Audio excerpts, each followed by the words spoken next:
The Golden Bowl by Henry James. Recording by Leanne Howlett. Book 1, The Prince. Chapter 1. The Prince had always liked his London, when it had come to him. He was one of the modern Romans who find by the Thames a more convincing image of the truth of the ancient state than any they have left by the Tiber. Brought up on the legend of the city to which the world paid tribute, he recognized in the present London much more than in contemporary Rome the real dimensions of such a case. If it was a question of an imperium, he said to himself, and if one wished, as a Roman, to recover a little the sense of that, the place to do so was on London Bridge, or even, on a fine afternoon in May, at Hyde Park Corner. It was not indeed to either of those places that these grounds of his predilection, after all sufficiently vague, had, at the moment we are concerned with him, guided his steps. He had strayed, simply enough, into Bond Street, where his imagination, working at comparatively short range, caused him now and then to stop before a window in which objects massive and lumpish, in silver and gold, in the forms to which precious stones contribute, or in leather, steel, brass, applied to 100 uses and abuses, were as tumbled together as if, in the insolence of the empire, they had been the loot of far-off victories. The young man's movements, however, betrayed no consistency of attention, not even, for that matter, when one of his arrests had proceeded from possibilities in faces shaded, as they passed him on the pavement, by huge beribboned hats, or more delicately tinted still under the tense silk of parasols held at perverse angles in waiting victorias. And the prince's undirected thought was not a little symptomatic, since, though the turn of the season had come and the flush of the streets begun to fade, the possibilities of faces on the August afternoon were still one of the notes of the scene. He was too restless, that was the fact, for any concentration, and the last idea that would just now have occurred to him in any connection was the idea of pursuit. He had been pursuing for 6 months as never in his life before, and what had actually unsteadied him, as we join him, was a sense of how he had been justified. Capture had crowned the pursuit, or success, as he would otherwise have put it, had rewarded virtue, whereby the consciousness of these things made him, for the hour, rather serious than gay. A sobriety that might have consorted with failure sat in his handsome face, constructively regular and grave, yet at the same time oddly and, as might be, functionally almost radiant, with its dark blue eyes, its dark brown moustache, and its expression no more sharply foreign to an English view than to have caused it sometimes to be observed of him with a shallow felicity that he looked like a refined Irishman. What had happened was that shortly before, at 3 o'clock, his fate had practically been sealed, and that even when one pretended to no quarrel with it, the moment had something of the grimness of a crunched key in the strongest lock that could be made. There was nothing to do as yet, further, but feel what one had done, and our personage felt it while he aimlessly wandered.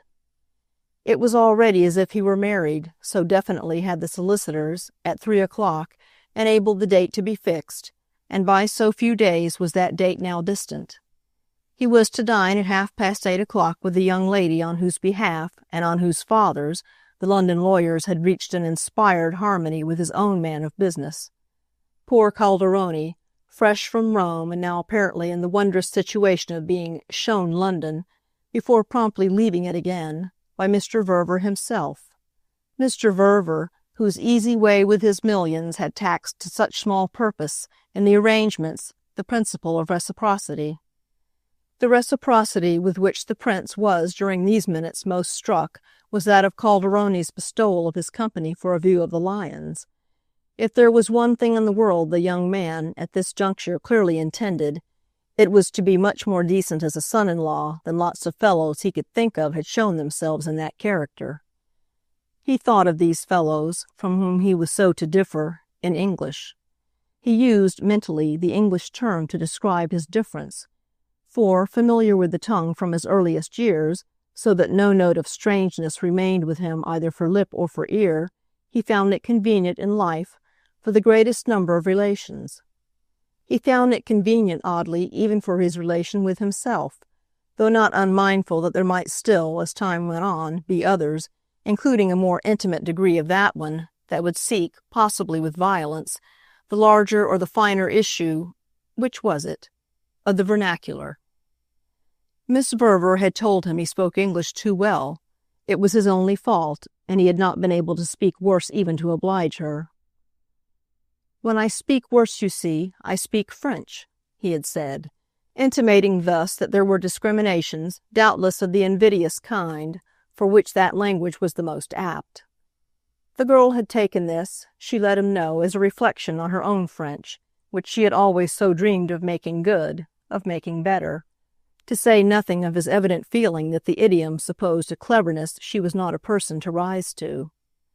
The prince's answer to such remarks, genial, charming, like every answer the parties to his new arrangement had yet had from him, was that he was practicing his American in order to converse properly, on equal terms, as it were, with Mr. Verver. His prospective father-in-law had a command of it, he said, that put him at a disadvantage in any discussion, besides which he had made to the girl the observation that positively, of all his observations yet, had most finely touched her. "You know, I think he's a real galantuomo, and no mistake. There are plenty of sham ones about. He seems to me simply the best man I've ever seen in my life." "Well, my dear, why shouldn't he be?" the girl had gaily inquired. It was this, precisely, that had set the prince to think. The things, or many of them, that had made Mr. Verver what he was seemed practically to bring a charge of waste against the other things that, with the other people known to the young man, had failed of such a result. Why, his form, he had returned, might have made one doubt. "Father's form?" She hadn't seen it. "It strikes me he hasn't got any." "He hasn't got mine. He hasn't even got yours." "Thank you for even," the girl had laughed at him. "Oh, yours, my dear, is tremendous, but your father has his own. I've made that out, so don't doubt it. It's where it has brought him out. That's the point." "It's his goodness that has brought him out," our young woman had, at this, objected. "Ah, darling, goodness, I think, never brought anyone out. Goodness, when it's real, precisely, rather keeps people in." He had been interested in his discrimination, which amused him. "No, it's his way. It belongs to him." But she had wondered still. "It's the American way, that's all." "Exactly. It's all. It's all, I say. It fits him, so it must be good for something." "Do you think it would be good for you?" Maggie Verver had smilingly asked. To which his reply had been just of the happiest. "I don't feel, my dear, if you really want to know, that anything much can now either hurt me or help me. Such as I am, which you'll see for yourself. Say, however, I am a galantuomo, which I devoutly hope. I'm like a chicken at best, chopped up and smothered in sauce, cooked down as a creme de volaille, with half the parts left out. Your father's the natural fowl running about the basse-cour. His feathers, movements, his sounds, those are the parts that, with me, are left out." "All, as a matter of course, since you can't eat a chicken alive." The prince had not been annoyed at this, but he had been positive. "Well, I'm eating your father alive, which is the only way to taste him. I want to continue, and it's when he talks American that he is most alive, so I must also cultivate it to get my pleasure. He couldn't make one like him so much in any other language." It mattered little that the girl had continued to demur. It was the mere play of her joy. "I think he could make you like him in Chinese." "It would be an unnecessary trouble. What I mean is that he's a kind of result of his inevitable tone. My liking is accordingly for the tone, which has made him possible." "Oh, you'll hear enough of it," she laughed, "before you've done with us." Only this, in truth, had made him frown a little. "What do you mean, please, by my having done with you?" "Why, found out about us all there is to find." He had been able to take it indeed easily as a joke. Ah, love, I began with that. I know enough, I feel, never to be surprised. It's you yourselves, meanwhile," he continued, "who really know nothing. There are two parts of me." Yes, he had been moved to go on. "One is made up of the history, the doings, the marriages, the crimes, the follies, the boundless bêtises of other people, especially of their infamous waste of money that might have come to me. Those things are written, literally in rows of volumes, in libraries, are as public as they're abominable. Everybody can get at them, and you've both of you wonderfully looked them in the face. But there's another part, very much smaller doubtless, which, such as it is, represents my single self, the unknown, unimportant, save to you, personal quantity. About this you've found out nothing." "Luckily, my dear," the girl had bravely said, "for what then would become, please, of the promised occupation of my future?" The young man remembered even now how extraordinarily clear, he couldn't call it anything else, she had looked, in her prettiness as she had said it. He also remembered what he had been moved to reply. "The happiest reigns, we are taught, you know, are the reigns without any history." "Oh, I'm not afraid of history." She had been sure of that. "Call it the bad part if you like. Yours certainly sticks out of you. What was it else," Maggie Verver had also said, "that made me originally think of you? It wasn't, as I should suppose you must have seen, what you call your unknown quantity, your particular self. It was the generations behind you, the follies and the crimes, the plunder and the waste, the wicked Pope, the monster most of all, whom so many of the volumes in your family library are all about. If I've read but 2 or 3 yet, I shall give myself up but the more, as soon as I have time, to the rest. Where, therefore," she had put it to him again, "without your archives, annals, infamies, would you have been?" He recalled what to this he had gravely returned. "I might have been in a somewhat better pecuniary situation." But his actual situation under the head in question positively so little mattered to them that, having by that time lived deep into the sense of his advantage, he had kept no impression of the girl's rejoinder. It had but sweetened the waters in which he now floated, tinted them as by the action of some essence poured from a gold-topped phial for making one's bath aromatic. No one before him, never, not even the infamous Pope, had so sat up to his neck in such a bath. It showed, for that matter, how little one of his race could escape after all from history. What was it but history, and of their kind very much, to have the assurance of the enjoyment of more money than the palace builder himself could have dreamed of? This was the element that bore him up and into which Maggie scattered, on occasion, her exquisite coloring drops. They were of the color— of what on earth? Of what but the extraordinary American good faith?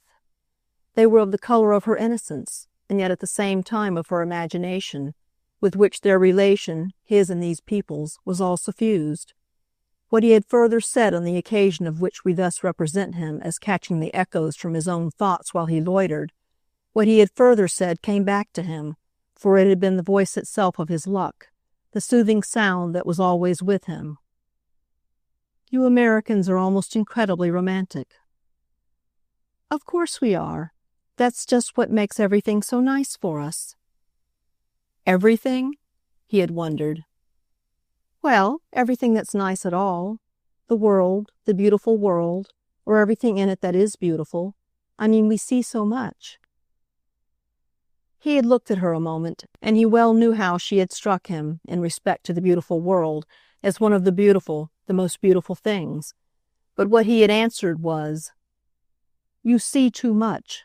That's what may sometimes make you difficulties. When you don't, at least," he had amended with a further thought, "see too little." But he had quite granted that he knew what she meant, and his warning perhaps was needless.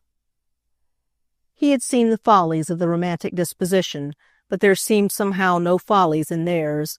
Nothing, one was obliged to recognize, but innocent pleasures, pleasures without penalties. Their enjoyment was a tribute to others without being a loss to themselves.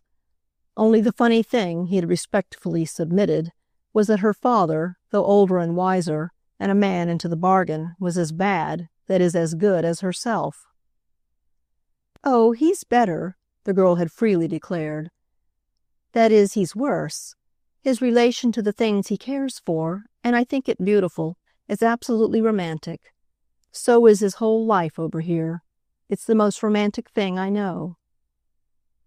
"You mean his idea for his native place?"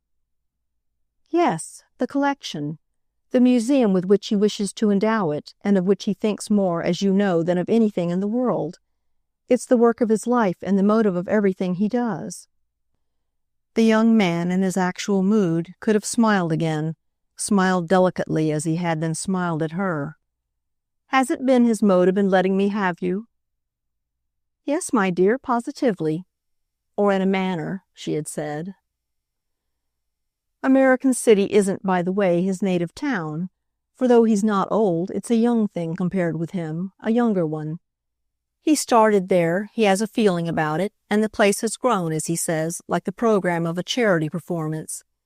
You're at any rate a part of his collection, she had explained. One of the things that can only be got over here. You're a rarity, an object of beauty, an object of price. You're not perhaps absolutely unique, but you're so curious and eminent that there are very few others like you. You belong to a class about which everything is known. You're what they call a morceau de musée." "I see. I have the great sign of it," he had risked, "that I cost a lot of money." "I haven't the least idea," she had gravely answered, "what you cost." And he had quite adored, for the moment, her way of saying it. He had felt even for a moment vulgar. But he had made the best of that. "Wouldn't you find out if it were a question of parting with me? My value would in that case be estimated." She had looked at him with her charming eyes, as if his value were well before her. "Yes, if you mean that I'd pay rather than lose you." And then there came again what this had made him say. "Don't talk about me. It's you who are not of this age. You're a creature of a braver and finer one, and the Cinquecento, at its most golden hour, wouldn't have been ashamed of you. It would of me, and if I didn't know some of the pieces your father has acquired, I should rather fear for American City the criticism of experts. Would it at all events be your idea," he had then just ruefully asked, "to send me there for safety?" "Well, we may have to come to it." "I'll go anywhere you want." "We must see first. It will be only if we have come to it. There are things," she had gone on, "that father puts away. The bigger and more cumbrous, of course, which he stores, has already stored in masses, here and in Paris, in Italy, in Spain, in warehouses, vaults, banks, safes, wonderful secret places. We've been like a pair of pirates, positively stage pirates, the sort who wink at each other and say ha-ha when they come to where their treasure is buried. Ours is buried pretty well everywhere, except what we like to see, what we travel with and have about us. These, the smaller pieces, are the things we take out and arrange as we can to make the hotels we stay at and the houses we hire a little less ugly. Of course it's a danger, and we have to keep watch, but father loves a fine piece, loves, as he says, the good of it, and it's for the company of some of his things that he's willing to run his risks. And we've had extraordinary luck. Maggie had made that point. We've never lost anything yet, and the finest objects are often the smallest. Values in lots of cases, you must know, have nothing to do with size. But there's nothing, however tiny," she had wound up, "that we've missed." "I like the class," he had laughed for this, "in which you place me. I shall be one of the little pieces that you unpack at the hotels, or at the worst in the hired houses, like this wonderful one, and put out with the family photographs and the new magazines. But it's something not to be so big that I have to be buried." "Oh," she had returned, "you shall not be buried, my dear, till you're dead, unless indeed you call it burial to go to American City." "Before I pronounce, I should like to see my tomb." So he had, after his fashion, the last word in their interchange, save for the result of an observation that had risen to his lips at the beginning, which he had then checked, and which now came back to him. "Good, bad, or indifferent, I hope there's one thing you believe about me." He had sounded solemn, even to himself, but she had taken it gaily. "Ah, don't fix me down to one. I believe things enough about you, my dear, to have a few left if most of them, even, go to smash. I've taken care of that. I've divided my faith into watertight compartments. We must manage not to sink. You do believe I'm not a hypocrite? You recognize that I don't lie or dissemble or deceive? Is that watertight? The question, to which he had given a certain intensity, had made her, he remembered, stare an instant, her color rising as if it had sounded to her still stranger than he had intended. He had perceived on the spot that any serious discussion of veracity, of loyalty, or rather of the want of them, practically took her unprepared, as if it were quite new to her. He had noticed it before. It was the English, the American sign that duplicity, like love, had to be joked about. It couldn't be gone into. So the note of his inquiry was, well, to call it nothing else, premature. A mistake worth making, however, for the almost overdone drollery in which her answer instinctively sought refuge. Watertight? The biggest compartment of all? Why, it's the best cabin and the main deck and the engine room and the steward's pantry. It's the ship itself, it's the whole line. It's the captain's table and all one's luggage, one's reading for the trip. She had images like that were drawn from steamers and trains, from a familiarity with lines, a command of own cars, from an experience of continents and seas that he was unable as yet to emulate, from vast modern machineries and facilities whose acquaintance he had still to make, but as to which it was part of the interest of his situation as it stood that he could, quite without wincing, feel his future likely to bristle with them. It was, in fact, content as he was with his engagement, and charming as he thought his affianced bride, his view of that furniture that mainly constituted our young man's romance, and to an extent that made of his inward state a contrast that he was intelligent enough to feel.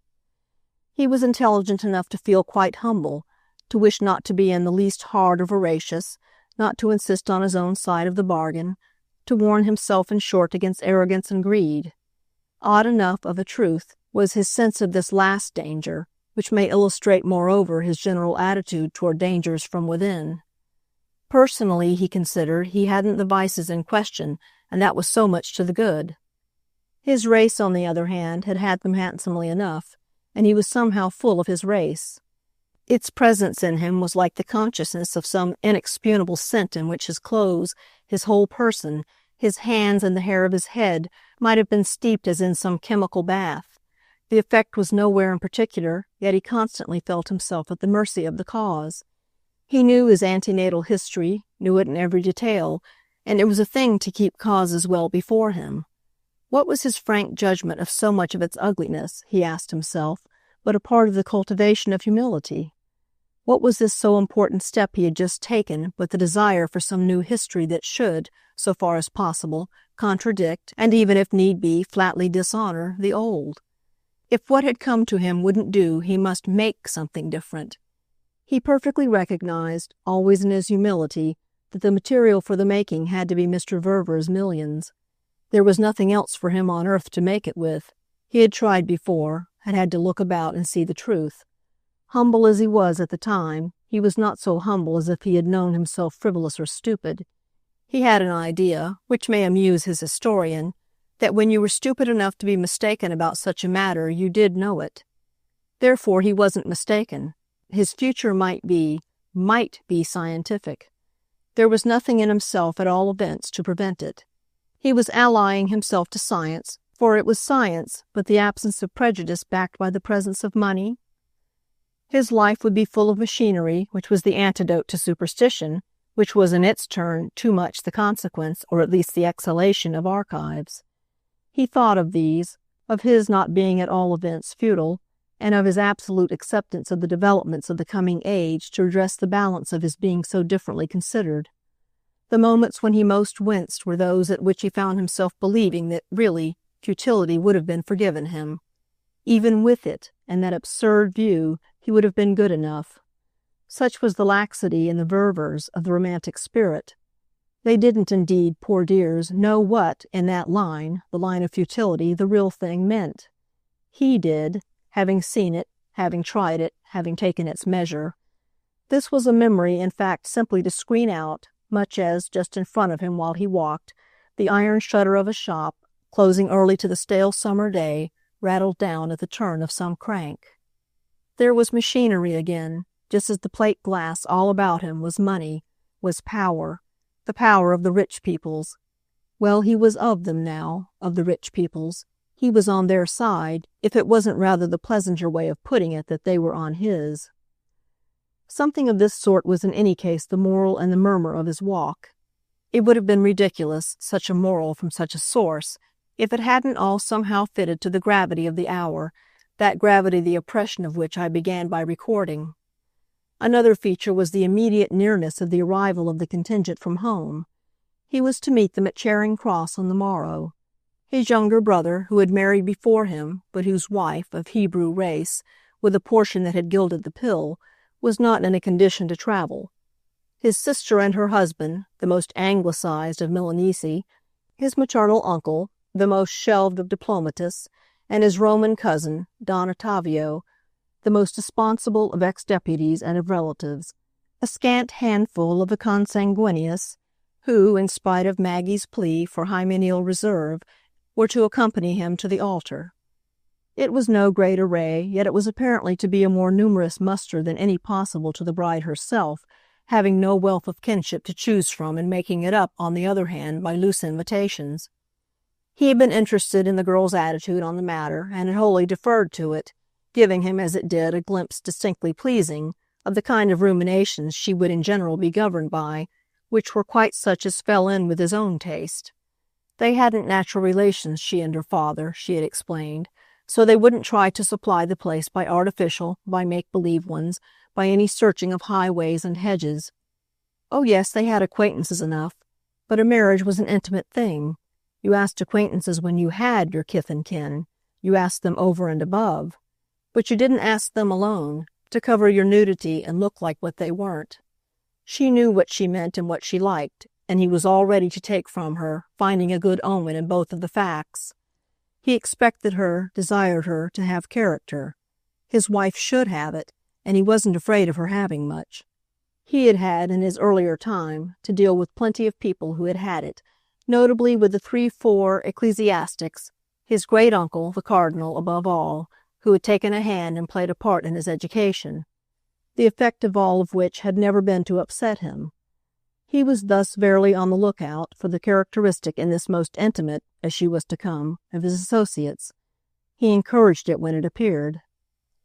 He felt, therefore, just at present, as if his papers were in order, as if his accounts so balanced as they had never done in his life before, and he might close the portfolio with a snap. It would open again, doubtless, of itself with the arrival of the Romans. It would even perhaps open with his dining tonight in Portland Place, where Mr. Verver had pitched a tent suggesting that of Alexander furnished with the spoils of Darius. But what meanwhile marked his crisis, as I have said, was his sense of the immediate 2 or 3 hours. He paused on corners, at crossings. There kept rising for him in waves that consciousness, sharp as to its source while vague as to its end, which I began by speaking of, the consciousness of an appeal to do something or other before it was too late, for himself. By any friend to whom he might have mentioned it, the appeal could have been turned to frank derision. For whom indeed but himself and the high advantages attached, was he about to marry an extraordinarily charming girl, whose prospects of the solid sort were as guaranteed as her amiability? He wasn't to do it assuredly all for her. The prince, as happened, however, was so free to feel, and yet not to formulate, that there rose before him after a little, definitely, the image of a friend whom he had often found ironic. He withheld the tribute of attention from passing faces only to let his impulse accumulate. Youth and beauty made him scarcely turn, but the image of Mrs. Assingham made him presently stop a hansom. Her youth, her beauty were things more or less of the past, but to find her at home, as he possibly might, would be doing what he still had time for, would put something of a reason into his restlessness and thereby probably soothe it. To recognize the propriety of this particular pilgrimage, she lived far enough off in Long Cadogan Place, was already in fact to work it off a little. A perception of the propriety of formally thanking her, and of timing the act just as he happened to be doing, this he made out as he went, was obviously all that had been the matter with him. It was true that he had mistaken the mood of the moment, misread it rather, superficially as an impulse to look the other way from where his pledges had accumulated. Mrs. Assingham, precisely embodied his pledges, was, in her pleasant person, the force that had set them successively in motion. She had made his marriage, quite as truly as his papal ancestor had made his family, though he could scarce see what she had made it for unless because she too was perversely romantic. He had neither bribed nor persuaded her, had given her nothing, scarce even till now articulate thanks, so that her profit, to think of it vulgarly, must have all had to come from the Ververs. Yet he was far, he could still remind himself, from supposing that she had been grossly remunerated. He was wholly sure she hadn't, for if there were people who took presents and people who didn't, she would be quite on the right side and of the proud class. Only then, on the other hand, her disinterestedness was rather awful. It implied, that is, such abysses of confidence. She was admirably attached to Maggie, whose possession of such a friend might moreover quite rank as one of her assets, but the great proof of her affection had been in bringing them, with her design, together. Meeting him during a winter in Rome, meeting him afterwards in Paris, and liking him, as she had in time frankly let him know from the first, she had marked him for her young friend's own, and had then unmistakably presented him in a light. But the interest in Maggie, that was the point, would have achieved but little without her interest in him. On what did that sentiment, unsolicited and unrecompensed, rest? What good again? For it was much like his question about Mr. Verver. Should he ever have done her? The prince's notion of a recompense to women, similar in this to his notion of an appeal, was more or less to make love to them. Now he hadn't, as he believed, made love the least little bit to Mrs. Assingham, nor did he think she had for a moment supposed it. He liked in these days to mark them off, the women to whom he hadn't made love. It represented, and that was what pleased him in it, a different stage of existence from the time at which he liked to mark off the women to whom he had. Neither, with all this, had Mrs. Assingham herself been either aggressive or resentful. On what occasion ever had she appeared to find him wanting? These things, the motives of such people, were obscure, a little alarmingly so. They contributed to that element of the impenetrable which alone slightly qualified his sense of his good fortune. He remembered to have read as a boy a wonderful tale by Allan Poe, his prospective wife's countryman, which was a thing to show, by the way, what imagination Americans could have, the story of the shipwrecked Gordon Pym, who, drifting in a small boat further toward the North Pole, or was it the South, than anyone had ever done, found at a given moment before him a thickness of white air that was like a dazzling curtain of light, concealing as darkness conceals, yet of the color of milk or of snow. There were moments when he felt his own boat move upon some such mystery. The state of mind of his new friends, including Mrs. Assingham herself, had resemblances to a great white curtain. He had never known curtains but as purple even to blackness, but as producing where they hung a darkness intended and ominous. When they were so disposed as to shelter surprises, the surprises were apt to be shocks.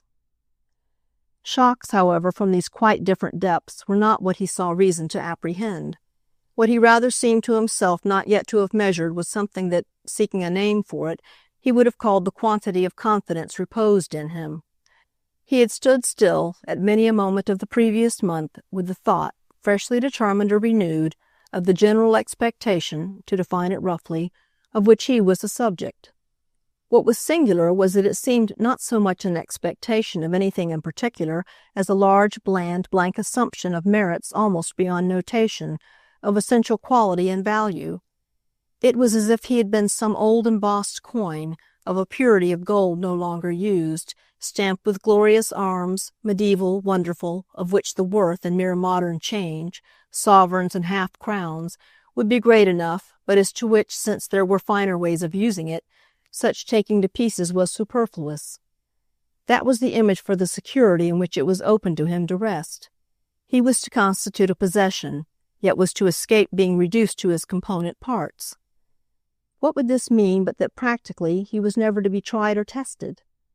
What would it mean but that, if they didn't change him, they really wouldn't know, he wouldn't know himself, how many pounds, shillings, and pence he had to give? These, at any rate for the present, were unanswerable questions. All that was before him was that he was invested with attributes. He was taken seriously. Lost there in the white mist was a seriousness in them that made them so take him. It was even in Mrs. Assingham, in spite of her having, as she had frequently shown, a more mocking spirit. All he could say as yet was that he had done nothing so far as to break any charm. What should he do if he were to ask her frankly this afternoon what was, morally speaking, behind their veil? It would come to asking what they expected him to do. She would answer him probably, "Oh, you know, it's what we expect you to be," on which he would have no resource but to deny his knowledge. Would that break the spell, his saying he had no idea? What idea, in fact, could he have? He also took himself seriously, made a point of it, but it wasn't simply a question of fancy and pretension. His own estimate he saw ways at one time and another of dealing with, but theirs, sooner or later, say what they might, would put him to the practical proof. As the practical proof accordingly would naturally be proportionate to the cluster of his attributes, one arrived at a scale that he was not honestly the man to calculate. Who but a billionaire could say what was fair exchange for a billion? That measure was a shrouded object, but he felt really as his cab stopped in Cadogan Place, a little nearer the shroud. He promised himself virtually to give the latter a twitch. Chapter 2.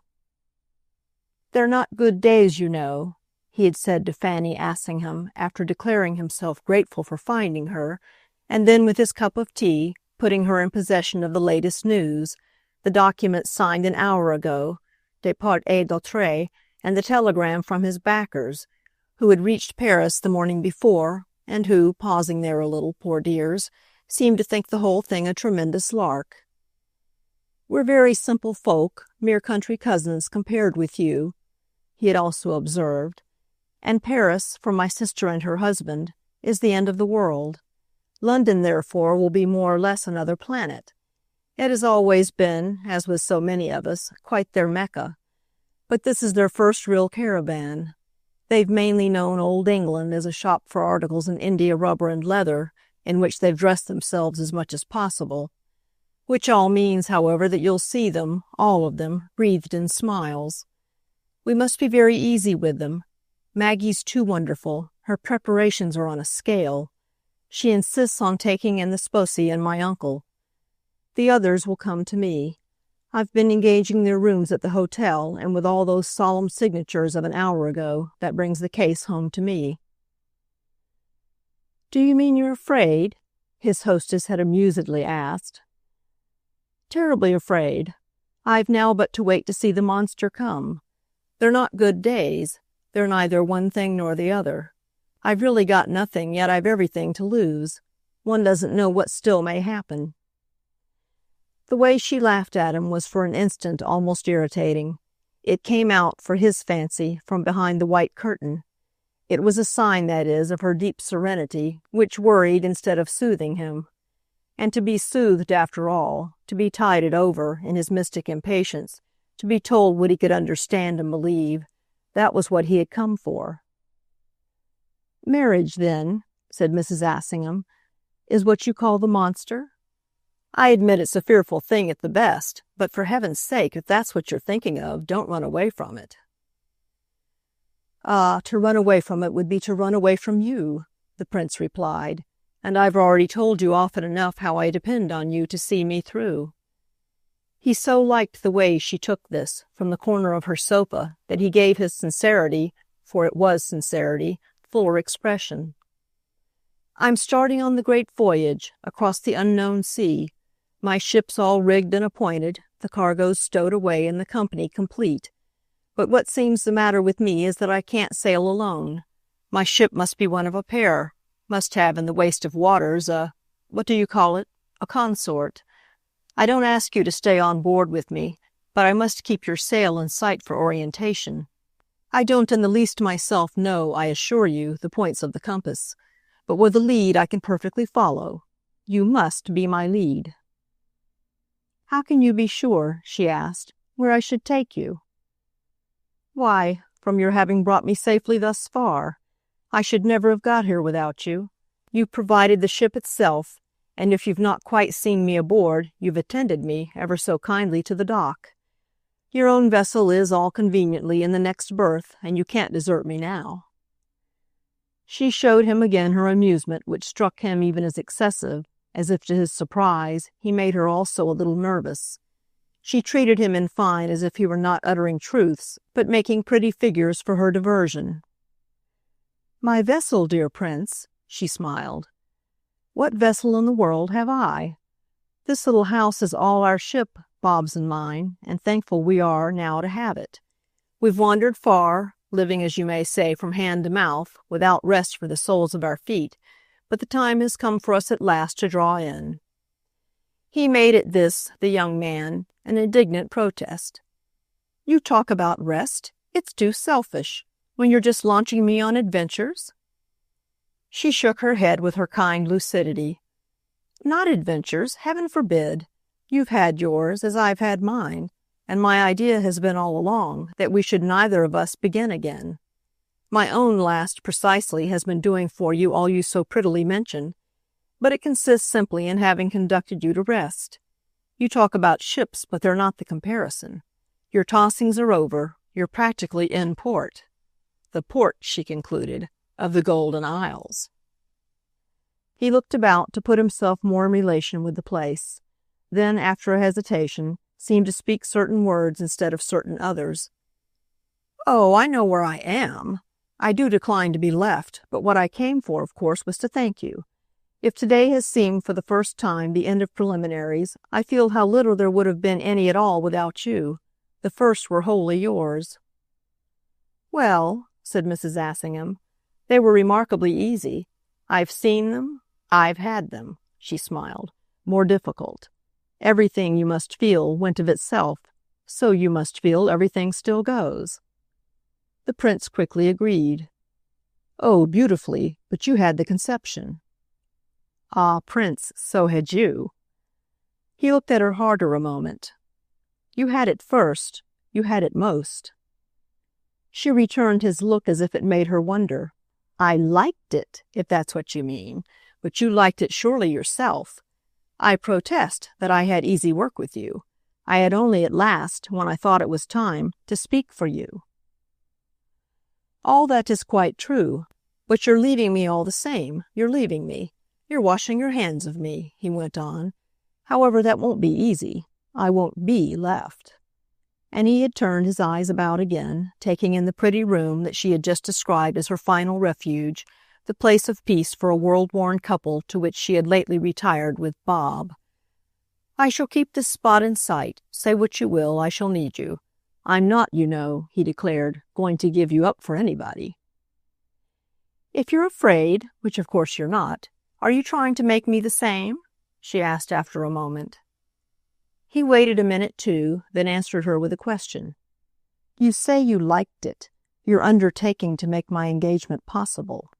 It remains beautiful for me that you did. It's charming and unforgettable. But still more, it's mysterious and wonderful. Why, you dear delightful woman, did you like it?" "I scarce know what to make," she said, "of such an inquiry. If you hadn't by this time found out yourself, what meaning can anything I say have for you? Don't you really, after all, feel," she added while nothing came from him, "aren't you conscious every minute of the perfection of the creature of whom I've put you into possession?" "Every minute. Gratefully conscious. But that's exactly the ground of my question. It wasn't only a matter of your handing me over. It was a matter of your handing her. It was a matter of her fate still more than of mine. You thought all the good of her that one woman could think of another, and yet by your account you enjoyed assisting at her risk." She had kept her eyes on him while he spoke, and this was what visibly determined a repetition for her. "Are you trying to frighten me?" "Ah, that's a foolish view. I should be too vulgar. You apparently can't understand either my good faith or my humility." "I'm awfully humble," the young man insisted. "That's the way I've been feeling today, with everything so finished and ready, and you won't take me for serious." She continued to face him as if he really troubled her a little. "Oh, you deep old Italians." "There you are," he returned. "It's what I wanted you to come to. That's the responsible note. Yes, she went on, if you're humble, you must be dangerous. She had a pause while he only smiled. Then she said, I don't in the least want to lose sight of you, but even if I did, I shouldn't think it right. Thank you for that. It's what I needed of you. I'm sure, after all, that the more you're with me, the more I shall understand. It's the only thing in the world I want. I'm excellent, I really think all round, except that I'm stupid. I can do pretty well anything I see, but I've got to see it first. And he pursued his demonstration.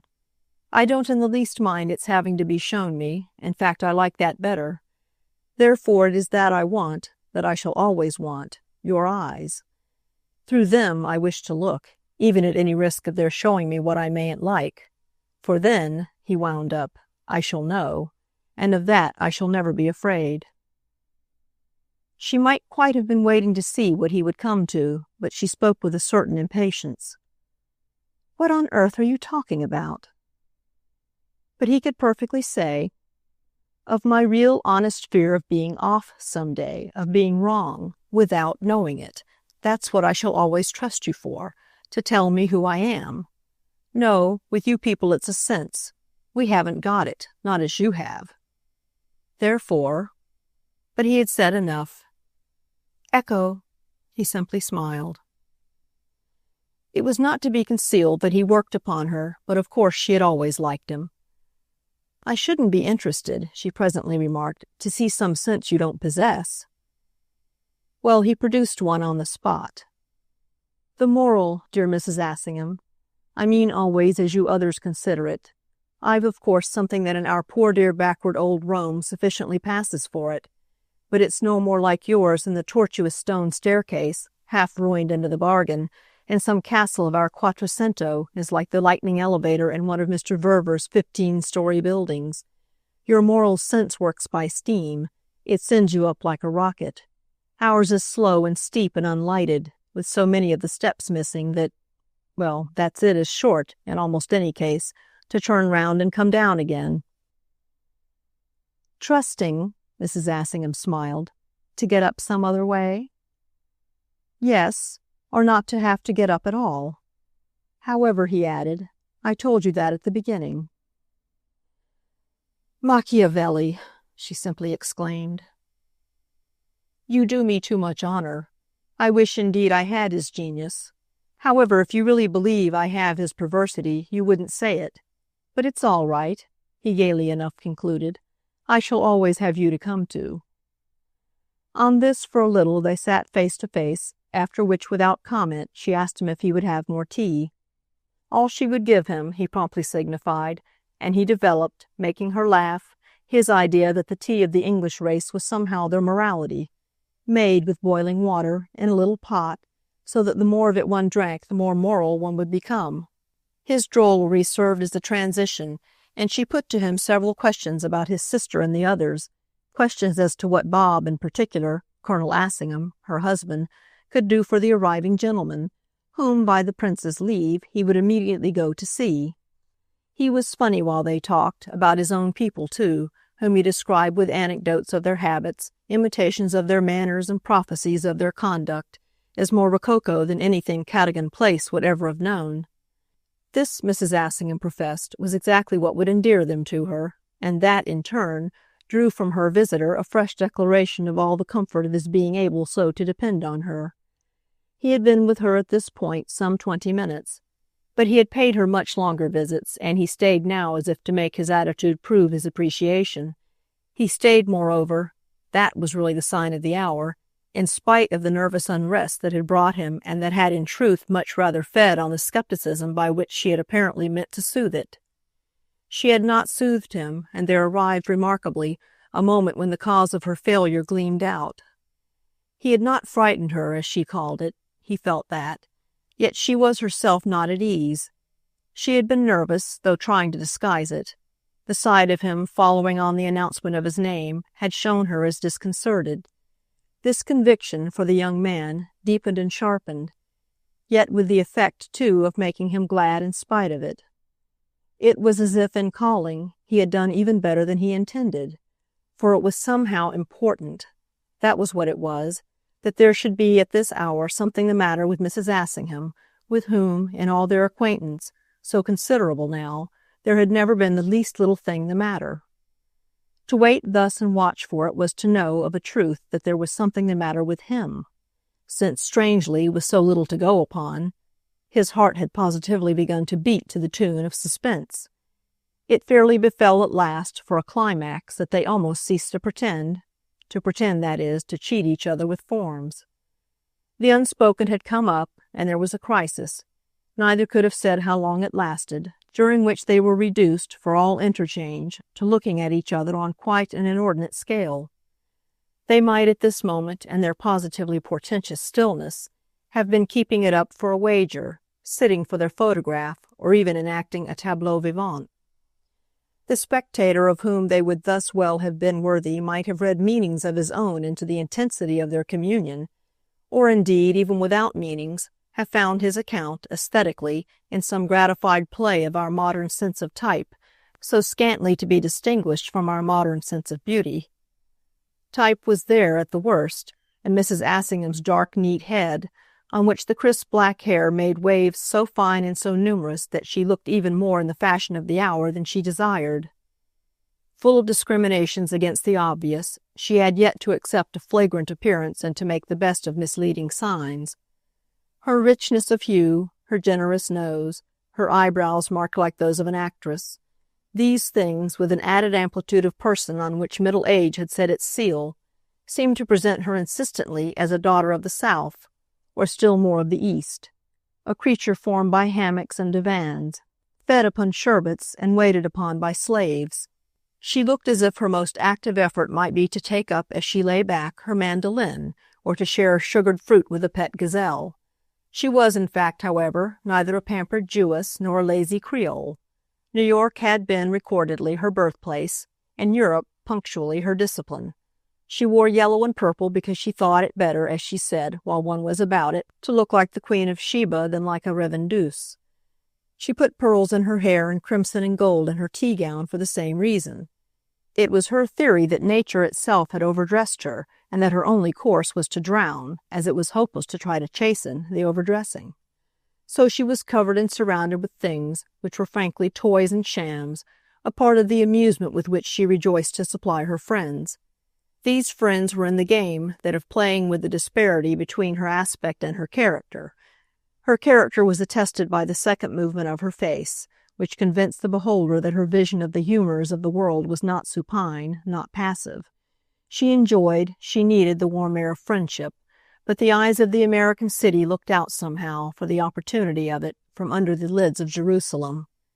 With her false indolence, in short, her false leisure, her false pearls and palms and courts and fountains, she was a person for whom life was multitudinous detail that left her, as it at any moment found her, unappalled and unwearied. Sophisticated as I may appear, it was her frequent phrase, she had found sympathy her best resource. It gave her plenty to do. It made her, as she also said, sit up. She had in her life 2 great holes to fill, and she described herself as dropping social scraps into them as she had known old ladies, in her early American time, drop morsels of silk into the baskets in which they collected the material for some eventual patchwork quilt. One of these gaps in Mrs. Assingham's completeness was her want of children. The other was her want of wealth. It was wonderful how little either, in the fullness of time, came to show. Sympathy and curiosity could render their objects practically filial, just as an English husband, who in his military years had run everything in his regiment, could make economy blossom like the rose. Colonel Bob had, a few years after his marriage, left the army, which had clearly by that time done its laudable all for the enrichment of his personal experience, and he could thus give his whole time to the gardening in question. There reigned among the younger friends of this couple a legend, almost too venerable for historical criticism, that the marriage itself, the happiest of its class, dated from the far twilight of the age, a primitive period when such things as American girls accepted as good enough, had not begun to be, so that the pleasant pair had been, as to the risk taken on either side, bold and original, honorably marked, for the evening of life, as discoverers of a kind of hymeneal Northwest Passage. Mrs. Assingham knew better, knew there had been no historic hour, from that of Pocahontas down, when some young Englishman hadn't precipitately believed and some American girl hadn't, with a few more gradations, availed herself to the full of her incapacity to doubt.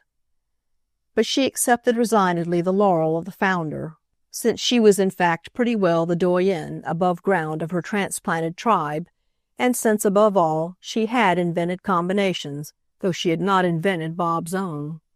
It was he who had done that, absolutely puzzled it out by himself, from his first odd glimmer, resting upon it moreover, through the years to come, as proof enough in him, by itself, of the higher cleverness. If she kept her own cleverness up, it was largely that he should have full credit. There were moments, in truth, when she privately felt how little, striking out as he had done, he could have afforded that she should show the common limits. But Mrs. Assingham's cleverness was in truth tested when her present visitor at last said to her, "I don't think, you know, that you're treating me quite right. You've something on your mind that you don't tell me." It was positive, too, that her smile in reply was a trifle dim. "Am I obliged to tell you everything I have on my mind?" "It isn't a question of everything, but it's a question of anything that may particularly concern me. Then you shouldn't keep it back. You know with what care I desire to proceed, taking everything into account, and making no mistake that may possibly injure her." Mrs. Assingham, at this, had after an instant an odd interrogation. "Her?" "Her and him. Both our friends. Either Maggie or her father." "I have something on my mind," Mrs. Assingham presently returned. "Something has happened for which I hadn't been prepared, but it isn't anything that properly concerns you." The Prince, with immediate gaiety, threw back his head. "What do you mean by properly? I somehow see volumes in it. It's the way people put a thing when they put it, well, wrong. I put things right. What is it that has happened for me?" His hostess, the next moment, had drawn spirit from his tone. "Oh, I shall be delighted if you'll take your share of it. Charlotte Stant is in London. She has just been here." "Miss Stant? Oh, really?" The Prince expressed clear surprise, a transparency through which his eyes met his friend's with a certain hardness of concussion. "She has arrived from America?" he then quickly asked. "She appears to have arrived this noon, coming up from Southampton, at an hotel. She dropped upon me after luncheon and was here for more than an hour." The young man heard with interest, though not with an interest too great for his gaiety. "You think that I've a share in it? What is my share?" "Why, any you like. The one you seemed just now eager to take. It was you yourself who insisted." He looked at her on this with conscious inconsistency, and she could now see that he had changed color. But he was always easy. "I didn't know then what the matter was."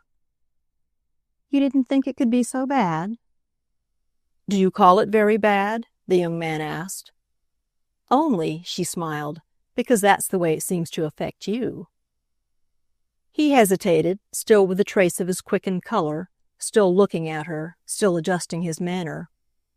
"But you allowed you were upset?" "To the extent, yes, of not having in the least looked for her. Any more," said Mrs. Assingham, "than I judge Maggie to have done." The Prince thought. Then, as if glad to be able to say something very natural and true, "No, quite right. Maggie hasn't looked for her. But I'm sure," he added, "she'll be delighted to see her." "That, certainly." And his hostess spoke with a different shade of gravity. "She'll be quite overjoyed," the Prince went on. "Has Miss Stant now gone to her?" "She has gone back to her hotel to bring her things here. I can't have her," said Mrs. Assingham, "alone at a hotel." "No, I see. If she's here at all, she must stay with me." He quite took it in. "So she's coming now?" "I expect her at any moment. If you wait, you'll see her." "Oh," he promptly declared, "charming."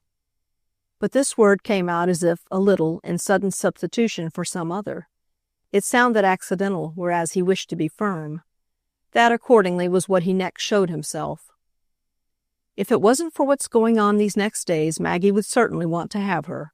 In fact, he lucidly continued, isn't what's happening just a reason to make her want to? Mrs. Assingham, for answer, only looked at him, and this, the next instant, had apparently had more effect than if she had spoken, for he asked a question that seemed incongruous. What has she come for? It made his companion laugh.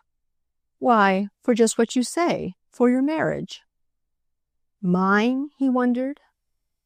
Maggie's, it's the same thing. It's for your great event. And then, said Mrs. Assingham, she's so lonely. Has she given you that as a reason? I scarcely remember. She gave me so many. She abounds, poor dear, in reasons.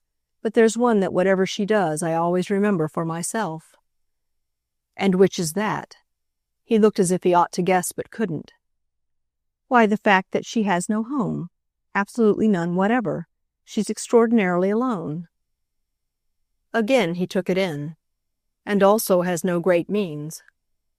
Very small ones, which is not, however, with the expensive railways and hotels, a reason for her running to and fro. On the contrary, but she doesn't like her country. Hers, my dear man? It's little enough hers. The attribution for the moment amused his hostess. She is rebounded now, but she has had little enough else to do with it. Oh, I say hers, the prince pleasantly explained, very much as, at this time of day, I might say mine. I quite feel, I assure you, as if the great place already more or less belonged to me. That's your good fortune and your point of view. You own, or you soon practically will own, so much of it. Charlotte owns almost nothing in the world, she tells me, but 2 colossal trunks, only one of which I have given her leave to introduce into this house. She'll depreciate to you, Mrs. Assingham added, your property. He thought of these things, he thought of everything, but he had always his resource at hand of turning all to the easy. Has she come with designs upon me? And then, in a moment, as if even this were almost too grave, he sounded the note that had least to do with himself. Est-elle toujours aussi belle? That was the furthest point, somehow, to which Charlotte Stant could be relegated. Mrs. Assingham treated it freely. Just the same, the person in the world, to my sense, whose looks are most subject to appreciation. It's all in the way she affects you. One admires her if one doesn't happen not to. So as well one criticizes her. Ah, that's not fair, said the prince. To criticize her? Then there you are. You're answered. I'm answered.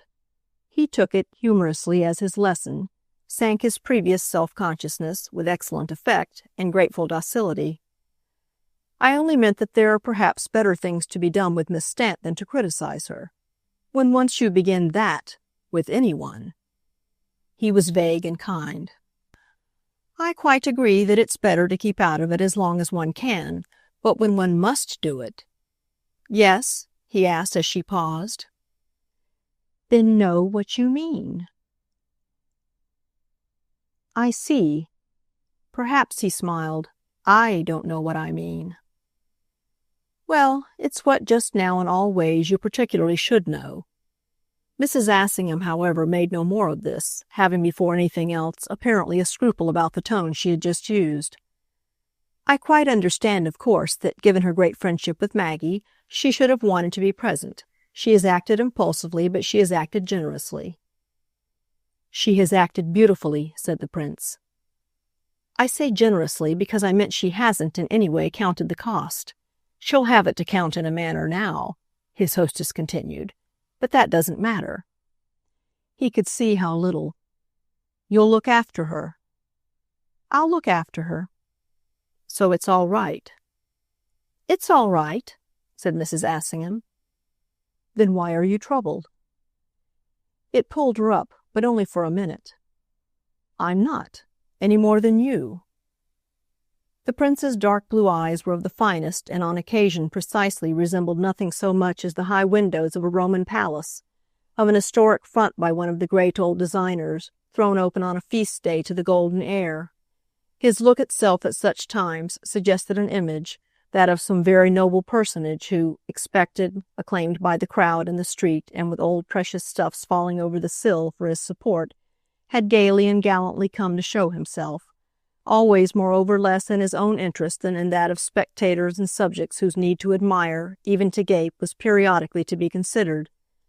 The young man's expression became, after this fashion, something vivid and concrete, a beautiful personal presence, that of a prince in very truth, a ruler, warrior, patron, lighting up brave architecture and diffusing the sense of a function. It had been happily said of his face that the figure thus appearing in the great frame was the ghost of some proudest ancestor. Whoever the ancestor now, at all events, the prince was, for Mrs. Assingham's benefit, in view of the people. He seemed, leaning on crimson damask, to take in the bright day. He looked younger than his years. He was beautiful, innocent, vague. "Oh, well, I'm not," he rang out clear. "I should like to see you, sir," she said, "for you wouldn't have a shadow of excuse." He showed how he agreed that he would have been at a loss for one, and the fact of their serenity was thus made as important as if some danger of its opposite had directly menaced them. The only thing was that if the evidence of their cheer was so established, Mrs. Assingham had a little to explain her original manner, and she came to this before they dropped the question. "My first impulse is always to behave, about everything, as if I feared complications, but I don't fear them. I really like them. They're quite my element." He deferred for her to this account of herself. "But still," he said, "if we're not in the presence of a complication." She hesitated. A handsome, clever, odd girl staying with one is always a complication. The young man waited almost as if the question were new to him. "And will she stay very long?" His friend gave a laugh. "How in the world can I know? I've scarcely asked her." "Ah, yes, you can't." But something in the tone of it amused her afresh. "Do you think you could?" "I?" he wondered. "Do you think you could get it out of her for me, the probable length of her stay?" He rose bravely enough to the occasion and the challenge. "I dare say if you were to give me the chance." "Here it is, then, for you," she answered, for she had heard within the minute the stop of a cab at her door. "She's back." Chapter 3. It had been said as a joke, but as after this they awaited their friend in silence, the effect of the silence was to turn the time to gravity, a gravity not dissipated even when the prince next spoke. He had been thinking the case over and making up his mind. A handsome, clever, odd girl staying with one was a complication. Mrs. Assingham so far was right. But there were the facts, the good relations from school days of the two young women, and the clear confidence with which one of them had arrived. "She can come, you know, at any time to us." Mrs. Assingham took it up with an irony beyond laughter. "You'd like her for your honeymoon?" "Oh, no, you must keep her for that. But why not after?" She had looked at him a minute, then at the sound of a voice in the corridor they had got up. "Why not? You're splendid." Charlotte Stant the next minute was with them, ushered in as she had alighted from her cab, and prepared for not finding Mrs. Assingham alone. This would have been to be noticed by the butler's answer on the stairs to a question put to him. She could have looked at her hostess with such straightness and brightness only from knowing that the prince was also there, the discrimination of but a moment, yet which let him take her in still better than if she had instantly faced him. He availed himself of the chance thus given him, for he was conscious of all these things. What he accordingly saw, for some seconds, with intensity, was a tall, strong, charming girl who wore for him at first exactly the look of her adventurous situation, a suggestion in all her person, in motion and gesture, in free, vivid, yet altogether happy indications of dress, from the becoming compactness of her hat to the shade of tan in her shoes, of winds and waves and custom houses, of far countries and long journeys, the knowledge of how and where and the habit, founded on experience, of not being afraid. He was aware at the same time that of this combination the strong-minded note was not, as might have been apprehended, the basis. He was now sufficiently familiar with English-speaking types. He had sounded attentively enough such possibilities for a quick vision of differences. He had, besides, his own view of this young lady's strength of mind. It was great, he had ground to believe, but it would never interfere with the play of her extremely personal, her always amusing taste. This last was the thing in her, for she threw it out positively on the spot like a light, that she might have reappeared during these moments just to cool his worried eyes with. He saw her in her light. That immediate, exclusive address to their friend was like a lamp she was holding aloft for his benefit and for his pleasure. It showed him everything, above all her presence in the world, so closely, so irretrievably contemporaneous with his own, a sharp, sharp fact, sharper during these instants than any other at all, even than that of his marriage, but accompanied in a subordinate and controlled way with those others, facial, physiognomic, that Mrs. Assingham had been speaking of as subject to appreciation. So they were, these others, as he met them again, and that was the connection they instantly established with him. If they had to be interpreted, this made at least for intimacy.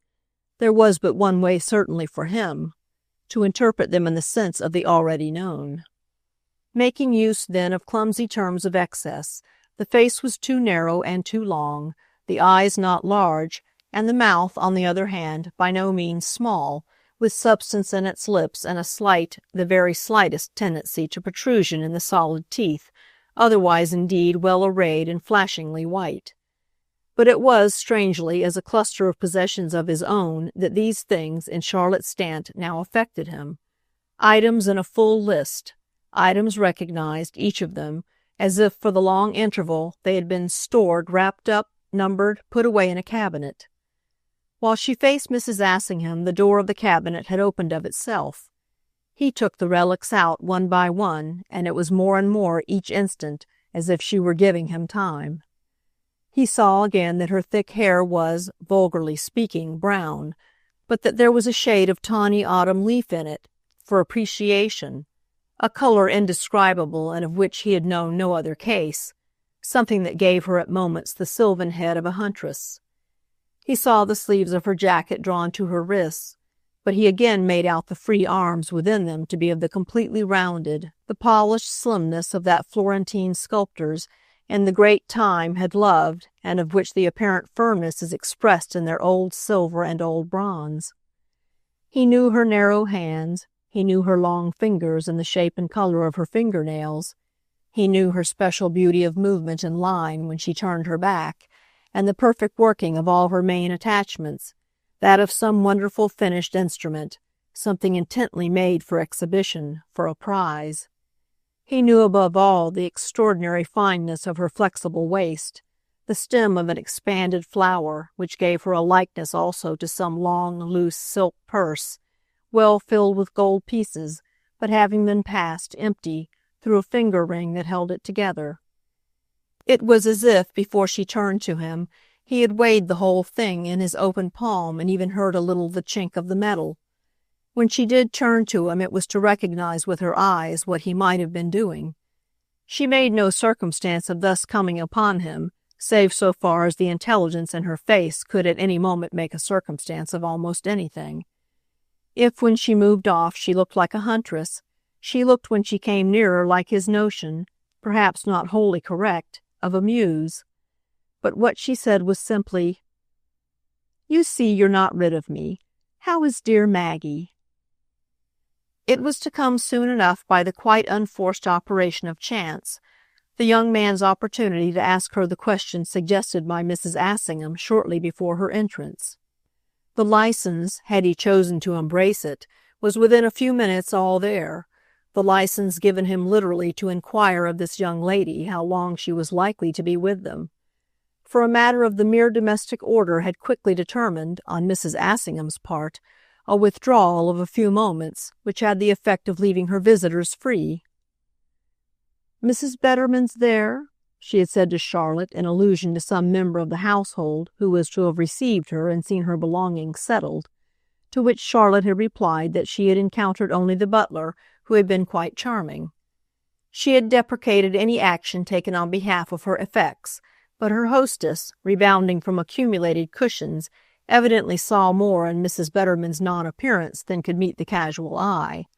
What she saw, in short, demanded her intervention, in spite of an earnest, "Let me go," from the girl, and a prolonged smiling wail over the trouble she was giving. The prince was quite aware at this moment that departure for himself was indicated. The question of Miss Stant's installation didn't demand his presence. It was a case for one to go away, if one hadn't a reason for staying. He had a reason, however, of that he was equally aware, and he had not for a good while done anything more conscious and intentional than not, quickly, to take leave. His visible insistence, for it came to that, even demanded of him a certain disagreeable effort, the sort of effort he had mostly associated with acting for an idea. His idea was there. His idea was to find out not tomorrow, not at some future time, not in short with waiting and wondering, but if possible before quitting the place.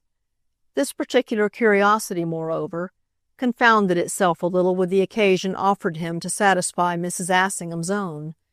He wouldn't have admitted that he was staying to ask a rude question. There was distinctly nothing rude in his having his reasons. It would be rude, for that matter, to turn one's back, without a word or two, on an old friend. Well, as it came to pass, he got the word or two, for Mrs. Assingham's preoccupation was practically simplifying.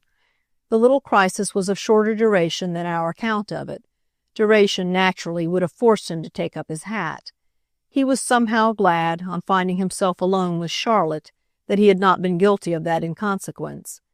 Not to be flurried was the kind of consistency he wanted, just as consistency was the kind of dignity. And why couldn't he have dignity when he had so much of the good conscience, as it were, on which such advantages rested? He had done nothing he oughtn't. He had in fact done nothing at all.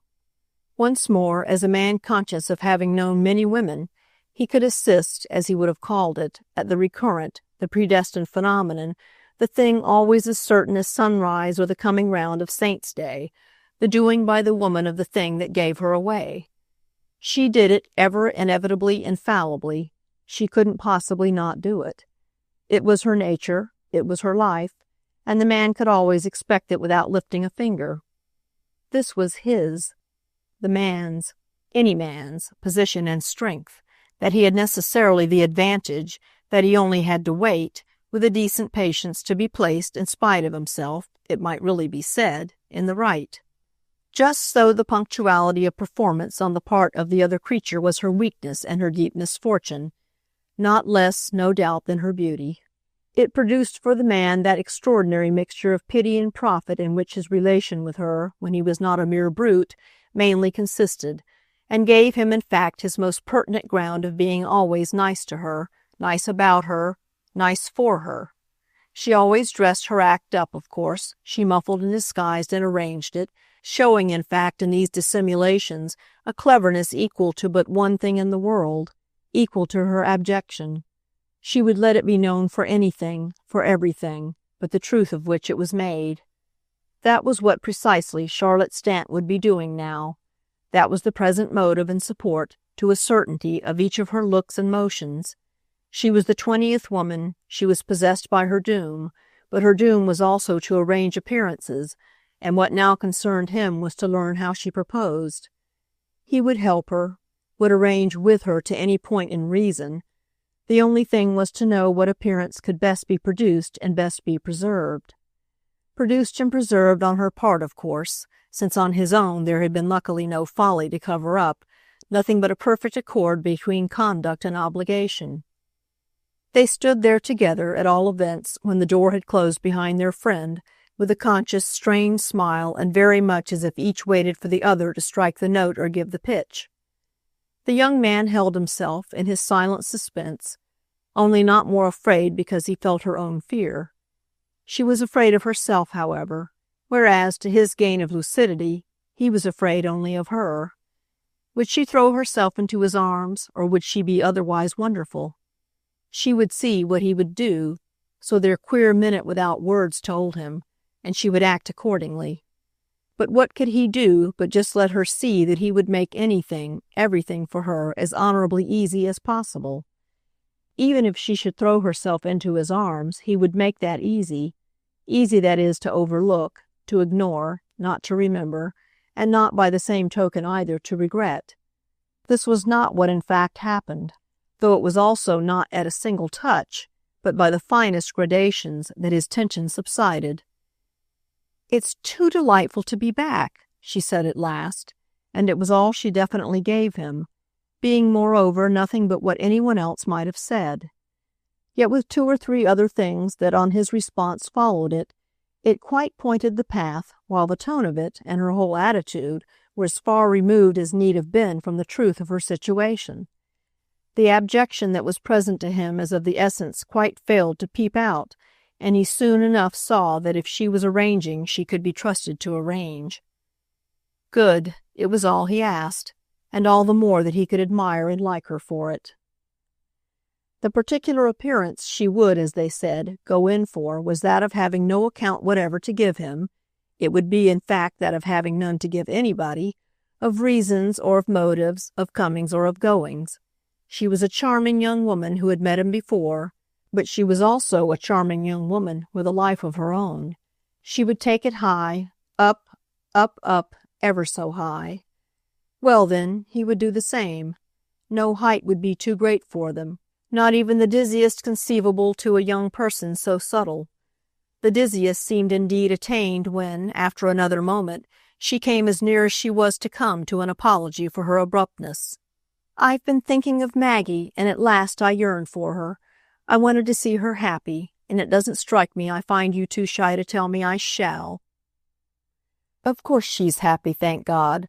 Only it's almost terrible, you know, the happiness of young, good, generous creatures. It rather frightens one. But the Blessed Virgin and all the saints," said the prince, "have her in their keeping."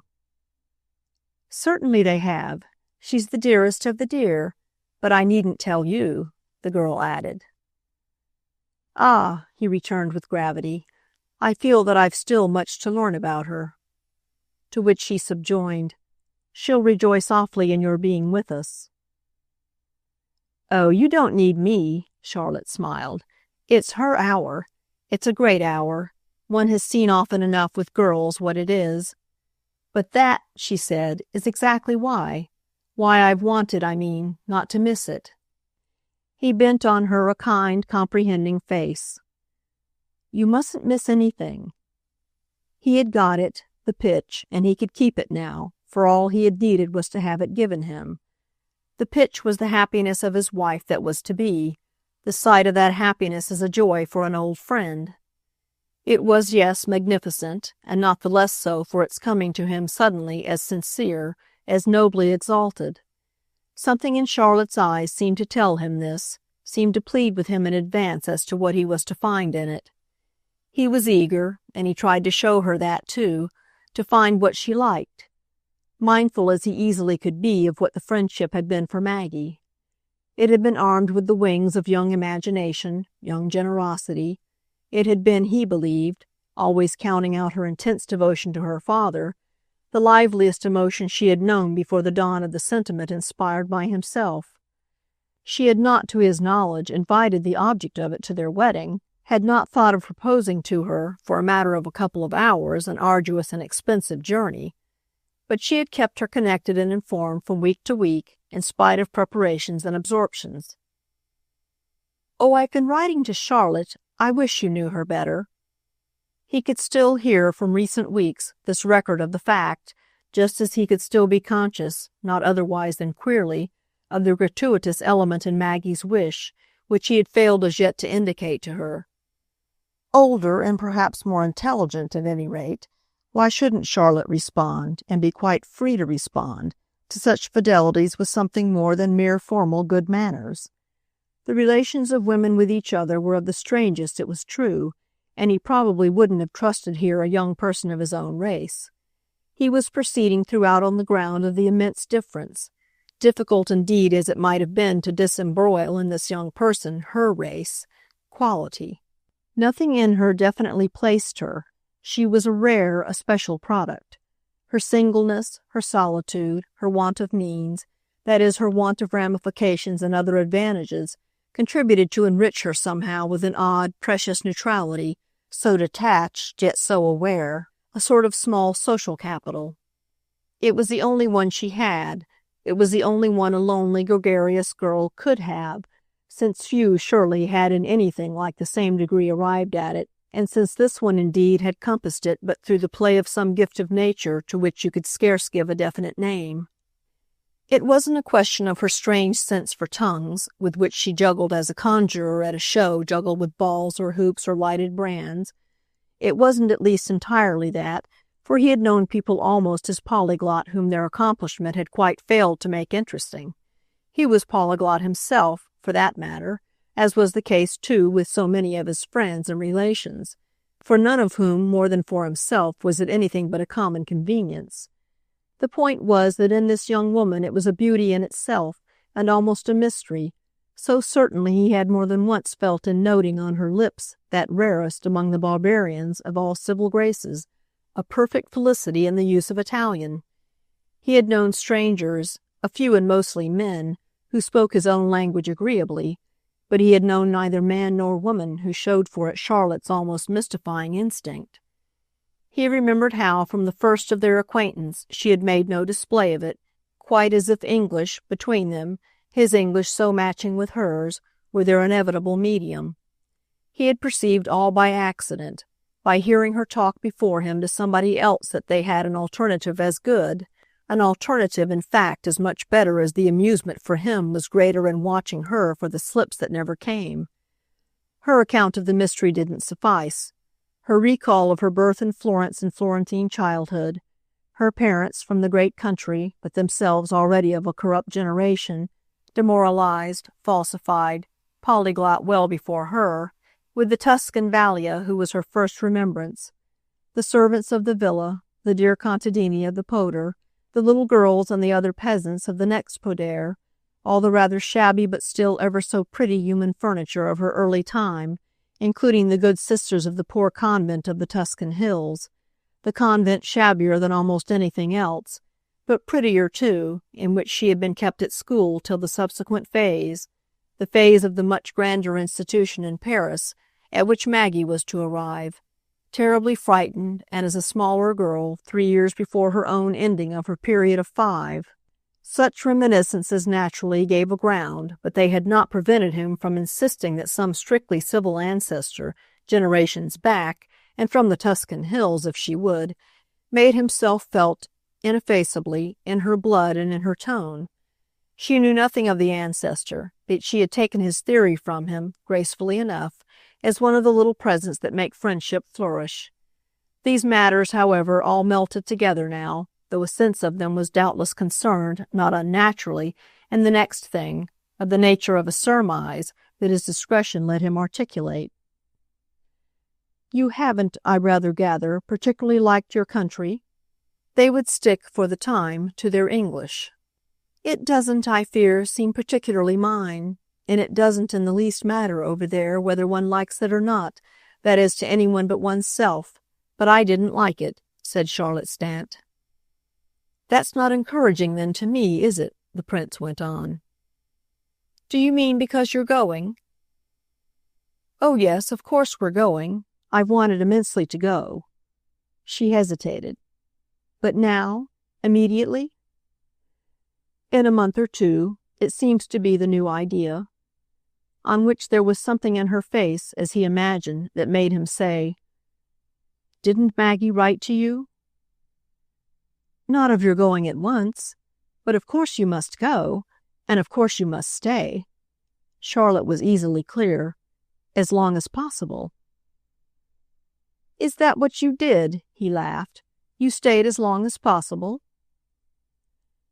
"Well, it seemed to me so, but I hadn't interests. You'll have them on a great scale. It's the country for interests," said Charlotte. "If I had only had a few, I doubtless wouldn't have left it." He waited an instant. They were still on their feet. "Yours, then, are rather here?" "Oh, mine!" the girl smiled. "They take up little room, wherever they are." It determined in him, the way this came from her, and what it somehow did for her. It determined in him a speech that would have seemed a few minutes before precarious and in questionable taste. The lead she had given him made the difference, and he felt it as really a lift on finding an honest and natural word rise by its license to his lips. Nothing surely could be, for both of them, more in the note of a high bravery. "I've been thinking it all the while so probable, you know, that you would have seen your way to marrying." She looked at him an instant, and just for these seconds he feared for what he might have spoiled. "To marrying whom?" "Why, some good, kind, clever, rich American." Again his security hung in the balance. Then she was, as he felt, admirable. "I tried every one I came across. I did my best. I showed I had come quite publicly for that. Perhaps I showed it too much. At any rate, it was no use. I had to recognize it. No one would have me." Then she seemed to show as sorry for his having to hear of her anything so disconcerting. She pitied his feeling about it. If he was disappointed, she would cheer him up. "Existence, you know, all the same, doesn't depend on that. I mean," she smiled, "on having caught a husband." "Oh, existence," the prince vaguely commented. "You think I ought to argue for more than mere existence?" she asked. "I don't see why my existence, even reduced as much as you like to being merely mine, should be so impossible. There are things of sorts I should be able to have, things I should be able to be. The position of a single woman today is very favorable, you know." "Favorable to what?" "Why, just to existence, which may contain, after all, in one way and another, so much. It may contain at the worst even affections. Affections, in fact, quite particularly. Fixed, that is, on one's friends. I'm extremely fond of Maggie, for instance. I quite adore her. How could I adore her more if I were married to one of the people you speak of?" The prince gave a laugh. "You might adore him more." "Ah, but it isn't, is it?" she asked. "A question of that." "My dear friend," he returned, "it's always a question of doing the best for oneself one can, without injury to others."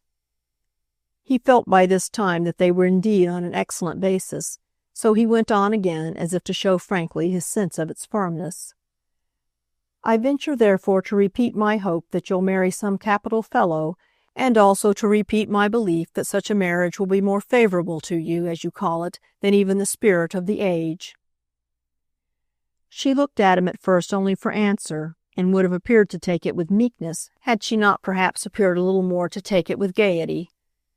"Thank you very much," she simply said. But at that moment their friend was with them again.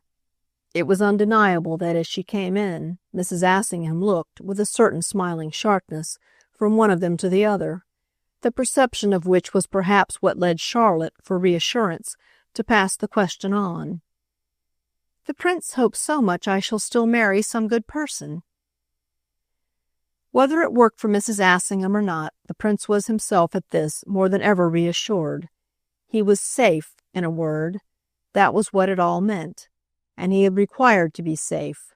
He was really safe enough for almost any joke. "It's only," he explained to their hostess, "because of what Miss Stant has been telling me. Don't we want to keep up her courage?" If the joke was broad, he had at least not begun it, not, that is, as a joke, which was what his companions addressed to their friend made of it. "She has been trying in America, she says, but she hasn't brought it off." The tone was somehow not what Mrs. Assingham had expected, but she made the best of it. "Well, then," she replied to the young man, "if you take such an interest, you must bring it off." "And you must help, dear," Charlotte said unperturbed, "as you've helped so beautifully in such things before." With which, before Mrs. Assingham could meet the appeal, she had addressed herself to the prince on a matter much nearer to him. "Your marriage is on Friday. On Saturday?" "Oh, on Friday, no. For what do you take us? There's not a vulgar omen we're neglecting. On Saturday, please, at the Oratory at 3 o'clock, before 12 assistants exactly." "12 including me?" It struck him. He laughed. "You'll make the 13th. It won't do." "Not," said Charlotte, "if you're going in for almonds. Should you like me to stay away?" "Dear, no, we'll manage. We'll make the round number. We'll have in some old woman. They must keep them there for that, don't they?" Mrs. Assingham's return had at last indicated for him his departure. He had possessed himself again of his hat and approached her to take leave, but he had another word for Charlotte. "I dine tonight with Mr. Verver. Have you any message?" The girl seemed to wonder a little. "For Mr. Verver?" "For Maggie. About her seeing you early. That, I know, is what she'll like." "Then I'll come early, thanks." "I dare say," he went on, "she'll send for you. I mean send a carriage." "Oh, I don't require that, thanks. I can go for a penny, can't I?" she asked of Mrs. Assingham, "in an omnibus." "Oh, I say," said the prince, while Mrs. Assingham looked at her blandly. "Yes, love, and I'll give you the penny. She shall get there," the good lady added to their friend. But Charlotte, as the latter took leave of her, thought of something else. "There's a great favor, Prince, that I want to ask of you. I want, between this and Saturday, to make Maggie a marriage present." "Oh, I say," the young man again soothingly exclaimed. "Ah, but I must," she went on. "It's really almost for that I came back. It was impossible to get in America what I wanted." Mrs. Assingham showed anxiety. "What is it, then, dear, you want?" But the girl looked only at their companion. "That's what the prince, if he'll be so good, must help me to decide."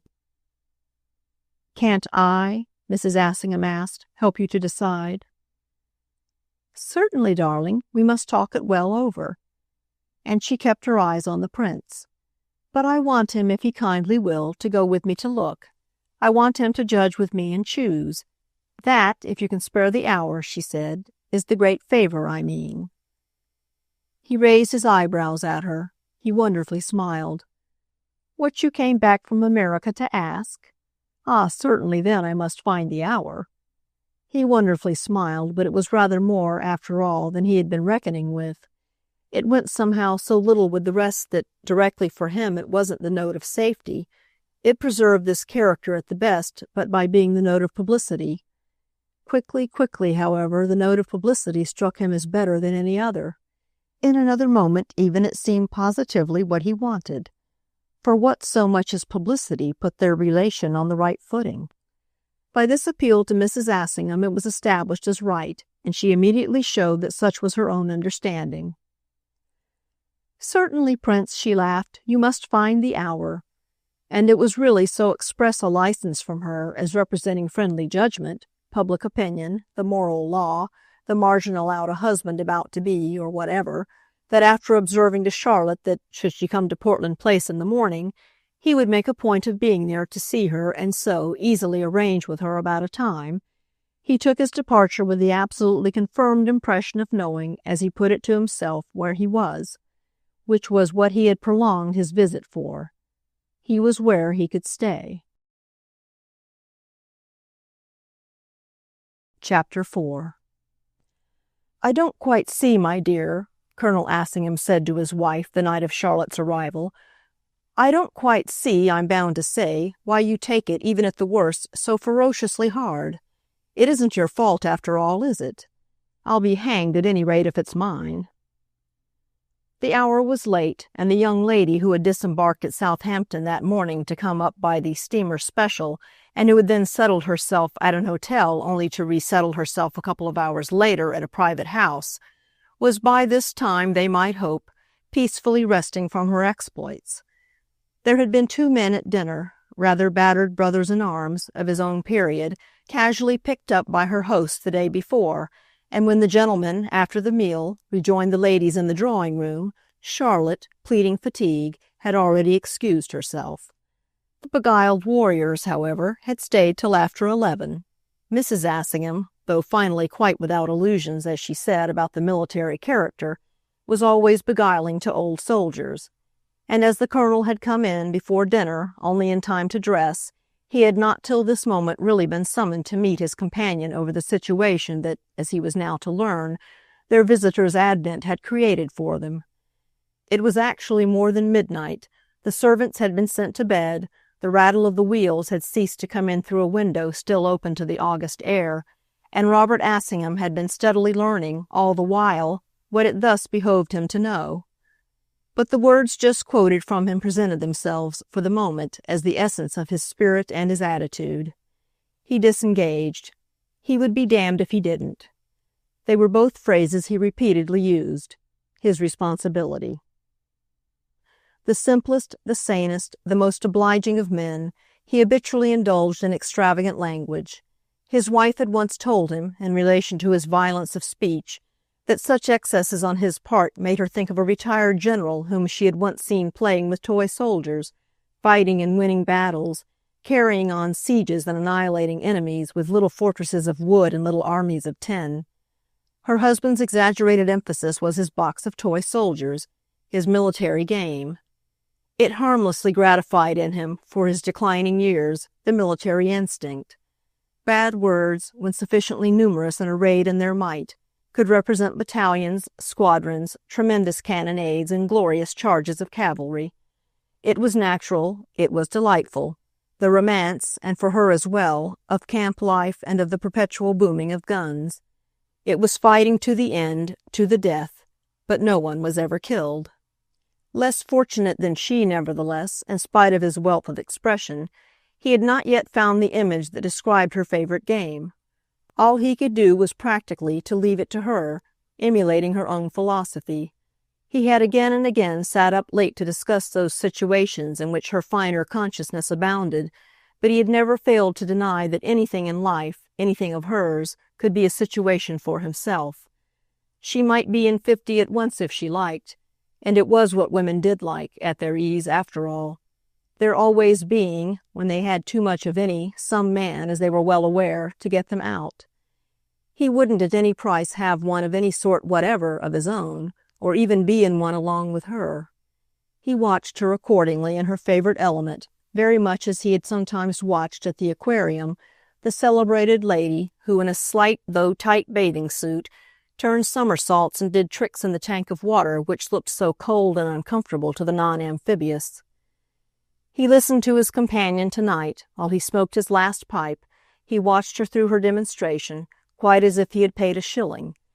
But it was true that, this being the case, he desired the value of his money. What was it, in the name of wonder, that she was so bent on being responsible for? What did she pretend was going to happen, and what, at the worst, could the poor girl do, even granting she wanted to do anything? What, at the worst, for that matter, could she be conceived to have in her head? "If she had told me the moment she got here," Mrs. Assingham replied, "I shouldn't have my difficulty in finding out. But she wasn't so obliging, and I see no sign at all of her becoming so. What's certain is that she didn't come for nothing. She wants—she worked it out at her leisure—to see the prince again. That isn't what troubles me. I mean that such a fact as a fact isn't. But what I ask myself is, what does she want it for?" "What's the good of asking yourself if you know you don't know?" The colonel sat back at his own ease, with an ankle resting on the other knee, and his eyes attentive to the good appearance of an extremely slender foot which he kept jerking in its neat integument of fine-spun black silk and patent leather. It seemed to confess, this member, to consciousness of military discipline, everything about it being as polished and perfect, as straight and tight and trim, as a soldier on parade. It went so far as to imply that someone or other would have got something or other, confinement to barracks or suppression of pay, if it hadn't been just as it was. Bob Assingham was distinguished altogether by leanness of person, a leanness quite distinct from physical laxity, which might have been determined, on the part of superior powers, by views of transport and accommodation, and which in fact verged on the abnormal. He did himself as well as his friends mostly knew, yet remained hungrily thin, with facial, with abdominal cavities quite grim in their effect, and with a consequent looseness of apparel that, combined with a choice of queer light shades and of strange straw-like textures of the aspect of Chinese mats, provocative of wonder at his sources of supply, suggested the habit of tropic islands, a continual cane-bottomed chair, a governorship exercised on wide verandas. His smooth, round head with the particular shade of its white hair was like a silver pot reversed. His cheekbones and the bristle of his mustache were worthy of Attila the Hun. The hollows of his eyes were deep and darksome, but the eyes within them were like little blue flowers plucked that morning. He knew everything that could be known about life, which he regarded as, for far the greater part, a matter of pecuniary arrangement. His wife accused him of a want alike of moral and of intellectual reaction, or rather indeed of a complete incapacity for either. He never went even so far as to understand what she meant, and it didn't at all matter, since he could be, in spite of the limitation, a perfectly social creature. The infirmities, the predicaments of men neither surprised nor shocked him, and indeed, which was perhaps his only real loss in a thrifty career, scarce even amused. He took them for granted without horror, classifying them after their kind and calculating results and chances. He might, in old bewildering climates, in old campaigns of cruelty and license, have had such revelations and known such amazements that he had nothing more to learn. But he was wholly content, in spite of his fondness and domestic discussion, for the superlative degree, and his kindness, in the oddest way, seemed to have nothing to do with his experience. He could deal with things perfectly, for all his needs, without getting near them. This was the way he dealt with his wife, a large proportion of whose meanings he knew he could neglect. He edited, for their general economy, the play of her mind, just as he edited savingly with the stump of a pencil her redundant telegrams. The thing in the world that was least of a mystery to him was his club, which he was accepted as perhaps too completely managing, and which he managed on lines of perfect penetration. His connection with it was really a masterpiece of editing. This was, in fact, to come back, very much the process he might have been proposing to apply to Mrs. Assingham's view of what was now before them, that is, to their connection with Charlotte Stant's possibilities. They wouldn't lavish on them all their little fortune of curiosity and alarm. Certainly they wouldn't spend their cherished savings so early in the day. He liked Charlotte, moreover, who was a smooth and compact inmate, and whom he felt as, with her instincts that made against waste, much more of his own sort than his wife. He could talk with her about Fanny almost better than he could talk with Fanny about Charlotte. However, he made at present the best of the latter necessity, even to the pressing of the question he has been noted as having last uttered. If you can't think what to be afraid of, wait till you can think. Then you'll do it much better. Or otherwise, if that's waiting too long, find out from her. Don't try to find out from me. Ask her yourself. Mrs. Assingham denied, as we know, that her husband had a play of mind, so that she could, on her side, treat these remarks only as if they had been senseless physical gestures or nervous facial movements. She overlooked them as from habit and kindness, yet there was no one to whom she talked so persistently of such intimate things. It's her friendship with Maggie that's the immense complication, because that, she audibly mused, is so natural. Then why can't she have come out for it? She came out, Mrs. Assingham continued to meditate, because she hates America. There was no place for her there. She didn't fit in. She wasn't in sympathy. No more were the people she saw. Then it's hideously dear. She can't on her means begin to live there. Not at all as she can, in a way, here. In the way, you mean, of living with us? Of living with anyone. She can't live by visits alone, and she doesn't want to. She's too good for it even if she could. But she will, she must, sooner or later, stay with them. Maggie will want her. Maggie will make her. Besides, she'll want to herself. Then why won't that do, the Colonel asked, for you to think it's what she has come for? How will it do? How? She went on as without hearing him. That's what one keeps feeling. Why shouldn't it do beautifully?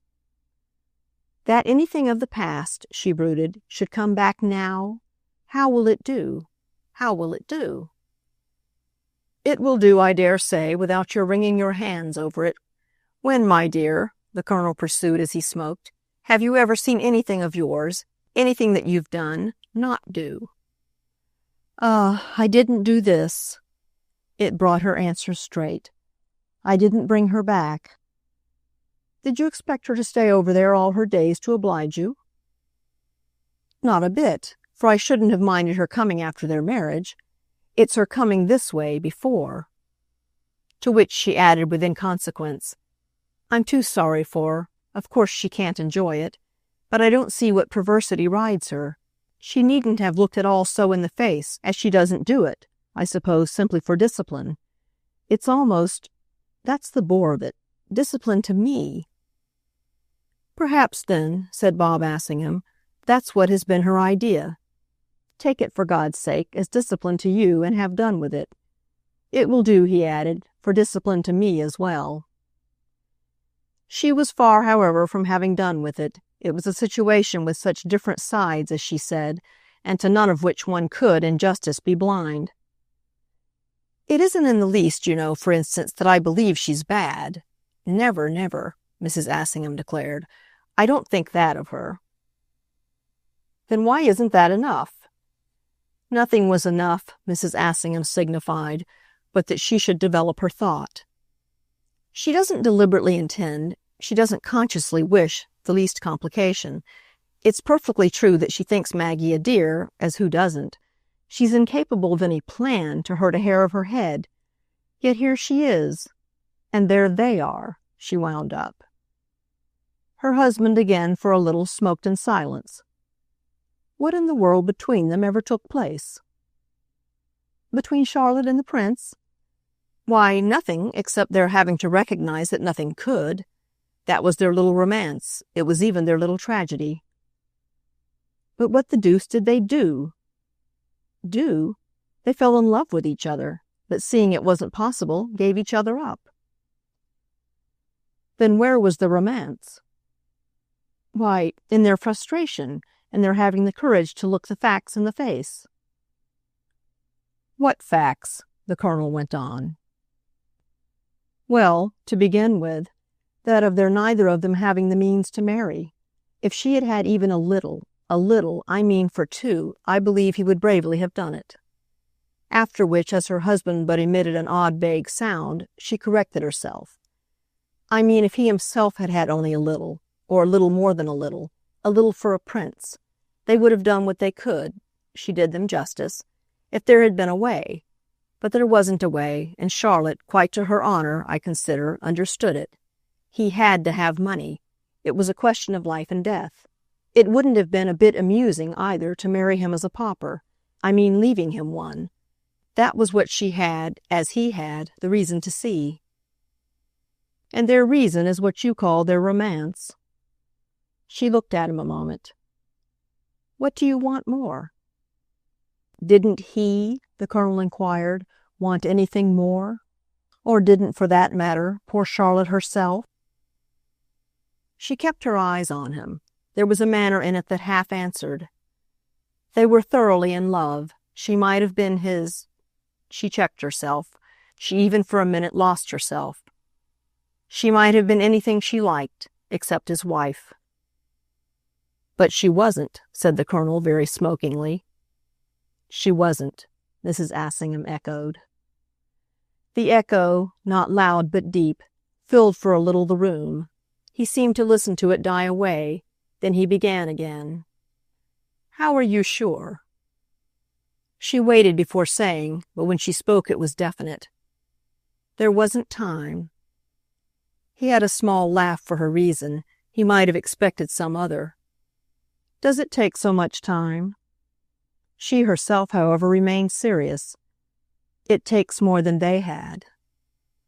He was detached, but he wondered. What was the matter with their time? After which, as remembering it all, living it over and piecing it together, she only considered. You mean that you came in with your idea? He demanded. It brought her quickly to the point, and as if also in a measure to answer herself. Not a bit of it then, but you surely recall, she went on, the way a year ago everything took place. They had parted before he had ever heard of Maggie.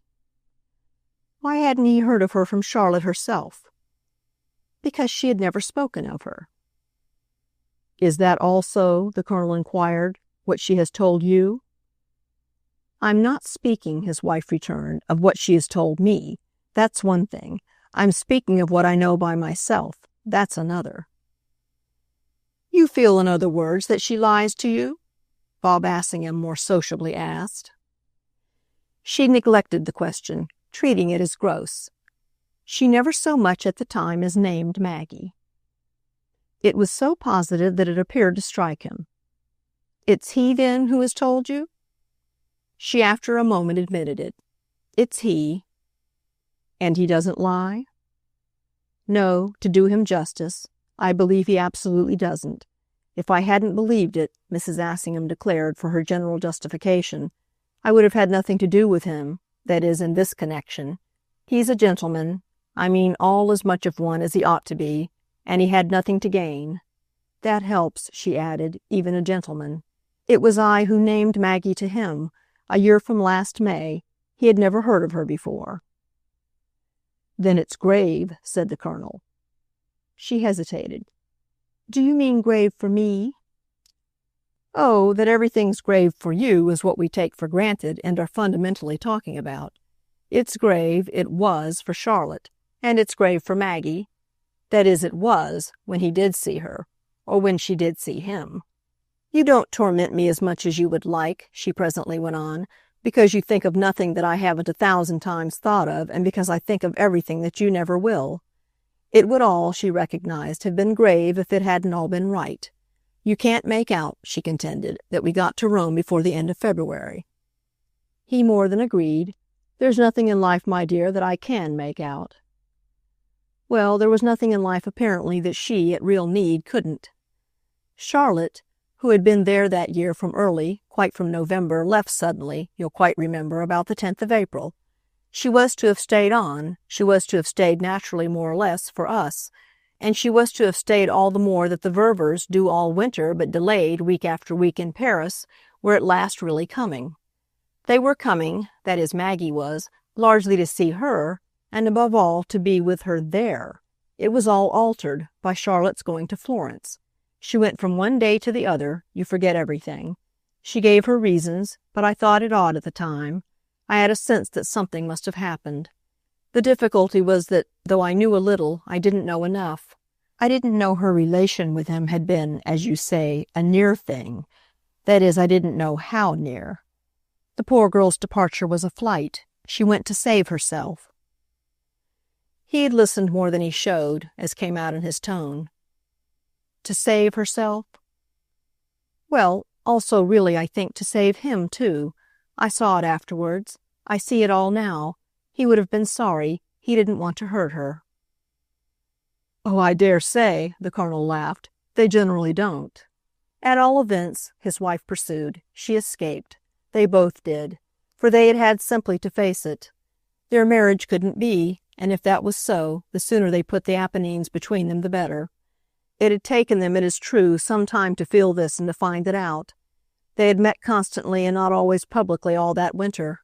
They had met more than was known, though it was a good deal known. More certainly, she said, than I then imagined, though I don't know what difference it would after all have made with me. I liked him, I thought him charming from the first of our knowing him. And now, after more than a year, he has done nothing to spoil it.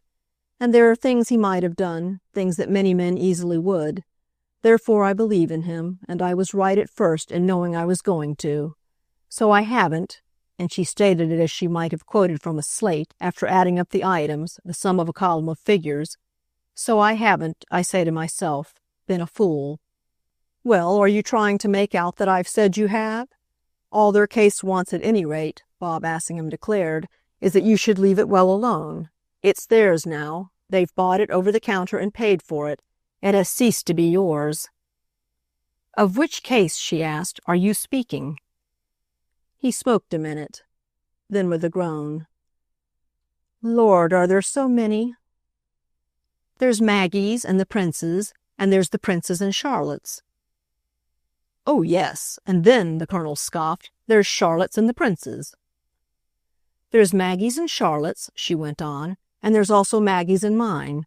I think, too, that there's Charlotte's and mine. Yes, she mused, Charlotte's and mine is certainly a case. In short, you see, there are plenty.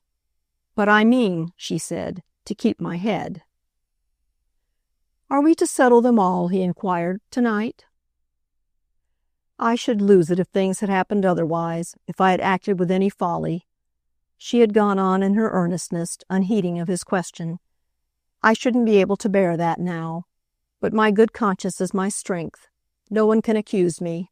The Ververs came on to Rome alone. Charlotte, after their days with her in Florence, had decided about America. Maggie, I dare say, had helped her. She must have made her a present, and a handsome one, so that many things were easy. Charlotte left them, came to England, joined somebody or other, sailed for New York. I have still her letter from Milan telling me. I didn't know at the moment all that was behind it, but I felt in it nevertheless the undertaking of a new life. Certainly in any case it cleared that air, the dear old Roman in which we were steeped. It left the field free, it gave me a free hand. There was no question for me of anybody else when I brought the two others together. More than that, there was no question for them. So you see, she concluded, where that puts me. She got up on the words, very much as if they were the blue daylight towards which, through a darksome tunnel, she had been pushing her way, and the elation in her voice, combined with her recovered alertness, might have signified the sharp whistle of the train that shoots at last into the open. She turned about the room, she looked out a moment into the August night, she stopped here and there before the flowers and bowls and vases. Yes, it was distinctly as if she had proved what was needing proof, as if the issue of her operation had been, almost unexpectedly, a success. Old arithmetic had perhaps been fallacious, but the new settled the question. Her husband, oddly, however, kept his place without apparently measuring these results. As he had been amused at her intensity, so he was not uplifted by her relief. His interest might in fact have been more enlisted than he allowed. "Do you mean," he presently asked, "that he had already forgot about Charlotte?" She faced round as if he had touched a spring. He wanted to, naturally, and it was much the best thing he could do. She was in possession of the main case, as it truly seemed. She had it all now. He was capable of the effort, and he took the best way. Remember, too, what Maggie then seemed to us. "She's very nice, but she always seems to me more than anything else the young woman who has $1 million a year. If you mean that that's what she especially seemed to him, you, of course, place the thing in your light. The effort to forget Charlotte couldn't, I grant you, have been so difficult." This pulled her up but for an instant. "I never said he didn't from the first. I never said that he doesn't more and more, like Maggie's money." "I never said I shouldn't have liked it myself," Bob Assingham returned. He made no movement. He smoked another minute. "How much did Maggie know?" "How much?" She seemed to consider, as if it were between quarts and gallons, how best to express the quantity. She knew what Charlotte and Florence had told her. "And what had Charlotte told her?" "Very little." "What makes you so sure?" "Why, this, that she couldn't tell her." And she explained a little what she meant. "There are things, my dear, haven't you felt it yourself, coarse as you are, that no one could tell Maggie? There are things that, upon my word, I shouldn't care to attempt to tell her now." The Colonel smoked on it. "She'd be so scandalized." "She'd be so frightened. She'd be, in her strange little way, so hurt. She wasn't born to know evil. She must never know it." Bob Assingham had a queer, grim laugh, the sound of which, in fact, fixed his wife before him. "We're taking grand ways to prevent it." But she stood there to protest. "We're not taking any ways. The ways are all taken. They were taken from the moment he came up to our carriage that day in Villa Borghese, the second or third of her days in Rome, when, as you remember, you went off somewhere with Mr. Verver, and the prince, who had got into the carriage with us, came home with us to tea. They had met, they had seen each other well, they were in relation. The rest was to come of itself and as it could. It began practically, I recollect, in our drive.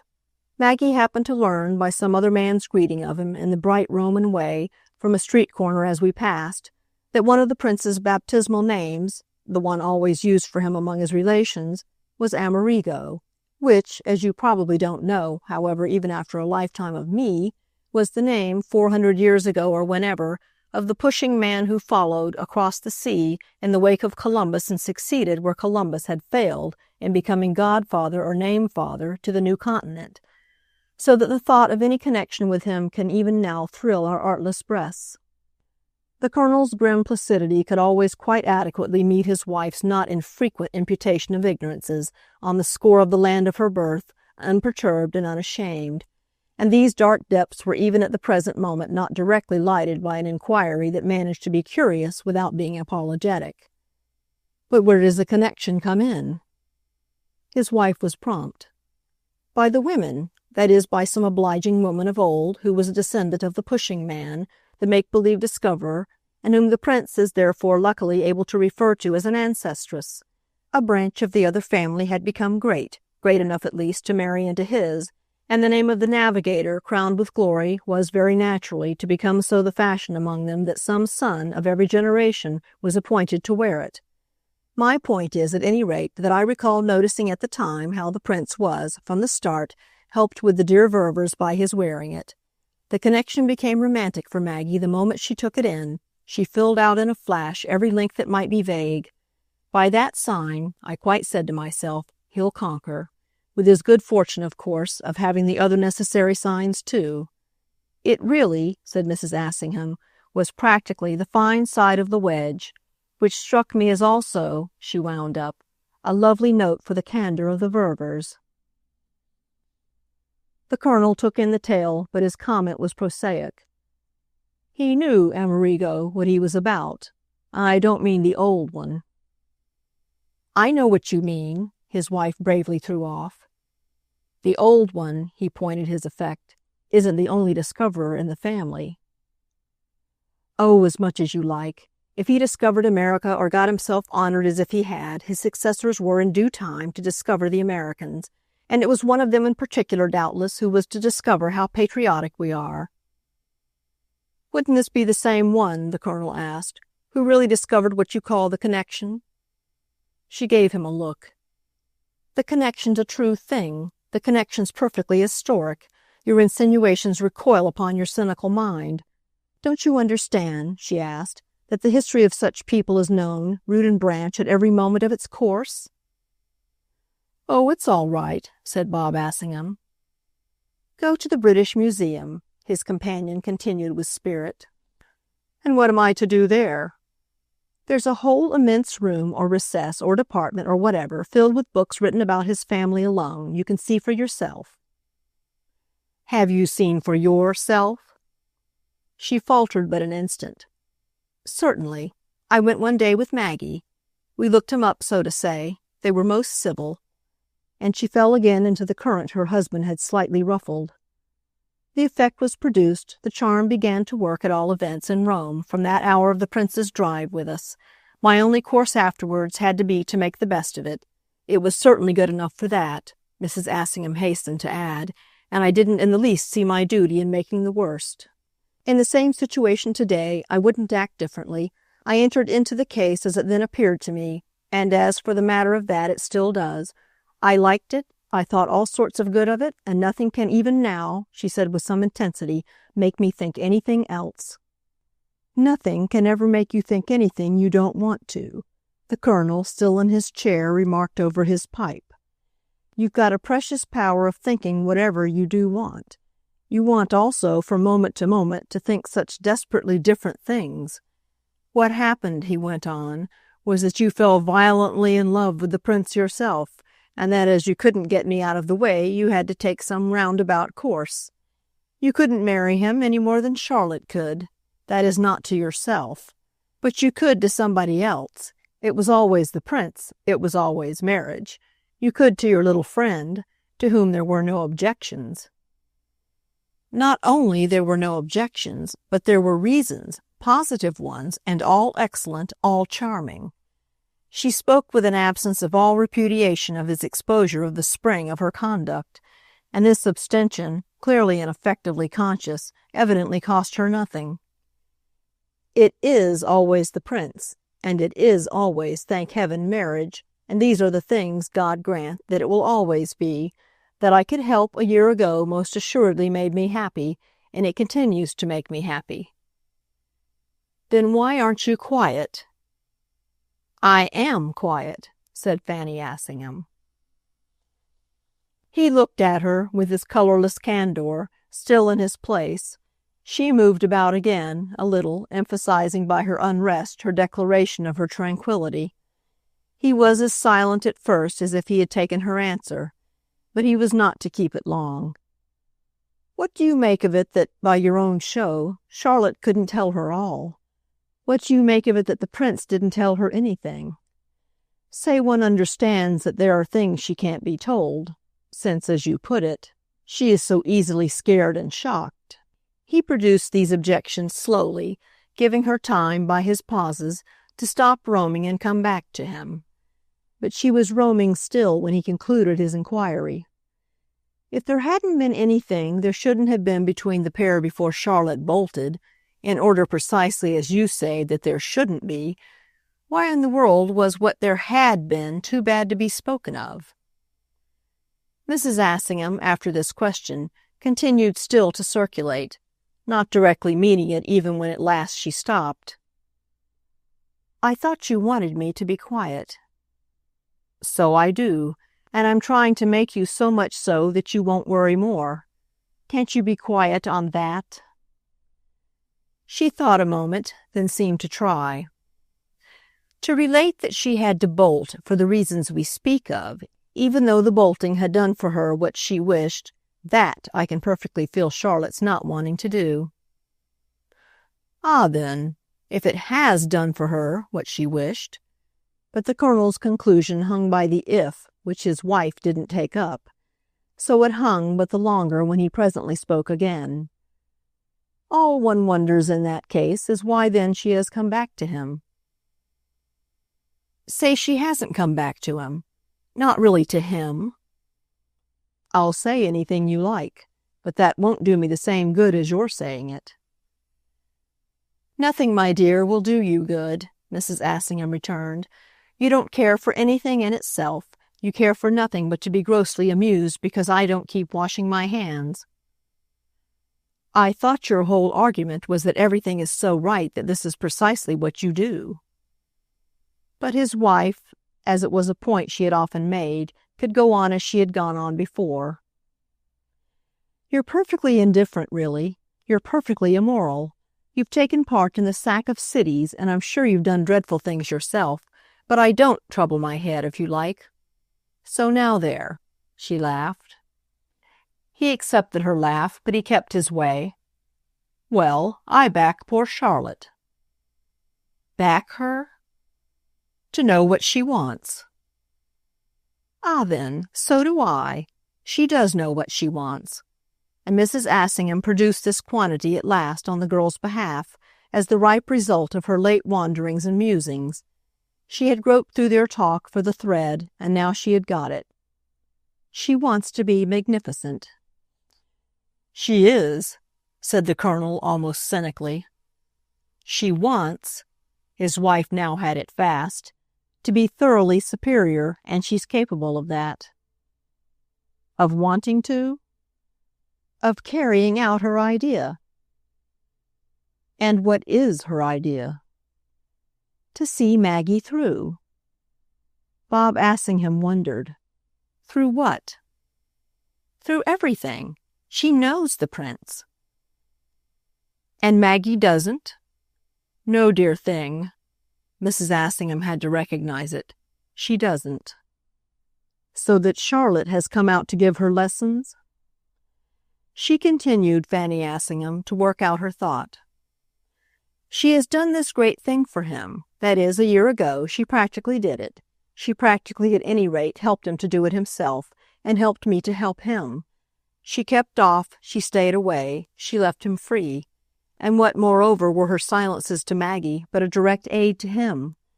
If she had spoken in Florence, if she had told her own poor story, if she had come back at any time, till within a few weeks ago, if she hadn't gone to New York and hadn't held out there, if she hadn't done these things, all that has happened since would certainly have been different.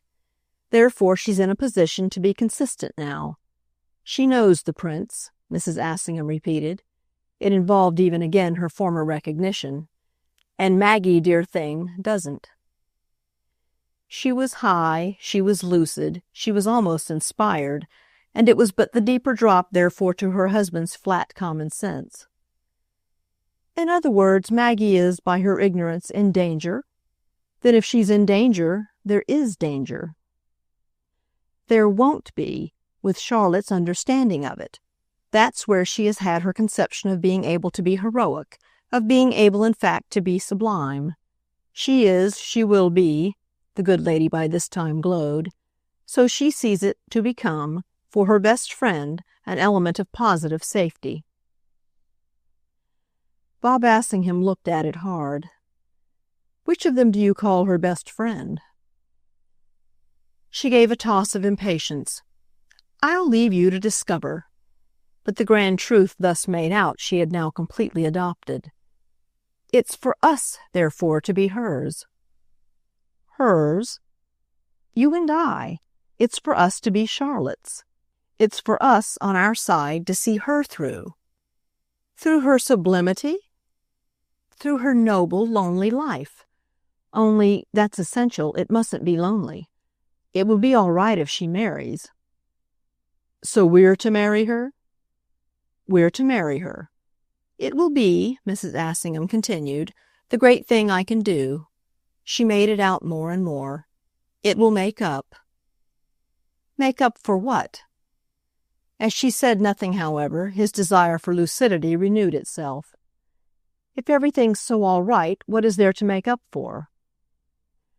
Why, if I did do either of them by any chance a wrong, if I made a mistake. You'll make up for it by making another? And then, as she again took her time, I thought your whole point is just that you're sure. One can never be ideally sure of anything. There are always possibilities. Then, if we can but strike so wild, why keep meddling? It made her again look at him.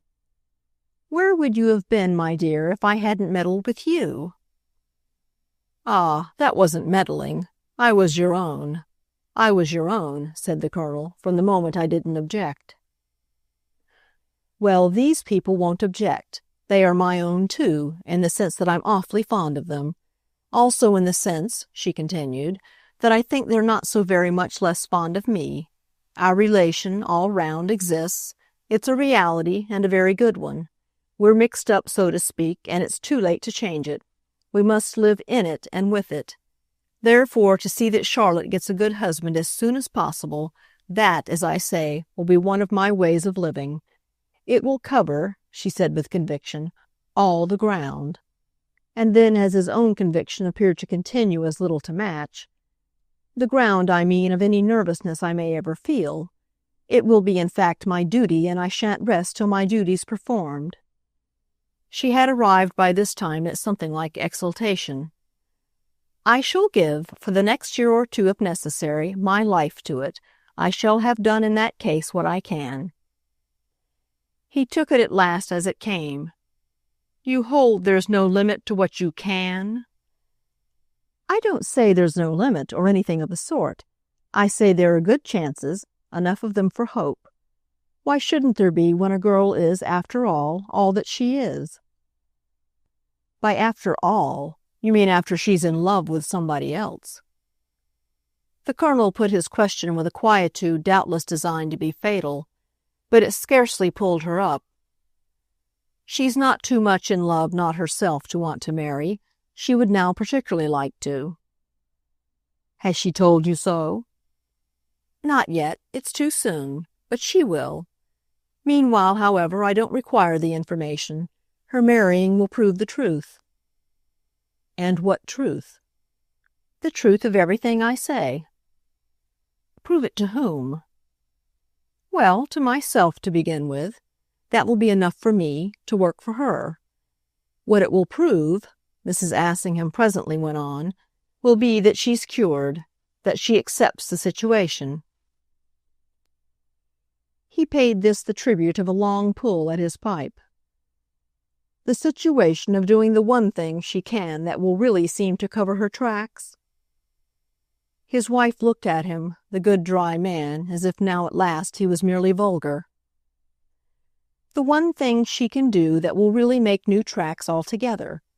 The thing that, before any other, will be wise and right. The thing that will best give her her chance to be magnificent." He slowly emitted his smoke. "And best give you, by the same token, yours to be magnificent with her?" "I shall be as magnificent at least as I can." Bob Assingham got up. "And you call me immoral?" She hesitated. "I'll call you stupid if you prefer, but stupidity pushed to a certain point is, you know, immorality. Just so what is morality but high intelligence?" This he was unable to tell her, which left her more definitely to conclude. "Besides, it's all, at the worst, great fun." "Oh, if you simply put it at that." His implication was that in this case they had a common ground. Yet even thus he couldn't catch her by it. "Oh, I don't mean," she said from the threshold, "the fun that you mean. Good night." In answer to which, as he turned out the electric light, he gave an odd short groan, almost a grunt. He had, apparently, meant some particular kind. Chapter 5. "Well, now I must tell you, for I want to be absolutely honest." So Charlotte spoke, a little ominously, after they had got into the park. "I don't want to pretend, and I can't pretend a moment longer. You may think of me what you will, but I don't care. I knew I shouldn't, and I found now how little. I came back for this, not really for anything else. For this," she repeated as, under the influence of her tone, the prince had already come to a pause. "For this?" He spoke as if the particular things she indicated were vague to him, or were, rather, a quantity that couldn't at the most be much. It would be as much, however, as she should be able to make it. "To have 1 hour alone with you."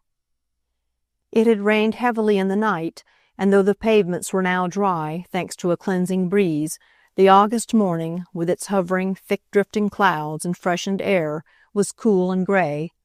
The multitudinous green of the park had been deepened, and a wholesome smell of irrigation, purging the place of dust and of odors less acceptable, rose from the earth. Charlotte had looked about her with expression from the first of their coming in, quite as if for a deep greeting, for general recognition. The day was, even in the heart of London, of a rich, low-browed, weather-washed English type. It was as if it had been waiting for her, as if she knew it, placed it, loved it, as if it were in fact a part of what she had come back for. So far as this was the case, the impression, of course, could only be lost on a mere vague Italian. It was one of those for which you had to be blessedly an American, as indeed you had to be blessedly an American for all sorts of things, so long as you hadn't, blessedly or not, to remain in America. The prince had, by 10:30, as also by definite appointment, called in Cadogan Place for Mrs. Assingham's visitor, and then, after brief delay, the two had walked together up Sloane Street and got straight into the park from Knightsbridge. The understanding to this end had taken its place, after a couple of days, as inevitably consequent on the appeal made by the girl during those first moments in Mrs. Assingham's drawing-room. It was an appeal the couple of days had done nothing to invalidate, everything much rather to place in a light, and as to which obviously it wouldn't have fitted that anyone should raise an objection. Who was there, for that matter, to raise one, from the moment Mrs. Assingham, informed and apparently not disapproving, didn't intervene? This the young man had asked himself, with a very sufficient sense of what would have made him ridiculous. He wasn't going to begin, that at least was certain, by showing a fear. Even had fear at first been sharp in him, moreover, it would already not a little have dropped. So happy all round, so propitious, he quite might have called it, had been the effect of this rapid interval. The time had been taken up largely by his active reception of his own wedding guests, and by Maggie's scarce less absorbed entertainment of her friend, whom she had kept for hours together in Portland Place, whom she had not, as wouldn't have been convenient, invited altogether as yet to migrate, but who had been present with other persons, his contingent, at luncheon, at tea, at dinner, at perpetual repasts. He had never in his life, it struck him, had to reckon with so much eating, whenever he had looked in. If he had not again till this hour, save for a minute, seen Charlotte alone, so positively all the while he had not seen even Maggie, and if therefore he had not seen even Maggie, nothing was more natural than that he shouldn't have seen Charlotte. The exceptional minute, a mere snatch, at the tail of the others on the huge Portland Place staircase had sufficiently enabled the girl to remind him, so ready she assumed him to be, of what they were to do. Time pressed if they were to do it at all. Everyone had brought gifts. His relations had brought wonders. How did they still have, where did they still find such treasures? She only had brought nothing, and she was ashamed. Yet even by the sight of the rest of the tribute she wouldn't be put off. She would do what she could, and he was, unknown to Maggie, he must remember, to give her his aid. He had prolonged the minute so far as to take time to hesitate for a reason, and then to risk bringing his reason out. The risk was because he might hurt her pride, if she had that particular sort. But she might as well be hurt one way as another, and besides, that particular sort of pride was just what she hadn't. So his slight resistance, while they lingered, had been just easy enough not to be impossible. "I hate to encourage you, and for such a purpose, after all, to spend your money."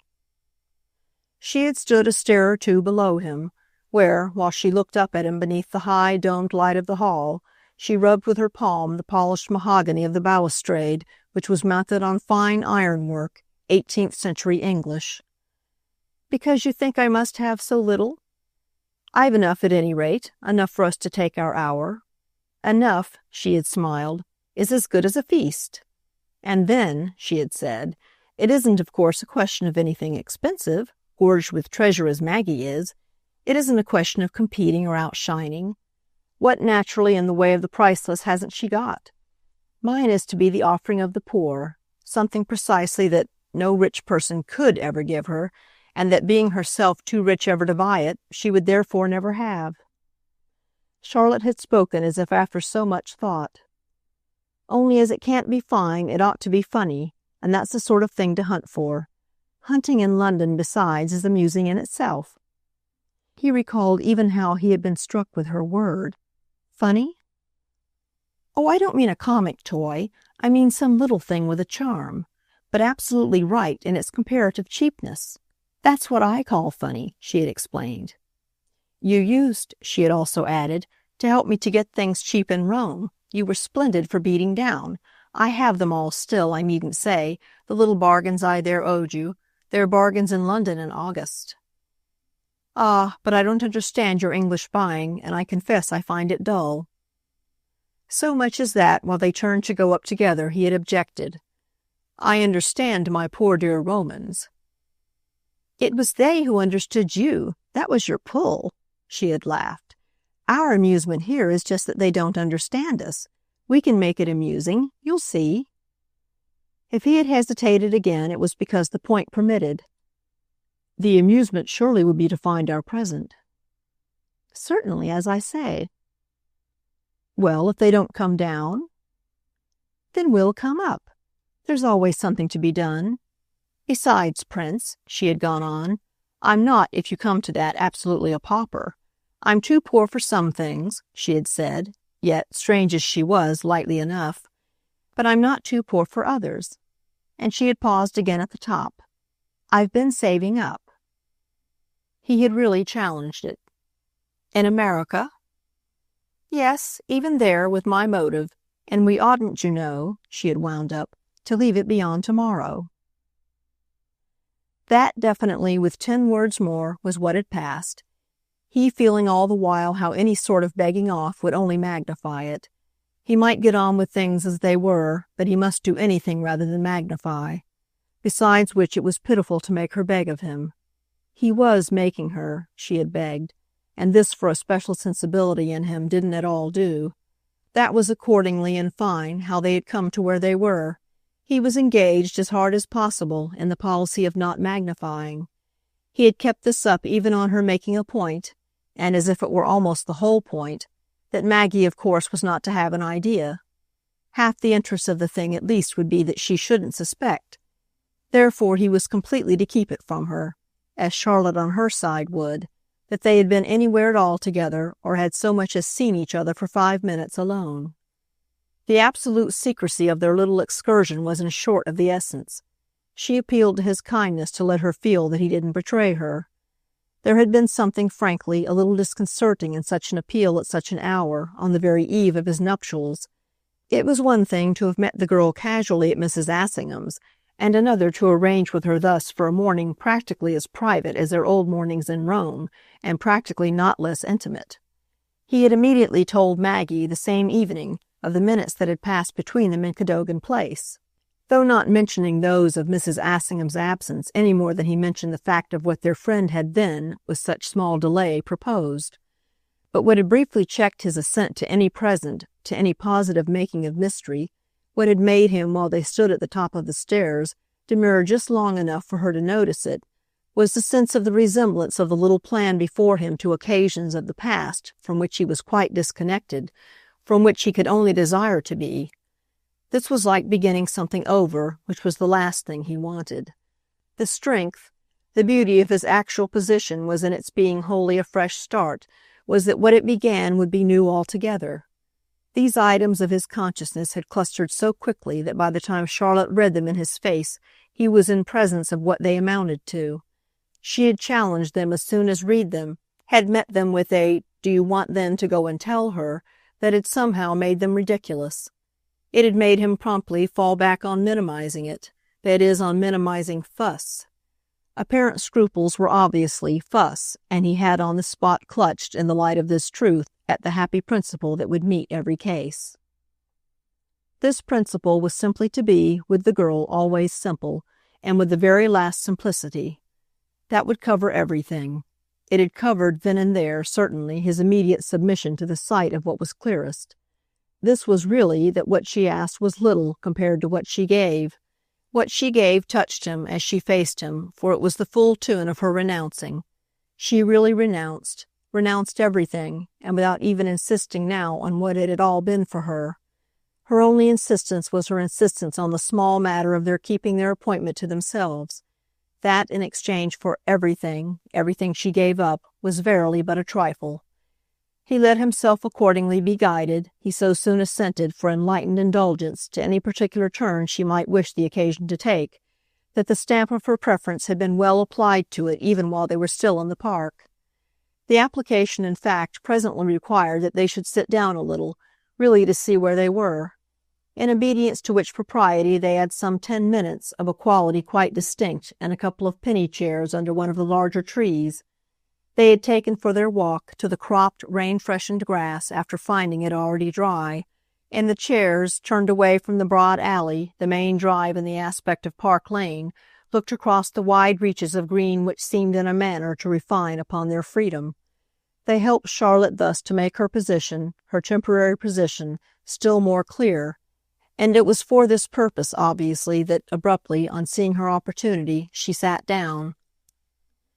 He stood for a little before her, as if to mark the importance of not wasting time, the importance she herself had previously insisted on. But after she had said a few words, it was impossible for him not to resort again to good nature. He marked as he could by this concession that if he had finally met her first proposal for what would be amusing in it, so any idea she might have would contribute to that effect.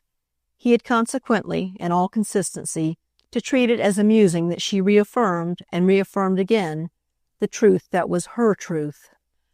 "I don't care what you make of it, and I don't ask anything whatever of you, anything but this. I want to have said it, that's all. I want not to have failed to say it, to see you once and be with you, to be as we are now and as we used to be, for one small hour, or say for 2, that's what I have had for weeks in my head. I mean, of course, to get it before what you're going to do. So all the while, you see," she went on with her eyes on him, "it was a question for me if I should be able to manage it in time. If I couldn't have come now, I probably shouldn't have come at all, perhaps even ever.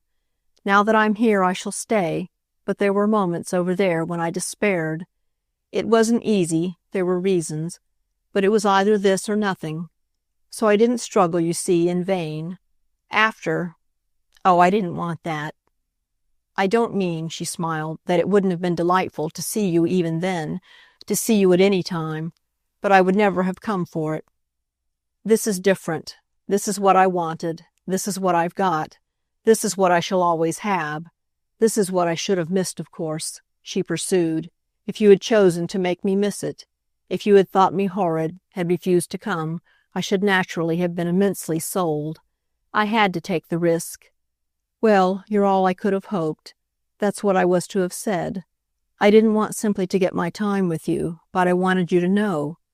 I wanted you," she kept it up slowly, softly, with a small tremor of voice, but without the least failure of sense or sequence. "I wanted you to understand. I wanted you, that is, to hear.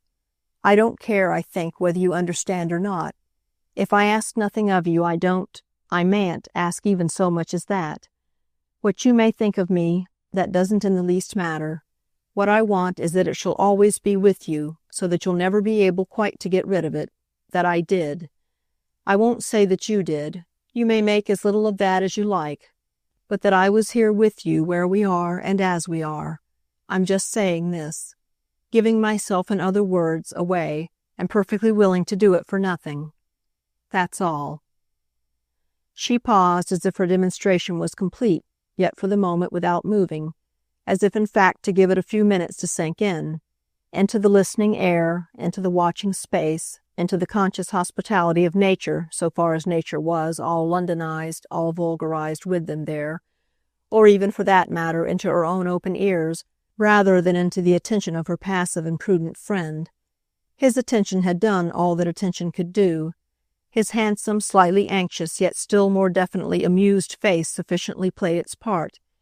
He clutched, however, at what he could best clutch at, the fact that she let him off, definitely let him off. She let him off, it seemed, even from so much as answering, so that while he smiled back at her in return for her information, he felt his lips remain closed to the successive vagueness of rejoinder, of objection, that rose for him from within. Charlotte herself spoke again at last.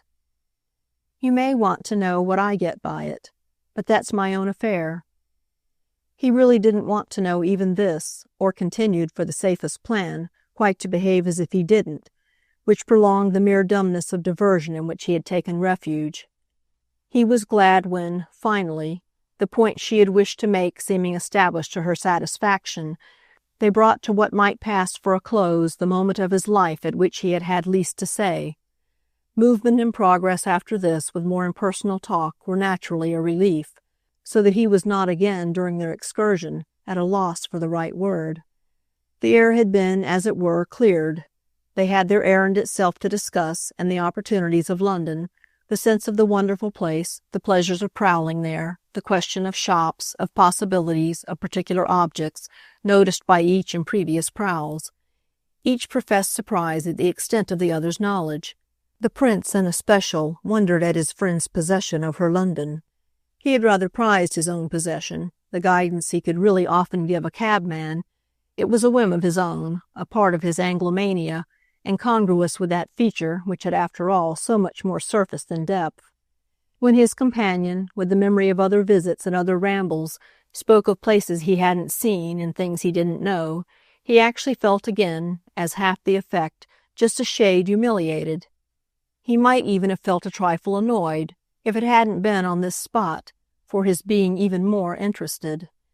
It was a fresh light on Charlotte and on her curious world quality, of which in Rome he had had his due sense, but which clearly would show larger on the big London stage. Rome was in comparison a village, a family party, a little old-world spinet for the fingers of one hand. By the time they reached the Marble Arch it was almost as if she were showing him a new side, and that, in fact, gave amusement a new and a firmer basis. The right tone would be easy for putting himself in her hands.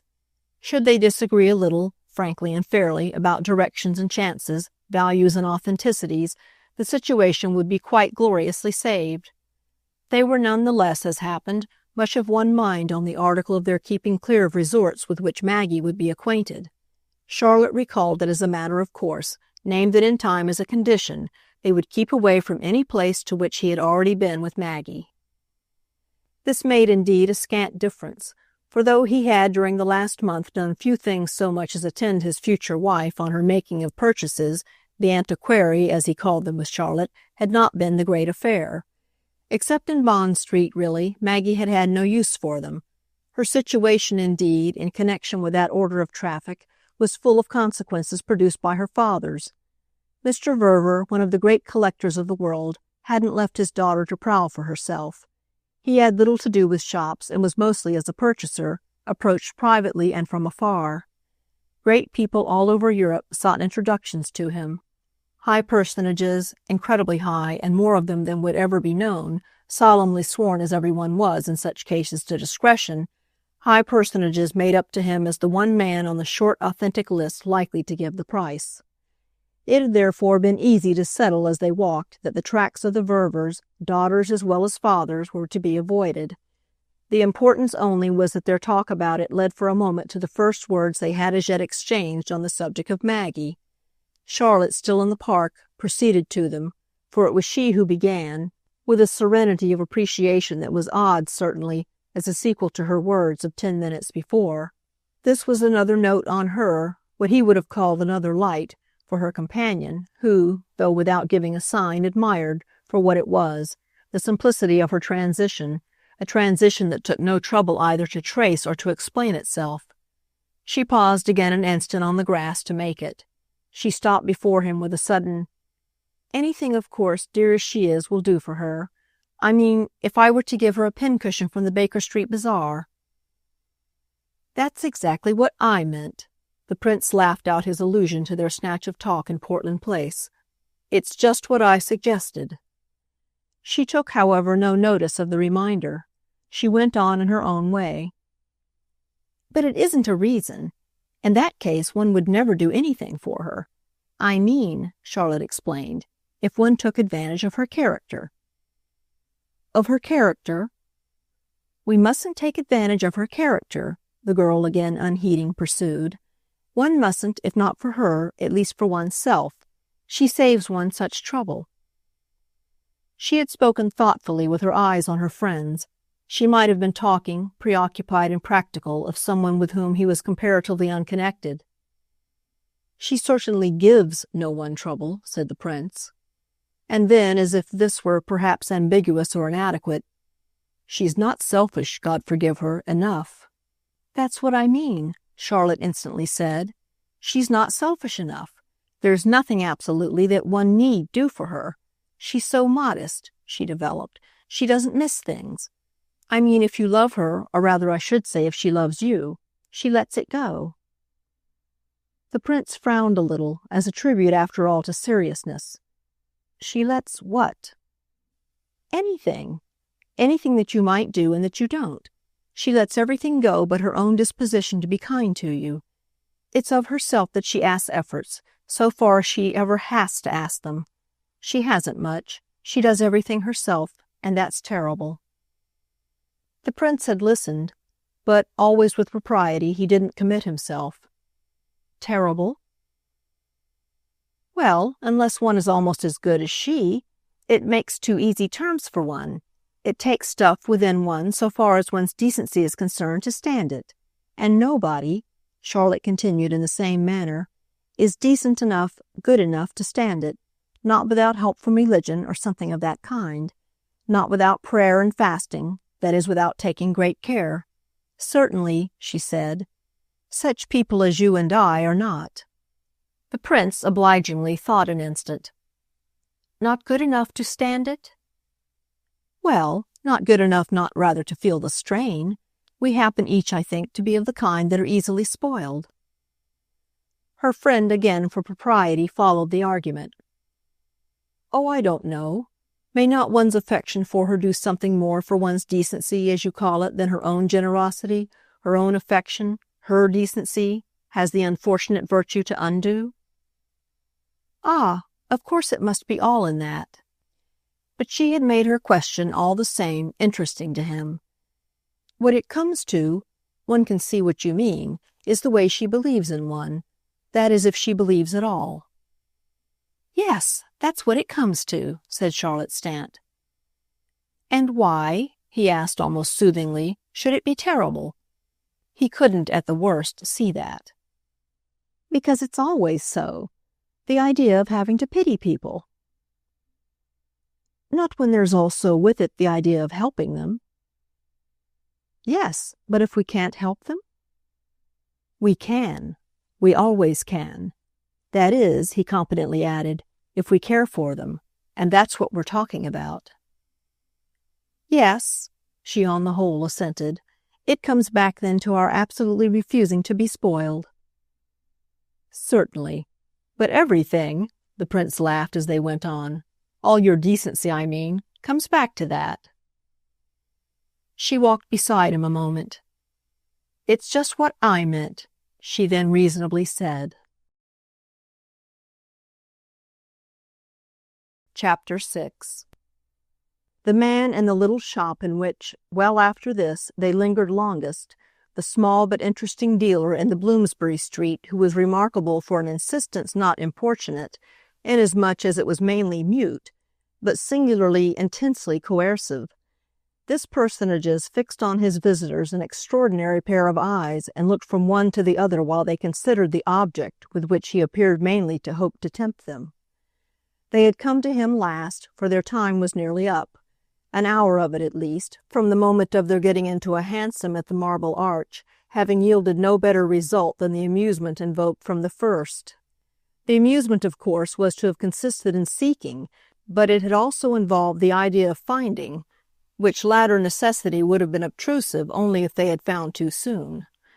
The question at present was if they were finding, and they put it to each other, in the Bloomsbury shop, while they enjoyed the undiverted attention of the shopman. He was clearly the master and devoted to his business, the essence of which, in his conception, might precisely have been this particular secret that he possessed for worrying the customer so little that it fairly made for their relations a sort of solemnity. He had not many things, none of the redundancy of rot they had elsewhere seen, and our friends had, on entering, even had the sense of a muster so scant that, as high values obviously wouldn't reign, the effect might be almost pitiful. Then their impression had changed, for though the show was of small pieces, several taken from the little window and others extracted from a cupboard behind the counter, dusky in the rather low-browed place despite its glass doors, each bid for their attention spoke, however modestly, for itself, and the pitch of their entertainer's pretensions was promptly enough given. His array was heterogeneous and not at all imposing. Still, it differed agreeably from what they had hitherto seen. Charlotte, after the incident, was to be full of impressions, of several of which, later on, she gave her companion, always in the interest of their amusement, the benefit. And one of the impressions had been that the man himself was the greatest curiosity they had looked at. The prince was to reply to this that he himself hadn't looked at him, as precisely in the general connection Charlotte had more than once, from other days, noted, for his advantage, her consciousness of how, below a certain social plane, he never saw. One kind of shopman was just like another to him, which was oddly inconsequent on the part of a mind that, where it did notice, noticed so much. He took throughout always the meaner sort for granted. The night of their meanness, or whatever name one might give it for him, made all his cats gray. He didn't, no doubt, want to hurt them, but he imaged them no more than if his eyes acted only for the level of his own high head. Her own vision acted for every relation. This he had seen for himself. She remarked beggars, she remembered servants, she recognized cabmen. She had often distinguished beauty, when out with him, in dirty children. She had admired type in faces at hucksters' stalls. Therefore, on this occasion, she had found their antiquario interesting, partly because he cared so for his things, and partly because he cared, well, so for them. "He likes his things. He loves them," she was to say, "and it isn't perhaps even at all, that he loves to sell them. I think he would love to keep them if he could, and he prefers at any rate to sell them to right people. We clearly were right people. He knows them when he sees them, and that's why, as I say, you could make out, or at least I could, that he cared for us. Didn't you see," she was to ask it with an insistence, The way he looked at us and took us in? I doubt if either of us have ever been so well looked at before. Yes, he'll remember us. She was to profess herself convinced of that almost to uneasiness. But it was after all, this was perhaps reassuring, because, given his taste, since he has taste, he was pleased with us. He was struck. He had ideas about us. Well, I should think people might. We're beautiful, aren't we? And he knows. Then also he has his way, for that way of saying nothing with his lips when he's all the while pressing you so with his face, which shows how he knows you feel it. That is a regular way.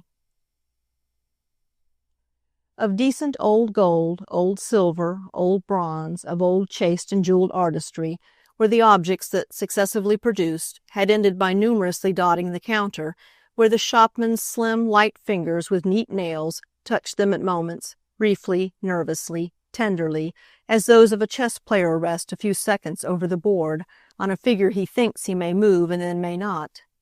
Small, florid ancientries, ornaments, pendants, lockets, brooches, buckles, pretexts for dim brilliance, bloodless rubies, pearls either too large or too opaque for value, miniatures mounted with diamonds that had ceased to dazzle, snuff-boxes presented to or by the too questionable great, cups, trays, taper stands, suggestive of pawn tickets, archaic and brown, that would themselves, if preserved, have been prized curiosities, a few commemorative medals of neat outline but dull reference, a classic monument or two, things of the first years of the century, things consular, Napoleonic, temples, obelisks, arches, tinily re-embodied, completed the discreet cluster, in which, however, even after tentative reinforcement from several quaint rings, intaglios, amethysts, carbuncles, each of which had found a home in the ancient sallow satin of some weakly snapping little box,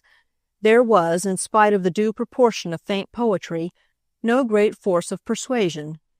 They looked, the visitors, they touched, they vaguely pretended to consider, but with skepticism so far as courtesy permitted and the quality of their attention.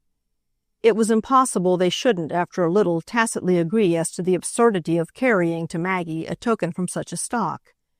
It would be, that was the difficulty, pretentious without being good, too usual as a treasure to have been an inspiration of the giver, and yet too primitive to be taken as tribute welcomed on any terms. They had been out more than 2 hours, and evidently had found nothing. It forced from Charlotte a kind of admission. It ought really, if it should be a thing of this sort, to take its little value from having belonged to one's self. "Ecco," said the prince, just triumphantly enough. "There you are." Behind the dealer were sundry small cupboards in the wall. 2 or 3 of these Charlotte had seen him open, so that her eyes found themselves resting on those he had not visited. But she completed her admission. "There's nothing here she could wear." It was only after a moment that her companion rejoined, "Is there anything, do you think, that you could?" It made her just start. She didn't, at all events, look at the objects. She but looked for an instant very directly at him. "No." "Ah!" the prince quietly exclaimed. "Would it be," Charlotte asked, "your idea to offer me something?" "Well, why not? As a small ricordo." "But a ricordo of what?" "Why, of this, as you yourself say, of this little hunt." "Oh, I say it, but hasn't my whole point been that I don't ask you to? Therefore," she demanded, but smiling at him now, "where's the logic?" "Oh, the logic," he laughed. "But logic's everything. That at least is how I feel it. A ricordo from you to me, is a ricordo of nothing. It has no reference." "Ah, my dear," he vaguely protested. Their entertainer, meanwhile, stood there with his eyes on them, and the girl, though at this minute more interested in her passage with her friend than in anything else, again met his gaze. It was a comfort to her that their foreign tongue covered what they said, and they might have appeared, of course, as the prince now had one of the snuff-boxes in his hand, to be discussing a purchase. "You don't refer," she went on to her companion. "I refer." He had lifted the lid of his little box, and he looked into it hard. "Do you mean by that, then, that you would be free?" "Free? To offer me something?" This gave her a longer pause, and when she spoke again she might have seemed, oddly, to be addressing the dealer. "Would you allow me?" "No," said the prince into his little box. "You wouldn't accept it from me?" "No," he repeated in the same way. She exhaled a long breath that was like a guarded sigh. "But you've touched an idea that has been mine. It's what I've wanted." Then she added, "It was what I hoped." He put down his box. This had drawn his eyes. He made nothing clearly of the little man's attention. "It's what you brought me out for?" "Well, that's, at any rate," she returned, "my own affair. But it won't do?" "It won't do, cara mia." "It's impossible?" "It's impossible." And he took up one of the brooches. She had another pause while the shopman only waited. "If I were to accept from you one of these charming little ornaments, as you suggest, what should I do with it?" He was perhaps at last a little irritated. He even, as if he might understand, looked vaguely across at their host. "Wear it, per Bacco." "Where then, please? Under my clothes?" "Wherever you like. But it isn't then, if you will," he added, "worth talking about." "It's only worth talking about, mio caro," she smiled, "from your having begun it. My question is only reasonable, but your idea may stand or fall by your answer to it. If I should pin one of these things on for you, would it be, to your mind, that I might go home and show it to Maggie as your present?" They had had between them often in talk the refrain, jocosely, descriptively applied, of old Roman. It had been, as a pleasantry in the other time, his explanation to her of everything. But nothing truly yet even seemed so old Roman as the shrug in which he now indulged. "Why in the world not?" "Because, on our basis, it would be impossible to give her an account of the pretext." "The pretext?" he wondered. "The occasion. This ramble that we shall have had together and that we're not to speak of." "Oh, yes," he said after a moment. "I remember we're not to speak of it." "That, of course, you're pledged to, and the one thing, you see, goes with the other, so you don't insist." He had again at random laid back his trinket, with which he quite turned to her, a little wearily at last, even a little impatiently. "I don't insist." It disposed for the time of the question, but what was next apparent was that it had seen them no further. The shopman, who had not stirred, stood there in his patience, which, his mute intensity helping, had almost the effect of an ironic comment.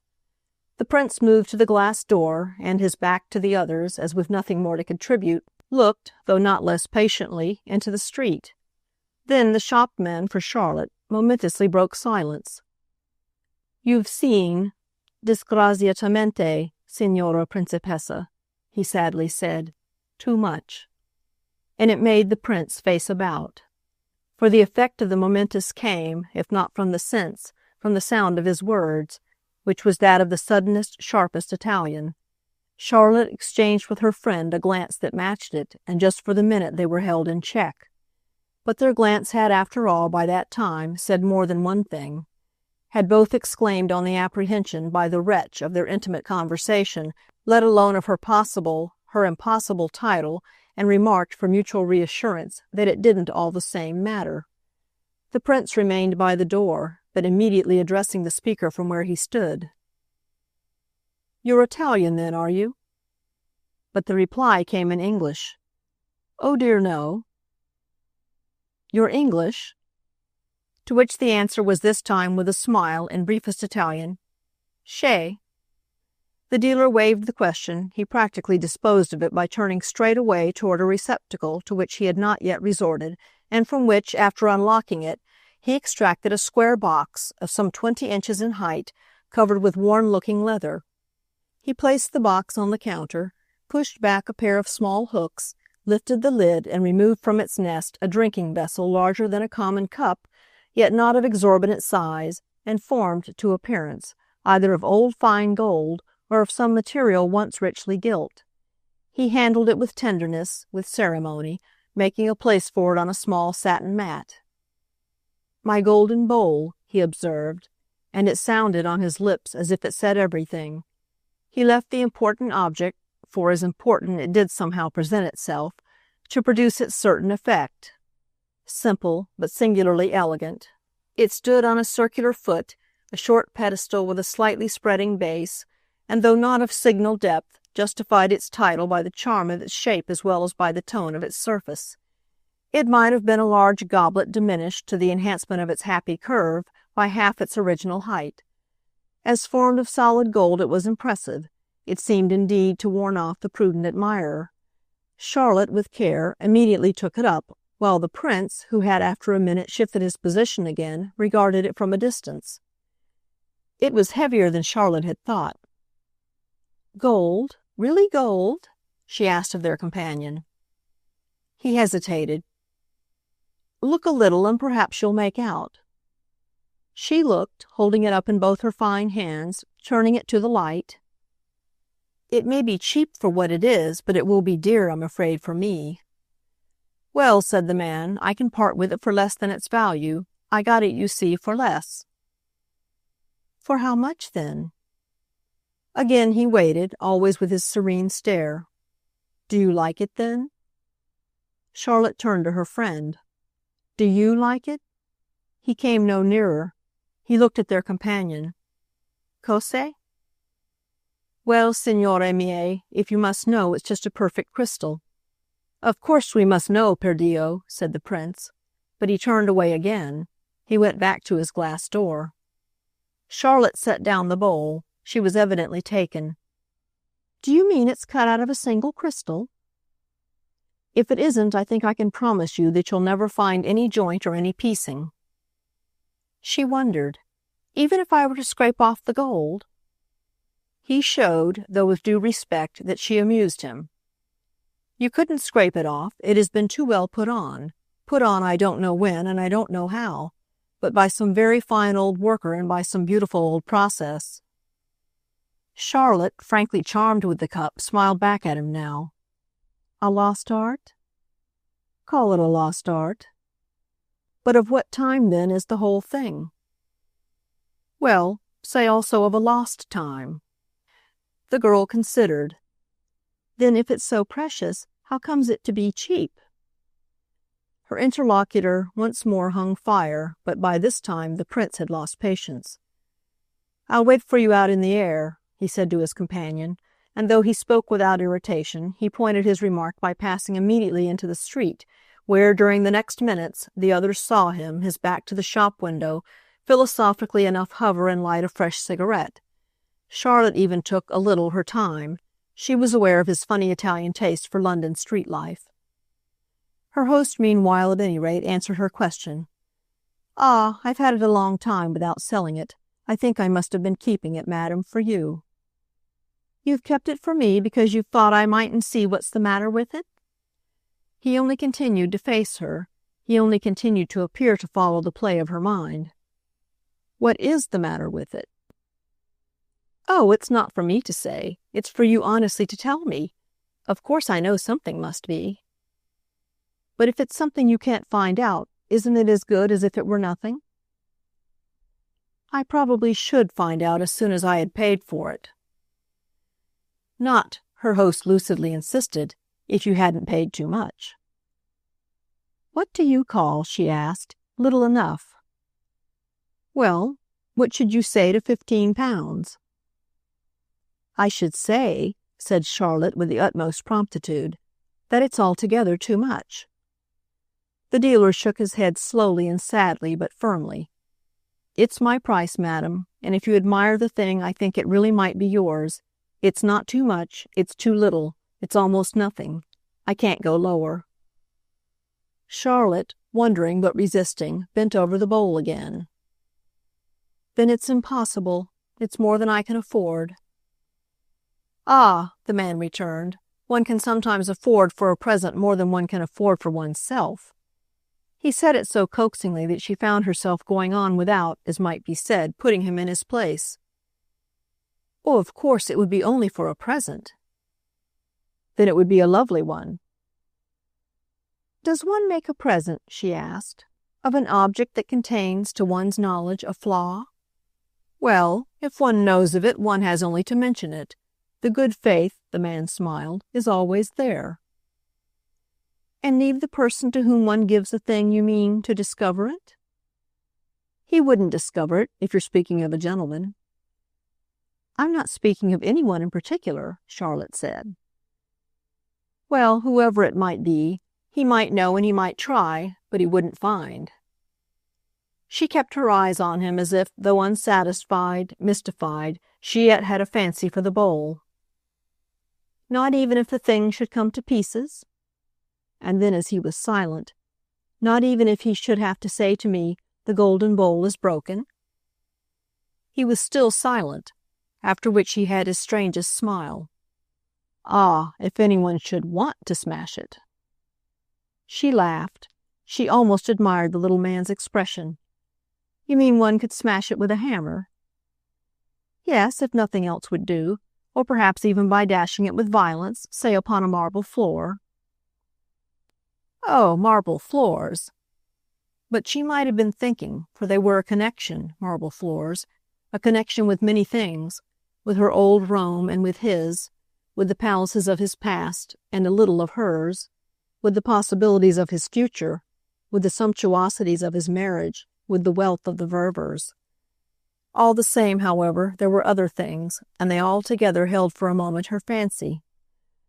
"Does crystal then break when it is crystal? I thought its beauty was its hardness." Her friend, in his way, discriminated. "Its beauty is its being crystal, but its hardness is certainly its safety. It doesn't break," he went on, "like vile glass. It splits, if there is a split." "Ah!" Charlotte breathed with interest. "If there is a split." And she looked down again at the bowl. "There is a split, eh? Crystal does split, eh?" "On lines and by laws of its own." "You mean if there's a weak place?" For all answer, after a hesitation, he took the bowl up again, holding it aloft and tapping it with a key. It rang with the finest, sweetest sound. "Where is the weak place?" She then did the question justice. "Well, for me, only the price. I'm poor, you see, very poor, but I thank you and I'll think." The prince on the other side of the shop window had finally faced about and, as to see if she hadn't done, was trying to reach with his eyes the comparatively dim interior. "I like it," she said. "I want it, but I must decide what I can do." The man, not ungraciously, resigned himself. "Well, I'll keep it for you." The small quarter of an hour had had its marked oddity. This she felt even by the time the open air and the Bloomsbury aspects had again, in their protest against the truth of her gathered impression, made her more or less their own. Yet the oddity might have been registered as small as compared to the other effect that, before they had gone much further, she had with her companion to take account of. This latter was simply the effect of their having, by some tacit logic, some queer inevitability, quite dropped the idea of a continued pursuit. They didn't say so, but it was on the line of giving up Maggie's present that they practically proceeded, the line of giving it up without more reference to it. The prince's first reference was, in fact, quite independently made. "I hope you satisfied yourself before you had done of what was the matter with that bowl." "No, indeed, I satisfied myself of nothing at least but that the more I looked at it the more I liked it, and that if you weren't so unaccommodating this would be just the occasion for your giving me the pleasure of accepting it." He looked graver for her at this than he had looked all the morning. "Do you propose it seriously, without wishing to play me a trick?" She wondered. "What trick would it be?" He looked at her harder. "You mean you really don't know?" "But know what?" "Why, what's the matter with it? You didn't see all the while?" She only continued, however, to stare. "How could you see out in the street?" I saw before I went out. It was because I saw that I did go out. I didn't want to have another scene with you before that rascal, and I judged you would presently guess for yourself." "Is he a rascal?" Charlotte asked. "His price is so moderate." She waited but a moment. £5, really so little? £5. He continued to look at her. £5. He might have been doubting her word, but he was only, it appeared, gathering emphasis. "It would be dear to make a gift of at 5 shillings. If it had cost you even but 5 pence, I wouldn't take it from you." "Then," she asked, "what is the matter?" "Why, it has a crack." It sounded on his lips so sharp, it had such an authority, that she almost started, while her color at the word rose. It was as if he had been right, though his assurance was wonderful. "You answered for it without having looked?" "I did look. I saw the object itself. It told its story. No wonder it's cheap." "But it's exquisite." Charlotte, as if with an interest in it now made even tenderer and stranger, found herself moved to insist. "Of course it's exquisite. That's the danger." Then a light visibly came to her, a light in which her friend suddenly and intensely showed. The reflection of it as she smiled at him was in her own face. "The danger, I see, is because you're superstitious." "Per Dio, I'm superstitious. A crack is a crack, and an omen's an omen." "You'd be afraid?" "Per Bacco." "For your happiness?" "For my happiness." "For your safety?" "For my safety." She just paused. "For your marriage?" "For my marriage. For everything." She thought again. "Thank goodness, then, that if there be a crack, we know it. But if we may perish by cracks in things that we don't know," and she smiled with the sadness of it, "we can never then give each other anything." He considered, but he met it. "Ah, but one does know. I do, at least, and by instinct. I don't fail. That will always protect me." It was funny the way he said such things, yet she liked him really the more for it. They fell in for her with a general, or rather with a special vision, but she spoke with a mild despair. "What then will protect me?" "Where I'm concerned, I will.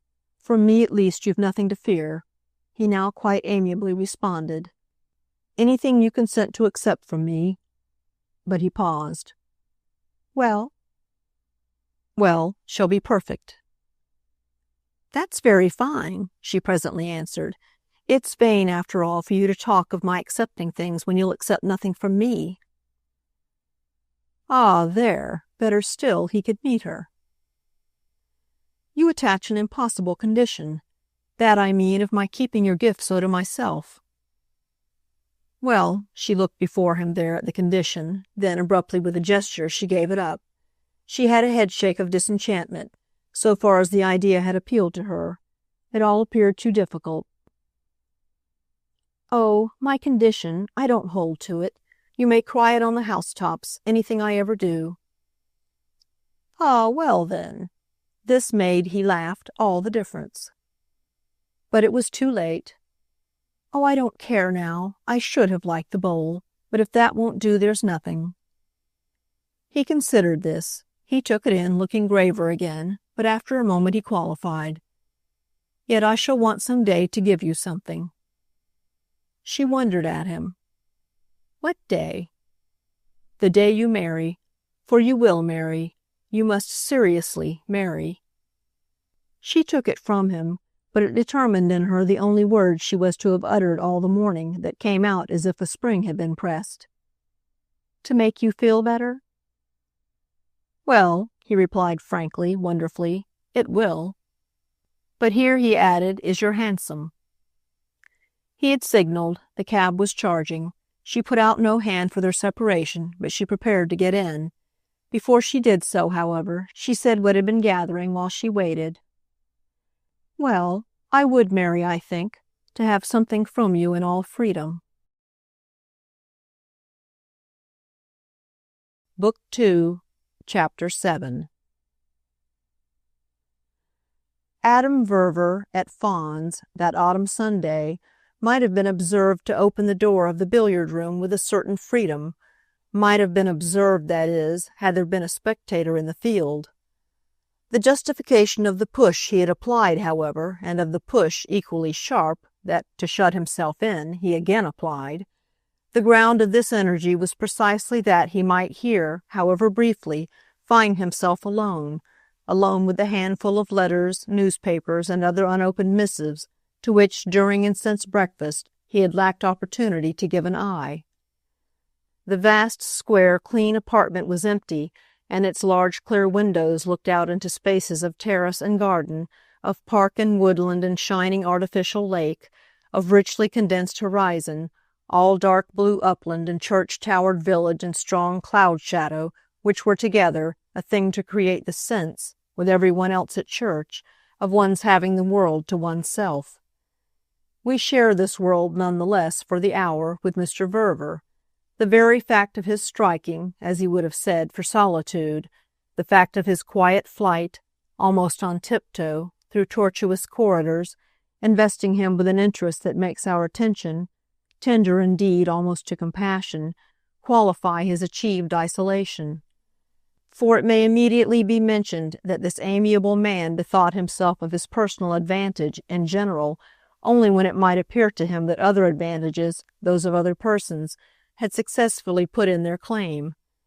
It may be mentioned also that he always figured other persons, such was the law of his nature, as a numerous array, and that, though conscious of but a single near tie, one affection, one duty deepest rooted in his life, it had never, for many minutes together, been his portion not to feel himself surrounded and committed, never quite been his refreshment to make out with a many-colored human appeal, represented by gradations of tint, diminishing concentric zones of intensity, of importunity, really faded to the blessed impersonal whiteness for which his vision sometimes ached.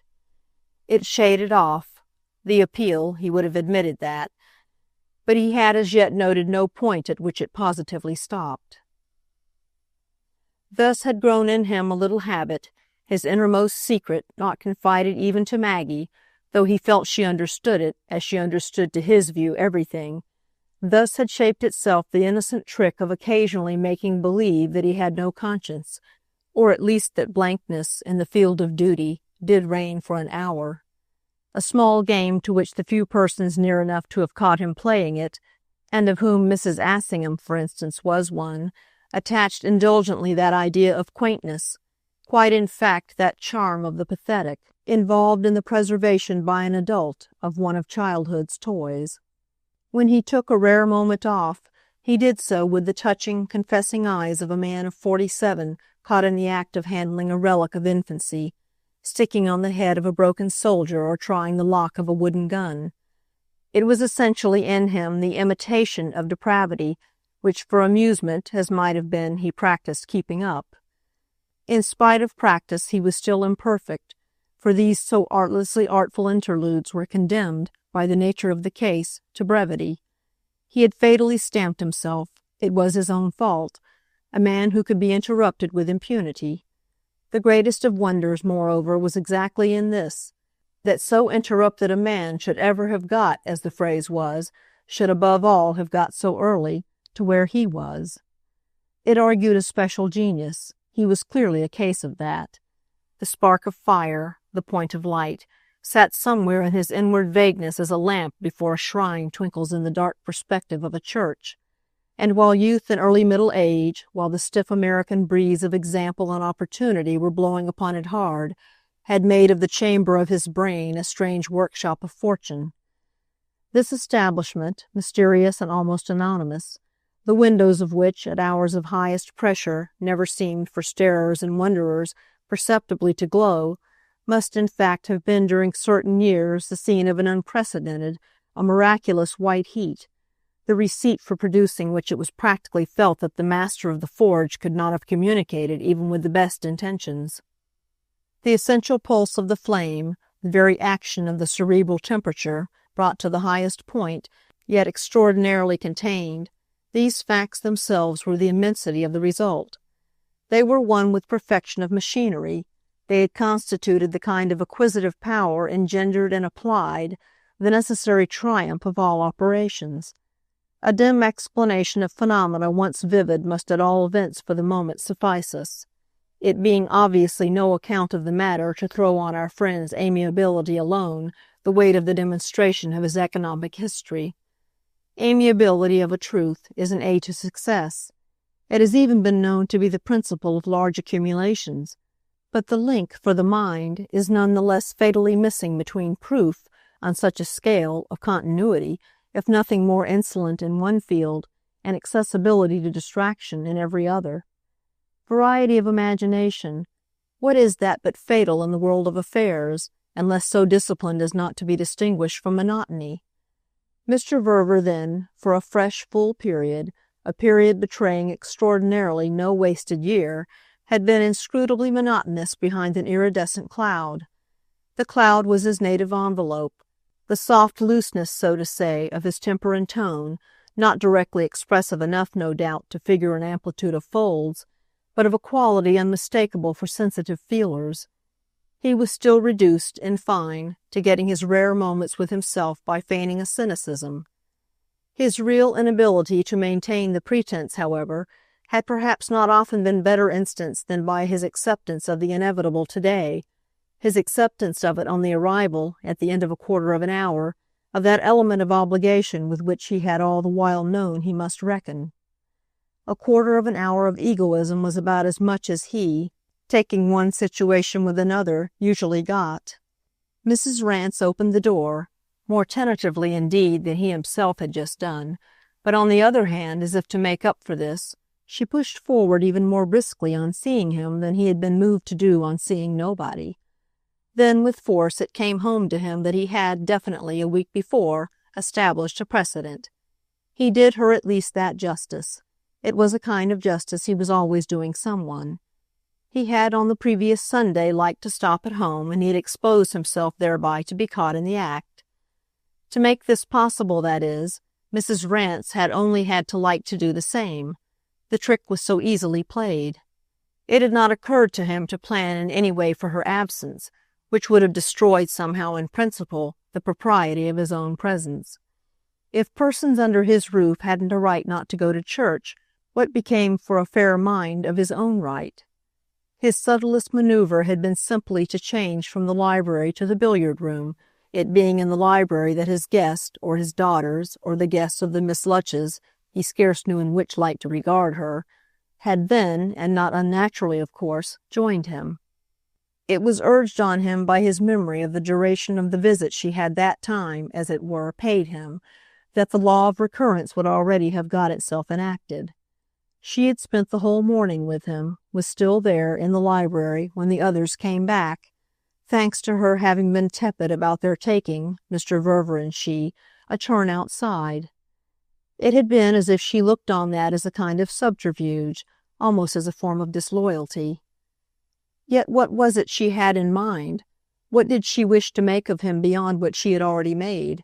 A patient, punctilious host, mindful that she had originally arrived much as a stranger, arrived not at all deliberately or yearningly invited, so that one positively had her possible susceptibilities the more on one's conscience.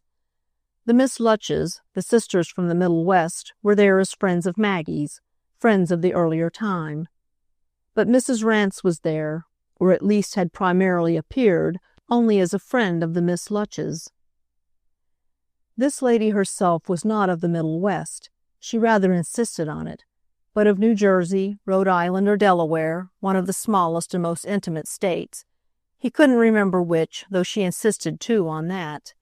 It was not in him, we may say it for him, to go so far as to wonder if their group were next to be recruited by some friend of her own, and this partly because she had struck him, verily, rather as wanting to get the Miss Lutches themselves away than to extend the actual circle, and partly, as well as more essentially, because such connection as he enjoyed with the ironic question in general resided substantially less in a personal use of it than in the habit of seeing it as easy to others. He was so framed by nature as to be able to keep his inconveniences separate from his resentments. though indeed if the sum of these latter had at the most always been small, that was doubtless in some degree a consequence of the fewness of the former. His greatest inconvenience, he would have admitted, had he analyzed, was in finding it so taken for granted that, as he had money, he had force. It pressed upon him hard, and all round, assuredly, this attribution of power. Every one had need of one's power, whereas one's own need, at the best, would have seemed to be but some trick for not communicating it. The effect of a reserve so meanly defensive would in most cases, beyond question, sufficiently discredit the cause, wherefore, though it was complicating to be perpetually treated as an infinite agent, the outrage was not the greatest of which a brave man might complain. Complaint, besides, was a luxury, and he dreaded the imputation of greed. The other, the constant imputation, that of being able to do, would have no ground if he hadn't been, to start with, this was the point, provably luxurious. His lips somehow were closed, and by a spring connected moreover with the action of his eyes themselves.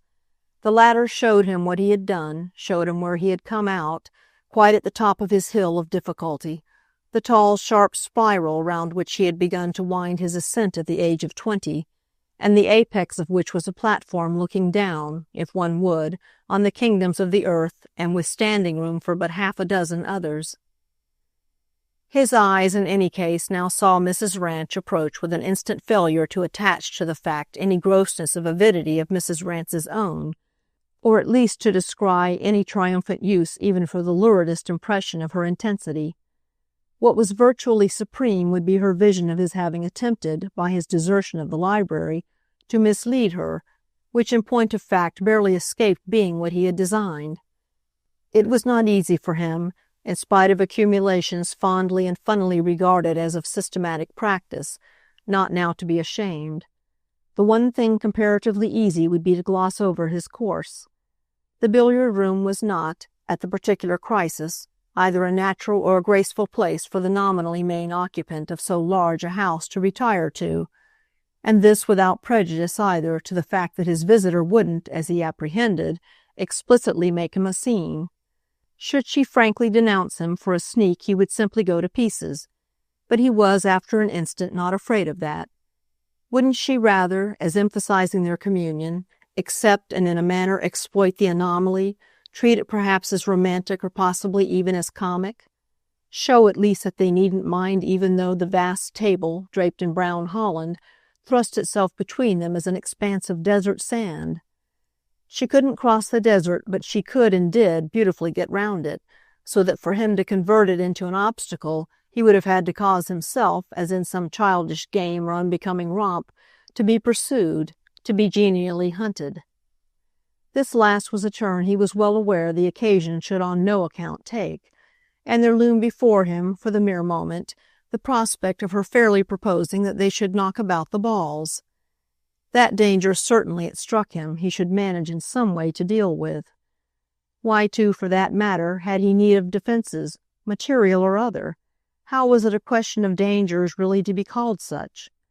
The deep danger, the only one that made him, as an idea, positively turn cold, would have been the possibility of her seeking him in marriage, of her bringing up between them that terrible issue. Here, fortunately, she was powerless, it being apparently so provable against her that she had a husband in undiminished existence. She had him, it was true, only in America, only in Texas, in Nebraska, in Arizona, or somewhere that at Old Fawn's house in the county of Kent scarcely counted as a definite place at all.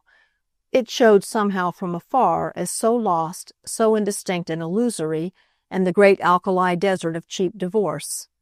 She had him even in bondage, poor man, had him in contempt, had him in remembrance so imperfect as barely to assert itself, but she had him none the less, in existence unimpeached. The Miss Lutches had seen him in the flesh, as they had appeared eager to mention, though when they were separately questioned their descriptions failed to tally. He would be at the worst, should it come to the worst, Mrs. Rance's difficulty, and he served therefore quite enough as the stout bulwark of any one else. This was in truth logic without a flaw, yet it gave Mr. Verver less comfort than it ought. He feared not only danger, he feared the idea of danger, or in other words, feared, hauntedly, himself. It was, above all, as a symbol that Mrs. Rance actually rose before him, a symbol of the supreme effort that he should have sooner or later, as he felt, to make. This effort would be to say no. He lived in terror of having to. He should be proposed to at a given moment. It was only a question of time, and then he should have to do a thing that would be extremely disagreeable. He almost wished on occasion that he wasn't so sure he would do it. He knew himself, however, well enough not to doubt. He knew coldly, quite bleakly, where he would, at the crisis, draw the line. It was Maggie's marriage and Maggie's finer happiness, happy as he had supposed her before, that had made the difference. He hadn't in the other time, it now seemed to him, had to think of such things. They hadn't come up for him, and it was as if she, positively, had herself kept them down. She had only been his child, which she was indeed as much as ever, but there were sides on which she had protected him as if she were more than a daughter. She had done for him more than he knew, much and blissfully, as he always had known.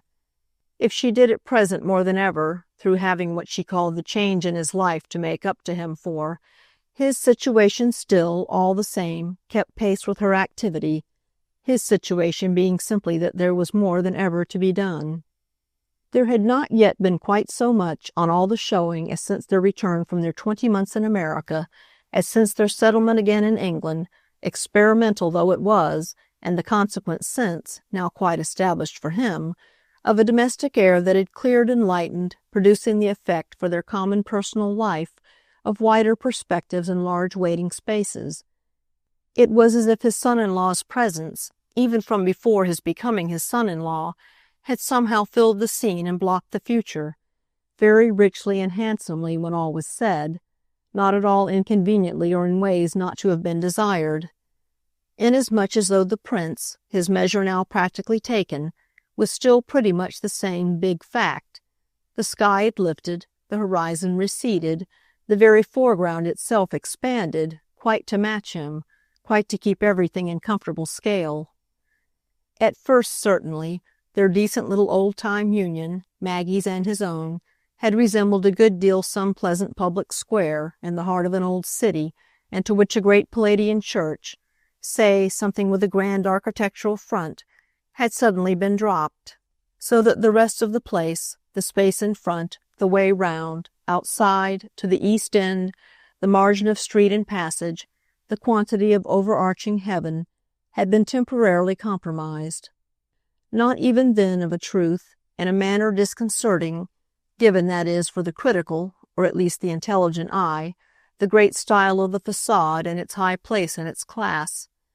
The phenomenon that had since occurred, whether originally to have been pronounced calculable or not, had not naturally been the miracle of a night, but had taken place so gradually, quietly, easily, that from this vantage of wide wooded fawns, with its 80 rooms, as they said, with its spreading park, with its acres and acres of garden and its majesty of artificial lake, though that, for a person so familiar with the great ones, might be rather ridiculous, no visibility of transition showed, no violence of adjustment in retrospect emerged. The Palladian church was always there, but the piazza took care of itself. The sun stared down in his fullness, the air circulated, and the public not less.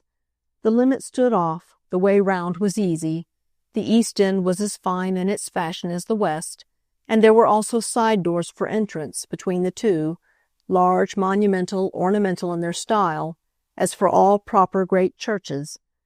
By some such process, in fine, had the prince, for his father-in-law, while remaining solidly a feature, ceased to be at all ominously a block.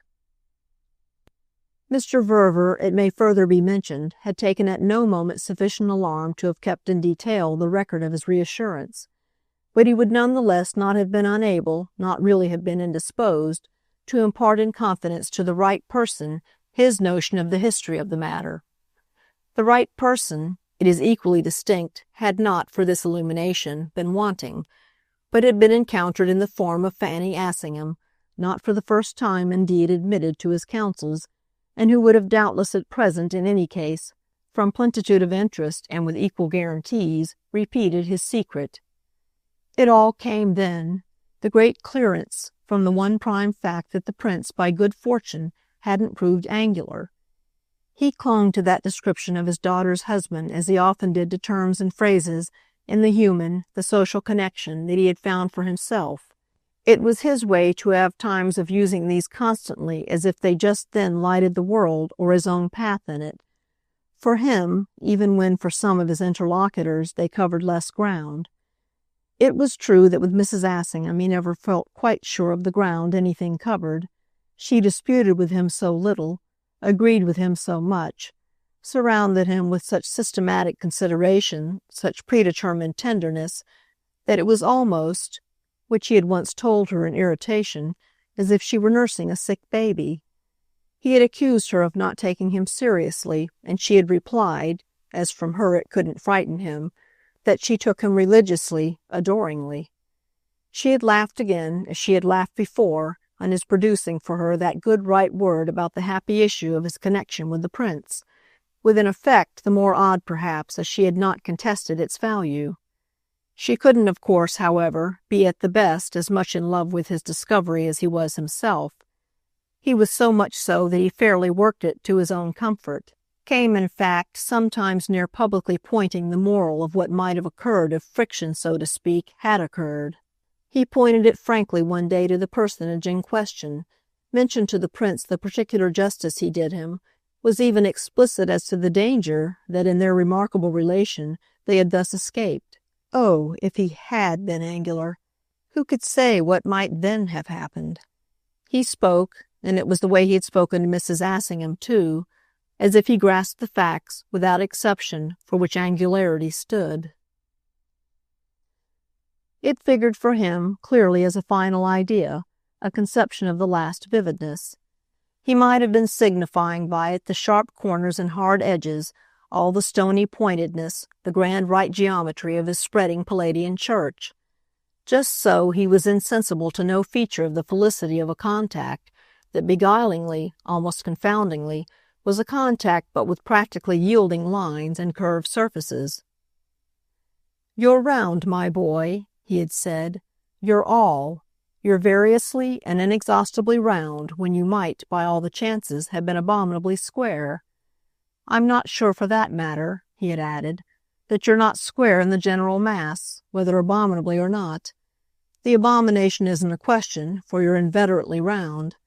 That's what I mean, in the detail. It's the sort of thing in you that one feels, or at least I do, with one's hand. Say you have been formed all over in a lot of little pyramidal lozenges like that wonderful side of the Ducal Palace in Venice, so lovely in a building, but so damnable for rubbing against in a man, and especially in a near relation. I can see them all from here, each of them sticking out by itself, all the architectural cut diamonds that would have scratched one's softer sides. One would have been scratched by diamonds, doubtless the neatest way if one was to be scratched at all, but one would have been more or less reduced to a hash. As it is, for living with, you're pure and perfect crystal. I give you my idea. I think you ought to have it, just as it has come to me." The prince had taken the idea in his way, for he was well accustomed by this time to taking, and nothing perhaps even could more have confirmed Mr. Verver's account of his surface than the manner in which these golden drops evenly flowed over it. They caught in no interstice, they gathered in no concavity. The uniform smoothness betrayed the dew but by showing for the moment a richer tone. The young man, in other words, unconfusedly smiled, though indeed as if assenting, from principle and habit, to more than he understood. He liked all signs that things were well, but he cared rather less why they were. In regard to the people among whom he had since his marriage been living, the reasons they so frequently gave, so much oftener than he had ever heard reasons given before, remained on the whole the element by which he most differed from them, and his father-in-law and his wife were, after all, only first among the people among whom he had been living. He was never even yet sure of how at this, that, or the other point he would strike them. They felt remarkably so often things he hadn't meant, and missed not less remarkably and not less often things he had. He had fallen back on his general explanation. "We haven't the same values," by which he understood the same measure of importance. His curves apparently were important because they had been unexpected or, still more, unconceived, whereas when one had always, as in his relegated old world, taken curves, and in much greater quantities too, for granted, one was no more surprised at the resulting feasibility of intercourse than one was surprised at being upstairs in a house that had a staircase. He had, in fact, on this occasion disposed alertly enough of the subject of Mr. Verver's approbation. The promptitude of his answer, we may in fact well surmise, had sprung not a little from a particular kindled remembrance. This had given his acknowledgment its easiest turn. "Oh, if I'm a crystal, I'm delighted that I'm a perfect one, for I believe that they sometimes have cracks and flaws, in which case they're to be had very cheap." He had stopped short of the emphasis it would have given his joke to add that there had been certainly no having him cheap, and it was doubtless a mark of the good taste practically reigning between them that Mr. Verver had not, on his side either, taken up the opportunity. It is the latter's relation to such aspects, however, that now most concerns us, and the bearing of his pleased view of this absence of friction upon Amerigo's character as a representative precious object. Representative precious objects, great ancient pictures and other works of art, fine eminent pieces in gold, in silver, in enamel, maiolica, ivory, bronze, had for a number of years so multiplied themselves round him, and as a general challenge to acquisition and appreciation, so engaged all the faculties of his mind, that the instinct, the particular sharpened appetite of the collector, had fairly served as a basis for his acceptance of the prince's suit. Over and above the signal fact of the impression made on Maggie herself, the aspirant to his daughter's hand showed somehow the great marks and signs, stood before him with the high authenticities he had learned to look for in pieces of the first order. Adam Verver knew by this time, knew thoroughly. No man in Europe, or in America, he privately believed, was less capable in such estimates of vulgar mistakes. He had never spoken of himself as infallible, it was not his way. But apart from the natural affections, he had acquainted himself with no greater joy, of the intimately personal type, than the joy of his originally coming to feel, and also unexpectedly, that he had in him the spirit of the connoisseur. He had, like many other persons in the course of his reading, been struck with Keats's sonnet about stout Cortez in the presence of the Pacific, but few persons probably had so devoutly fitted the poet's grand image to a fact of experience. It consorted so with Mr. Verver's consciousness of the way in which, at a given moment, he had stared at his Pacific, that a couple of perusals of the immortal lines had sufficed to stamp them in his memory. His peak in Darien was the sudden hour that had transformed his life, the hour of his perceiving, with a mute inward gasp akin to the low moan of apprehensive passion, that a world was left him to conquer and that he might conquer it if he tried. It had been a turning of the page of the book of life, as if a leaf long inert had moved at a touch, and eagerly reversed had made such a stir of the air as sent up into his face the very breath of the Golden Isles. To rifle the Golden Isles had on the spot become the business of his future, and with the sweetness of it, what was most wondrous of all, still more even in the thought than in the act. The thought was that of the affinity of genius, or at least of taste, with something in himself, with the dormant intelligence of which he had thus almost violently become aware, and that affected him as changing by a mere revolution of the screw his whole intellectual plane. He was equal somehow with the great seers, the invokers and encouragers of beauty, and he didn't, after all, perhaps dangle so far below the great producers and creators. He had been nothing of that kind before, too decidedly, too dreadfully not. But now he saw why he had been what he had, why he had failed and fallen short even in huge success. Now he read into his career, in one single magnificent night, the immense meaning it had waited for. It was during his first visit to Europe after the death of his wife, when his daughter was 10 years old, that the light, in his mind, had so broken, and he had even made out at that time why, on an earlier occasion, the journey of his honeymoon year, it had still been closely covered. He had bought then, so far as he had been able, but he had bought almost wholly for the frail, fluttered creature at his side, who had had her fancies, decidedly, but all for the art, then wonderful to both of them, of the Rue de la Paix, the costly authenticities of dressmakers and jewelers. Her flutter, pale, disconcerted ghost as she actually was, a broken white flower tied round almost grotesquely for his present sense with a huge satin bow of the boulevard. Her flutter had been mainly that of ribbons, frills, and fine fabrics, all funny, pathetic evidence for memory of the bewilderments overtaking them as a bridal pair confronted with opportunity. He could wince fairly still as he remembered the sense in which the poor girl's pressure had, under his fond encouragement indeed, been exerted in favor of purchase and curiosity. These were wandering images out of the earlier dusk that threw her back for his pity and to a past more remote than he liked their common past, their young affection to appear. It would have had to be admitted to an insistent criticism that Maggie's mother, all too strangely, had not so much failed of faith as of the right application of it, since she had exercised it eagerly and restlessly, made it a pretext for innocent perversities in respect to which philosophic time was at last to reduce all groans to gentleness. And they had loved each other so that his own intelligence, on the higher line, had temporarily paid for it. The futilities, the enormities, the depravities of decoration and ingenuity that before his sense was unsealed, she had made him think lovely.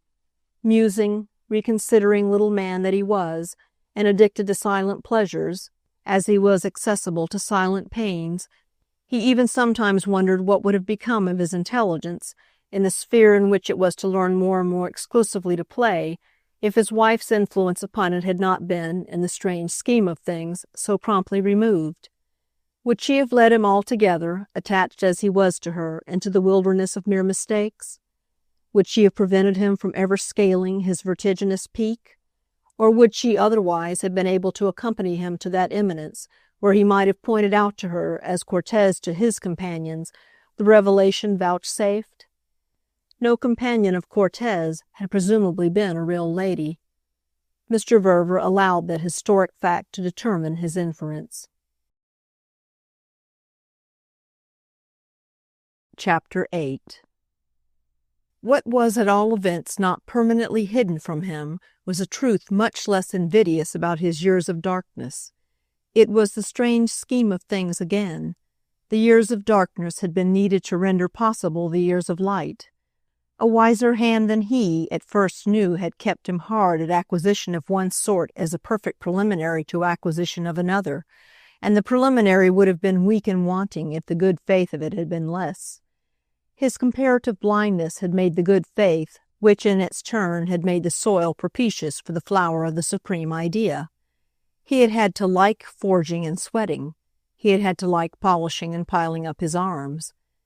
They were things at least he had had to believe he liked, just as he had believed he liked transcendent calculation and imaginative gambling all for themselves, the creation of interests that were the extinction of other interests, the livid vulgarity even of getting in or getting out first. That had of course been so far from really the case, with the supreme idea all the while growing and striking deep under everything in the warm, rich earth. He had stood unknowing, he had walked and worked where it was buried, and the fact itself, the fact of his fortune, would have been a barren fact enough if the first sharp, tender shoot had never struggled into day.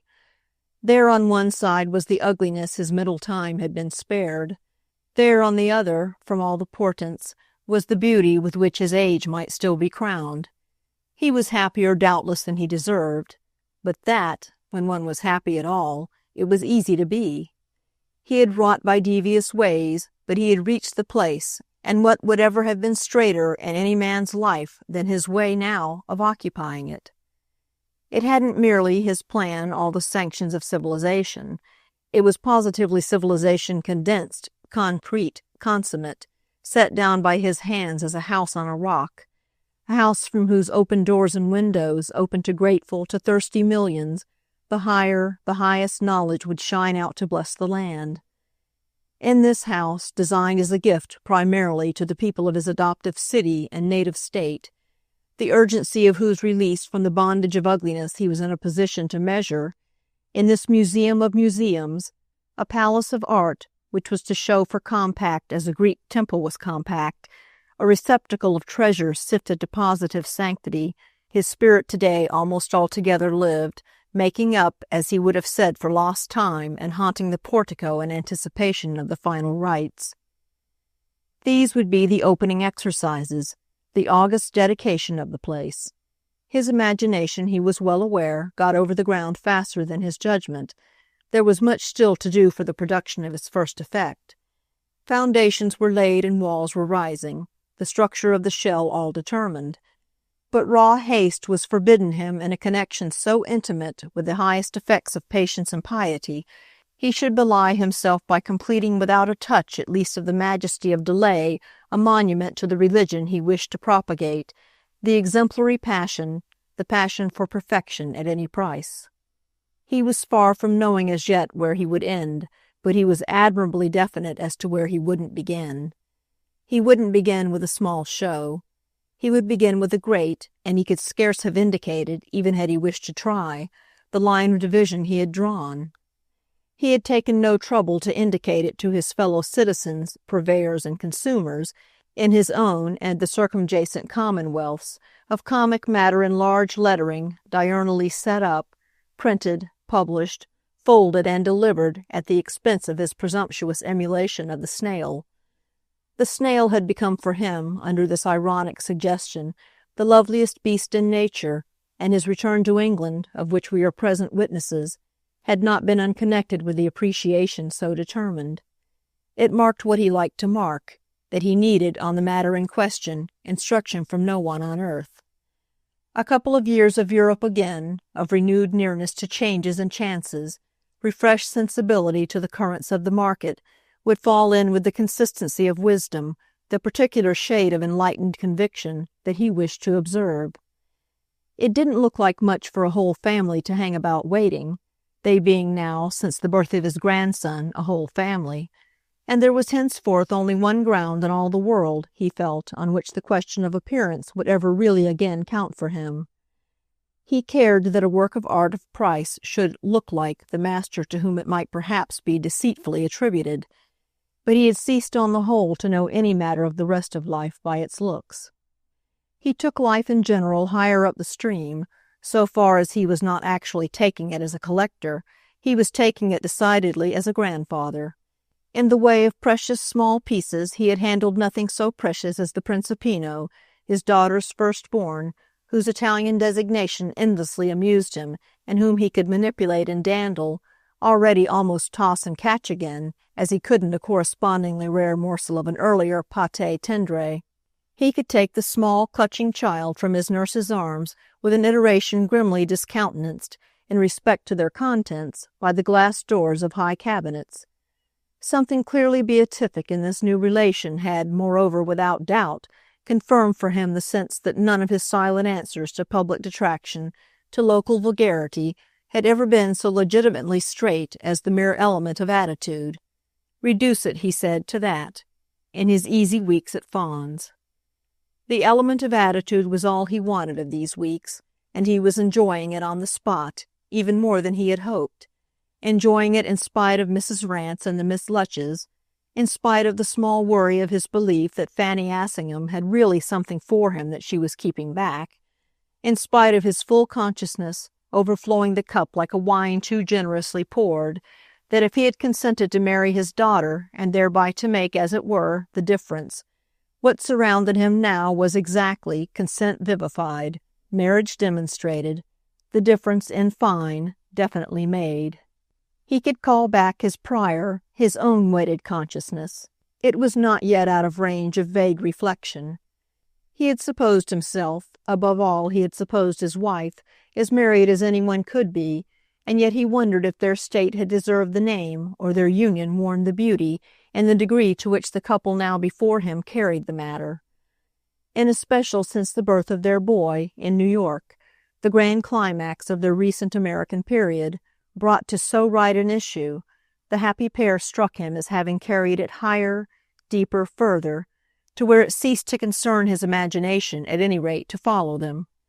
Extraordinary beyond question was one branch of his characteristic mute wonderment. It characterized above all, with its subject before it, his modesty, the strange dim doubt, waking up for him at the end of the years, of whether Maggie's mother had, after all, been capable of the maximum. The maximum of tenderness, he meant, as the terms existed for him, the maximum of immersion in the fact of being married. Maggie herself was capable. Maggie herself at this season was, exquisitely, divinely, the maximum. Such was the impression that, positively holding off a little for the practical, the tactful consideration it inspired in him, a respect for the beauty and sanctity of it almost amounting to awe. Such was the impression he daily received from her. She was her mother, oh yes, but her mother and something more, it becoming thus a new light for him, and in such a curious way, too, that anything more than her mother should prove at this time of day possible. He could live over again at almost any quiet moment the long process of his introduction to his present interests, an introduction that had depended all on himself, like the cheek of the young man who approaches a boss without credentials or picks up an acquaintance, makes even a real friend, by speaking to a passer in the street. His real friend, and all the business, was to have been his own mind, with which nobody had put him in relation. He had knocked at the door of that essentially private house, and his call, in truth, had not been immediately answered. So that when, after waiting and coming back, he had at last got in, it was, twirling his hat, as an embarrassed stranger, or trying his keys, as a thief at night. He had gained confidence only with time, but when he had taken real possession of the place, it had been never again to come away. All of which success represented, it must be allowed, his one principle of pride. Pride in the mere original spring, pride in his money, would have been pride in something that had come, in comparison, so easily. The right ground for elation was difficulty mastered, and his difficulty, thanks to his modesty, had been to believe in his facility. This was the problem he had worked out to its solution, the solution that was now doing more than all else to make his feet settle and his days flush. And when he wished to feel good, as they said in American City, he had but to retrace his immense development. That was what the whole thing came back to, that the development had not been somebody else passing falsely, accepted too ignobly, for his. To think how servile he might have been was absolutely to respect himself, was in fact, as much as he liked, to admire himself as free. The very finest spring that ever responded to his touch was always there to press. The memory of his freedom is dawning upon him, like a sunrise all pink and silver, during a winter divided between Florence, Rome, and Naples some 3 years after his wife's death. It was the hushed daybreak of the Roman Revelation in particular that he could usually best recover, with the way that there, above all, where the princes and popes had been before him, his divination of his faculty most went to his head. He was a plain American citizen, staying at an hotel where, sometimes, for days together, there were 20 others like him. But no pope, no prince of them all had read a richer meaning, he believed, into the character of the patron of art. He was ashamed of them, really, if he wasn't afraid, and he had on the whole never so climbed to the tip-top as in judging over a perusal of Hermann Grimm, where Julius II and Leo X were placed by their treatment of Michelangelo. Far below the plain American citizen, in the case at least in which this personages happened not to be too plain to be Adam Verver. Going to our friend's head, moreover, some of the results of such comparisons may doubtless be described as having stayed there. His freedom to see, of which the comparisons were part, what could it do but steadily grow and grow? It came perhaps even too much to stand to him for all freedom, since, for example, it was as much there as ever at the very time of Mrs. Rance's conspiring against him at Fawn's, with the billiard-room and the Sunday morning, on the occasion round which we have perhaps drawn our circles too wide.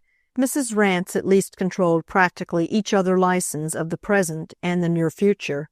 The license to pass the hour as he would have found convenient, the license to stop remembering for a little that, though if proposed to, and not only by this aspirant but by any other, he wouldn't prove foolish, the proof of wisdom was none the less, in such a fashion, rather cruelly conditioned. the license in especial to proceed from his letters to his journals and insulate, orientate himself afresh by the sound, over his gained interval, of the many-mouthed monster the exercise of whose lungs he so constantly stimulated. Mrs. Rance remained with him till the others came back from church, and it was by that time clearer than ever that his ordeal, when it should arrive, would be really most unpleasant.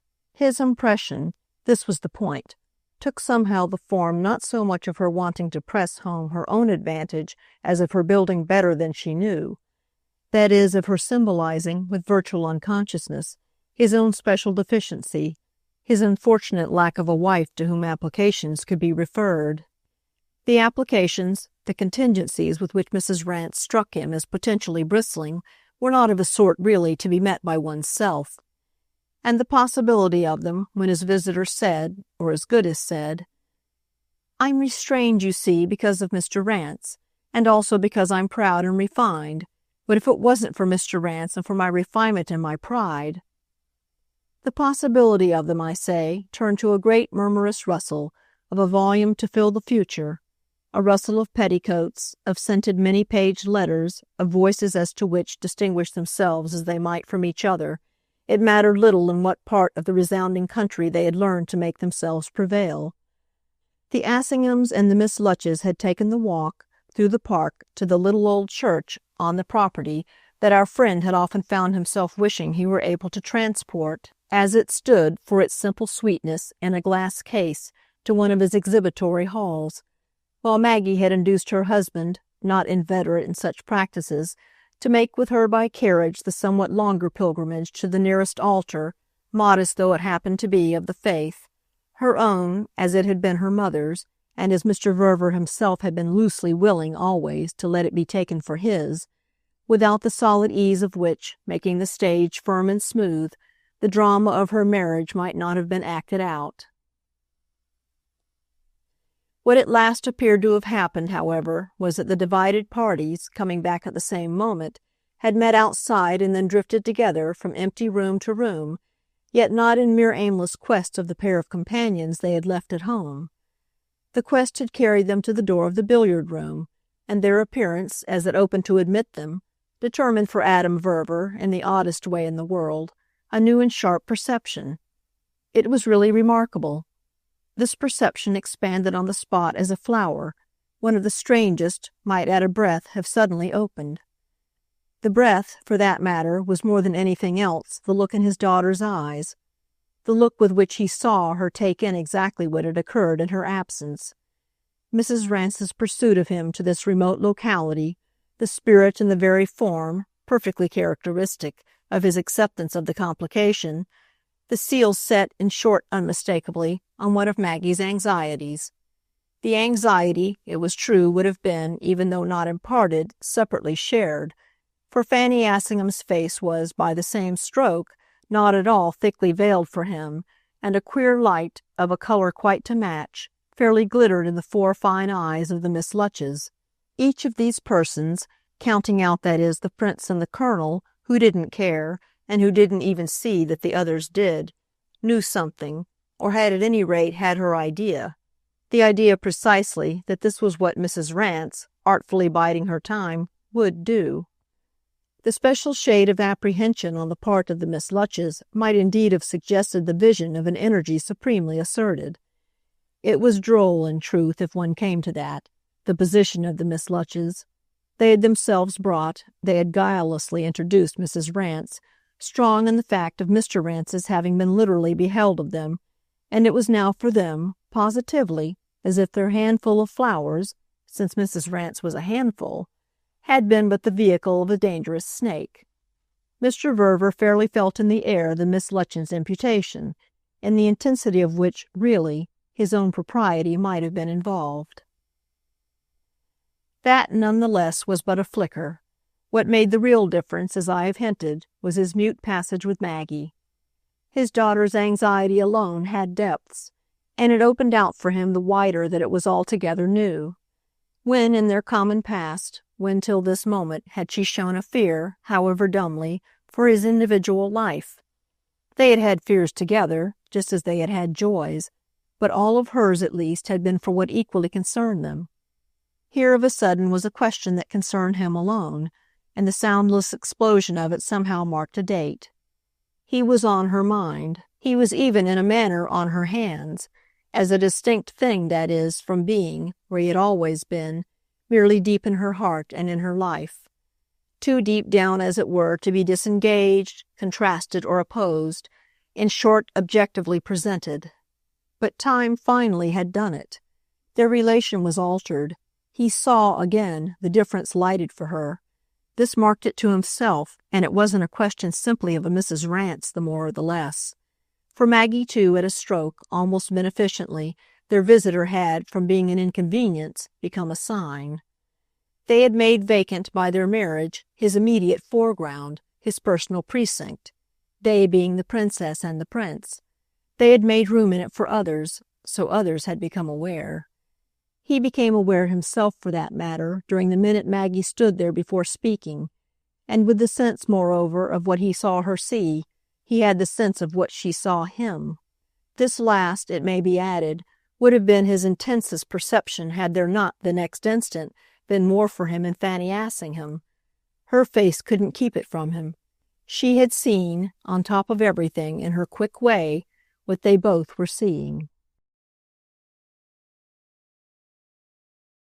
Chapter 9.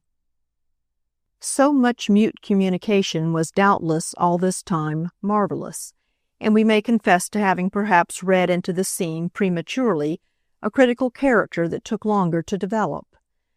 Yet the quiet hour of reunion enjoyed that afternoon by the father and the daughter did really little else than deal with the elements definitely presented to each in the vibration produced by the return of the churchgoers. Nothing elusive, nothing at all insistent, passed between them either before or immediately after luncheon, except indeed so far as their failure soon again to meet might be itself an accident charged with reference. The hour or two after luncheon, and on Sundays with a special rigor, for one of the domestic reasons of which it belonged to Maggie quite multitudinously to take account, were habitually spent by the princess with her little boy, in whose apartment she either frequently found her father already established, or was sooner or later joined by him. His visit to his grandson, at some hour or other, held its place in his day against all interventions, and this without counting his grandson's visits to him, scarcely less ordered and timed, and the odd bits, as he called them, that they picked up together when they could.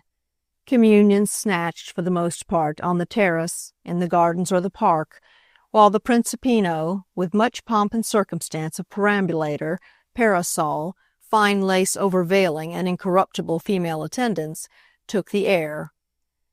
In the private apartments which, occupying in the great house the larger part of a wing of their own, were not much more easily accessible than if the place had been a royal palace, and the small child an heir apparent, and the nursery of nurseries, the talk, at these instituted times, was always so prevailingly with or about the master of the scene that other interests and other topics had fairly learned to avoid the slighting and inadequate notice there taken of them. They came in at the best, but as involved in the little boy's future, his past, or his comprehensive present, never getting so much as a chance to plead their own merits or to complain of being neglected. Nothing, perhaps, in truth, had done more than this united participation to confirm in the elder parties that sense of a life not only uninterrupted, but more deeply associated, more largely combined, of which, on Adam Verver's behalf, we have made some mention. It was, of course, an old story and a familiar idea that a beautiful baby could take its place as a new link between a wife and a husband, but Maggie and her father had, with every ingenuity, converted the precious creature into a link between a mamma and a grandpapa. The Principino, for a chance spectator of this process, might have become, by an untoward stroke, a hapless half-orphan, with the place of immediate male parent swept bare and open to the next nearest sympathy. They had no occasion thus, the conjoined worshippers, to talk of what the prince might be or might do for his son. The sum of service in his absence so completely filled itself out. It was not in the least, moreover, that there was doubt of him, for he was conspicuously addicted to the manipulation of the child, in the frank Italian way, at such moments as he judged discreet in respect to other claims. Conspicuously, indeed, that is, for Maggie, who had more occasion on the whole to speak to her husband of the extravagance of her father than to speak to her father of the extravagance of her husband. Adam Verver had, all round, in this connection, his own serenity. He was sure of his son-in-law's auxiliary admiration. Admiration, he meant, of his grandson, since, to begin with, what else had been at work but the instinct, or it might fairly have been the tradition, of the latter's making the child so solidly beautiful as to have to be admired? What contributed most to harmony in this play of relations, however, was the way the young man seemed to leave it to be gathered that, tradition for tradition, the grandpapa's own was not, in any estimate, to go for nothing. A tradition, or whatever it was, that had flowered prelusively in the princess herself, well, Amerigo's very discretions were his way of taking account of it. His discriminations in respect to his heir were, in fine, not more angular than any others to be observed in him, and Mr. Verver received perhaps from no source so distinct an impression of being for him an odd and important phenomenon as he received from this impunity of appropriation, these unchallenged nursery hours. It was as if the grandpapa's special show of the character were but another side for the observer to study, another item for him to note. It came back, this latter personage knew, to his own previous perception, that of the prince's inability in any matter in which he was concerned to conclude. The idiosyncrasy for him at each stage had to be demonstrated, on which, however, he admirably accepted it. This last was, after all, the point. He really worked, poor young man, for acceptance, since he worked so constantly for comprehension. And how, when you came to that, could you know that a horse wouldn't shy at a brass band in a country road because it didn't shy at a traction engine? It might have been brought up to traction engines without having been brought up to brass bands. Little by little, thus, from month to month, the prince was learning what his wife's father had been brought up to, and now it could be checked off. He had been brought up to the romantic view of Principini. Who would have thought it, and where would it all stop? The only fear somewhat sharp for Mr. Verver was a certain fear of disappointing him for strangeness. He felt that the evidence he offered, thus viewed, was too much on the positive side. He didn't know, he was learning, and it was funny for him, to how many things he had been brought up. If the prince could only strike something to which he hadn't. This wouldn't, it seemed to him, ruffle the smoothness, and yet might, a little, add to the interest. What was now clear at all events for the father and the daughter was their simply knowing they wanted, for the time, to be together, at any cost, as it were, and their necessity so worked in them as to bear them out of the house, in a quarter hidden from that in which their friends were gathered, and cause them to wander unseen, unfollowed, along a covered walk in the old garden, as it was called, old with an antiquity of formal things, high box and shaped yew and expanses of brick wall that had turned at once to purple and to pink. They went out of a door in the wall, a door that had a slab with a date set above it, 1713, but in the old multiplied lettering, and then had before them a small white gate, intensely white and clean amid all the greenness, through which they gradually passed to where some of the grandest trees spaciously clustered, and where they would find one of the quietest places. A bench had been placed long ago beneath a great oak that helped to crown a mild eminence, and the ground sank away below it to rise again, opposite, at a distance sufficient to enclose the solitude and figure a bosky horizon. Summer blissfully was with them yet, and the low sun made a splash of light where it pierced the looser shade. Maggie, coming down to go out, had brought a parasol, which, as over her charming bare head she now handled it, gave, with the big straw hat that her father in these days always wore a good deal tipped back, definite intention to their walk. They knew the bench, it was sequestered. They had praised it for that together before, and liked the word, and after they had begun to linger there they could have smiled, if they hadn't been really too serious, and if the question hadn't so soon ceased to matter, over the probable wonder of the others as to what would have become of them. The extent to which they enjoyed their indifference to any judgment of their want of ceremony What did that of itself speak but for the way that, as a rule, they almost equally had others on their mind? They each knew that both were full of the superstition of not hurting, but might precisely have been asking themselves, asking in fact each other at this moment, whether that was to be, after all, the last word of their conscientious development. Certain it was, at all events, that in addition to the Assinghams and the Lutches and Mrs. Rance, the attendants at tea, just in the right place on the west terrace, might perfectly comprise the 4 or 5 persons, among them the very pretty, the typically Irish Miss Maddock, vaunted, announced, and now brought, from the couple of other houses near enough, one of these the minor residence of their proprietor, established thriftily while he hired out his ancestral home, within sight and sense of his profit. It was not less certain, either, that for once in a way the group in question must all take the case as they found it. Fanny Assingham, at any time for that matter, might perfectly be trusted to see Mr. Verver and his daughter, to see their reputation for a decent friendliness through any momentary danger, might be trusted even to carry off their absence for Amerigo's possible funny Italian anxiety. Amerigo always being, as the princess was well aware, conveniently amenable to this friend's explanations, beguilements, reassurances, and perhaps, in fact, rather more than less dependent on them as his new life, since that was his own name for it, opened out. It was no secret to Maggie, it was indeed positively a public joke for her, that she couldn't explain as Mrs. Assingham did, and that the prince, liking explanations, liking them almost as if he collected them, in the manner of book plates or postage stamps, for themselves, his requisition of this luxury had to be met.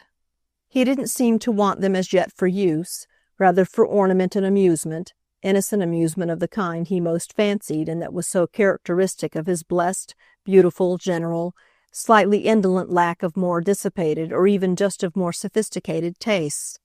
However that might be, the dear woman had come to be frankly and gaily recognized, and not least by herself, as filling in the intimate little circle an office that was not always a sinecure.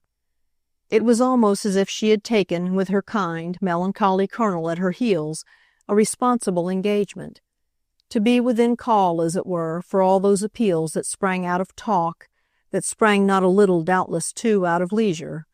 It naturally led her position in the household, as she called it, to considerable frequency of presence, to visits from the good couple, freely repeated and prolonged, and not so much as under form of protest. She was there to keep him quiet. It was Amerigo's own description of her influence, and it would only have needed a more visible disposition to unrest in him to make the account perfectly fit. Fanny herself limited, indeed she minimized, her office. You didn't need a jailer, she contended, for a domesticated lamb tied up with pink ribbon. This was not an animal to be controlled. It was an animal to be, at the most, educated. She admitted accordingly that she was educative, which Maggie was so aware that she herself inevitably wasn't. So it came round to being true that what she was most in charge of was his mere intelligence. This left, goodness knew, plenty of different calls for Maggie to meet, in a case in which so much pink ribbon, as it might be symbolically named, was lavished on the creature. What it all amounted to, at any rate, was that Mrs. Assingham would be keeping him quiet now, while his wife and his father-in-law carried out their own little frugal picnic. Quite moreover, doubtless, not much less neededly in respect to the members of the circle that were with them there than in respect to the pair they were missing almost for the first time. It was present to Maggie that the prince could bear, when he was with his wife, almost any queerness on the part of people, strange English types who bored him beyond convenience by being so little as he himself was. For this was one of the ways in which a wife was practically sustaining. But she was as positively aware that she hadn't yet learned to see him as meeting such exposure in her absence. How did he move and talk? How, above all, did he, or how would he, look? He who, with his so nobly handsome face, could look such wonderful things, in case of being left alone with some of the subjects of his wonder. There were subjects for wonder among these very neighbors, only Maggie herself had her own odd way, which didn't moreover the least irritate him, of really liking them in proportion as they could strike her as strange.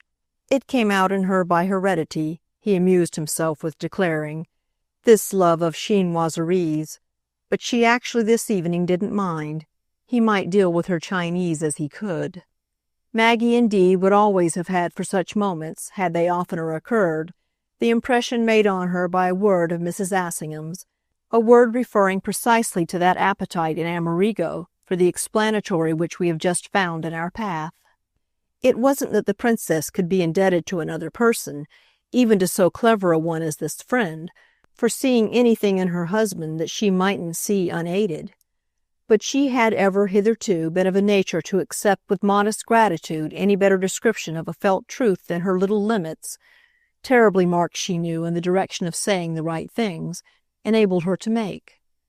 Thus it was, at any rate, that she was able to live more or less in the light of the fact expressed so lucidly by their common comforter, the fact that the prince was saving up, for some very mysterious but very fine eventual purpose, all the wisdom, all the answers to his questions, all the impressions and generalizations he gathered, putting them away and packing them down because he wanted his great gun to be loaded to the brim on the day he should decide to let it off.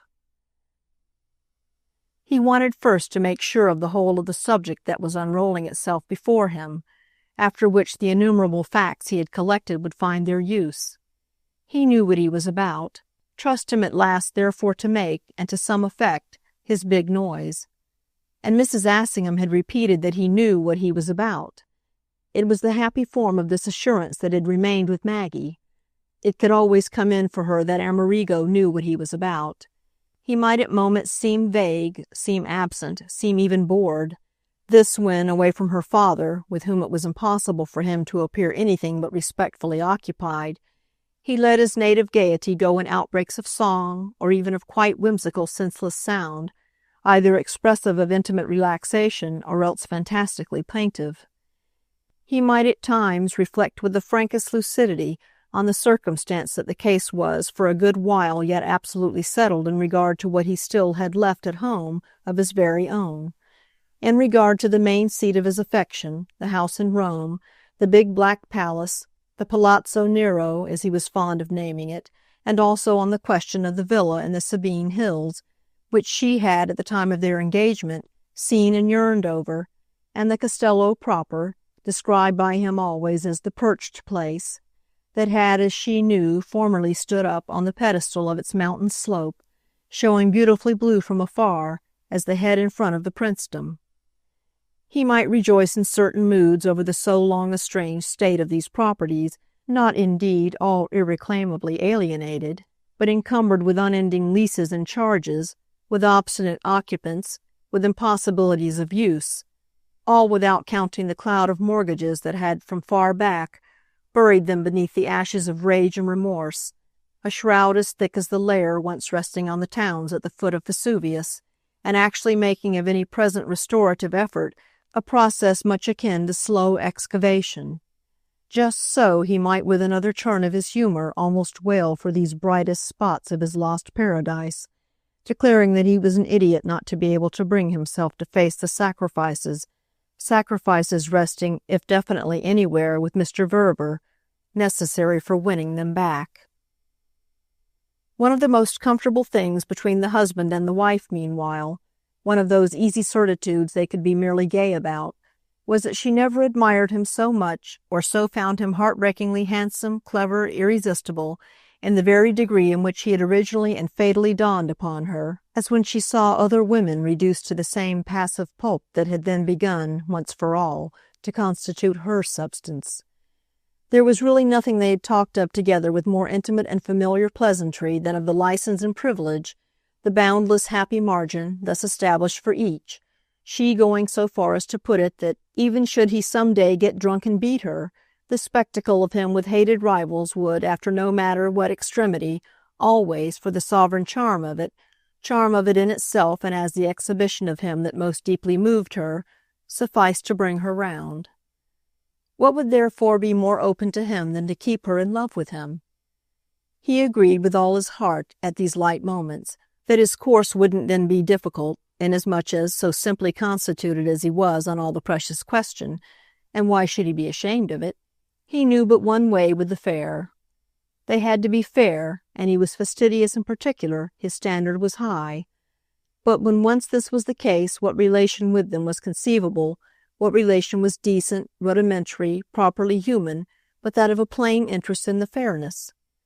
His interest, she always answered, happened not to be plain, and plainness all round had little to do with the matter, which was marked on the contrary by the richest variety of color. But the working basis at all events had been settled, the Miss Maddocks of life been assured of their importance for him. How conveniently assured Maggie, to take him too into the joke, had more than once gone so far as to mention to her father, since it fell in easily with the tenderness of her disposition to remember she might occasionally make him happy by an intimate confidence. This was one of her rules, full as she was of little rules, considerations, provisions. There were things she of course couldn't tell him in so many words about Amerigo and herself, and about their happiness and their union and their deepest depths, and there were other things she needn't. But there were also those that were both true and amusing, both communicable and real, and of these, with her so conscious, so delicately cultivated scheme of conduct as a daughter, she could make her profit at will. A pleasant hush, for that matter, had fallen on most of the elements while she lingered apart with her companion. It involved, this serenity, innumerable complete assumptions, since so ordered and so splendid a rest, all the tokens, spreading about them, of confidence solidly supported, might have suggested for persons of poorer pitch the very insolence of facility. Still, they weren't insolent. They weren't. Our pair could reflect. They were only blissful and grateful and personally modest, not ashamed of knowing, with confidence, when great things were great, when good things were good, and when safe things were safe, and not, therefore, placed below their fortune by timidity, which would have been as bad as being below it by impudence. Worthy of it as they were, and as each appears, under our last possible analysis, to have wished to make the other feel that they were, what they most finally exhaled into the evening air as their eyes mildly met may well have been a kind of helplessness in their felicity. Their rightness, the justification of everything, something they so felt the pulse of, sat there with them, but they might have been asking themselves a little blankly to what further use they could put anything so perfect. They had created and nursed and established it. They had housed it here in dignity and crowned it with comfort. But mightn't the moment possibly count for them, or count at least for us while we watch them with their fate all before them, as the dawn of the discovery that it doesn't always meet all contingencies to be right? Otherwise, why should Maggie have found a word of definite doubt, the expression of the fine pang determined in her a few hours before, rise after a time to her lips? She took so for granted, moreover, her companion's intelligence of her doubt, that the mere vagueness of her question could say it all. "What is it, after all, that they want to do to you?" They were, for the princess, too, the hovering forces of which Mrs. Rance was the symbol, and her father, only smiling back now at his ease, took no trouble to appear not to know what she meant. What she meant, when once she had spoken, could come out well enough, though indeed it was nothing, after they had come to the point, that could serve as ground for a great defensive campaign. The waters of talk spread a little, and Maggie presently contributed an idea in saying, "What has really happened is that the proportions for us are altered." He accepted equally for the time this somewhat cryptic remark. He still failed to challenge her even when she added that it wouldn't so much matter if he hadn't been so terribly young. He uttered a sound of protest only when she went to declare that she ought as a daughter in common decency to have waited. Yet by that time she was already herself admitting that she should have had to wait long, if she waited, that is, till he was old. But there was a way. "Since you are an irresistible youth, we've got to face it. That somehow was what that woman has made me feel. There'll be others." Chapter 10. To talk of it thus appeared at last a positive relief to him. "Yes, there'll be others, but you'll see me through." She hesitated. "Do you mean if you give in?" "Oh, no, through my holding out." Maggie waited again, but when she spoke it had an effect of abruptness. "Why should you hold out forever?" He gave, none the less, no start, and this as from the habit of taking anything, taking everything, from her as harmonious. But it was quite written upon him, too, for that matter, that holding out wouldn't be, so very completely, his natural, or at any rate his acquired form. His appearance would have testified that he might have to do so a long time, for a man so greatly beset. This appearance, that is, spoke but little as yet of short remainders and simplified senses, and all in spite of his being a small, spare, slightly stale person, deprived of the general prerogative of presence. It was not by mass or weight or vulgar immediate quantity that he would in the future, any more than he had done in the past, insist or resist or prevail. There was even something in him that made his position on any occasion, made his relation to any scene or to any group, a matter of the back of the stage, of an almost visibly conscious want of affinity with the footlights. He would have figured less than anything the stage manager or the author of the play, who most occupy the foreground. He might be, at the best, the financial backer, watching his interests from the wing, but in rather confessed ignorance of the mysteries of mimicry. Barely taller than his daughter, he pressed at no point on the presumed propriety of his greater stoutness. He had lost early in life much of his crisp, closely curling hair, the fineness of which was repeated in a small, neat beard, too compact to be called full, though worn equally, as for a mark where other marks were wanting, on lip and cheek and chin. His neat, colorless face, provided with the merely indispensable features, suggested immediately, for a description, that it was clear, and in this manner somewhat resembled a small, decent room, clean swept and unencumbered with furniture, but drawing a particular advantage, as might presently be noted, from the outlook of a pair of ample and uncurtained windows.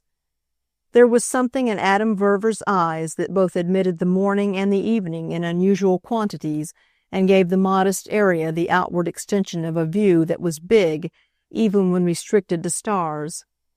Deeply and changeably blue, though not romantically large, they were yet youthfully, almost strangely beautiful, with their ambiguity of your scarce knowing if they most carried their possessor's vision out or most opened themselves to your own. Whatever you might feel, they stamped the place with their importance, as the house agents say, so that, on one side or the other, you were never out of their range, were moving about, for possible community, opportunity, the side of you scarce knew what, either before them or behind them.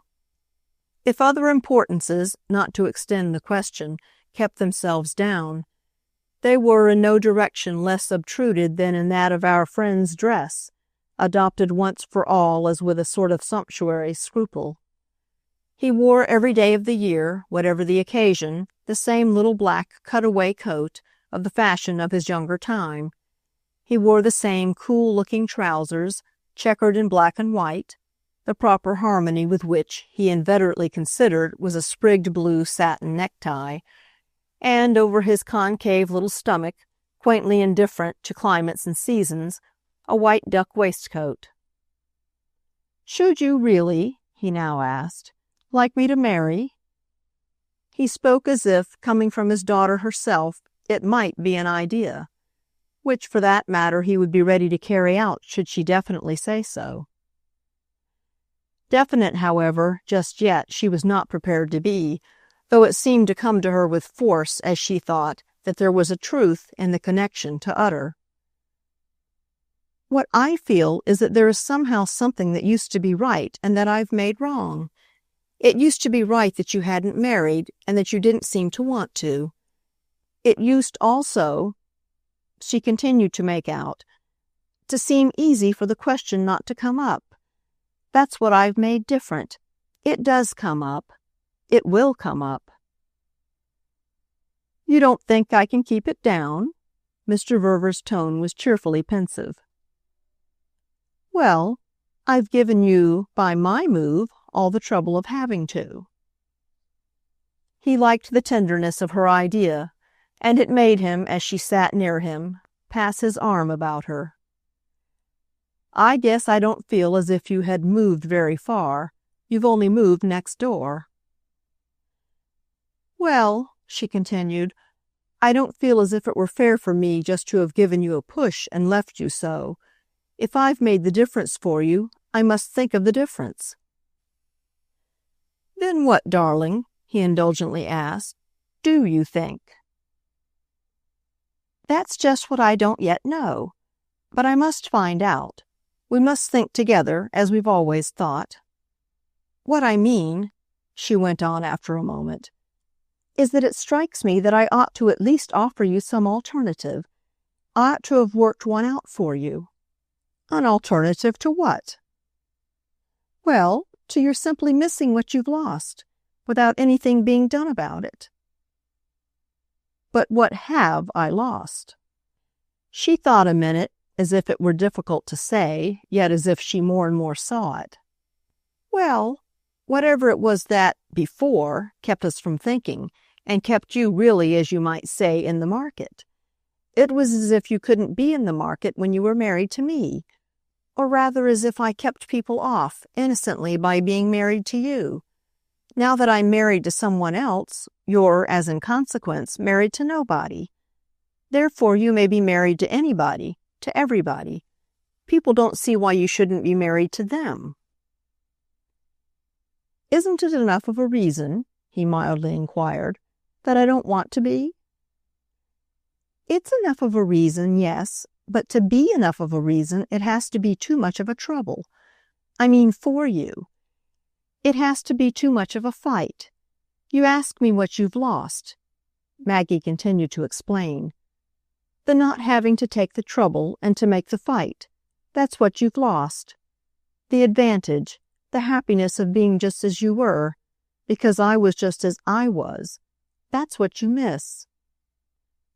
So that you think, her father presently said, that I had better get married just in order to be as I was before?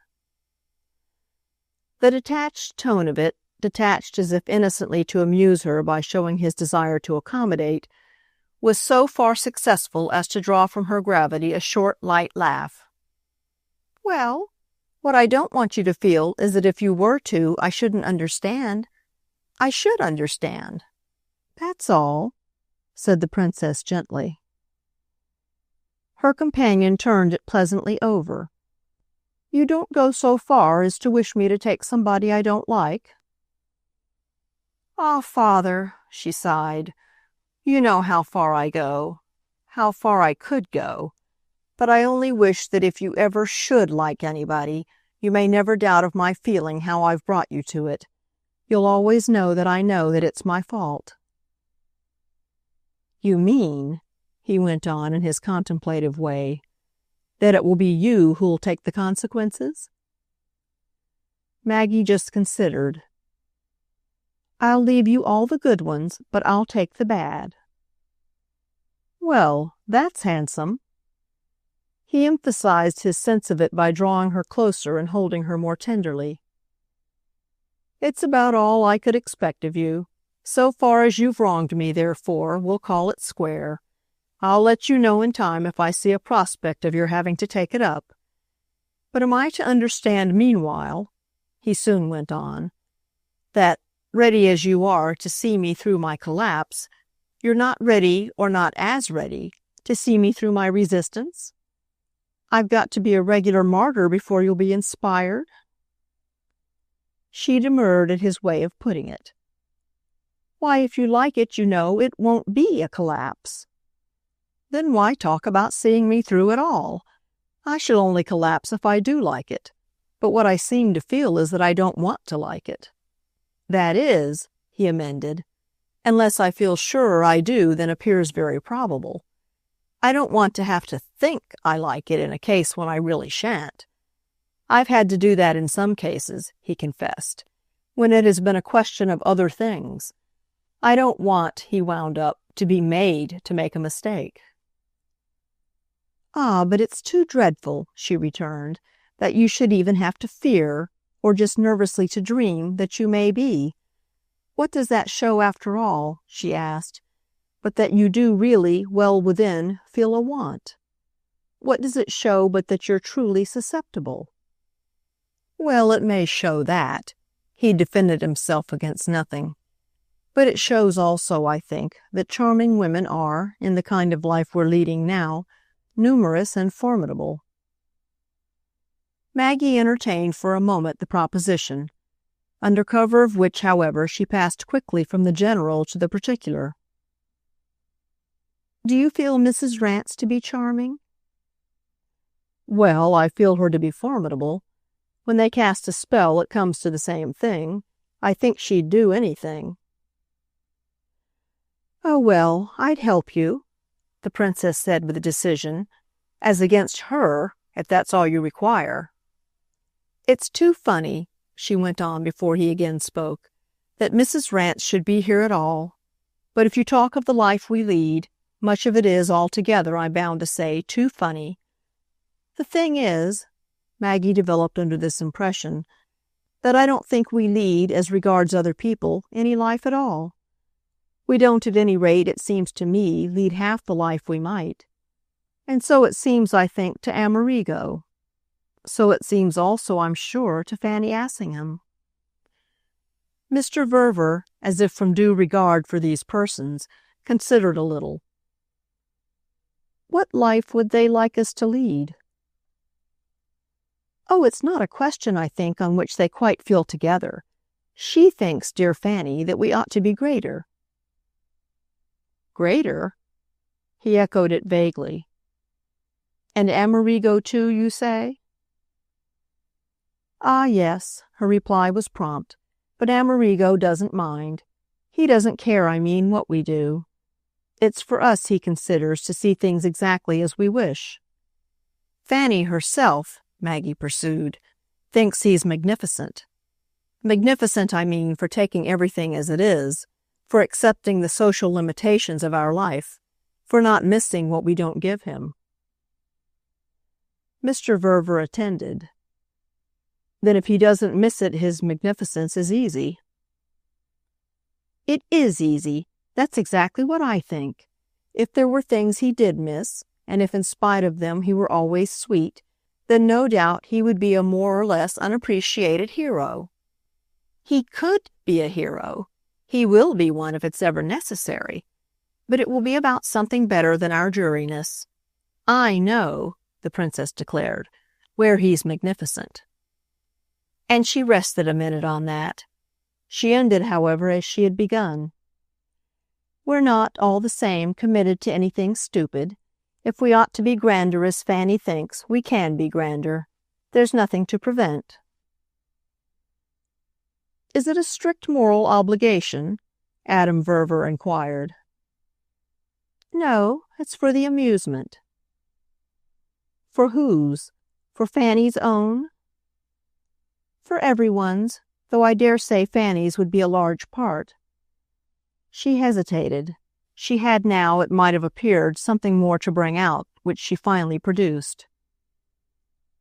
"For yours in particular, say, if you go into the question." She even bravely followed it up. "I haven't really, after all, had to think much to see that much more can be done for you than is done." Mr. Verver uttered an odd, vague sound. "Don't you think a good deal is done when you come out and talk to me this way?" "Ah," said his daughter, smiling at him, "we make too much of that." And then to explain, "That's good and it's natural, but it isn't great.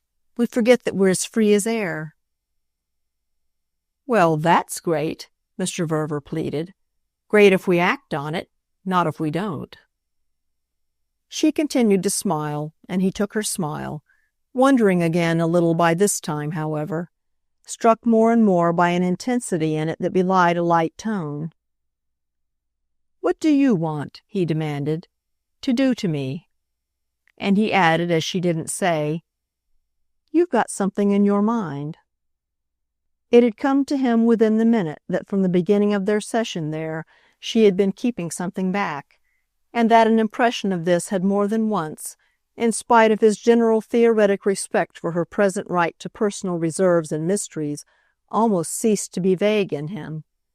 There had been from the first something in her anxious eyes, in the way she occasionally lost herself, that it would perfectly explain. He was therefore now quite sure. You've got something up your sleeve." She had a silence that made him write. "Well, when I tell you, you'll understand. It's only up my sleeve in the sense of being in a letter I got this morning. All day, yes, it has been in my mind.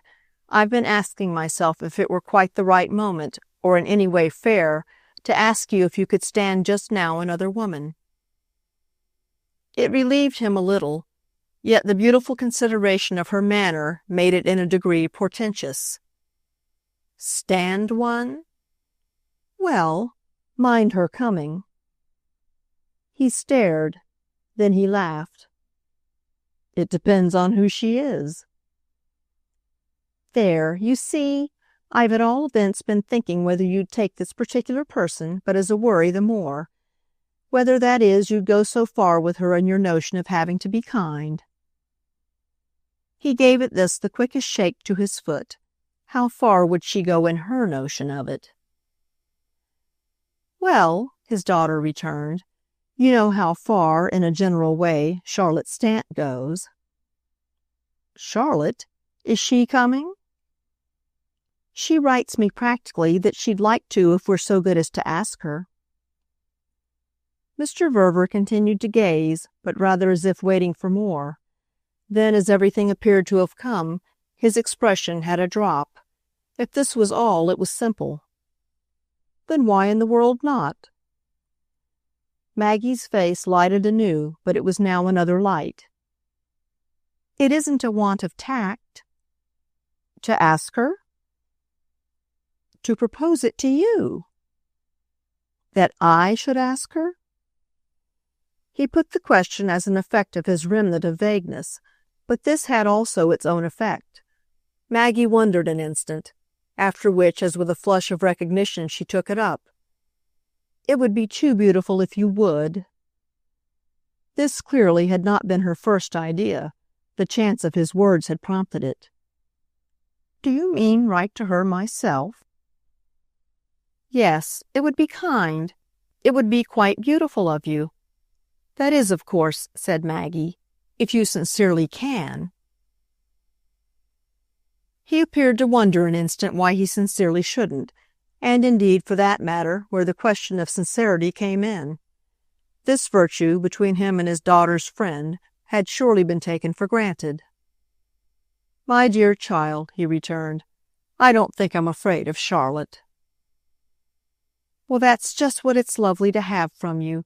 From the moment you're not, the least little bit, I'll immediately invite her." "But where in the world is she?"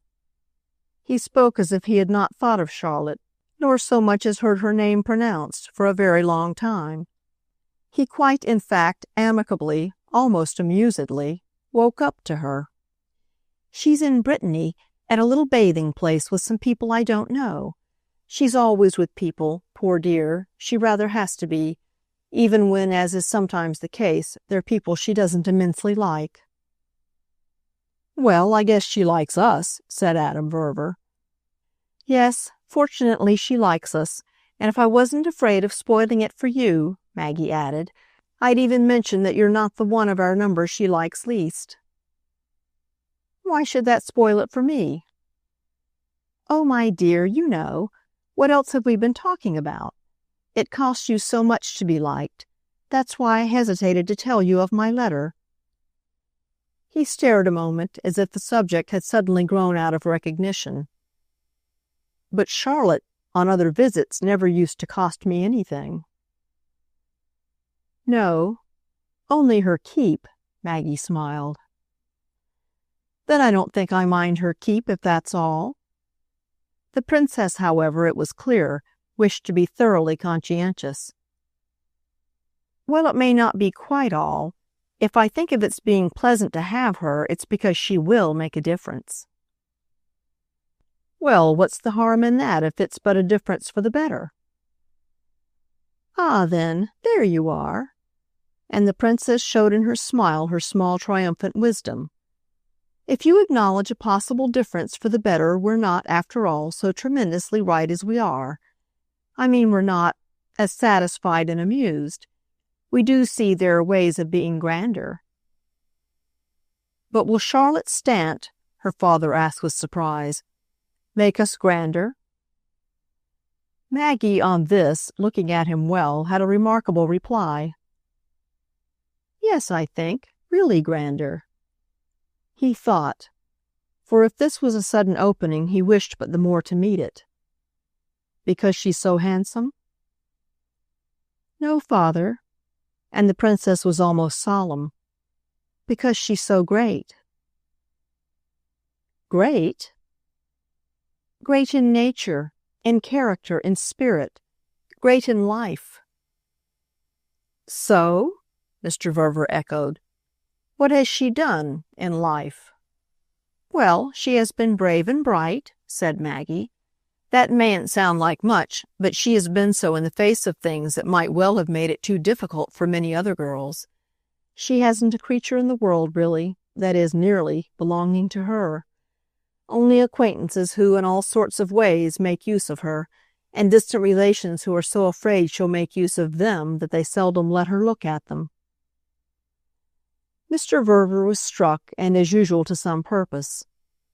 If we get her here to improve us, don't we too then make use of her? It pulled the princess up, however, but an instant. We're old friends. We do her good too. I should always, even at the worst, speaking for myself, admire her still more than I used her. I see. That always does good. Maggie hesitated. Certainly, she knows it. She knows, I mean, how great I think her courage and her cleverness.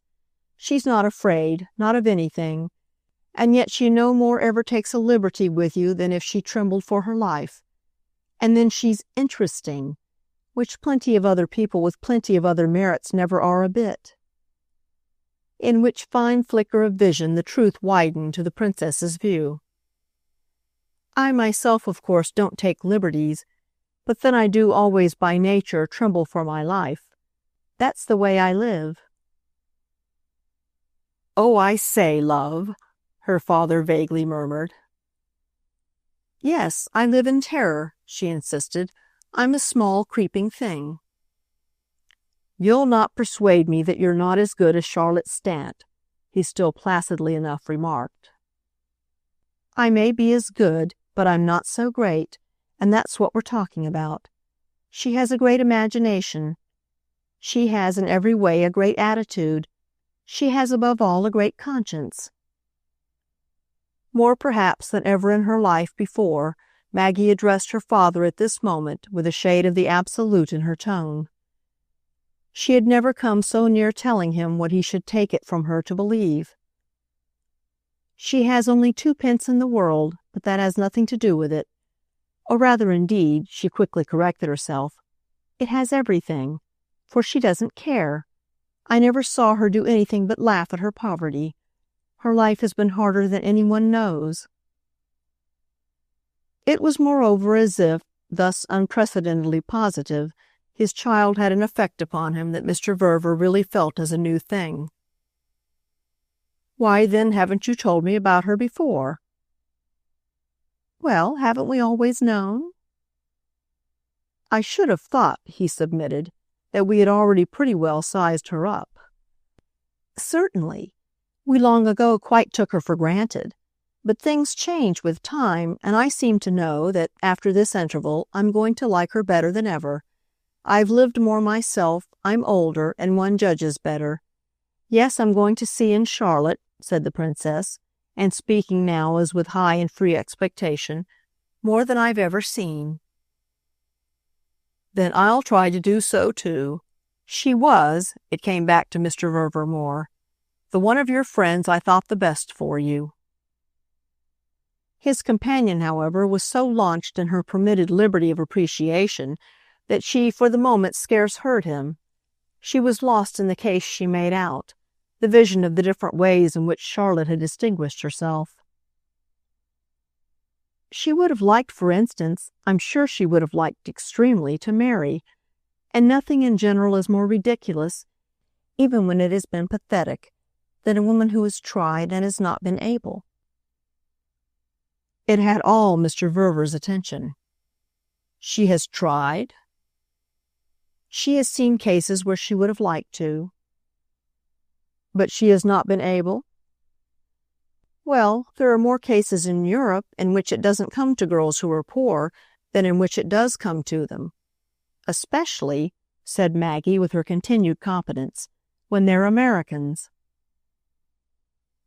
Well, her father now met her, and met her cheerfully on all sides. Unless you mean, he suggested, that when the girls are American there are more cases in which it comes to the rich than to the poor. She looked at him good-humoredly. That may be, but I'm not going to be smothered in my case. It ought to make me, if I were in danger of being a fool, all the nicer to people like Charlotte. It's not hard for me, she practically explained, not to be ridiculous, unless in a very different way. I might easily be ridiculous, I suppose, by behaving as if I thought I had done a great thing. Charlotte, at any rate, has done nothing, and anyone can see it, and see also that it's rather strange. And yet no one not awfully presumptuous or offensive would like or would dare to treat her, just as she is, as anything but quite right. That's what it is to have something about you that carries things off. Mr. Verver's silence on this could only be a sign that she had caused her story to interest him, though the sign when he spoke was perhaps even sharper.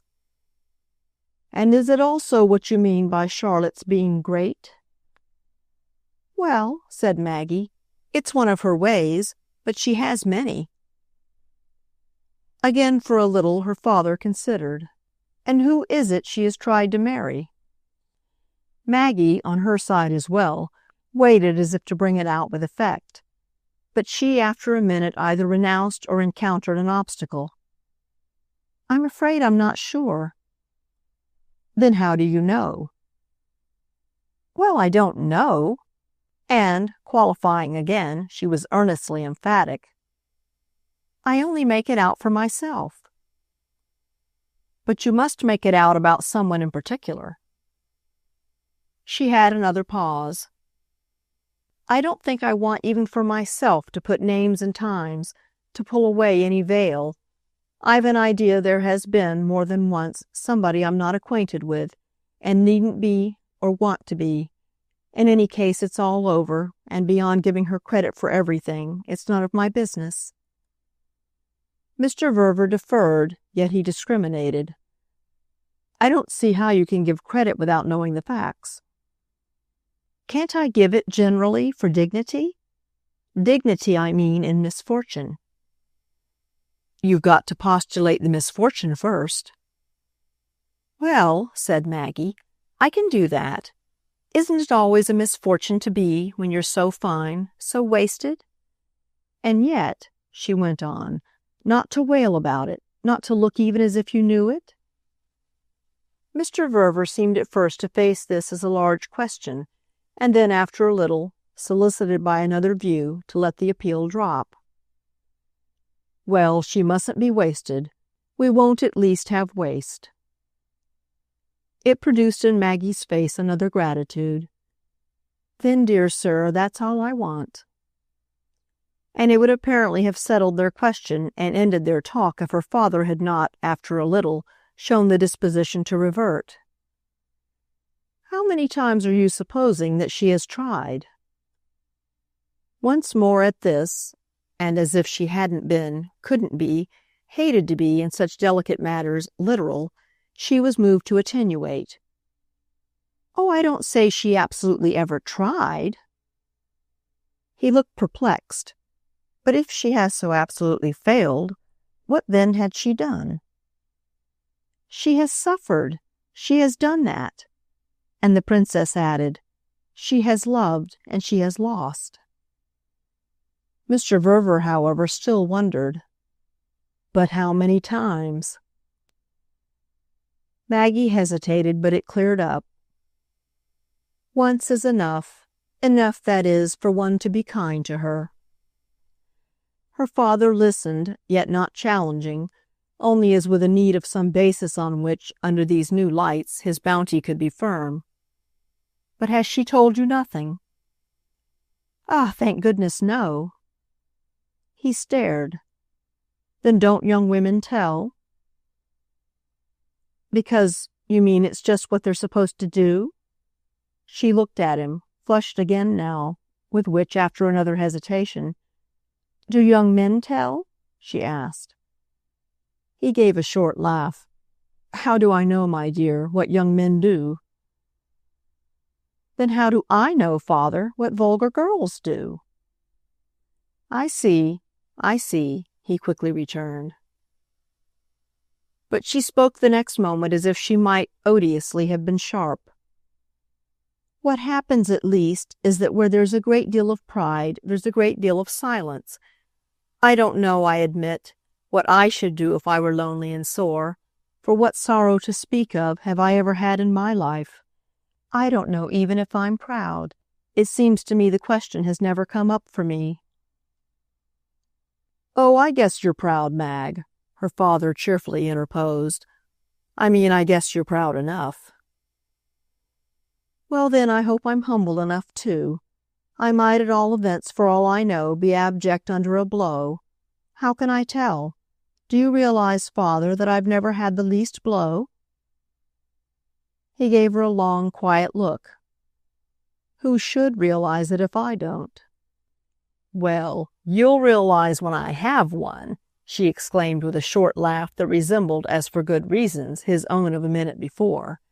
"I wouldn't in any case have let her tell me what would have been dreadful to me, for such wounds and shames are dreadful. At least," she added, catching herself up, "I suppose they are. For what, as I say, do I know of them? I don't want to know." She spoke quite with vehemence. "There are things that are sacred whether they're joys or pains. But one can always, for safety, be kind," she kept on. "One feels when that's right." She had got up with these last words. She stood there before him with that particular suggestion in her aspect to which even the long habit of their life together had not closed his sense, kept sharp year after year by the collation of types and signs, the comparison of fine object with fine object, of one degree of finish, of one form of the exquisite with another, the appearance of some slight, slim-draped antique of Vatican or Capitoline halls, late and refined, rare as a note and immortal as a link, set in motion by the miraculous infusion of a modern impulse, and yet, for all the sudden freedom of folds and footsteps forsaken after centuries by their pedestal, keeping still the quality, the perfect felicity of the statue, the blurred, absent eyes, the smoothed, elegant, nameless head, the impersonal flit of a creature lost in an alien age and passing as an image in worn relief round and round a precious vase. She had always had odd moments of striking him, daughter of his very own though she was, as a figure thus simplified, generalized in its grace, a figure with which his human connection was fairly interrupted by some vague analogy of turn and attitude, something shyly mythological and nymph-like. The trick, he was not uncomplacently aware, was mainly of his own mind. It came from his caring for precious faces only less than for precious daughters. And what was more to the point still, it often operated while he was quite at the same time conscious that Maggie had been described, even in her prettiness, as prim. Mrs. Rance herself had enthusiastically used the word of her, while he remembered that when once she had been told before him, familiarly, that she resembled a nun, she had replied that she was delighted to hear it and would certainly try to, while also finally it was present to him that, discreetly heedless, thanks to her long association with nobleness and art, to the leaps and bounds of fashion, she brought her hair down very straight and flat over her temples, in the constant manner of her mother, who had not been a bit mythological. Nymphs and nuns were certainly separate types, but Mr. Verver, when he really amused himself, let consistency go. The play of vision was at all events so rooted in him that he could receive impressions of sense even while positively thinking. He was positively thinking while Maggie stood there, and it led for him to yet another question, which in its turn led to others still. "Do you regard the condition as hers, than that you spoke of a minute ago?" "The condition?" Why, that of having loved so intensely that she's, as you say, beyond everything." Maggie had scarcely to reflect. Her answer was so prompt. "Oh, no, she's beyond nothing, for she has had nothing." "I see. You must have had things to be them. It's a kind of law of perspective." Maggie didn't know about the law, but she continued definite. "She's not, for example, beyond help." "Oh, well then, she shall have all we can give her. I'll write to her," he said, "with pleasure." "Angel," she answered as she gaily and tenderly looked at him. True as this might be, however, there was one thing more. He was an angel with a human curiosity. "Has she told you she likes me much?" "Certainly she has told me, but I won't pamper you. Let it be enough for you. It has always been one of my reasons for liking her." "Then she's indeed not beyond everything," Mr. Verver more or less humorously observed. "Oh, it isn't, thank goodness, that she's in love with you. It's not, as I told you at first, the sort of thing for you to fear." He had spoken with cheer, but it appeared to drop before this reassurance, as if the latter overdid his alarm, and that should be corrected. "Oh, my dear, I've always thought of her as a little girl." "Ah, she's not a little girl," said the Princess. "Then I'll write to her as a brilliant woman." "It's exactly what she is." Mr. Verver had got up as he spoke, and for a little, before retracing their steps, they stood looking at each other as if they had really arranged something. They had come out together for themselves, but it had produced something more. What it had produced was, in fact, expressed by the words with which he met his companion's last emphasis. "Well, she has a famous friend in you, Princess." Maggie took this in. It was too plain for a protest. "Do you know what I'm really thinking of?" she asked. He wondered, with her eyes on him, eyes of contentment at her freedom now to talk, and he wasn't such a fool, he presently showed, as not suddenly to arrive at it. "Why, of your finding her at last yourself a husband." "Good for you," Maggie smiled. "But it will take," she added, "some looking." "Then let me look right here with you," her father said as they walked on. Chapter 11.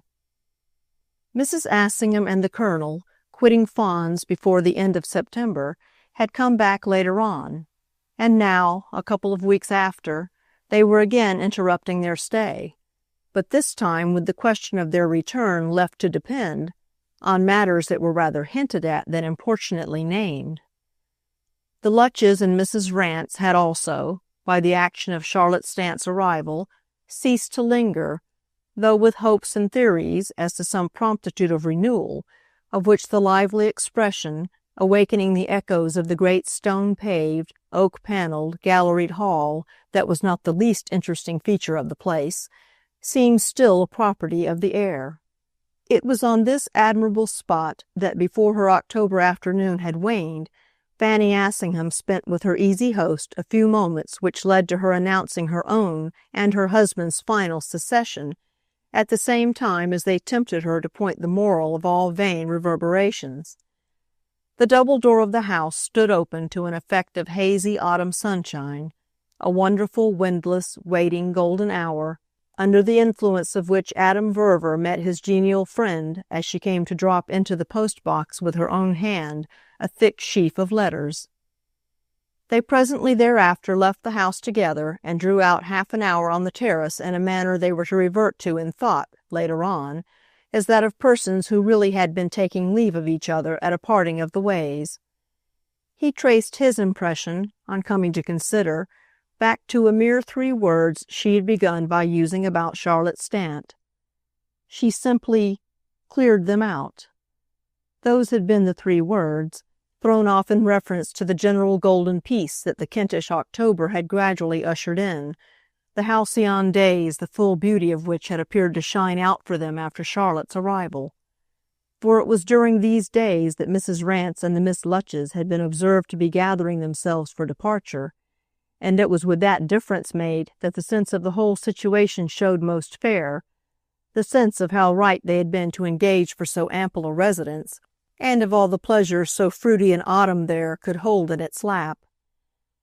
This was what had occurred, that their lesson had been learned, and what Mrs. Assingham had dwelt upon was that without Charlotte it would have been learned but half. It would certainly not have been taught by Mrs. Rance and the Miss Lutches if these ladies had remained with them as long as at one time seemed probable.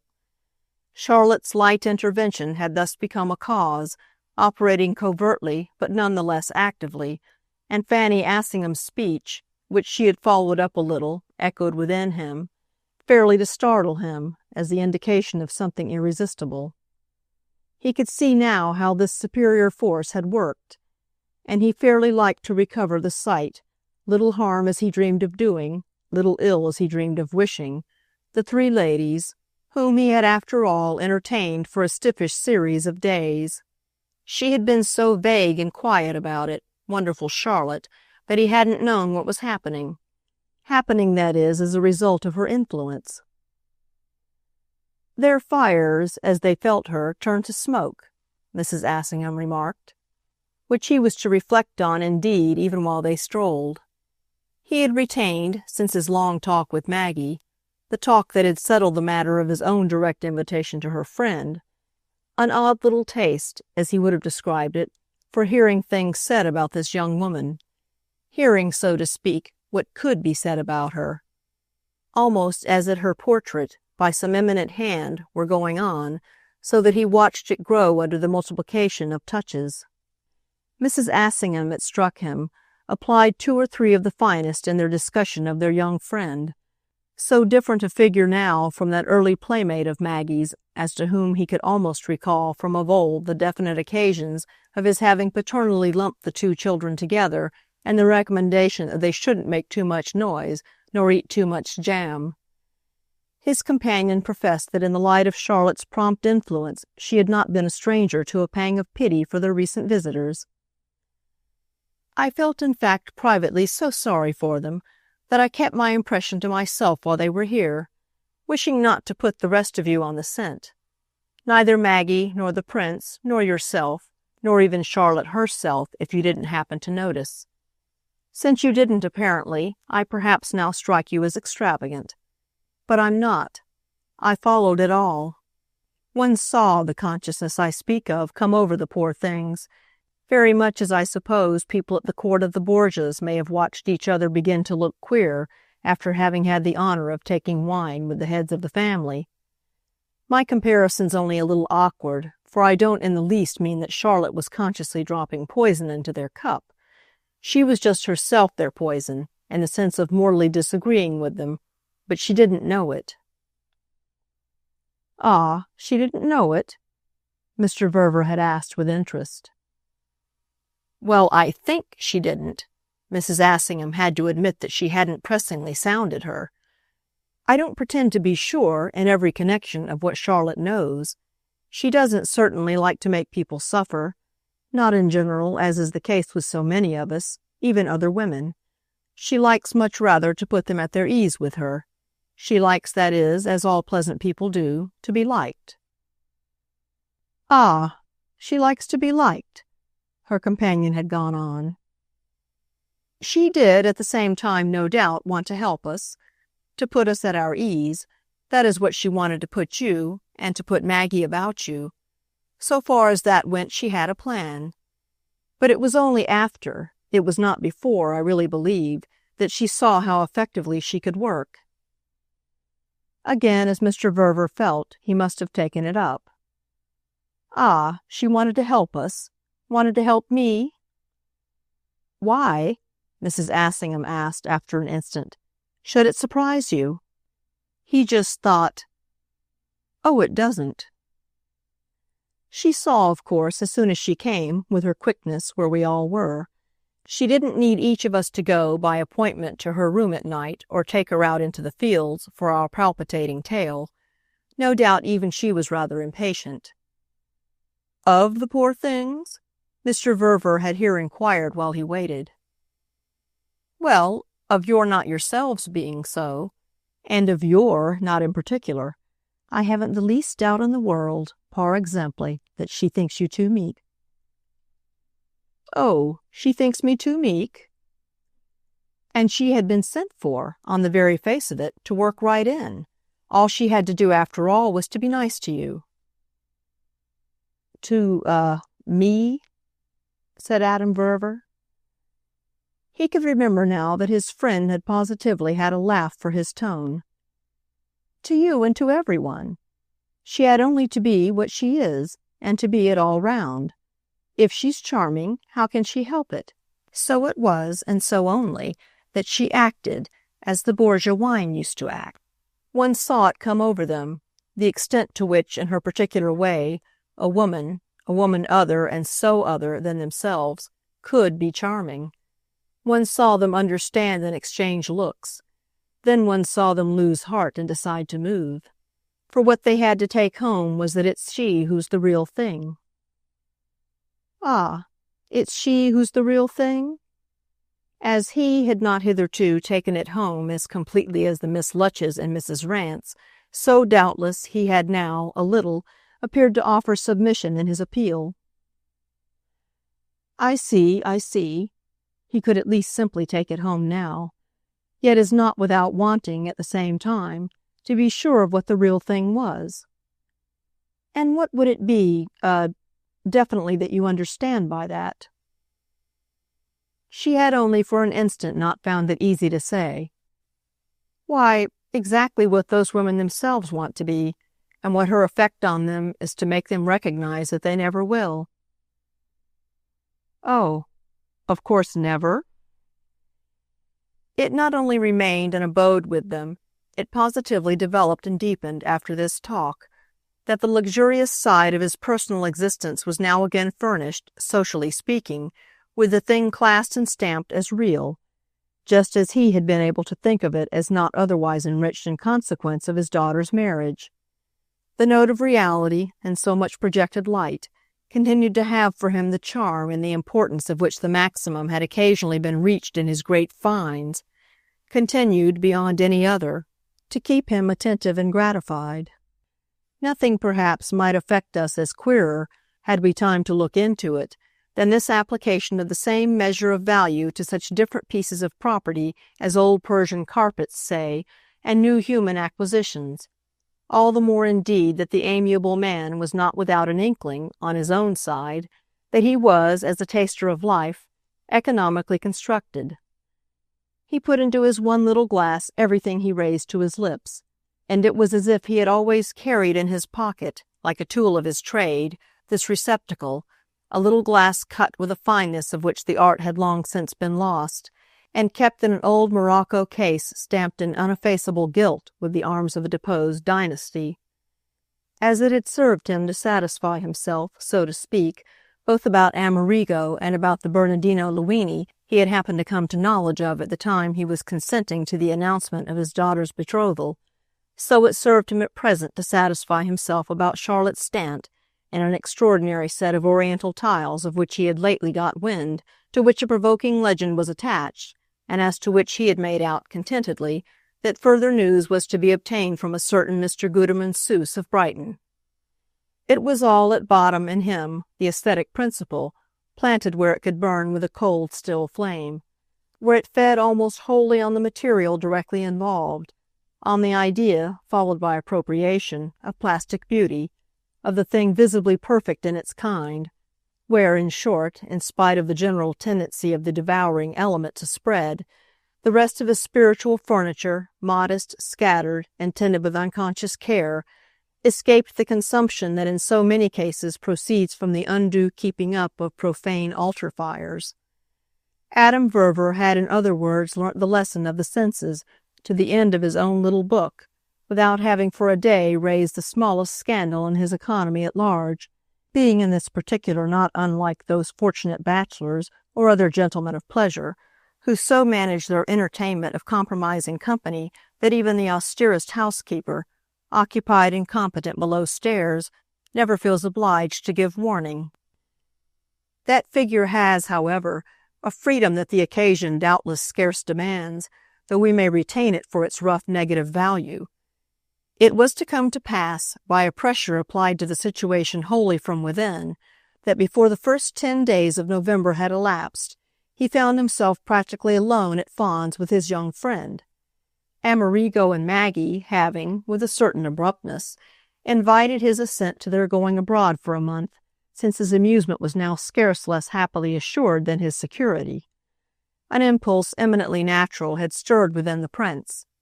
His life, as for some time established, was deliciously dull, and thereby on the whole what he liked best. But a small gust of yearning had swept over him, and Maggie repeated to her father, with infinite admiration, the pretty terms in which, after it had lasted a little, he had described to her this experience. He called it a serenade, a low music that, outside one of the windows of the sleeping house, disturbed his rest at night. Timid as it was, and plaintive, he yet couldn't close his eyes for it, and when finally, rising on tiptoe, he had looked out, he had recognized in the figure below with the mandolin, all duskily draped in her grace, the raised, appealing eyes and the one irresistible voice of the ever-to-be-loved Italy. Sooner or later, that way, one had to listen. It was a hovering, haunting ghost, as of a creature to whom one had done a wrong, a dim, pathetic shade crying out to be comforted. For this there was obviously but one way, as there were doubtless also many words for the simple fact that so prime a Roman had a fancy for again seeing Rome. They would accordingly, hadn't they better, go for a little, Maggie meanwhile making the too absurdly artful point with her father, so that he repeated it in his amusement to Charlotte Stant, to whom he was by this time conscious of addressing many remarks, that it was absolutely, when she came to think, the first thing Amerigo had ever asked of her. She doesn't count, of course, his having asked of her to marry him. This was Mr. Verver's indulgent criticism, but he found Charlotte, equally touched by the ingenuous Maggie, in easy agreement with him over the question. If the prince had asked something of his wife every day in the year, this would be still no reason why the poor dear man should not, in a beautiful fit of homesickness, revisit without reproach his native country. What his father-in-law frankly counseled was that the reasonable, the really too reasonable pair should, while they were about it, take 3 or 4 weeks of Paris as well, Paris being always for Mr. Verver, in any stress of sympathy, a suggestion that rose of itself to the lips.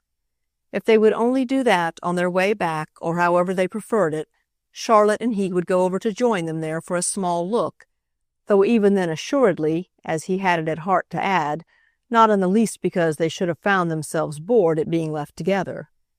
The fate of this last proposal, indeed, was that it reeled, for the moment, under an assault of destructive analysis from Maggie, who, having, as she granted, to choose between being an unnatural daughter or an unnatural mother, and electing for the former, wanted to know what would become of the Principino if the house were cleared of everyone but the servants.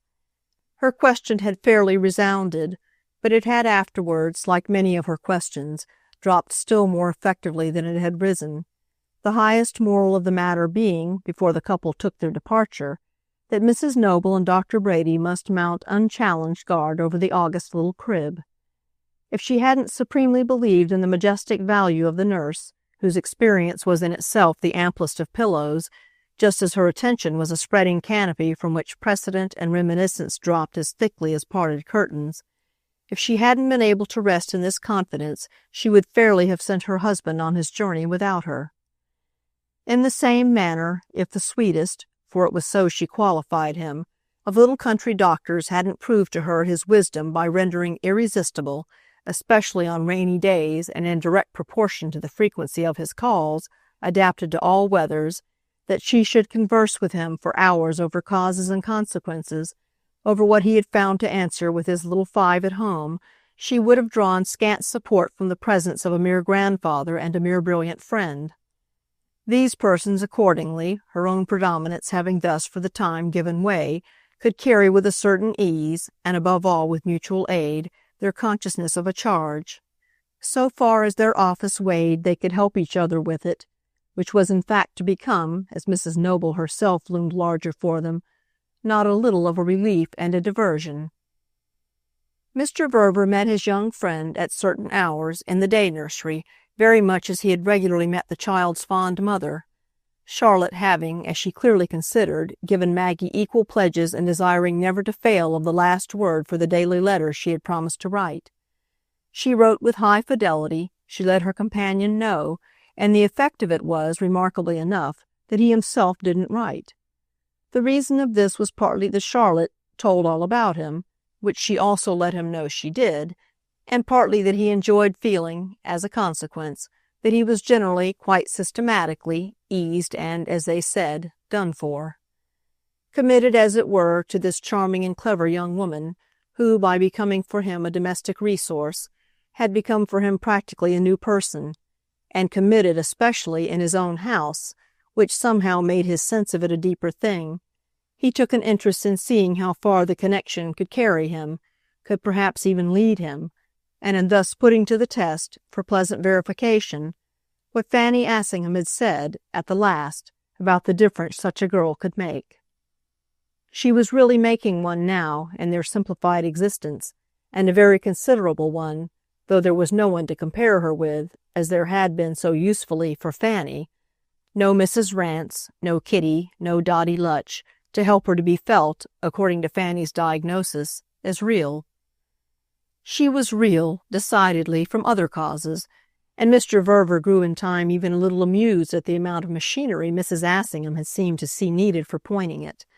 She was directly and immediately real on a pleasantly reduced and intimate scale, and at no moments more so than during those, at which we have just glanced, when Mrs. Noble made them both together feel that she alone, in the absence of the Queen Mother, was regent of the realm and governess of the air. Treated on such occasions as at best a pair of dangling and merely nominal court functionaries, picturesque hereditary triflers entitled to the petites entrees but quite external to the state, which began and ended with the nursery, they could only retire, in quickened sociability, to what was left them of the palace, there to digest their gilded insignificance and cultivate, in regard to the true executive, such snuff-taking ironies as might belong to rococo chamberlains moving among china lap-dogs. Every evening after dinner, Charlotte Stant played to him. Seated at the piano and requiring no music, she went through his favorite things, and he had many favorites, with a facility that never failed, or that failed but just enough to pick itself up at a touch from his fitful voice. She could play anything, she could play everything, always shockingly, she of course insisted, but always by his own vague measure, very much as if she might, slim, sinuous, and strong, and with practised passion, have been playing lawn tennis or endlessly and rhythmically waltzing.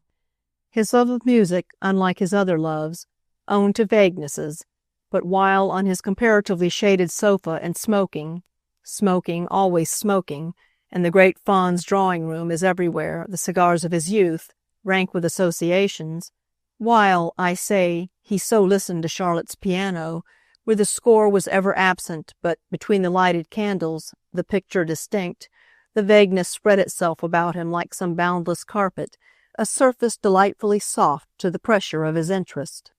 It was a manner of passing the time that rather replaced conversation, but the air at the end, none the less, before they separated, had a way of seeming full of the echoes of talk. They separated in the hushed house, not quite easily, yet not quite awkwardly either, with tapers that twinkled in the large dark spaces, and for the most part so late that the last solemn servant had been dismissed for the night. Late as it was on a particular evening toward the end of October, there had been a full word or two dropped into the still-stirring sea of other voices, a word or two that affected our friend even at the moment, and rather oddly as louder and rounder than any previous sound. And then he had lingered under pretext of an opened window to be made secure, after taking leave of his companion in the hall and watching her glimmer away up the staircase. He had for himself another impulse than to go to bed. Picking up a hat in the hall, slipping his arms into a sleeveless cape and lighting still another cigar, he turned out upon the terrace through one of the long drawing-room windows and moved to and fro there for an hour beneath the sharp autumn stars. It was where he had walked in the afternoon sun with Fanny Assingham, and the sense of that other hour, the sense of the suggestive woman herself, was before him again, as, in spite of all the previous degustation we have hinted at, it had not yet been. He thought in a loose and almost agitated order of many things, the power that was in them to agitate having been part of his conviction that he should not soon sleep. He truly felt for a while that he should never sleep again till something had come to him, some light, some idea, some mere happy word perhaps, that he had begun to want, but it had been till now, and especially the last day or two, vainly groping for. "Can you really then come if we start early?" That was practically all he had said to the girl as she took up her bedroom light. And, "Why in the world not, when I've nothing else to do, and should besides so immensely like it?" This had as definitely been, on her side, the limit of the little scene. There had in fact been nothing to call a scene, even of the littlest at all, though he perhaps didn't quite know why something like the menace of one hadn't proceeded from her stopping halfway upstairs to turn and say, as she looked down on him, that she promised to content herself for their journey with a toothbrush and a sponge. There hovered about him, at all events, while he walked, appearances already familiar, as well as two or three that were new, and not the least vivid of the former connected itself with that sense of being treated with consideration which had become for him, as we have noted, one of the minor, yet so far as there were any such, quite one of the compensatory incidents of being a father-in-law. It had struck him up to now that this particular balm was a mixture of which Amerigo, as through some hereditary privilege, alone possessed the secret, so that he found himself wondering if it had come to Charlotte, who had unmistakably acquired it through the young man's having amiably passed it on. She made use, for her so quietly grateful host, however this might be, of quite the same shades of attention and recognition, was mistress in an equal degree of the regulated, the developed art of placing him high in the scale of importance. That was even for his own thought a clumsy way of expressing the element of similarity in the agreeable effect they each produced on him, and it held him for a little only because this coincidence in their felicity caused him vaguely to connect or associate them in the matter of tradition, training, tact, or whatever else one might call it. It might almost have been, if such a link between them was to be imagined, that Amerigo had, a little, coached or incited their young friend, or perhaps rather that she had simply, as one of the signs of the general perfection Fanny Assingham commended in her, profited by observing, during her short opportunity before the start of the travellers, the pleasant application by the prince of his personal system. He might wonder what exactly it was that they so resembled each other in treating him like, from what noble and propagated convention, in cases in which the exquisite importance was to be neither too grossly attributed nor too grossly denied, they had taken their specific lesson. But the difficulty was here, of course, that one could really never know, couldn't know without having been one's self a personage, whether a pope, a king, a president, a peer, a general, or just a beautiful author. Before such a question, as before several others when they recurred, he would come to a pause, leaning his arms on the old parapet and losing himself in a far excursion. He had, as to so many of the matters in hand, a divided view, and this was exactly what made him reach out, in his unrest, for some idea, lurking in the vast freshness of the night, at the breath of which disparities would submit to fusion, and so, spreading beneath him, make him feel that he floated. What he kept finding himself return to, disturbingly enough, was the reflection, deeper than anything else, that in forming a new and intimate tie, he should in a manner abandon, or at the best signally relegate, his daughter. He should reduce to definite form the idea that he had lost her, as was indeed inevitable, by her own marriage. He should reduce to definite form the idea of his having incurred an injury, or at the best an inconvenience, that required some make-weight and deserved some amends. And he should do this the more, which was the great point, that he should appear to adopt, in doing it, the sentiment, in fact the very conviction, entertained and quite sufficiently expressed by Maggie herself in her beautiful generosity, as to what he had suffered, putting it with extravagance, at her hands. If she put it with extravagance, the extravagance was yet sincere, for it came, which she put with extravagance too, from her persistence always in thinking, feeling, talking about him as young. He had had glimpses of moments when to hear her thus, and her absolutely unforced compunction, one would have supposed the special edge of the wrong she had done him to consist in his having still before him years and years to groan under it. She had sacrificed a parent, the pearl of parents, no older than herself. It wouldn't so much have mattered if he had been of common parental age. That he wasn't, that he was just her extraordinary equal and contemporary, this was what added to her act the long train of its effect. Light broke for him at last, indeed, quite as a consequence of the fear of breathing a chill upon this luxuriance of her spiritual garden. As at a turn of his labyrinth he saw his issue, which opened out so wide for the minute that he held his breath with wonder. He was afterwards to recall how, just then, the autumn night seemed to clear to a view in which the whole place, everything round him, the wide terrace where he stood, the others with their steps below, the gardens, the park, the lake, the circling woods, lay there as under some strange midnight sun. It all met him during these instants as a vast expanse of discovery, a world that looked, so lighted, extraordinarily new, and in which familiar objects had taken on a distinctness that, as if it had been a loud, a spoken pretension to beauty, interest, importance, to he scarce knew what, gave them an inordinate quantity of character, and verily an inordinate size. This hallucination, or whatever he might have called it, was brief, but it lasted long enough to leave him gasping. The gasp of admiration had by this time, however, lost itself in an intensity that quickly followed. The way the wonder of it, since wonder was in question, truly had been the strange delay of his vision. He had these several days groped and groped for an object that lay at his feet, and as to which his blindness came from his stupidly looking beyond. It had sat all the while at his hearthstone, whence it now gazed up in his face.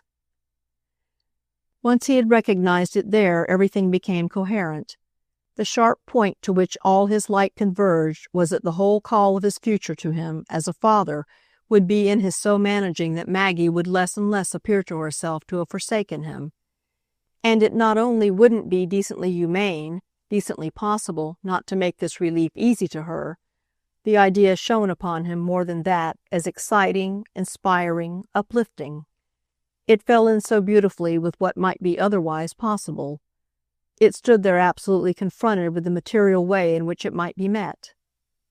The way in which it might be met was by his putting his child at peace, and the way to put her at peace was to provide for his future, that is, for hers, by a marriage as good, speaking proportionately, as hers had been.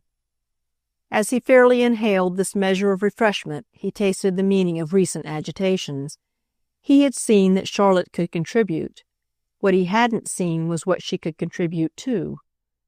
When it had all supremely cleared up and he had simply settled this service to his daughter well before him as the proper direction of his young friend's leisure, the cool darkness had again closed round him, but his moral lucidity was constituted. It wasn't only, moreover, that the word, with a click, so fitted the riddle, but that the riddle, in such perfection, fitted the word. He might have been equally in want and yet not have had his remedy. Oh, if Charlotte didn't accept him, of course, the remedy would fail. But as everything had fallen together, it was at least there to be tried. And success would be great.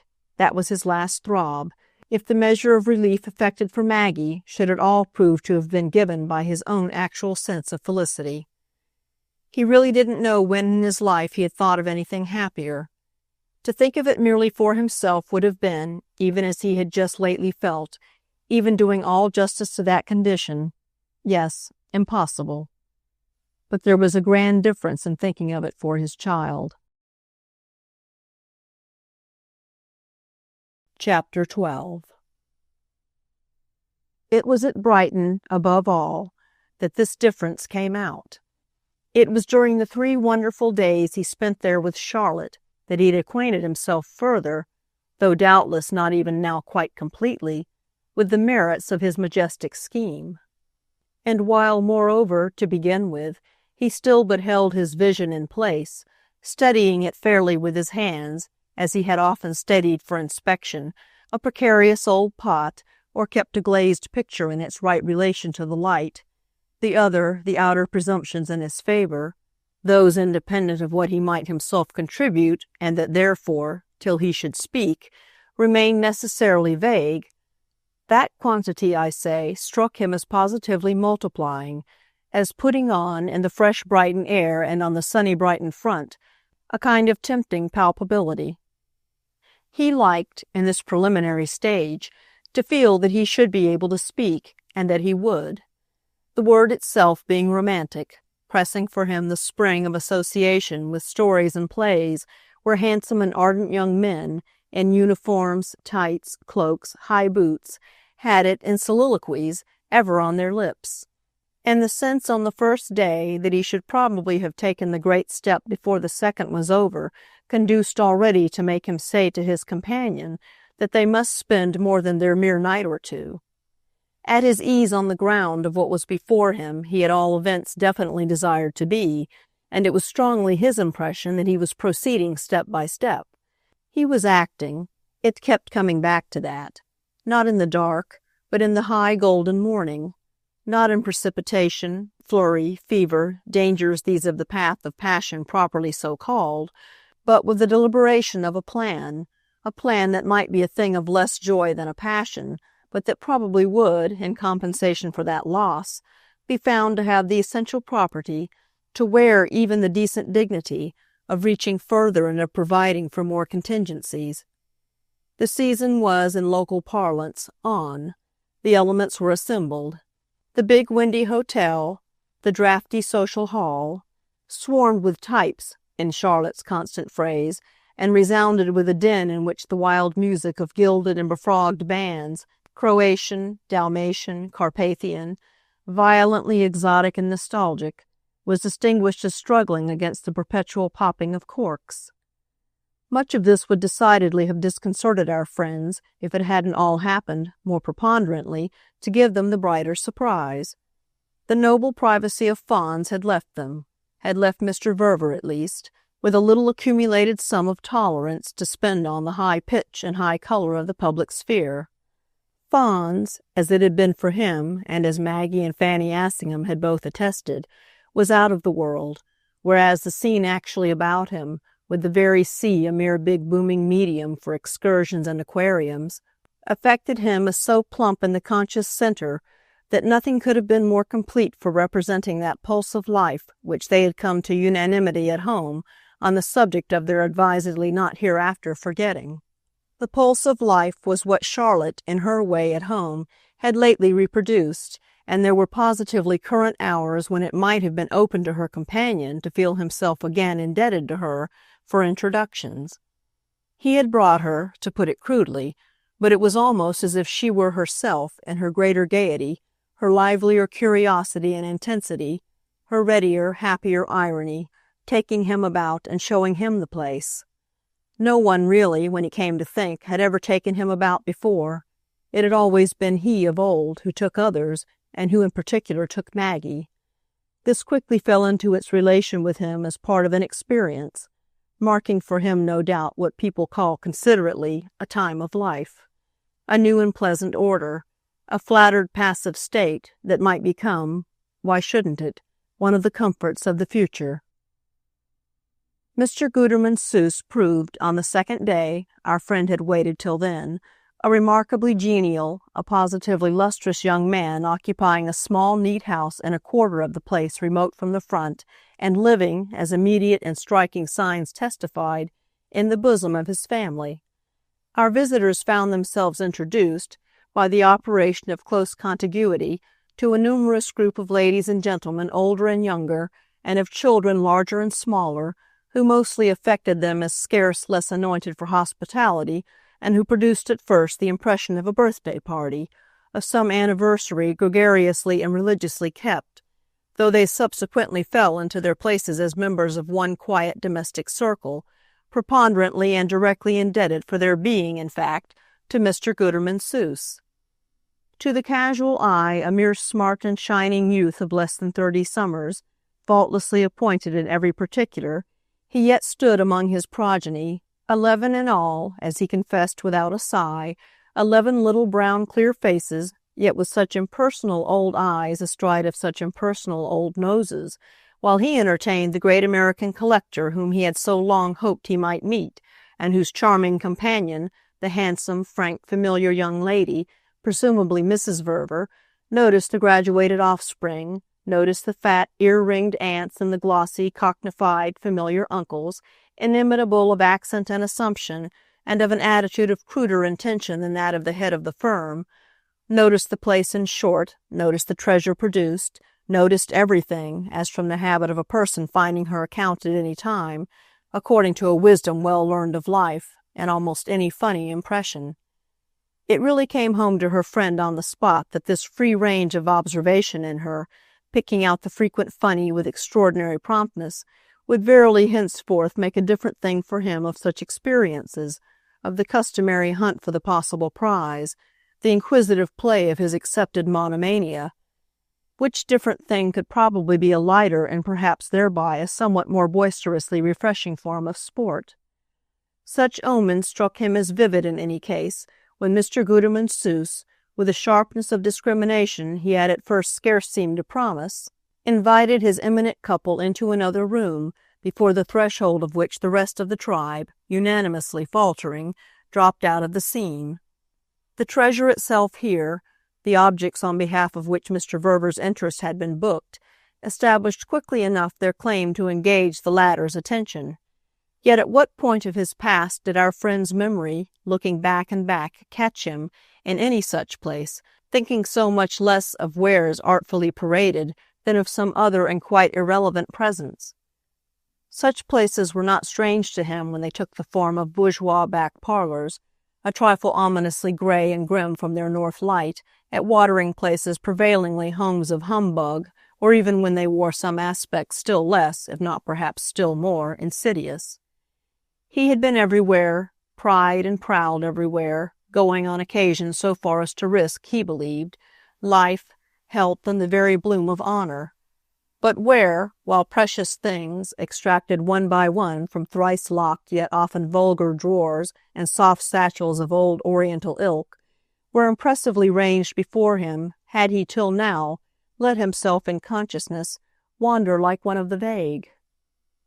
He didn't betray it, that he knew, but 2 recognitions took place for him at once, and one of them suffered a little in sweetness by the confusion. Mr. Gutermann Seuss had truly, for the crisis, the putting down of his cards, a rare manner.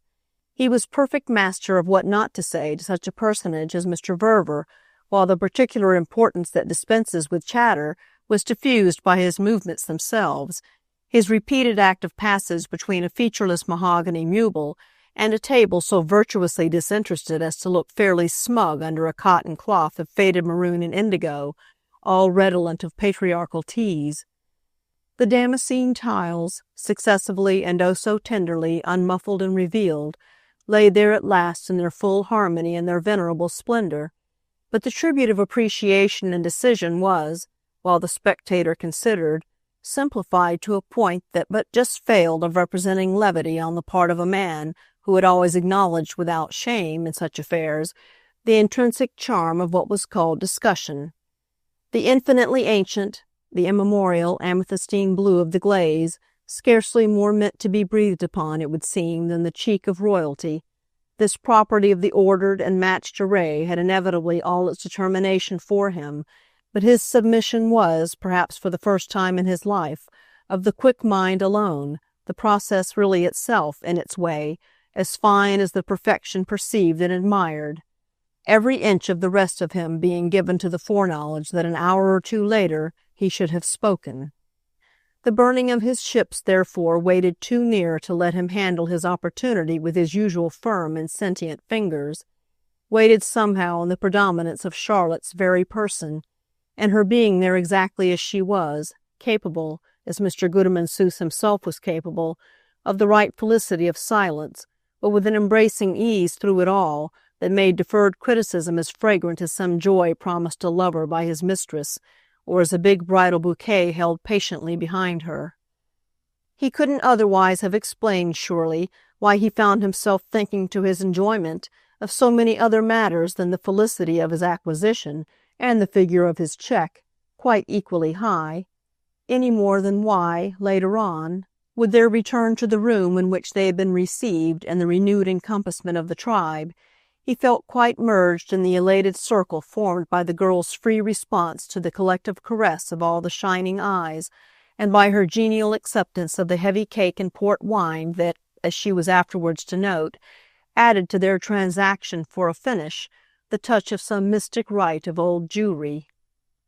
This characterization came from her as they walked together in the waning afternoon, back to the breezy sea and the bustling front, back to the nimble and the flutter and the shining shops that sharpened the grin of solicitation on the mask of night. They were walking thus, as he felt, nearer and nearer to where he should see his ships burn, and it was meanwhile for him quite as if this red glow would impart, at the harmonious hour, a lurid grandeur to his good faith. It was meanwhile, too, a sign of the kind of sensibility often playing up in him that, fabulous as this truth may sound, he found a sentimental link, an obligation of delicacy, or perhaps even one of the penalties of its opposite, in his having exposed her to the north light, the quite properly hard business light of the room in which they had been alone with the treasure and its master. She had listened to the name of the sum he was capable of looking in the face. Given the relation of intimacy with him she had already, beyond all retraction, accepted. The stir of the air produced at the other place by that high figure struck him as a thing that, from the moment she had exclaimed or protested as little as he himself had apologized, left him but one thing more to do. A man of decent feeling didn't thrust his money, a huge lump of it, in such a way, under a poor girl's nose, a girl whose poverty was, after a fashion, the very basis of her enjoyment of his hospitality, without seeing logically a responsibility attached. And this was to remain none the less true for the fact that 20 minutes later, after he had applied his torch, applied it with a sign or two of insistence, what might definitely result failed to be immediately clear. He had spoken as they sat together on the out-of-the-way bench observed during one of their walks and kept for the previous quarter of the present hour well in his memory's eye, the particular spot to which, between intense pauses and intenser advances, he had all the while consistently led her. Below the great consolidated cliff, well on to where the city of stucco sat most architecturally perched, with the rumbling beach and the rising tide and the freshening stars in front and above, the safe sense of the whole place yet prevailed in lamps and seats and flagged walks, hovering also overhead in the close neighborhood of a great replete community about to assist anew at the removal of dish-covers. "We've had, as it seems to me, such quite beautiful days together that I hope it won't come to you too much as a shock when I ask if you think you could regard me with any satisfaction as a husband." As if he had known she wouldn't, she of course couldn't at all gracefully, and whether or no, reply with a rush, he had said a little more, quite as he had felt he must in thinking it out in advance. He had put the question on which there was no going back, and which represented thereby the sacrifice of his vessels, and what he further said was to stand for the redoubled thrust of flame that would make combustion sure. "This isn't sudden to me, and I've wondered at moments if you haven't felt me coming to it. I've been coming ever since we left Fawn's. I really started while we were there." He spoke slowly, giving her, as he desired, time to think. All the more that it was making her look at him steadily, and making her also, in a remarkable degree, look well while she did so, a large and so far a happy consequence. She wasn't at all events shocked, which he had glanced at but for a handsome humility, and he would give her as many minutes as she liked. "You mustn't think I'm forgetting that I'm not young." "Oh, that isn't so. It's I that am old. You are young." This was what she had at first answered, and quite in the tone, too, of having taken her minutes. It had not been wholly to the point, but it had been kind, which was what he most wanted. And she kept for her next words to kindness, kept to her clear, lowered voice and unshrinking face. "To me, too, it thoroughly seems that these days have been beautiful. I shouldn't be grateful to them if I couldn't more or less have imagined their bringing us to this." She affected him somehow as if she had advanced a step to meet him, and yet were at the same time standing still. It only meant, however, doubtless, that she was, gravely and reasonably, thinking, as he exactly desired to make her. If she would but think enough, she would probably think to suit him. "It seems to me," she went on, "that it's for you to be sure." "Ah, but I am sure," said Adam Verver. "On matters of importance I never speak when I'm not. So if you can yourself face such a union, you needn't in the least trouble." She had another pause, and she might have been felt as facing it while, through lamplight and dusk, through the breath of the mild, slightly damp southwest, she met his eyes without evasion. Yet she had at the end of another minute debated only to the extent of saying, "I won't pretend I don't think it would be good for me to marry. Good for me, I mean," she pursued, "because I'm so awfully unattached. I should like to be a little less adrift. I should like to have a home. I should like to have an existence. I should like to have a motive for one thing more than another, a motive outside of myself. In fact," she said so sincerely that it almost showed pain, yet so lucidly that it almost showed humor, "in fact, you know, I want to be married. It's the condition." "The condition?" He was just vague. "It's the state, I mean. I don't like my own. Miss, among us all, is too dreadful, except for a shop girl. I don't want to be a horrible English old maid." "Oh, you want to be taken care of. Very well, then, I'll do it." "I dare say it's very much that. Only I don't see why, for what I speak of," she smiled, "for a mere escape from my state, I need do quite so much." "So much as marry me in particular?" Her smile was as for true directness. "I might get what I want for less." "You think it's so much for you to do?" "Yes," she presently said, "I think it's a great deal." Then it was that, though she was so gentle, so quite perfect with him, and he felt he had come on far, then it was that of a sudden something seemed to fail, and he didn't quite know where they were. There rose for him with this the fact, to be sure, of their disparity, deny it as mercifully and perversely as she would. He might have been her father. "Of course, yes, that's my disadvantage. I'm not the natural. I'm so far from being the ideal match to your youth and your beauty. I've the drawback that you've seen me always, so inevitably, in such another light." But she gave a slow head-shake that made contradiction soft, made it almost sad, in fact, as from having to be so complete. And he had already, before she spoke, the dim vision of some objection in her mind beside which the one he had named was light, and which therefore must be strangely deep. "You don't understand me. It's of all that it is for you to do. It's of that I'm thinking." Oh, with this for him the thing was clearer. "Then you needn't think. I know enough what it is for me to do." But she shook her head again. "I doubt if you know. I doubt if you can." "And why not, please, when I've had you so before me? That I'm old has at least that fact about it to the good, that I've known you long and from far back." "Do you think you've known me?" asked Charlotte Stant. He hesitated, for the tone of it and her look with it might have made him doubt. Just these things in themselves, however, with all the rest, with his fixed purpose now, his committed deed, the fine pink glow projected forward of his ships behind him, definitely blazing and crackling, this quantity was to push him harder than any word of her own could warn him. All that she was herself, moreover, was so lighted to its advantage by the pink glow. He wasn't rabid, but he wasn't either, as a man of a proper spirit, to be frightened. "What is that, then, if I accept it, but as strong a reason as I can want for just learning to know you?" She faced him always, kept it up as for honesty, and yet at the same time, in her odd way, as for mercy. How can you tell whether if you did, you would? It was ambiguous for an instant, as she showed she felt.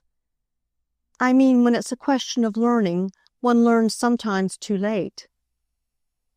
I think it's a question, he promptly enough made answer, of liking you the more just for your saying these things.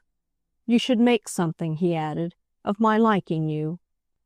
I make everything, but are you sure of having exhausted all other ways?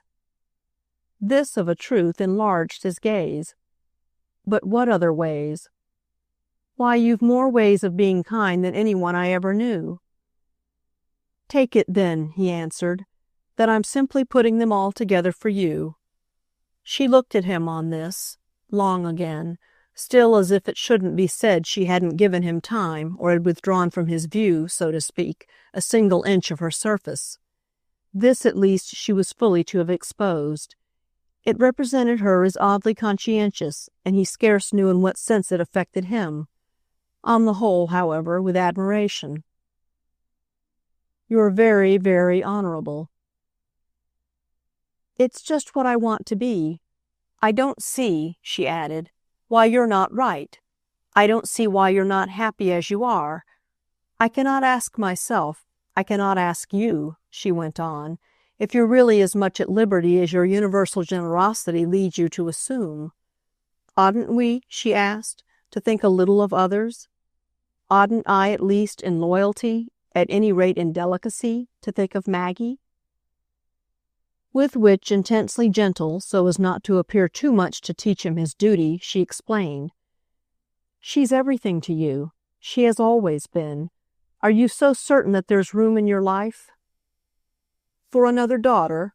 Is that what you mean? She had not hung upon it long, but he had quickly taken her up. He had not, however, disconcerted her.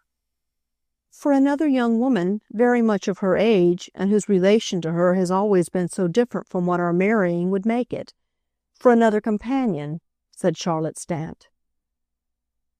Can't a man be all his life, then, he almost fiercely asked, anything but a father?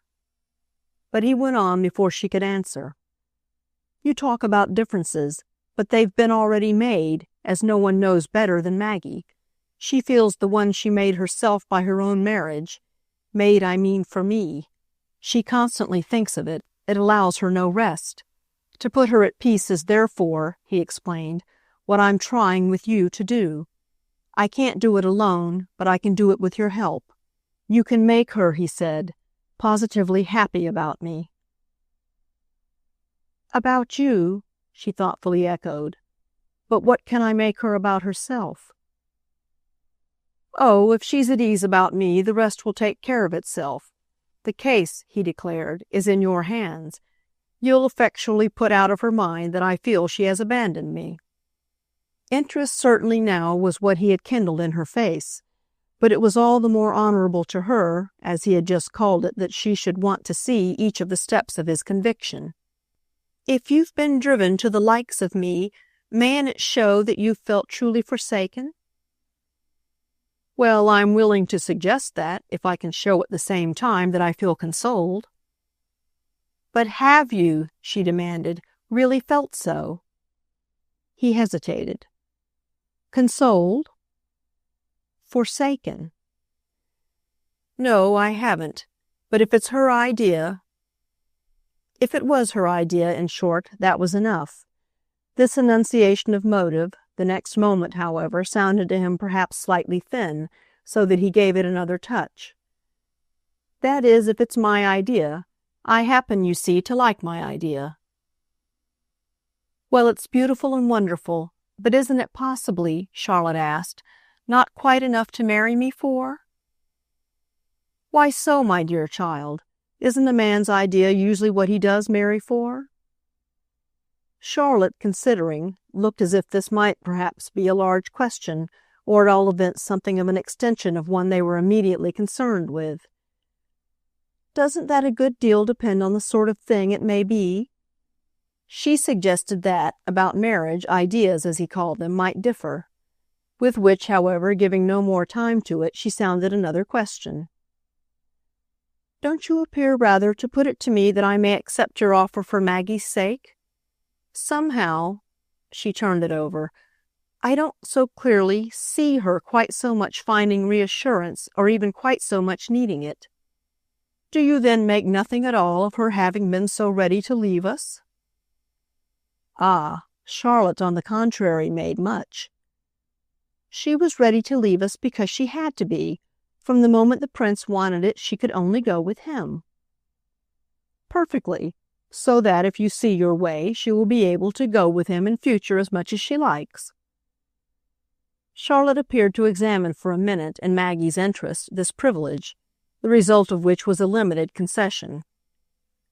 "You've certainly worked it out." "Of course I've worked it out. That's exactly what I have done.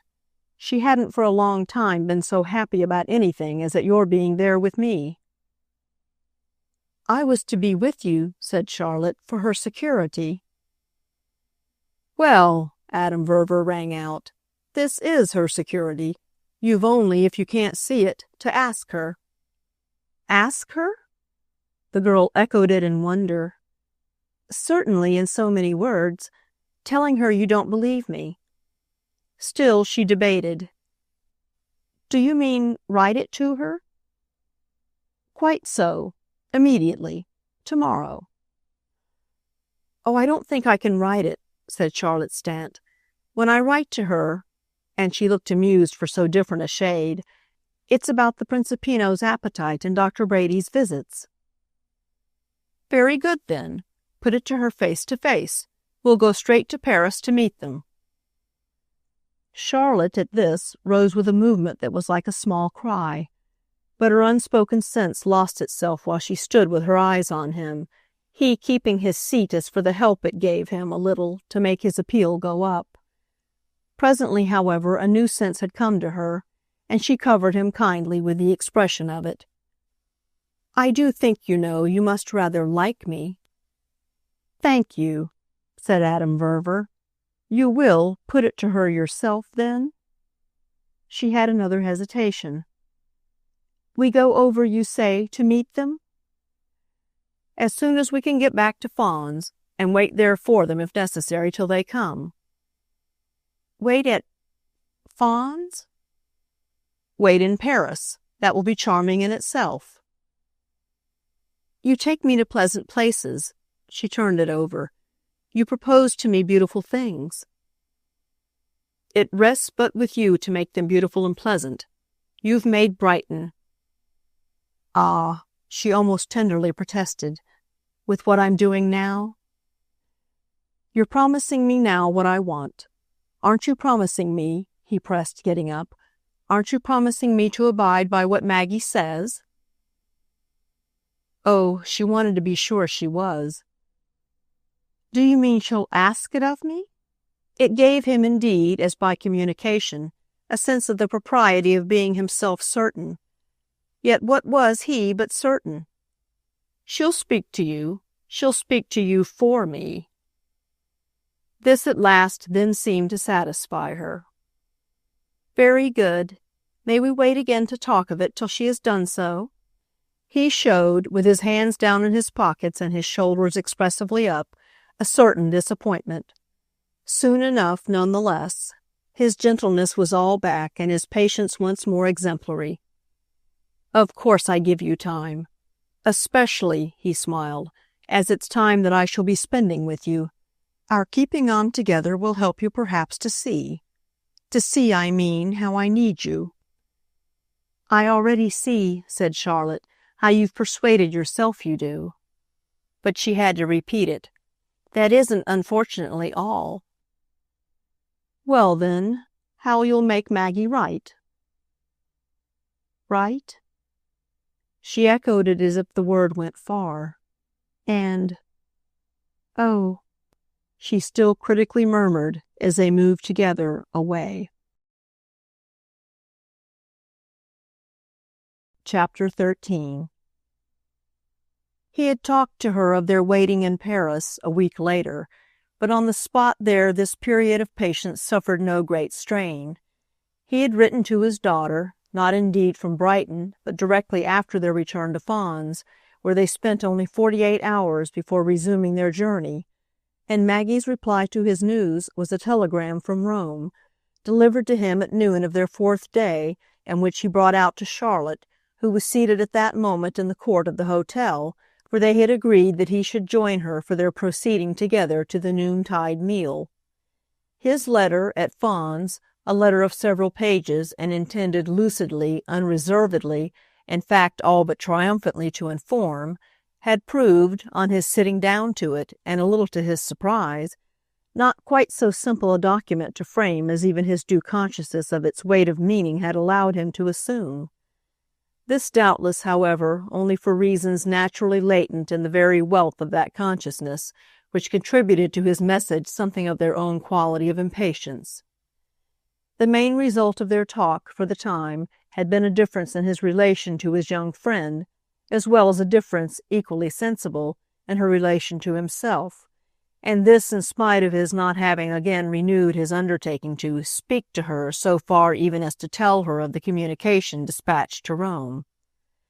Delicacy, a delicacy more beautiful still, all the delicacy she should want, reigned between them, it being rudimentary in their actual order, that she mustn't be further worried until Maggie should have put her at her ease.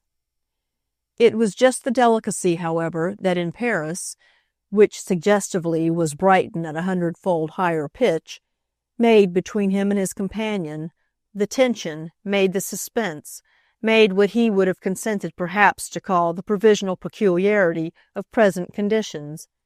These elements acted in a manner of their own, imposing and involving under one head many abstentions and precautions, 20 anxieties and reminders, things verily he would scarce have known how to express, and yet creating for them at every step an acceptance of their reality. He was hanging back with Charlotte till another person should intervene for their assistance, and yet they had, by what had already occurred, been carried on to something it was out of the power of other persons to make either less or greater. Common conventions, that was what was odd, had to be on this basis more thought of, those common conventions that, previous to the passage by the Brighton Strand, he had so enjoyed the sense of their overlooking. The explanation would have been, he supposed, or would have figured it with less of unrest, that Paris had in its way deeper voices and warnings, so that if you went at all far there it laid bristling traps, as they might have been viewed, all smothered in flowers, for your going further still. There were strange appearances in the air, and before you knew it you might be unmistakably matching them. Since he wished therefore to match no appearance but that of a gentleman playing with perfect fairness any game in life he might be called to, he found himself on the receipt of Maggie's missive, rejoicing with a certain inconsistency. The announcement made her from home had in the act cost some biting of his pen to sundry parts of him, his personal modesty, his imagination of a prepared state for so quick a jump, it didn't much matter which, and yet he was more eager than not for the drop of delay and for the quicker transitions promised by the arrival of the eminent pair. There was, after all, a hint of offense to a man of his age in being taken, as they said at the shops, on approval. Maggie certainly would have been as far as Charlotte herself from positively desiring this, and Charlotte, on her side, as far as Maggie from holding him light as a real value. She made him fidget thus, poor girl, but from generous rigor of conscience. These allowances of his spirit were, all the same, consistent with a great gladness at the sight of the term of his ordeal, for it was the end of his seeming to agree that questions and doubts had a place. The more he had inwardly turned the matter over, the more it had struck him that they had in truth only an ugliness. What he could have best borne, as he now believed, would have been Charlotte simply saying to him that she didn't like him enough. This he wouldn't have enjoyed, but he would quite have understood it and been able ruefully to submit. She did like him enough, nothing to contradict that had come out for him, so that he was restless for her as well as for himself. She looked at him hard a moment when he handed her his telegram, and the look, for what he fancied a dim, shy fear in it, gave him perhaps his best moment of conviction that, as a man, so to speak, he properly pleased her. He said nothing. The words sufficiently did it for him, doing it again better still as Charlotte, who had left her chair at his approach, murmured them out. "We start tonight to bring you all our love and joy and sympathy." There they were, the words, and what did she want more? She didn't, however, as she gave him back the little unfolded leaf, say they were enough, though he saw the next moment that her silence was probably not disconnected from her having just visibly turned pale. Her extraordinarily fine eyes, as it was his present theory that he had always thought them, shone at him the more darkly out of this change of color, and she had again with it her apparent way of subjecting herself, for explicit honesty and through her willingness to face him, to any view he might take, all at his ease, and even to wantonness, of the condition he produced in her. As soon as he perceived that emotion kept her soundless, he knew himself deeply touched, since it proved that, little as she professed, she had been beautifully hoping. They stood there a minute while he took in from this sign that, yes then, certainly she liked him enough to make him, old as he was ready to brand himself, flush for the pleasure of it. The pleasure of it accordingly made him speak first. "Do you begin a little to be satisfied?" Still, however, she had to think. "We've hurried them, you see. Why so breathless a start?" "Because they want to congratulate us. They want," said Adam Verver, "to see our happiness." She wondered again, and this time also for him, as publicly as possible. "So much as that?" "Do you think it's too much?" She continued to think plainly. "They weren't to have started for another week." "Well, what then? Isn't our situation worth the little sacrifice? We'll go back to Rome as soon as you like, with them." This seemed to hold her, as he had previously seen her held, just a trifle inscrutably, by his allusions to what they would do together on a certain contingency. "Worth it? The little sacrifice? For whom?" "For us, naturally, yes," she said. "We want to see them for our reasons. That is," she rather dimly smiled, "you do." "And you do, my dear, too," he bravely declared.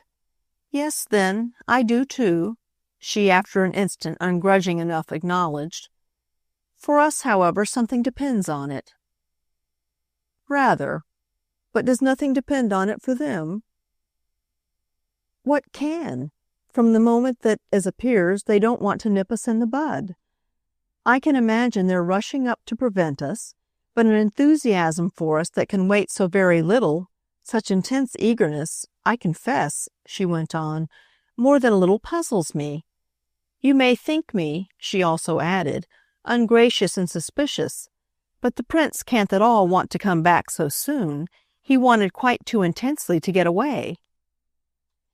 Mr. Verver considered. "Well, hasn't he been away?"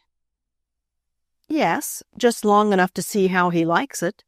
Besides," said Charlotte, "he may not be able to join in the rosy view of our case that you impute to her. It can't in the least have appeared to him hitherto a matter of course that you should give his wife a bouncing stepmother." Adam Verver at this looked grave. "I'm afraid, then, he'll just have to accept from us whatever his wife accepts, and accept it, if he can imagine no better reason, just because she does. That," he declared, "will have to do for him." His tone made her for a moment meet his face, after which, "Let me," she abruptly said, "see it again," taking from him the folded leaf that she had given back and he had kept in his hand.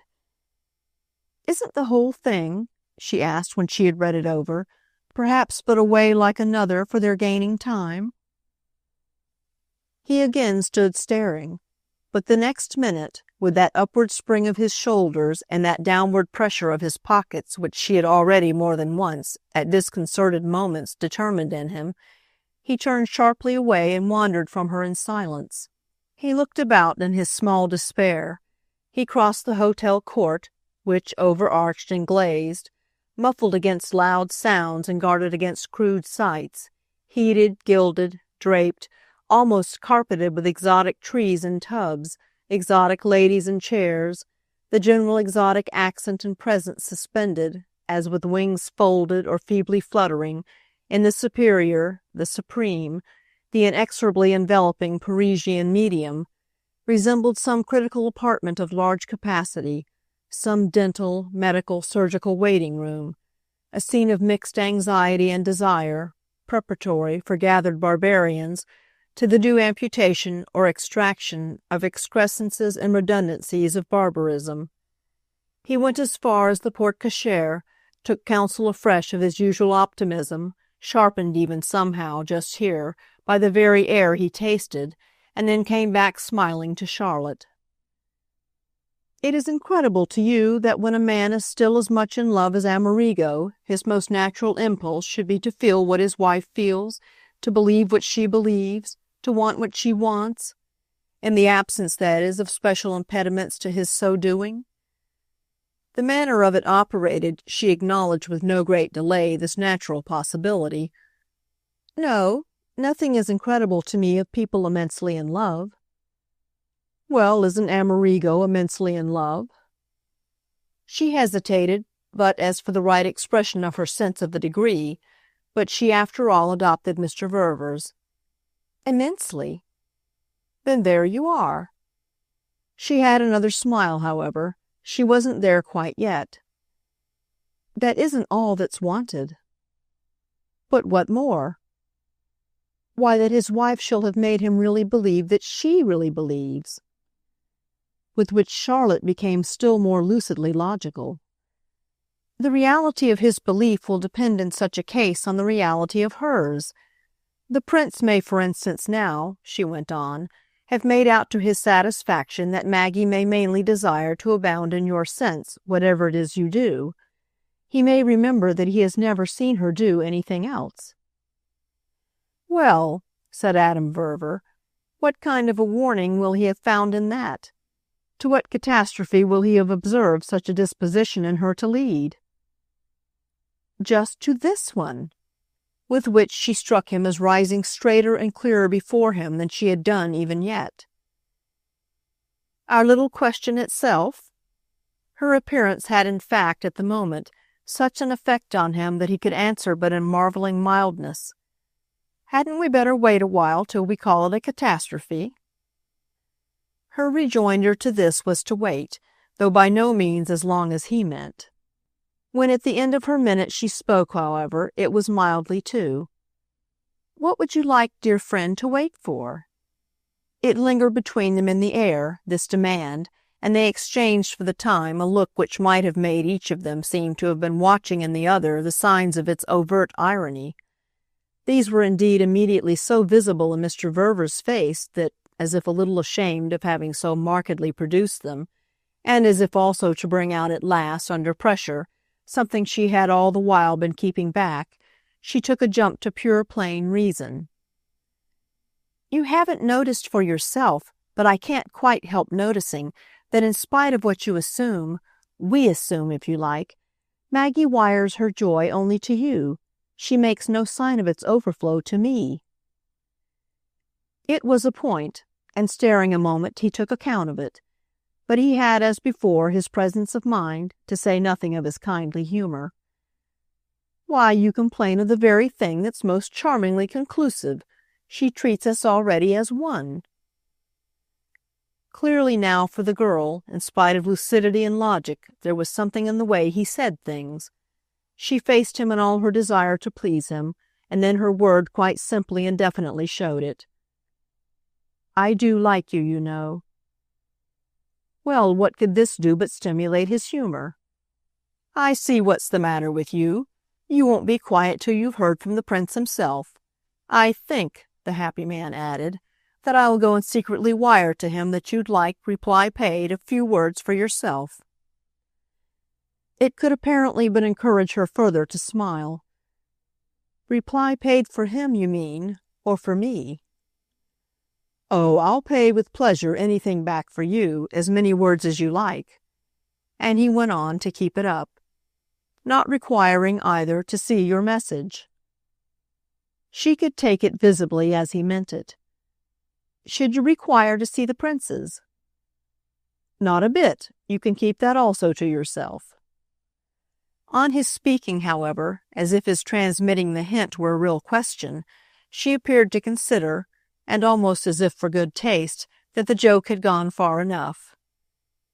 It doesn't matter, unless he speaks of his own movement, and why should it be, she asked, a thing that would occur to him?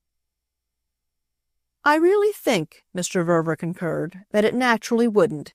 He doesn't know you're morbid. She just wondered, but she agreed. No, he hasn't yet found it out. Perhaps he will, but he hasn't yet, and I'm willing to give him meanwhile the benefit of the doubt. So with this, the situation, to her view, would appear to have cleared, had she not too quickly had one of her restless relapses. Maggie, however, does know I'm morbid. She hasn't the benefit. Well, said Adam Verver a little wearily at last, I think I feel that you'll hear from her yet. It had even fairly come over him, under recurring suggestion, that his daughter's omission was surprising, and Maggie had never in her life been wrong for more than 3 minutes. Oh, it isn't that I hold that I've a right to it, Charlotte the next instant rather oddly qualified, and the observation itself gave him a further push. Very well, I shall like it myself. At this, then, as if moved by his way of constantly, and more or less against his own contention, coming round to her, she showed how she could also always, and not less gently, come halfway. I speak of it only as the missing grace, the grace that's in everything that Maggie does. It isn't my due, she kept it up, but, taking from you that we may still expect it, it will have the touch. It will be beautiful. Then come out to breakfast. Mr. Verver had looked at his watch. It will be here when we get back. If it isn't, and Charlotte smiled as she looked about for a feather boa that she had laid down on descending from her room, if it isn't, it will have had but that slight fault. He saw her boa on the arm of the chair from which she had moved to meet him, and after he had fetched it, raising it to make its charming softness brush his face, for it was a wondrous product of Paris, purchased under his direct auspices the day before, he held it there a minute before giving it up. Will you promise me then to be at peace? She looked, while she debated, at his admirable present. I promise you. Quite forever? Quite forever. Remember, he went on, to justify his demand, remember that in wiring you, she'll naturally speak even more for her husband than she has done in wiring me. It was only at a word that Charlotte had a demur. Naturally? Why, our marriage puts him for you, you see, or puts you for him, into a new relation, whereas it leaves his relation to me unchanged. It therefore gives him more to say to you about it. About its making me his stepmother-in-law, or whatever I should become? Over which, for a little, she not undivertedly mused. Yes, there may easily be enough for a gentleman to say to a young woman about that.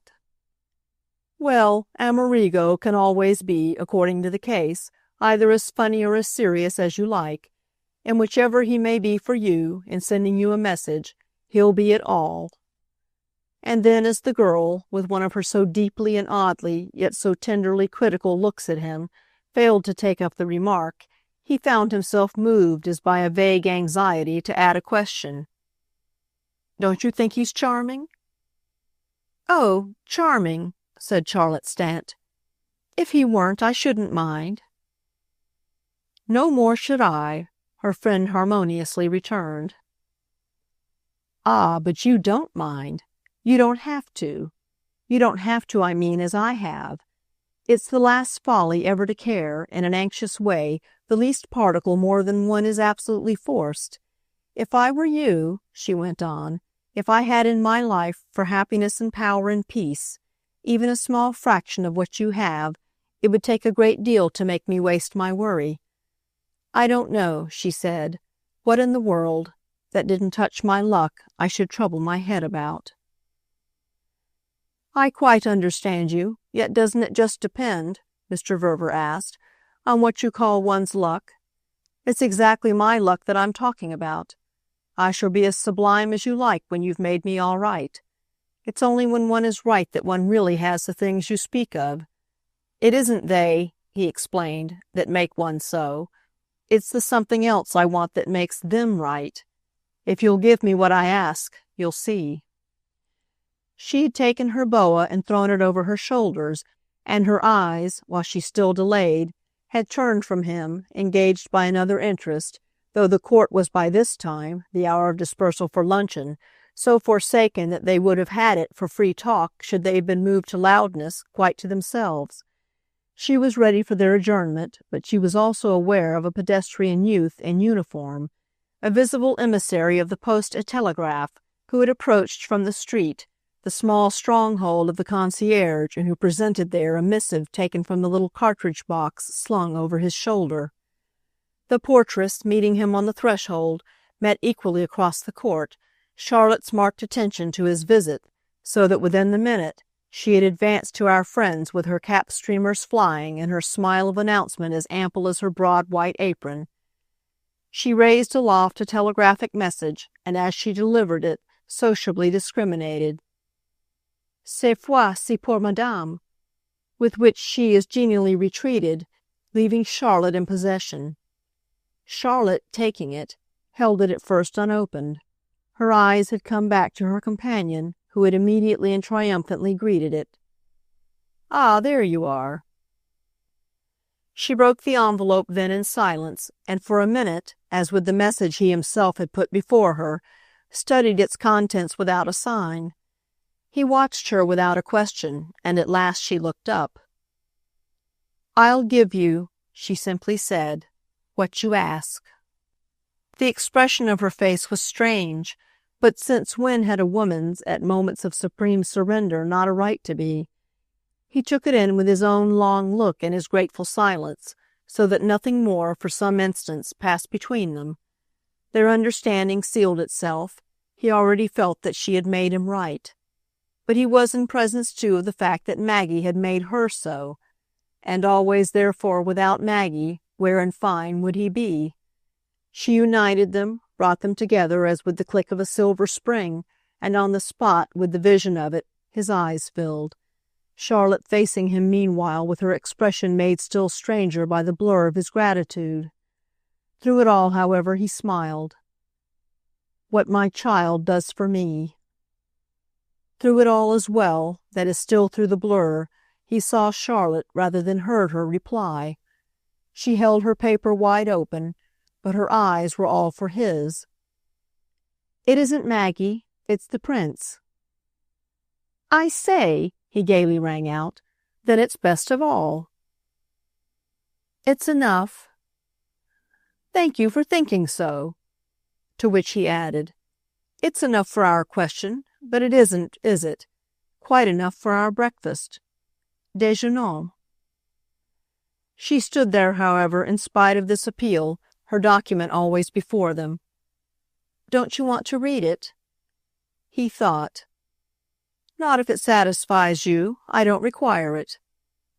But she gave him, as for her conscience, another chance. "You can if you like." He hesitated afresh, but as for amiability, not for curiosity. "Is it funny?" Thus finally she again dropped her eyes on it, drawing in her lips a little. "No, I call it grave." "Ah, then I don't want it." "Very grave," said Charlotte Stant. "Well, what did I tell you of him?" he asked, rejoicing as they started. A question for all answer to which, before she took his arm, the girl thrust her paper, crumpled, into the pocket of her coat. Book 3, Chapter 14.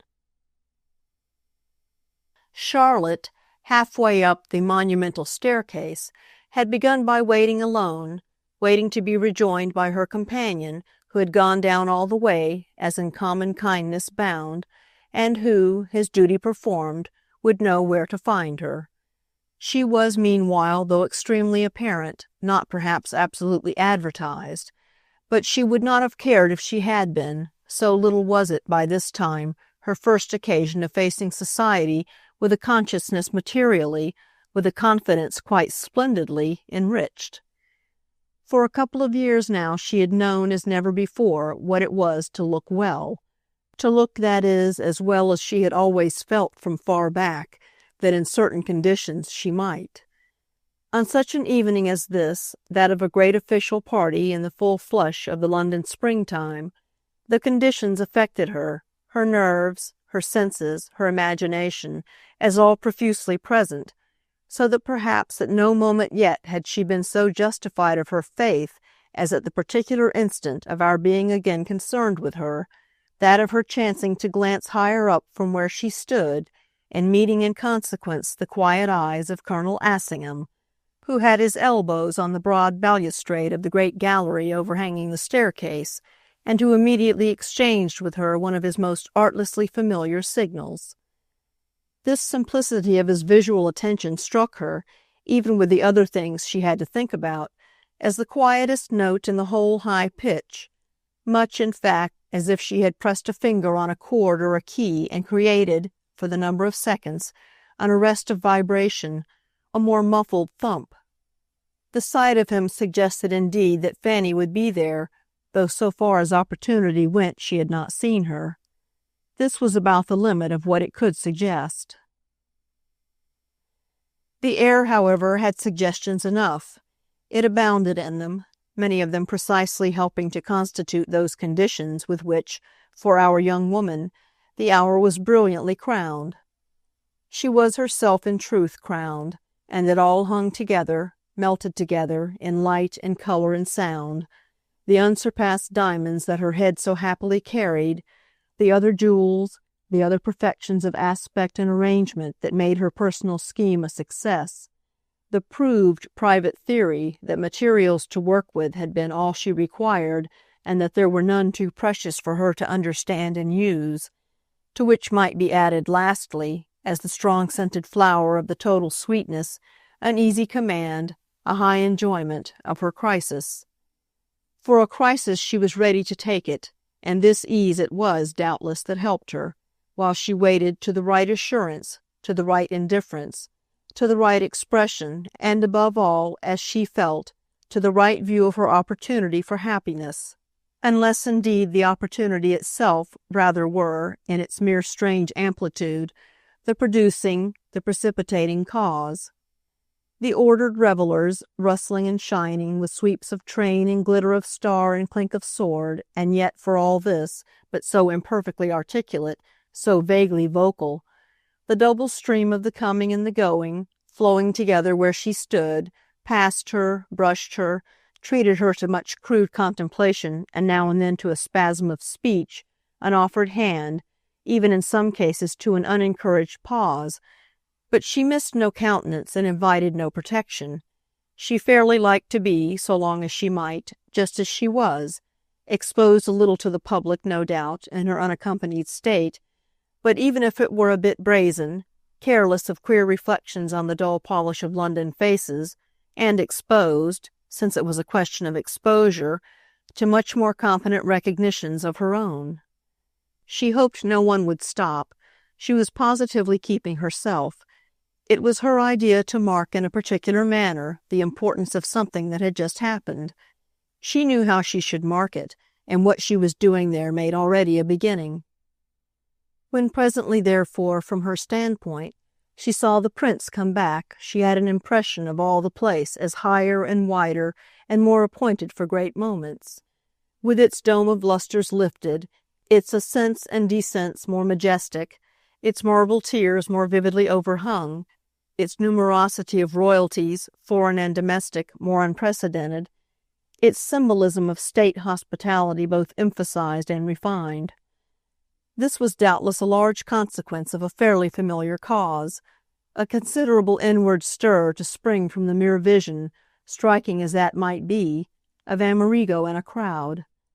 But she had her reasons, she held them there, She carried them, in fact, responsibly and overtly, as she carried her head, her high tiara, her folded fan, her indifferent, unattended eminence. And it was when he reached her and she could, taking his arm, show herself as placed in her relation, that she felt supremely justified. It was her notion, of course, that she gave a glimpse of but few of her grounds for this discrimination, indeed of the most evident alone.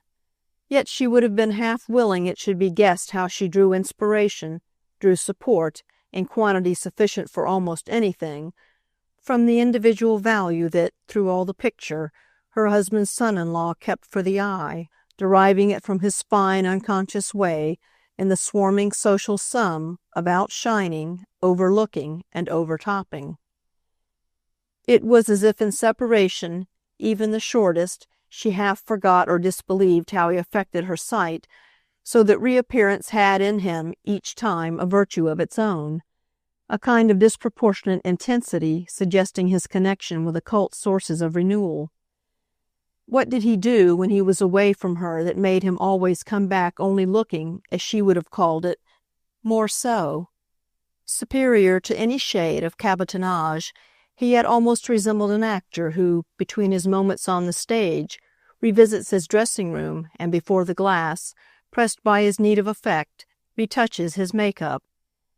The prince was at present, for instance, though he had quitted her but 10 minutes before, still more than then the person it pleased her to be left with, a truth that had all its force for her while he made her his care for their conspicuous return together to the upper rooms. Conspicuous beyond any wish they could entertain was what, poor wonderful man, he couldn't help making it, and when she raised her eyes again, on the ascent, to Bob Assingham, still aloft in his gallery and still looking down at her, she was aware that, in spite of hovering and warning inward voices, she even enjoyed the testimony rendered by his lonely vigil to the lustres she reflected. He was always lonely at great parties, the dear Colonel. It wasn't in such places that the seed he sowed at home was ever reaped by him. But nobody could have seemed to mind it less, to brave it with more bronzed indifference. So markedly that he moved about less like one of the guests than like some quite presentable person in charge of the police arrangements or the electric light. To Mrs. Verver, as will be seen, he represented, with the perfect good faith of his apparent blankness, something definite enough, though her bravery was not thereby too blighted for her to feel herself calling him to witness that the only witchcraft her companion had used, within the few minutes, was that of attending Maggie, who had withdrawn from the scene to her carriage. Notified at all events of Fanny's probable presence, Charlotte was, for a while after this, divided between the sense of it as a fact somehow to reckon with and deal with, which was a perception that made, in its degree, for the prudence, the pusillanimity of postponement, of avoidance, and a quite other feeling, an impatience that presently ended by prevailing, an eagerness, really, to be suspected, sounded, veritably arraigned, if only that she might have the bad moment over, if only that she might prove to herself, let alone to Mrs. Assingham also, that she could convert it to good, if only, in short, to be square, as they said, with her question. For herself, indeed, particularly, it wasn't a question, but something in her bones told her that Fanny would treat it as one, and there was truly nothing that from this friend she was not bound in decency to take. She might hand things back with every tender precaution, with acknowledgments and assurances, but she owed it to them in any case, and it to all Mrs. Assingham had done for her, not to get rid of them without having well unwrapped and turned them over. Tonight, as happened, and she recognized it more and more with the ebbing minutes as an influence of everything about her, tonight exactly she would no doubt, since she knew why, be as firm as she might at any near moment again hope to be for going through that process with the right temper and tone. She said after a little to the prince, "Stay with me. Let no one take you, for I want her, yes, I do want her to see us together, and the sooner the better." Said it to keep her hand on him through constant diversions, and made him, in fact, by saying it, profess a momentary vagueness. She had to explain to him that it was Fanny Assingham she wanted to see, who clearly would be there, since the Colonel never either stirred without her, or, once arrived, concerned himself for her fate, and she had, further, after Amerigo had met her with, "See us together? Why in the world? Hasn't she often seen us together?" to inform him that what had elsewhere and otherwise happened didn't now matter, and that she at any rate well knew, for the occasion, what she was about. "You're strange, cara mia," he consentingly enough dropped.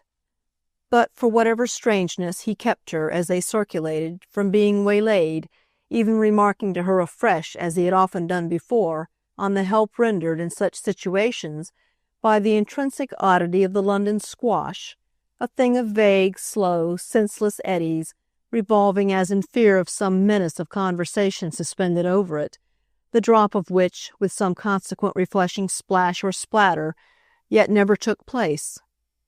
Of course she was strange. This, as they went, Charlotte knew for herself. How could she be anything else when the situation holding her, and holding him for that matter, just as much, had so the stamp of it? She had already accepted her consciousness, as we have already noted, that a crisis for them all was in the air.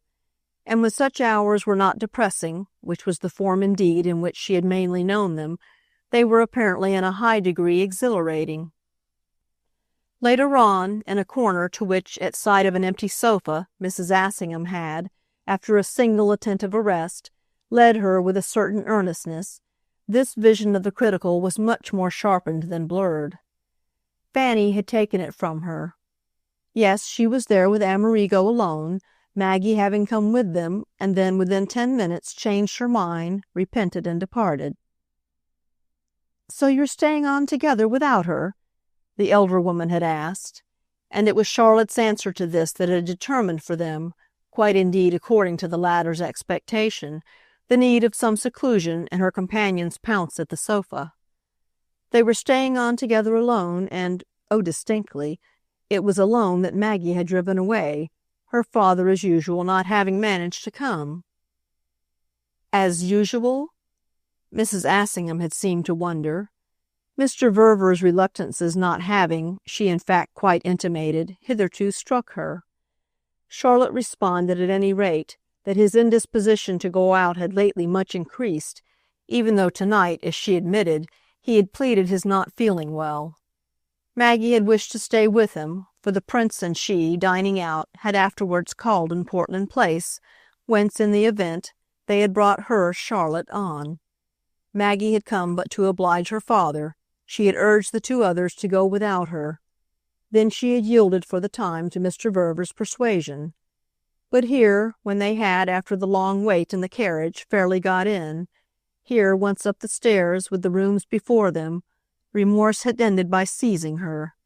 She had listened to no other remonstrance, and at present, therefore, as Charlotte put it, the two were doubtless making together a little party at home. But it was all right, so Charlotte also put it. There was nothing in the world they liked better than these snatched felicities, little parties, long talks, with "I'll come to you tomorrow," and "No, I'll come to you," make-believe renewals of their old life.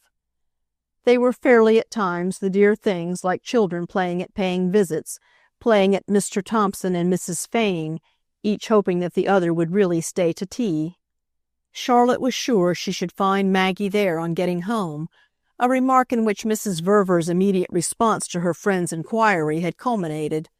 She had thus on the spot the sense of having given her plenty to think about, and that moreover of liking to see it even better than she had expected. She had plenty to think about herself, and there was already something in Fanny that made it seem still more. "You say your husband's ill. He felt too ill to come?" "No, my dear, I think not. If he had been too ill, I wouldn't have left him." "And yet Maggie was worried?" Mrs. Assingham asked. "She worries, you know, easily. She's afraid of influenza, of which he has had at different times, though never with the least gravity, several attacks." "But you're not afraid of it?" Charlotte had for a moment a pause. It had continued to come to her that really to have her case out, as they said, with the person in the world to whom her most intimate difficulties had oftenest referred themselves, would help her on the whole more than hinder, and under that feeling all her opportunity, with nothing kept back, with a thing or two perhaps even thrust forward, seemed temptingly to open.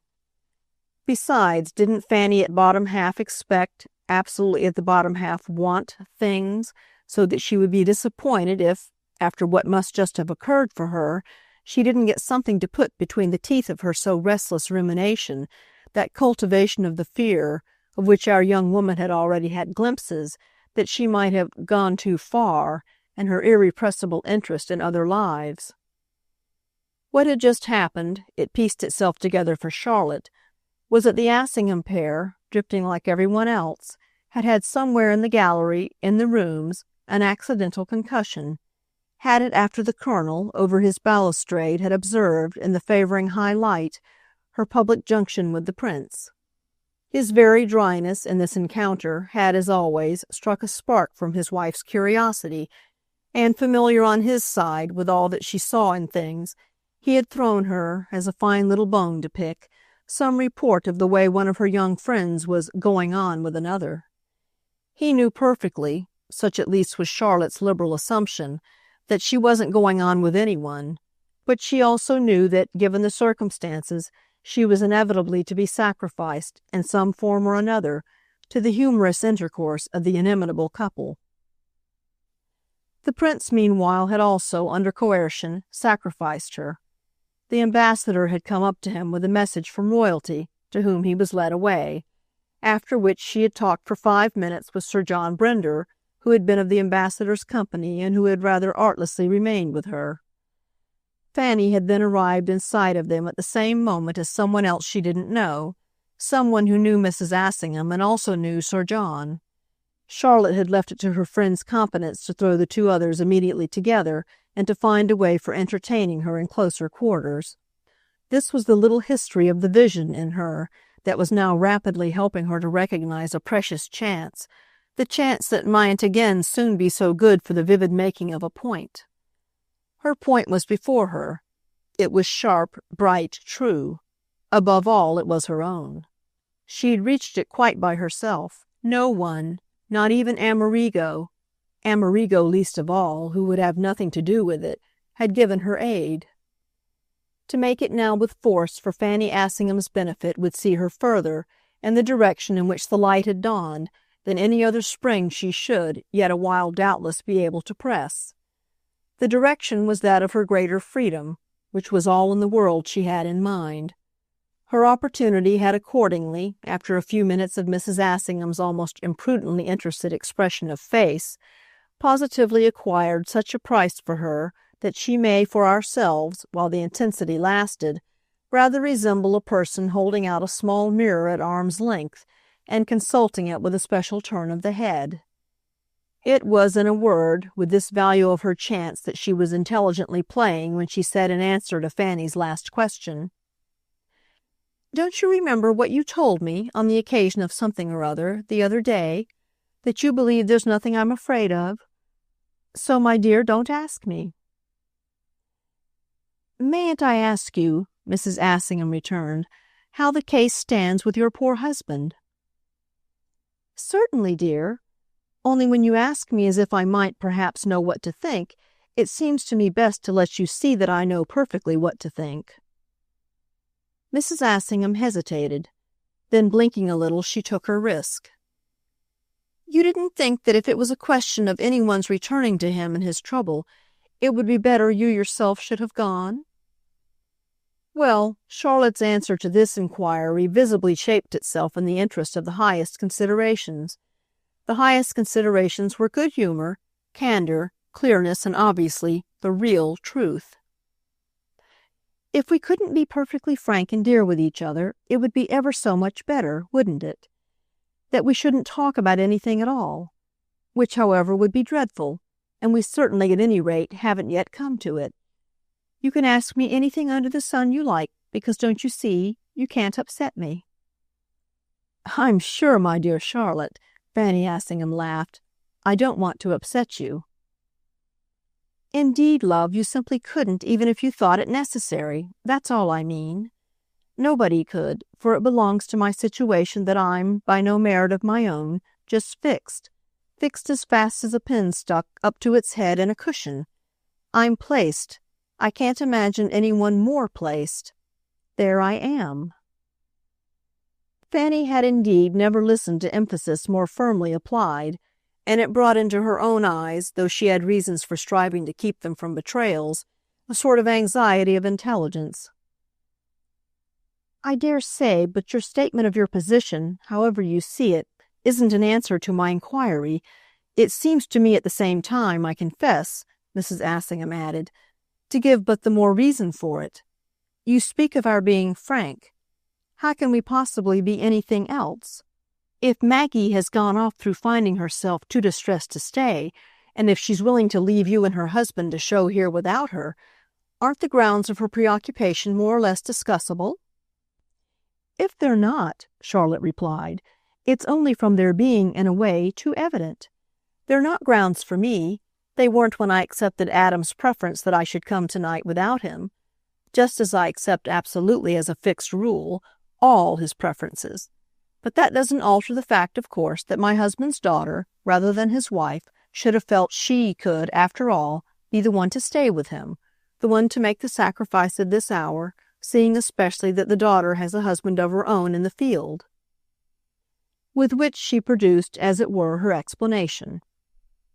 "I've simply to see the truth of the matter, see that Maggie thinks more on the whole of fathers than of husbands, and my situation is such," she went on, "that this becomes immediately, don't you understand, a thing I have to count with."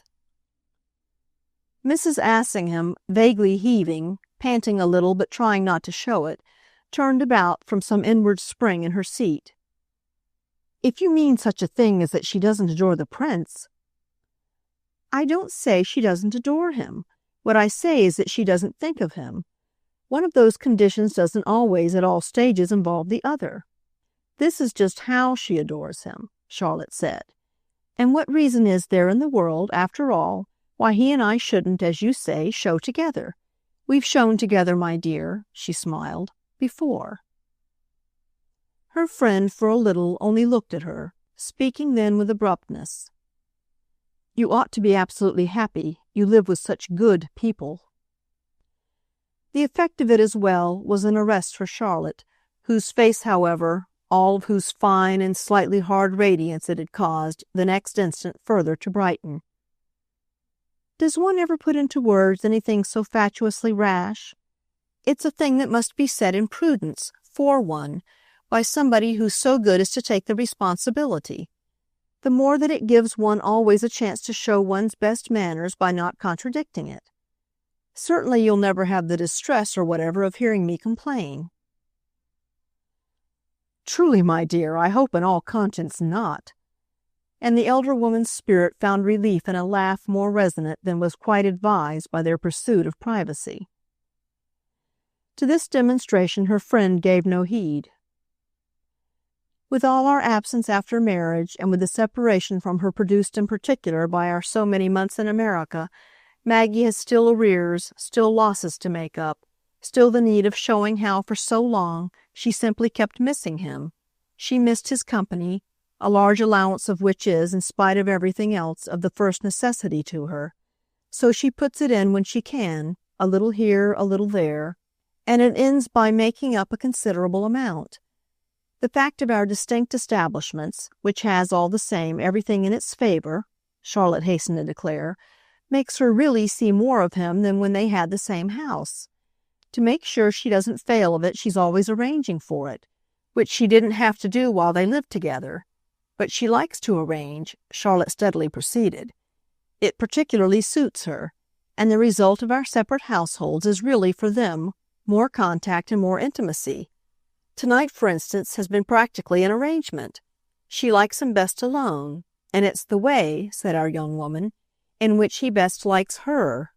It's what I mean, therefore, by being placed.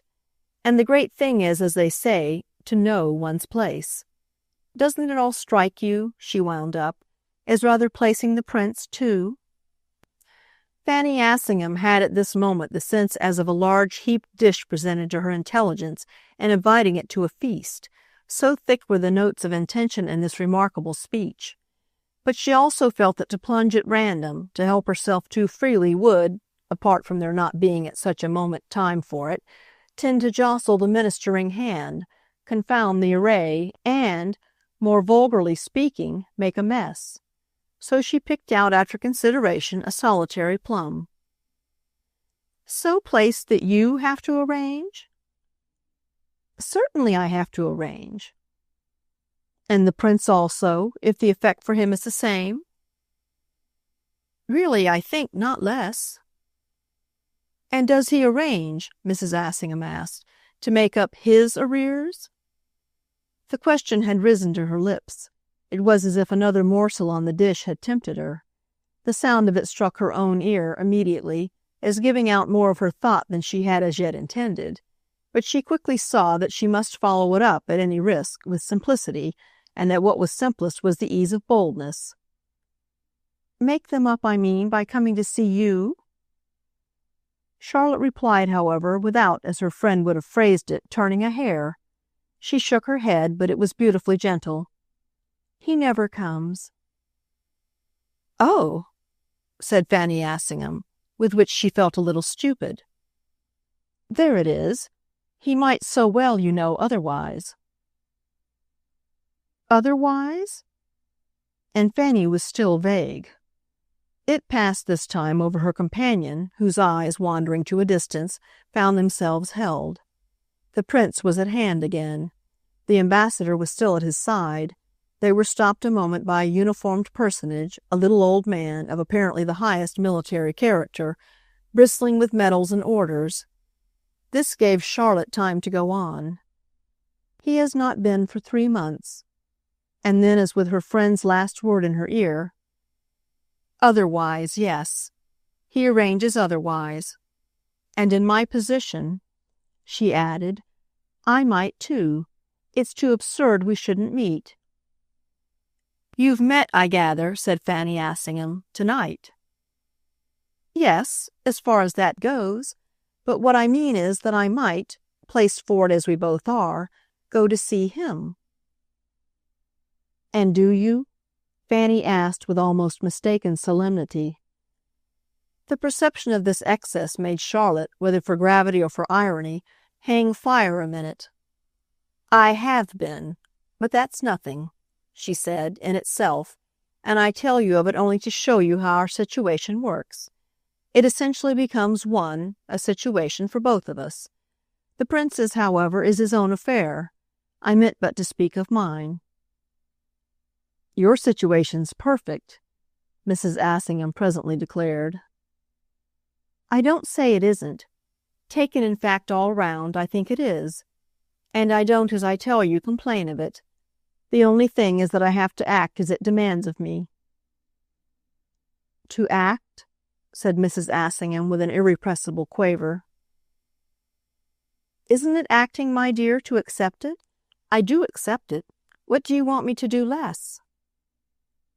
"I want you to believe that you're a very fortunate person." "Do you call that less?" Charlotte asked with a smile. "From the point of view of my freedom, I call it more. Let it take, my position, any name you like. Don't let it, at any rate," and Mrs. Assingham's impatience prevailed at last over her presence of mind, "don't let it make you think too much of your freedom." "I don't know what you call too much, for how can I not see it as it is? You'd see your own quickly enough if the Colonel gave you the same liberty, and I haven't to tell you, with your so much greater knowledge of everything, what it is that gives such liberty most. For yourself personally, of course," Charlotte went on, "you only know the state of neither needing it nor missing it. Your husband doesn't treat you as of less importance to him than some other woman." "Ah, don't talk to me of other women," Fanny now overtly panted. "Do you call Mr. Verver's perfectly natural interest in his daughter—" "The greatest affection of which he is capable?"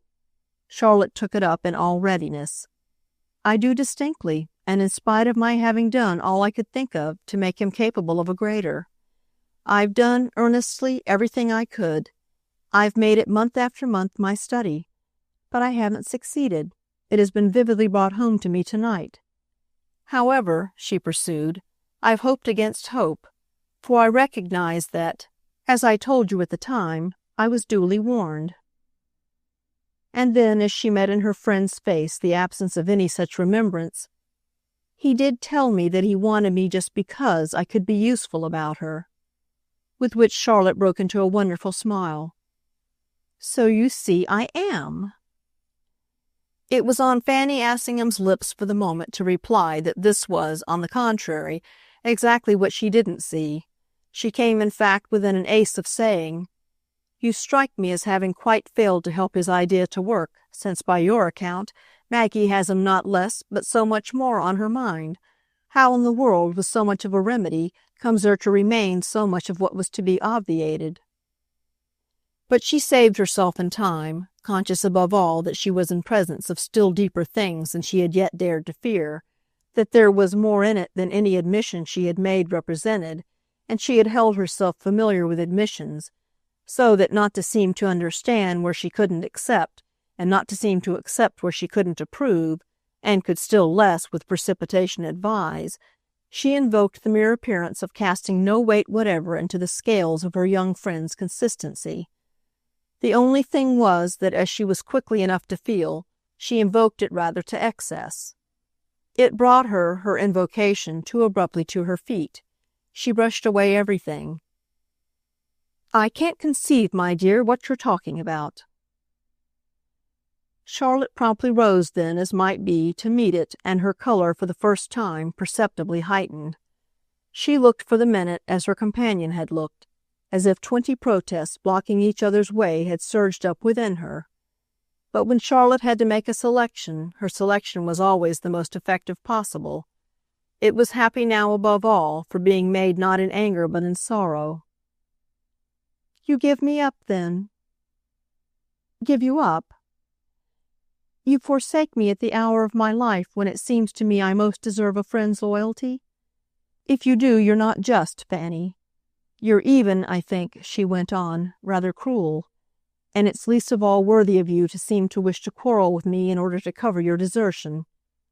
She spoke at the same time with the noblest moderation of tone, and the image of high, pale, lighted disappointment she meanwhile presented, as of a creature patient and lonely in her splendor, was an impression so firmly imposed that she could fill her measure to the brim and yet enjoy the last word, as it is called in such cases, with a perfection void of any vulgarity of triumph.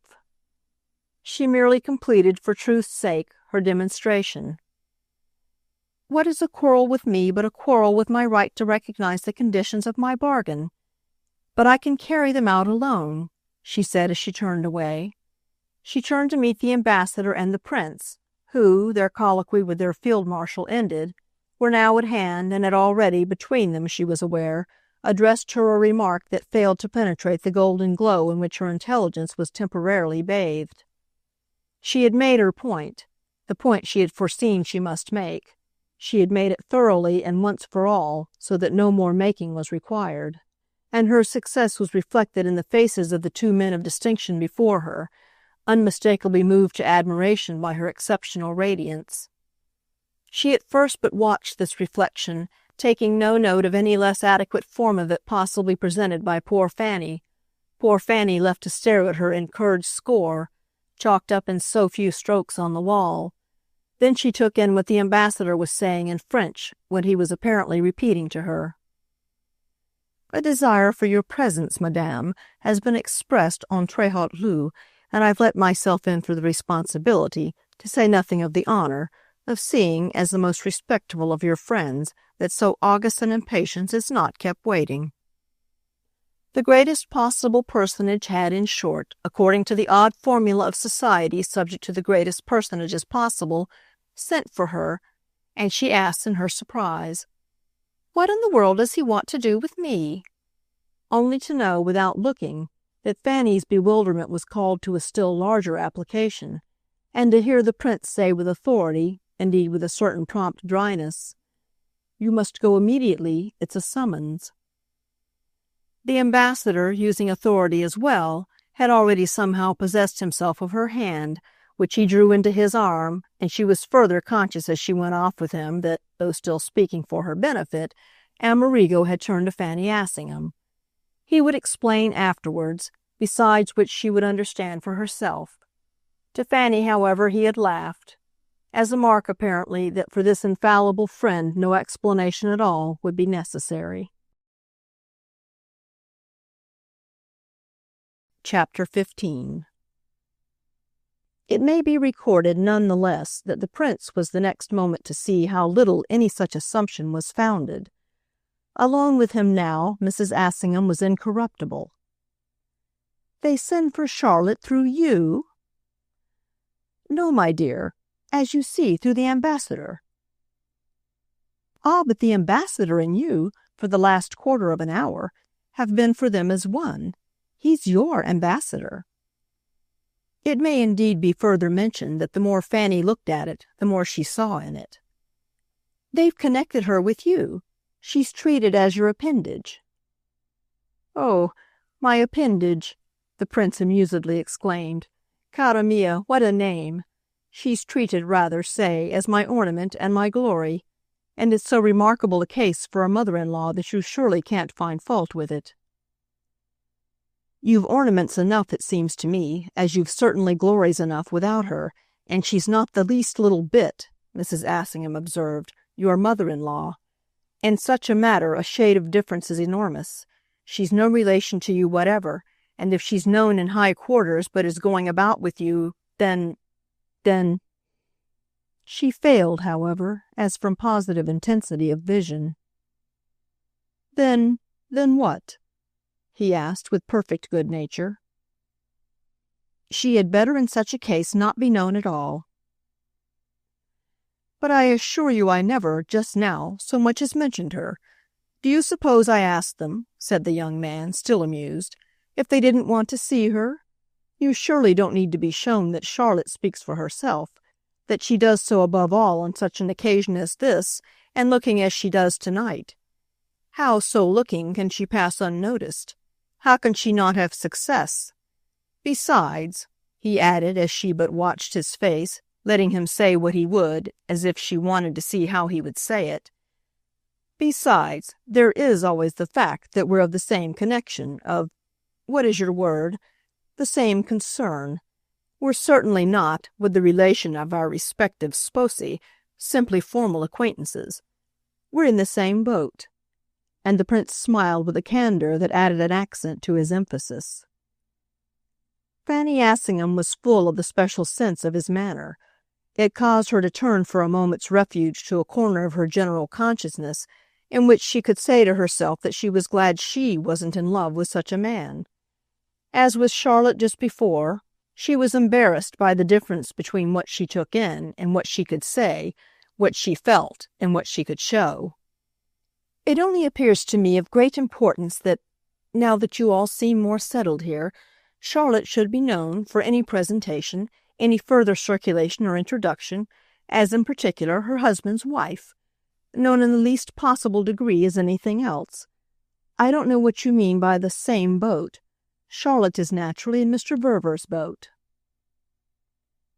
"And pray, am I not in Mr. Verver's boat too?"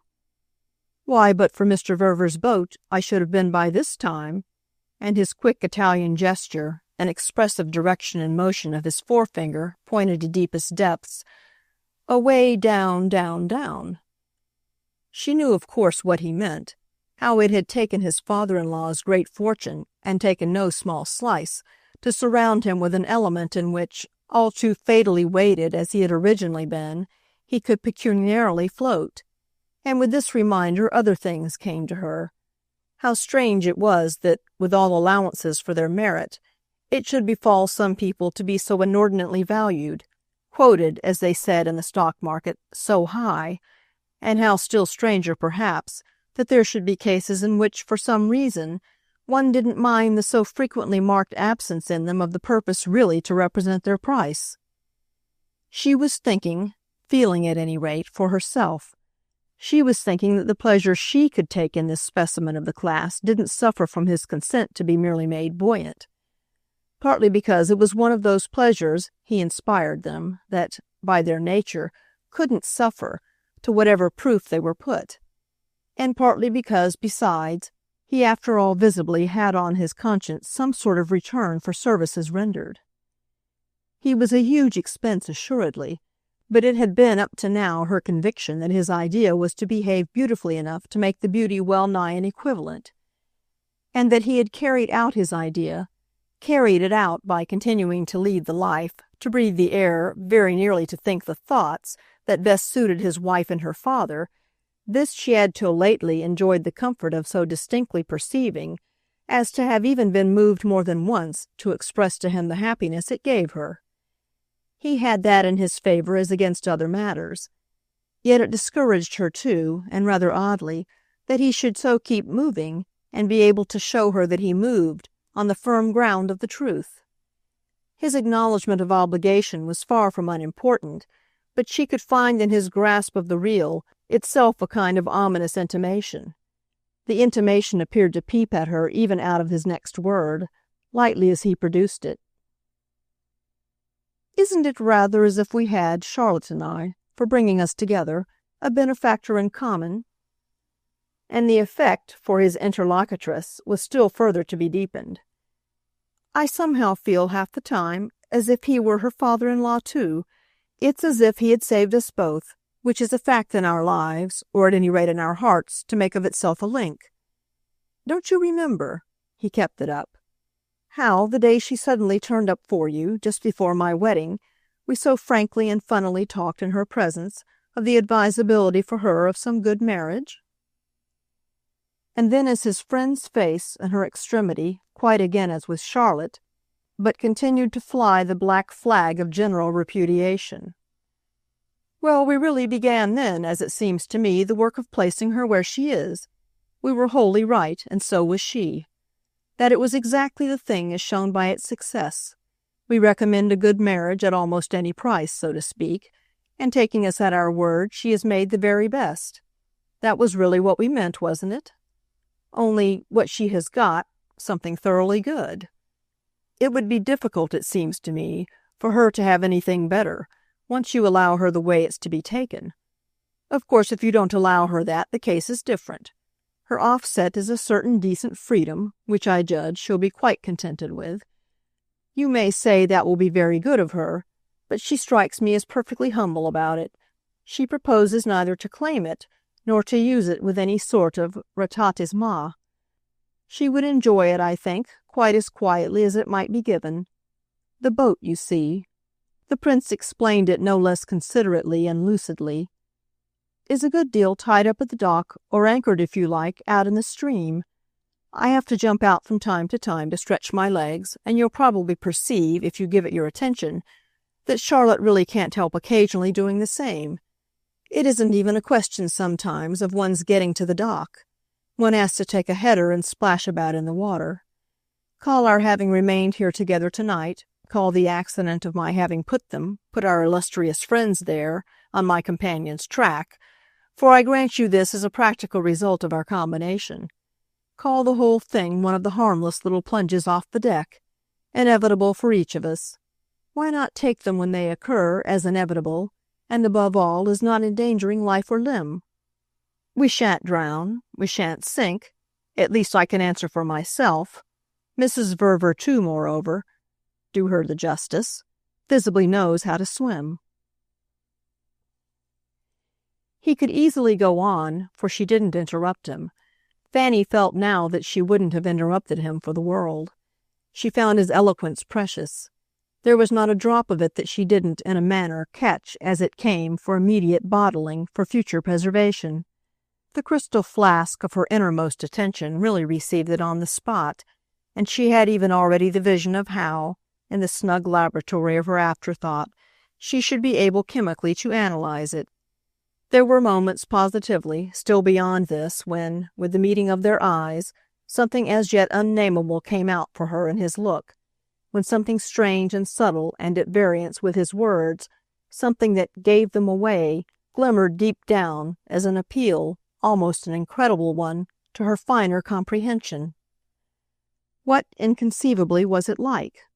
Wasn't it, however gross, such a rendering of anything so occult, fairly like a quintessential wink? a hint of the possibility of their really treating their subject, of course on some better occasion, and thereby as well finding it much more interesting? If this far-red spark, which might have been figured by her mind as the headlight of an approaching train seen through the length of a tunnel, was not on her side an ignis fatuus, a mere subjective phenomenon, it twinkled there at the direct expense of what the prince was inviting her to understand. Meanwhile, too, however, and unmistakably, the real treatment of their subject did at a given moment sound. This was when he proceeded, with just the same perfect possession of his thought, on the matter of which he couldn't have improved, to complete his successful simile by another, in fact by just the supreme touch, the touch for which it had till now been waiting. For Mrs. Verver to be known to people so intensely and exclusively as her husband's wife, something is wanted that, you know, they haven't exactly got. He should manage to be known, or at least to be seen, a little more as his wife's husband. You surely must by this time have seen for yourself that he has his own habits and his own ways, and then he makes more and more, as of course he has a perfect right to do, his own discriminations. He's so perfect, so ideal a father, and doubtless largely by that very fact, a generous, a comfortable, an admirable father-in-law, that I should really feel it base to avail myself of any standpoint whatever to criticize him.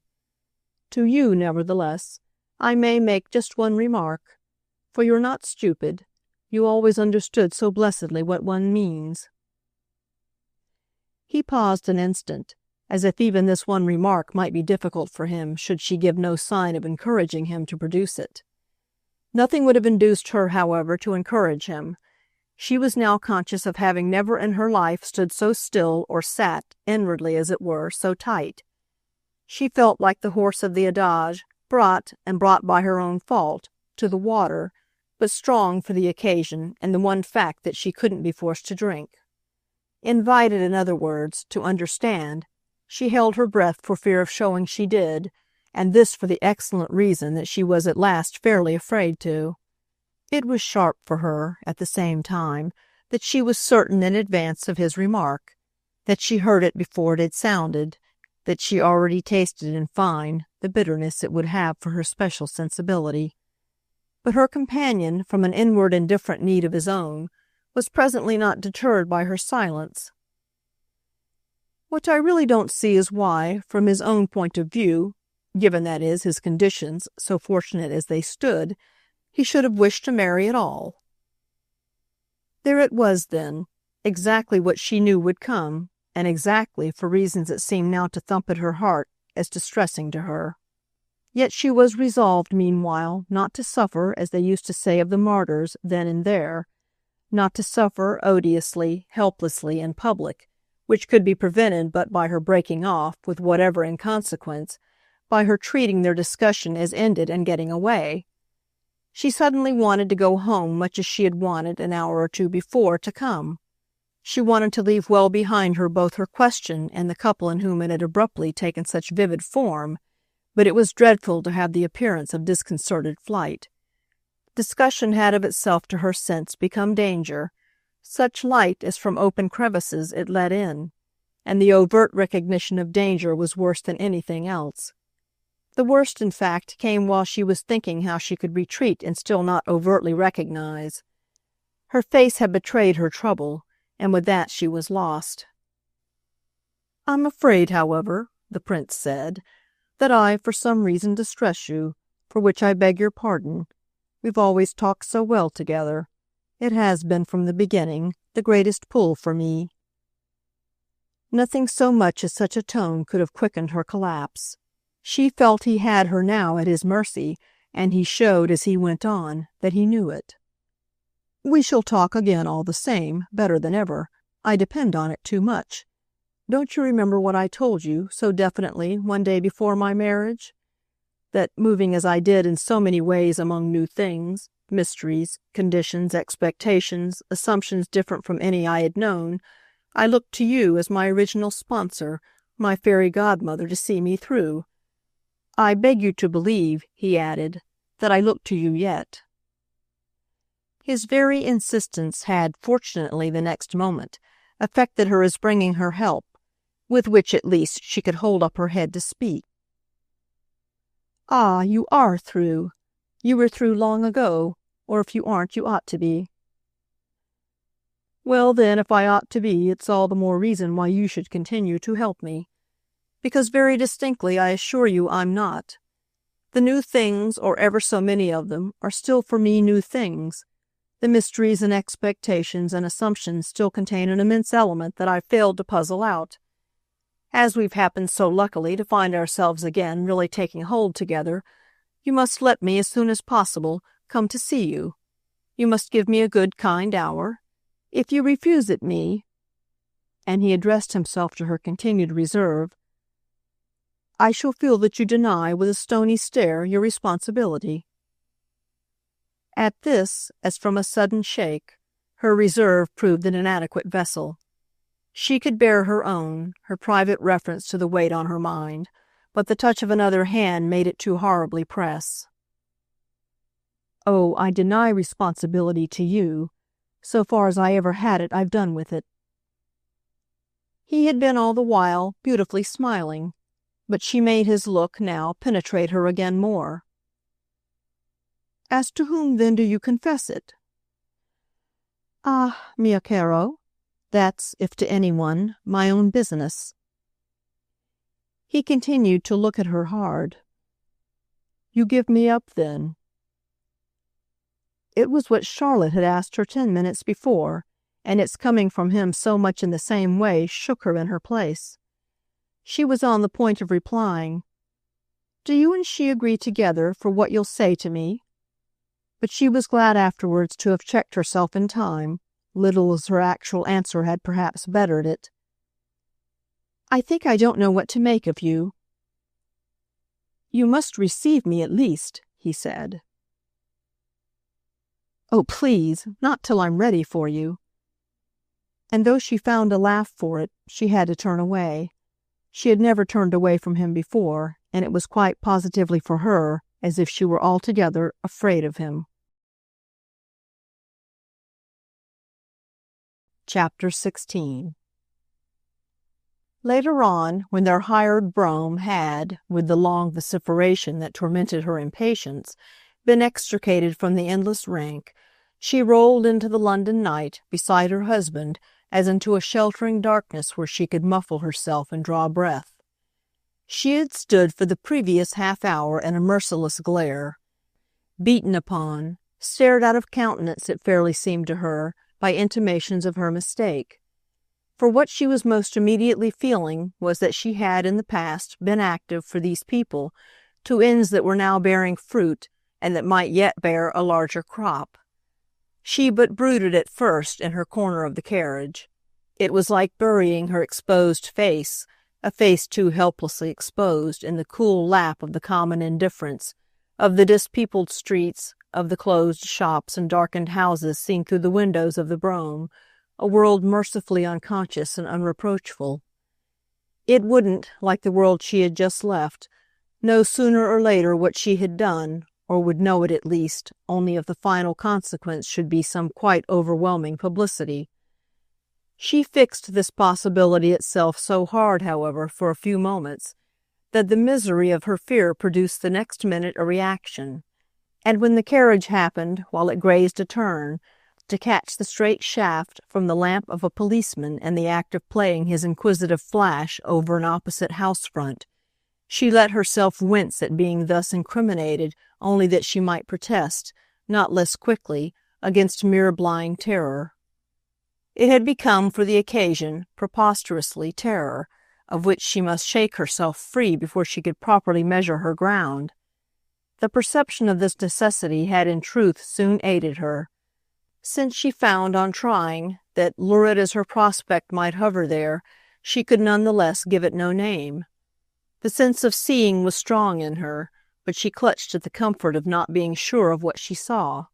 Not to know what it would represent on a longer view was a help, in turn, to not making out that her hands were imbrued, since if she had stood in the position of a producing cause, she should surely be less vague about what she had produced. This further, in its way, was a step toward reflecting that when one's connection with any matter was too indirect to be traced, it might be described also as too slight to be deplored. By the time they were nearing Cadogan Place, she had in fact recognized that she couldn't be as curious as she desired without arriving at some conviction of her being as innocent. But there had been a moment, in the dim desert of Eaton Square, when she broke into speech. "It's only their defending themselves so much more than they need. It's only that makes me wonder. It's their having so remarkably much to say for themselves." Her husband had, as usual, lighted his cigar, remaining apparently as busy with it as she with her agitation. "You mean it makes you feel that you have nothing?" To which, as she made no answer, the Colonel added, "What in the world did you ever suppose was going to happen? The man's in a position in which he has nothing in life to do." Her silence seemed to characterize this statement as superficial, and her thoughts, as always in her husband's company, pursued an independent course. He made her, when they were together, talk, but as if for some other person, who was in fact for the most part herself. Yet she addressed herself with him as she could never have done without him. "He has behaved beautifully. He did from the first. I've thought it all along wonderful of him, and I've more than once, when I've had a chance, told him so. Therefore, but it died away as she mused. "Therefore he has a right for a change to kick up his heels?" "It isn't a question, of course, however," she undivertedly went on, "of their behaving beautifully apart. It's a question of their doing as they should when together, which is another matter." "And how do you think, then," the Colonel asked with interest, "that when together they should do? The less they do, one would say, the better, if you see so much in it." His wife at this appeared to hear him. "I don't see in it what you'd see, and don't, my dear," she further answered, "think it necessary to be horrid or low about them. They're the last people really to make anything of that sort come in right." "I'm surely never horrid or low," he returned, "about anyone but my extravagant wife. I can do with all our friends, as I see them myself. What I can't do with is the figures you make of them, and when you take to adding your figures up." But he exhaled it again in smoke. "My additions don't matter when you've not to pay the bill." With which her meditation again bore her through the air. The great thing was that when it so suddenly came up for her, he wasn't afraid. If he had been afraid, he could perfectly have prevented it. And if I had seen he was, if I hadn't seen he wasn't, so, said Mrs. Assingham, could I. So, she declared, would I. "It's perfectly true," she went on. "It was too good a thing for her, such a chance in life, not to be accepted. And I liked his not keeping her out of it merely from a fear of his own nature. It was so wonderful it should come to her. The only thing would have been if Charlotte herself couldn't have faced it. Then, if she had not had confidence, we might have talked. But she had it to any amount." "Did you ask her how much?" Bob Assingham patiently inquired. He had put the question with no more than his usual modest hope of reward, but he had pressed this time, the sharpest spring of response. "Never, never. It wasn't a time to ask. Asking is suggesting, and it wasn't a time to suggest. One had to make up one's mind as quietly as possible by what one could judge.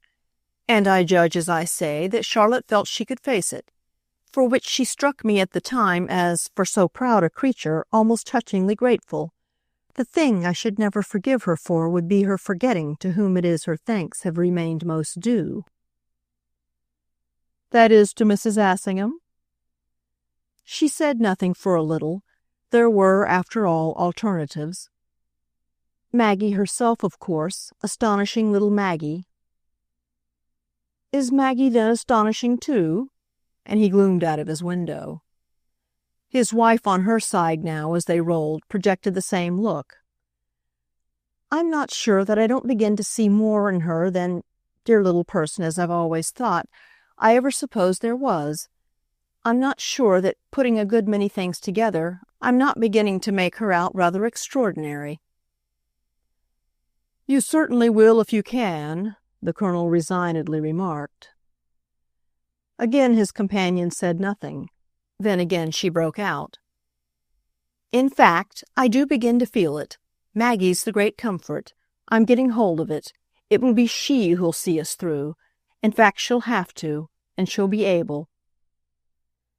Touch by touch her meditation had completed it, but with a cumulative effect for her husband's general sense of her method that caused him to overflow, whimsically enough, in his corner, into an ejaculation now frequent on his lips for the relief that, especially in a communion like the present, it gave him, and that Fanny had critically traced to the quaint example, the aboriginal homeliness, still so delightful, of Mr. Verver.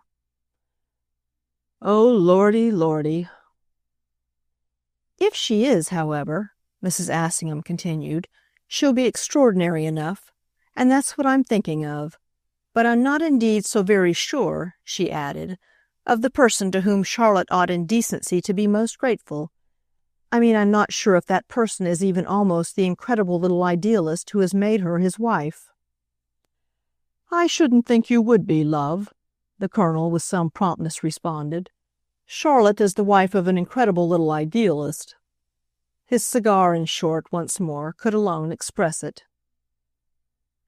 Yet what is that, when one thinks, but just what she struck one as more or less persuaded that she herself was really going to be? This memory for the full view Fanny found herself also invoking. It made her companion, in truth, slightly gape. An incredible little idealist? Charlotte herself? "And she was sincere," his wife simply proceeded. "She was unmistakably sincere. The question is only how much is left of it." "And that, I see, happens to be another of the questions you can't ask her. You have to do it all," said Bob Assingham, "as if you were playing some game with its rules drawn up, though who's to come down on you if you break them I don't quite see. Or must you do it in 3 guesses, like forfeits on Christmas Eve?" To which, as his ribaldry but dropped from her, he further added, "How much of anything will have to be left for you to be able to go on with it?" "I shall go on," Fanny Assingham a trifle grimly declared, "well, there's a scrap as big as your nail, but we're not yet luckily reduced only to that." She had another pause, holding the while the thread of that larger perception into which her view of Mrs. Verver's obligation to Maggie had suddenly expanded. Even if her debt was not to the others, even then it ought to be quite sufficiently to the Prince himself to keep her straight. For what really did the Prince do, she asked herself, but generously trust her? What did he do but take it from her that if she felt herself willing, it was because she felt herself strong? "That creates for her, upon my word," Mrs. Assingham pursued, "a duty of considering him, of honorably repaying his trust, which she'll be really a fiend if she doesn't make the law of her conduct. I mean, of course, his trust that she wouldn't interfere with him, expressed by his holding himself quiet at the critical time." The brougham was nearing home, and it was perhaps this sense of ebbing opportunity that caused the Colonel's next meditation to flower in a fashion almost surprising to his wife. They were united for the most part, but by his exhausted patience, so that indulgent despair was generally at the best his note.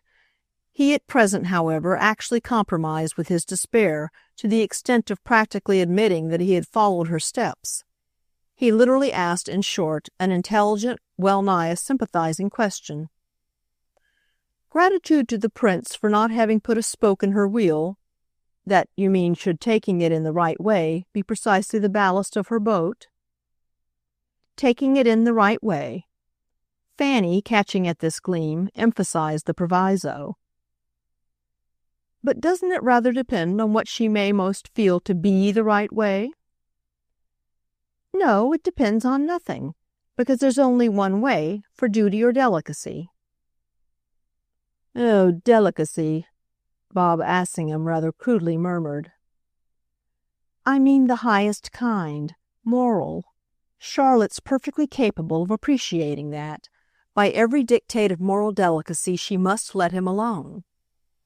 "Then you've made up your mind it's all poor Charlotte?" he asked with an effect of abruptness. The effect, whether intended or not, reached her, brought her face short round. It was a touch at which she again lost her balance, at which, somehow, the bottom dropped out of her recovered comfort. "Then you've made up yours differently? It really struck you that there is something?" The movement itself, apparently, made him once more stand off. He had felt on his nearer approach the high temperature of the question. "Perhaps that's just what she's doing, showing him how much she's letting him alone, pointing it out to him from day to day." "Did she point it out by waiting for him tonight on the staircase in the manner you described to me?" "I really, my dear, described to you a manner?" The Colonel, clearly from want of habit, scarce recognized himself in the imputation. "Yes, for once in a way. In those few words we had after you had watched them come up, you told me something of what you had seen. You didn't tell me very much. That you couldn't for your life. But I saw for myself that, strange to say, you had received your impression, and I felt therefore that there must indeed have been something out of the way for you so to betray it." She was fully upon him now, and she confronted him with his proved sensibility to the occasion, confronted him because of her own uneasy need to profit by it.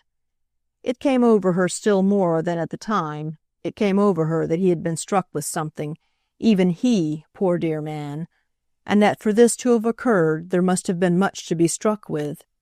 She tried, in fact, to corner him, to pack him insistently down in the truth of his plain vision, the very plainness of which was its value. For so recorded, she felt, none of it would escape. She should have it at hand for reference. "Come, my dear, you thought what you thought. In the presence of what you saw, you couldn't resist thinking. I don't ask more of it than that. And your idea is worth, this time, quite as much as any of mine, so that you can't pretend as usual that mine has run away with me. I haven't caught up with you. I stay where I am. But I see," she concluded, "where you are, and I'm much obliged to you for letting me. You give me a point de repere outside myself, which is where I like it. Now I can work round you." Their conveyance, as she spoke, stopped at their door, and it was on the spot another fact of value for her that her husband, though seated on the side by which they must alight, made no movement. They were in a high degree votaries of the latch-key, so that their household had gone to bed, and as they were unaccompanied by a footman, the coachman waited in peace. It was so indeed that for a minute Bob Assingham waited, conscious of a reason for replying to this address otherwise than by the so obvious method of turning his back. He didn't turn his face, but he stared straight before him, and his wife had already perceived in the fact of his not moving all the proof she could desire, proof, that is, of her own contention. She knew he never cared what she said, and his neglect of his chance to show it was thereby the more eloquent. "Leave it," he at last remarked, "to them." "Leave it?" she wondered. "Let them alone. They'll manage." "They'll manage, you mean, to do everything they want?" "Ah, there then you are." "They'll manage in their own way," the Colonel almost cryptically repeated. It had its effect for her. Quite apart from its light on the familiar phenomenon of her husband's indurated conscience, it gave her, full in her face, the particular evocation of which she had made him guilty. It was wonderful truly, then, the evocation. "So cleverly, that's your idea? That no one will be the wiser? It's your idea that we shall have done all that's required of us if we simply protect them?" The Colonel, still in his place, declined, however, to be drawn into a statement of his idea. Statements were too much like theories, in which one lost one's way. He only knew what he said, and what he said represented the limited vibration of which his confirmed old toughness had been capable. Still, none the less, he had his point to make, for which he took another instant. But he made it for the third time in the same fashion. They'll manage in their own way." With which he got out. Oh yes, at this, for his companion, it had indeed its effect, and while he mounted their steps she but stared, without following him, at his opening of their door. Their hall was lighted, and as he stood in the aperture looking back at her, his tall, lean figure outlined in darkness and with his crush hat, according to his wont, worn cavalierly, rather diabolically askew, he seemed to prolong the sinister emphasis of his meaning. In general, on these returns, he came back for her when he had prepared their entrance, so that it was now as if he were ashamed to face her in closer quarters. He looked at her across the interval, and still in her seat, weighing his charge, she felt her whole view of everything flare up. Wasn't it simply what had been written in the prince's own face beneath what he was saying? Didn't it correspond with the mocking presence there that she had had her troubled glimpse of? Wasn't, in fine, the pledge that they would manage in their own way the thing he had been feeling for his chance to invite her to take from him? Her husband's tone somehow fitted Amerigo's look, the one that had for her, so strangely, peeped from behind, over the shoulder of the one in front. She had not then read it, but wasn't she reading it when she now saw in it his surmise that she was perhaps to be squared? She wasn't to be squared, and while she heard her companion call across to her, "Well, what's the matter?" she also took time to remind herself that she had decided she couldn't be frightened. The matter? Why, it was sufficiently the matter with all this that she felt a little sick. For it was not the prince that she had been prepared to regard as primarily the shaky one. Shakiness in Charlotte she had, at the most, perhaps postulated. It would be, she somehow felt, more easy to deal with. Therefore, if he had come so far, it was a different pair of sleeves. There was nothing to choose between them. It made her so helpless that, as the time passed without her alighting, the colonel came back and fairly drew her forth, after which on the pavement, under the street lamp, their very silence might have been the mark of something grave, their silence eked out for her by his giving her his arm, and their then crawling up their steps quite mildly and unitedly together, like some old Darby and Joan who have had a disappointment. It almost resembled a return from a funeral, unless, indeed, it resembled more the hushed approach to a house of mourning. What, indeed, had she come home for but to bury, as decently as possible, her mistake? Chapter 17. It appeared thus that they might enjoy together extraordinary freedom, the two friends, from the moment they should understand their position aright. With the prince himself, from an early stage, not unnaturally, Charlotte had made a great point of their so understanding it. She had found frequent occasion to describe to him this necessity, and her resignation tempered, or her intelligence at least quickened, by irrepressible irony. She applied at different times different names to the propriety of their case. The wonderful thing was that her sense of propriety had been from the first especially alive about it. There were hours when she spoke of their taking refuge in what she called the commonest tact, as if this principle alone would suffice to light their way. There were others when it might have seemed, to listen to her, that their course would demand of them the most anxious study and the most independent, not to say original, interpretation of signs. She talked now as if it were indicated at every turn by finger-posts of almost ridiculous prominence. She talked again as if it lurked in devious ways and were to be tracked through bush and briar, and she even, on occasion, delivered herself in the sense that, as their situation was unprecedented, so their heaven was without stars. "Do?" she once had echoed to him as the upshot of passages covertly, though briefly, occurring between them on her return from the visit to America that had immediately succeeded her marriage, determined for her by this event as promptly as an excursion of the like strange order had been prescribed in his own case. "Isn't the immense, the really quite matchless beauty of our position that we have to do nothing in life at all? Nothing except the usual, necessary, everyday thing which consists in one's not being more of a fool than one can help? That's all. But that's as true for one time as for another. There has been plenty of doing, and there will doubtless be plenty still, but it's all theirs, every inch of it.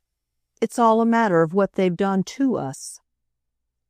And she showed how the question had therefore been only of their taking everything as everything came, and all as quietly as might be. Nothing stranger surely had ever happened to a conscientious, a well-meaning, a perfectly passive pair. No more extraordinary decree had ever been launched against such victims than this of forcing them against their will into a relation of mutual close contact that they had done everything to avoid. She was to remember not a little, meanwhile, the particular prolonged silent look with which the prince had met her allusion to these primary efforts at escape. She was inwardly to dwell on the element of the unuttered that her tone had caused to play up into his irresistible eyes, and this because she considered with pride and joy that she had on the spot disposed of the doubt, the question, the challenge, or whatever else might have been, that such a look could convey. He had been sufficiently off his guard to show some little wonder as to their having plotted so very hard against their destiny, and she knew well enough, of course, what, in this connection, was at the bottom of his thought, and what would have sounded out more or less if he had not happily saved himself from words. All men were brutes enough to catch when they might at such chances for dissent, for all the good it really did them. But the prince's distinction was in being one of the few who could check himself before acting on the impulse. This obviously was what counted in a man as delicacy. If her friend had blurted or bungled, he would have said, in his simplicity, "Did we do everything to avoid it when we faced your remarkable marriage?" Quite handsomely, of course, using the plural, taking his share of the case, by way of a tribute of memory to the telegram she had received from him in Paris after Mr. Verver had dispatched to Rome the news of their engagement. That telegram, that acceptance of the prospect proposed to them, an acceptance quite other than perfunctory, she had never destroyed. Though reserved for no eyes but her own, it was still carefully reserved. She kept it in a safe place, from which, very privately, she sometimes took it out to read it over. "A la guerre comme à la guerre then." It had been couched in the French tongue. "We must lead our lives as we see them, but I am charmed with your courage and almost surprised at my own." The message had remained ambiguous. She had read it in more lights than one. It might mean that even without her his career was uphill work for him, a daily fighting matter on behalf of a good appearance, and that thus, if they were to become neighbors again, the event would compel him to live still more under arms. It might mean, on the other hand, that he found he was happy enough, and that accordingly, so far as she might imagine herself a danger, she was to think of him as prepared in advance, as really seasoned and secure. On his arrival in Paris with his wife, none the less, she had asked for no explanation, just as he himself had not asked if the document were still in her possession. Such an inquiry, everything implied, was beneath him, just as it was beneath herself to mention to him, uninvited, that she had instantly offered, and in perfect honesty, to show the telegram to Mr. Verver, and that if this companion had but said the word, she would immediately have put it before him. She had thereby forborne to call his attention to her consciousness that such an exposure would, in all probability, straightway have dished her marriage, that all her future had in fact for the moment hung by the single hair of Mr. Verver's delicacy, as she supposed they must call it, and that her position, in the matter of responsibility, was therefore inattackably straight. For the prince himself, meanwhile, time, in its measured allowance, had originally much helped him in the sense of there not being enough of it to trip him up, in spite of which it was just this accessory element that seemed, at present, with wonders of patience, to lie in wait. Time had begotten at first, more than anything else, separations, delays, and intervals, but it was troublesomely less of an aid from the moment it began so to abound that he had to meet the question of what to do with it. Less of it was required for the state of being married than he had, on the whole, expected. Less, strangely, for the state of being married even as he was married. And there was a logic in the matter, he knew, a logic that but gave this truth a sort of solidity of evidence. Mr. Verver decidedly helped him with his wedded condition, helped him really so much that it made all the difference. And the degree in which he rendered it the service on Mr. Verver's part was remarkable, as indeed what service from the first of their meeting had not been. He had been living these 4 or 5 years, on Mr. Verver's services, a truth scarcely less plain if he dealt with them for appreciation, one by one, than if he poured them all together into the general pot of his gratitude and let the thing simmer to a nourishing broth. To the latter way with them he was undoubtedly most disposed, yet he would even thus, on occasion, pick out a piece to taste on its own merits. Wondrous at such hours could seem the savour of the particular treat at his father-in-law's expense that he more and more struck himself as enjoying. He had needed months and months to arrive at a full appreciation. He couldn't originally have given off-hand a name to his deepest obligation, but by the time the name had flowered in his mind he was practically living at the ease guaranteed him. Mr. Verver then, in a word, took care of his relation to Maggie, as he took care, and apparently always would, of everything else. He relieved him of all anxiety about his married life in the same manner in which he relieved him on the score of his bank account. And as he performed the latter office by communicating with the bankers, so the former sprang as directly from his good understanding with his daughter. This understanding had, wonderfully, that was in high evidence, the same deep intimacy as the financial association founded far down on a community of interest.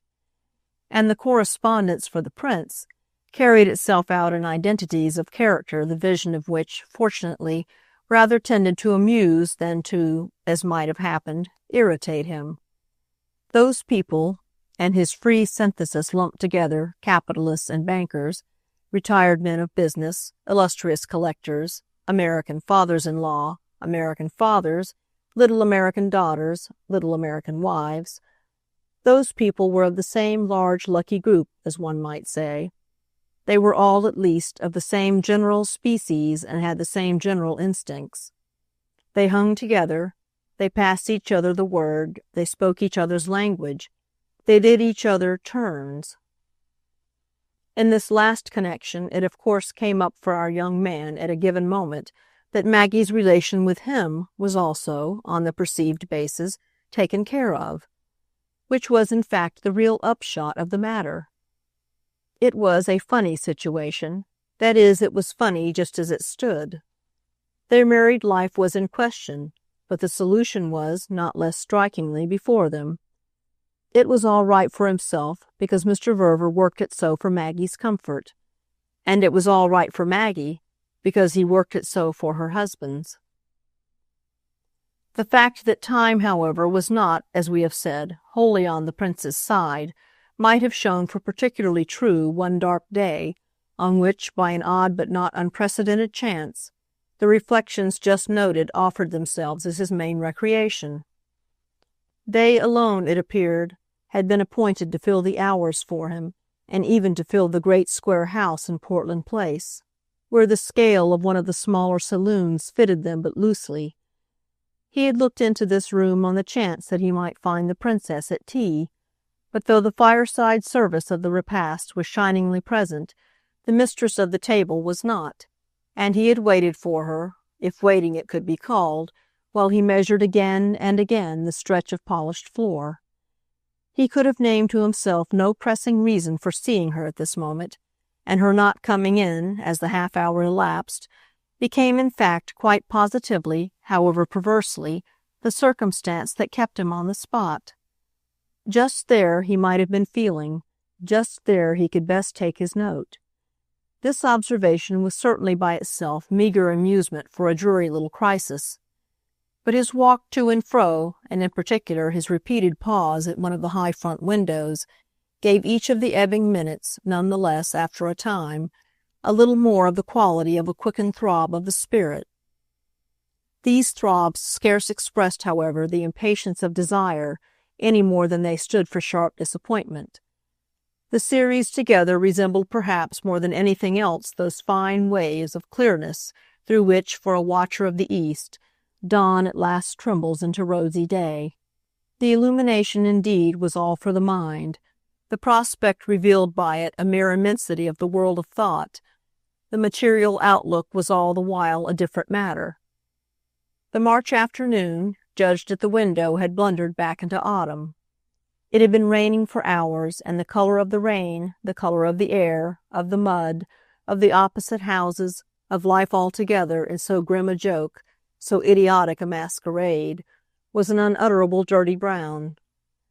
There was at first even, for the young man, no faint flush in the fact of the direction taken, while he happened to look out, by a slow-jogging four-wheeled cab which, awkwardly deflecting from the middle course at the apparent instance of a person within, began to make for the left-hand pavement, and so at last, under further instructions, floundered to a full stop before the prince's windows. The person within, alighting with an easier motion, proved to be a lady who left the vehicle to wait, and putting up no umbrella, quickly crossed the wet interval that separated her from the house. She but flitted and disappeared.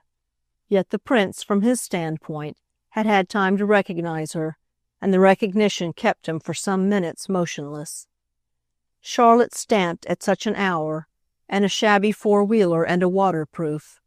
Charlotte Stant turning up for him at the very climax of his special inner vision was an apparition charged with a congruity at which he stared almost as if it had been a violence.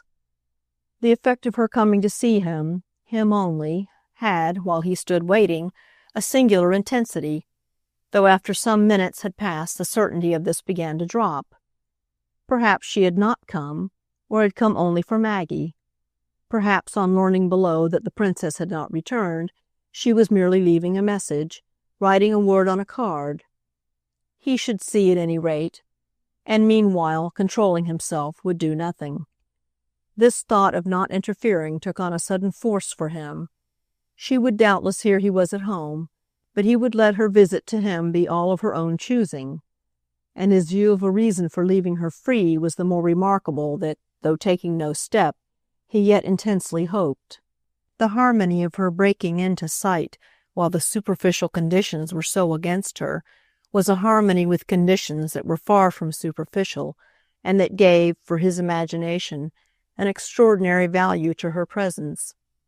The value deepened strangely, moreover, with the rigor of his own attitude, with the fact, too, that, listening hard, he neither heard the house door close again, nor saw her go back to her cab, and it had risen to a climax by the time he had become aware, with his quickened sense, that she had followed the butler up to the landing from which his room opened. If anything could further then have added to it, the renewed pause outside, as if she had said to the man, "Wait a moment," would have constituted this touch. Yet when the man had shown her in, had advanced to the tea-table to light the lamp under the kettle, and had then busied himself, all deliberately, with the fire, she made it easy for her host to drop straight from any height of tension and to meet her, provisionally, on the question of Maggie. While the butler remained, it was Maggie that she had come to see, and Maggie that, in spite of this attendant's high blankness on the subject of all possibilities on that lady's part, she would cheerfully by the fire wait for. As soon as they were alone together, however, she mounted, as with the whiz and the red light of a rocket, from the form to the fact, saying straight out as she stood and looked at him, "What else, my dear? What in the world else can we do?" It was as if he then knew, on the spot, why he had been feeling for hours as he had felt, as if he in fact knew, within the minute, things he had not known even while she was panting, as from the effect of the staircase, at the door of the room. He knew at the same time, none the less, that she knew still more than he, in the sense, that is, of all the signs and portents that might count for them, and his vision of alternative, she could scarce say what to call them, solutions, satisfactions, opened out altogether with this tangible truth of her attitude by the chimney-place, the way she looked at him through the gained advantage of it, her right hand resting on the marble and her left keeping her skirt from the fire while she held out a foot to dry. He couldn't have told what particular links and gaps had at the end of a few minutes found themselves renewed and bridged, for he remembered no occasion in Rome from which the picture could have been so exactly copied. He remembered, that is, none of her coming to see him in the rain while a muddy four-wheeler waited, and while, though having left her waterproof downstairs, she was yet invested with the odd eloquence, the positive picturesqueness, yes, given all the rest of the matter, of a dull dress and a black bowdlerized hat that seemed to make a point of insisting on their time of life and their moral intention, the hat's and the frock's own, as well as on the irony of indifference to them practically playing in her so handsome rain-freshened face. The sense of the past revived for him nevertheless as it had not yet done. It made that other time somehow meet the future close, interlocking with it, before his watching eyes, as in a long embrace of arms and lips, and so handling and hustling the present that this poor quantity scarce retained substance enough, scarce remained sufficiently there, to be wounded or shocked. What had happened, in short, was that Charlotte and he had, by a single turn of the wrist of fate, led up to, indeed, no doubt, by steps and stages that conscious computation had missed, been placed face to face in a freedom that partook extraordinarily of ideal perfection, since the magic web had spun itself without their toil, almost without their touch. Above all, on this occasion, once more, there sounded through their safety, as an undertone, the very voice he had listened to on the eve of his marriage with such another sort of unrest. Dimly, again and again, from that period on, he had seemed to hear it tell him why it kept recurring, but it phrased the large music now in a way that filled the room. The reason was, into which he had lived, quite intimately by the end of a quarter of an hour, that just this truth of their safety offered it now a kind of unexampled receptacle, letting it spread and spread, but at the same time elastically enclosing it, banking it in, for softness, as with billows of eiderdown. On that morning, in the park, there had been, however dissimulated, doubt and danger, whereas the tale this afternoon was taken up with a highly emphasized confidence. The emphasis for their general comfort was what Charlotte had come to apply, inasmuch as, though it was not what she definitely began with, it had soon irrepressibly shaped itself. It was the meaning of the question she had put to him as soon as they were alone, even though indeed, as from not quite understanding, he had not then directly replied. It was the meaning of everything else, down to the conscious quaintness of her rickety growler and the conscious humility of her dress. It had helped him a little, the question of these eccentricities, to let her immediate appeal pass without an answer. He could ask her instead what had become of her carriage and why, above all, she was not using it in such weather. "It's just because of the weather," she explained. "It's my little idea. It makes me feel as I used to, when I could do as I liked." Chapter 18. This came out so straight that he saw at once how much truth it expressed, yet it was truth that still a little puzzled him. "But did you ever like knocking about in such discomfort?" "It seems to me now that I then liked everything. It's the charm, at any rate," she said from her place at the fire, "of trying again the old feelings. They come back. Everything," she went on, "comes back. Besides," she wound up, "you know for yourself." He stood near her, his hands in his pockets, but not looking at her, looking hard at the tea-table. "Ah, I haven't your courage. Moreover," he laughed, "it seems to me that, so far as that goes, I do live in hansoms. But you must awfully want your tea," he quickly added, "so let me give you a good stiff cup." He busied himself with this care, and she sat down on his pushing up a low seat where she had been standing, so that while she talked he could bring her what she further desired. He moved to and fro before her, he helped himself, and her visit, as the moments passed, had more and more the effect of a signal communication that she had come, all responsibly and deliberately, as on the clear show of the clock face of their situation, to make. The whole demonstration, nonetheless, presented itself as taking place at a very high level of debate, in the cool upper air of the finer discrimination, the deeper sincerity, the larger philosophy. No matter what were the facts invoked and arrayed, it was only a question as yet of their seeing their way together, to which indeed exactly the present occasion appeared to have so much to contribute.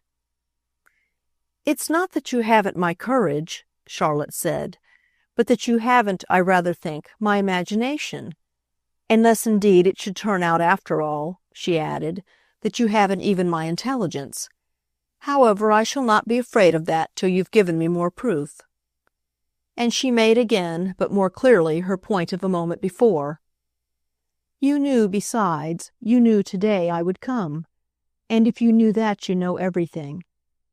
So she pursued, and if he didn't meanwhile, if he didn't even at this take her up, it might be that she was so positively fitting him again with the fair face of temporizing kindness that he had given her, to keep her eyes on at the other important juncture, and the sense of which she might ever since have been carrying about with her like a precious metal, not exactly blessed by the Pope suspended round her neck. She had come back, however this might be, to her immediate account of herself, and no mention of their great previous passage was to rise to the lips of either. "Above all," she said, "there has been the personal romance of it." "Of tea with me over the fire? Ah, so far as that goes, I don't think even my intelligence fails me." "Oh, it's further than that goes.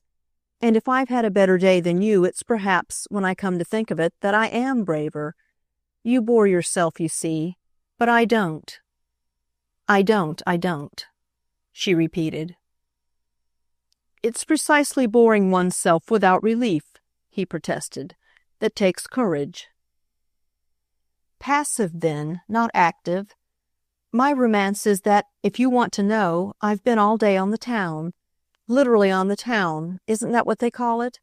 I know how it feels." After which, as if breaking off, "And you, have you never been out?" she asked.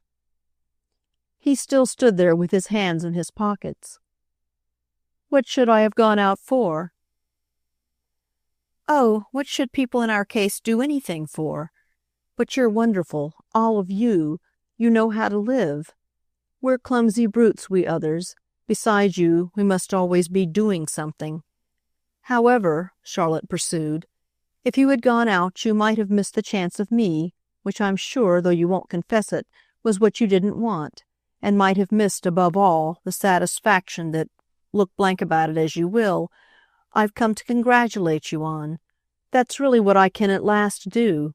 You can't not know, at least, on such a day as this, you can't not know," she said, "where you are." She waited as for him either to grant that he knew or to pretend that he didn't. But he only drew a long, deep breath which came out like a moan of impatience. It brushed aside the question of where he was or what he knew.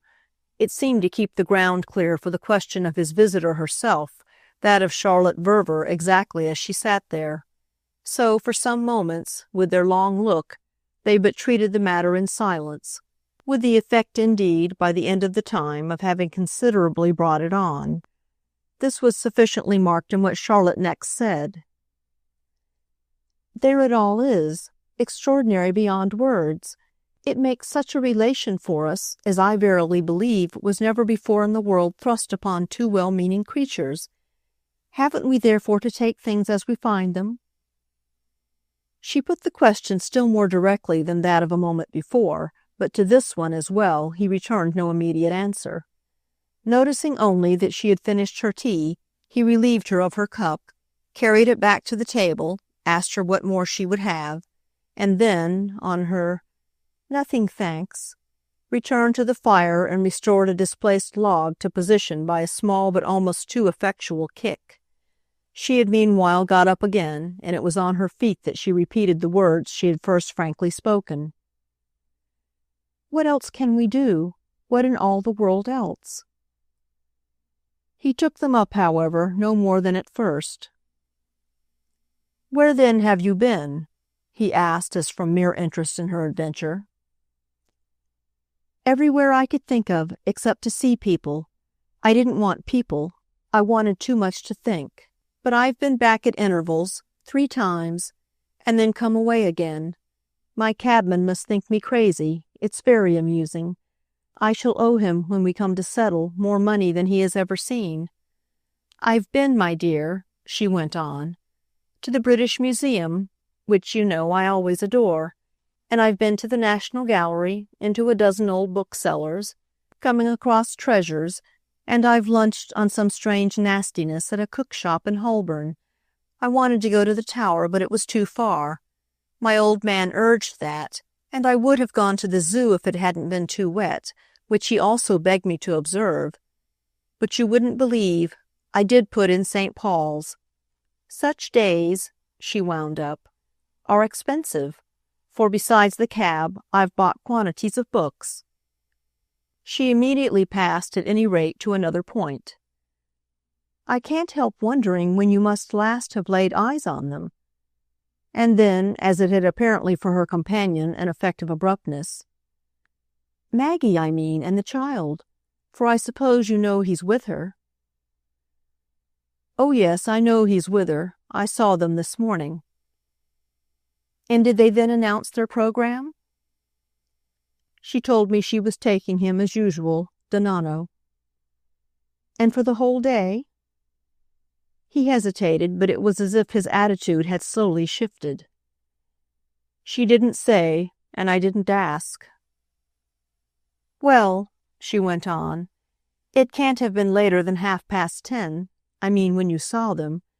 They had got to Eaton Square before 11. You know, we don't formally breakfast, Adam and I. We have tea in our rooms, at least I have. But luncheon is early, and I saw my husband this morning by 12. He was showing the child a picture book. Maggie had been there with them, had left them settled together.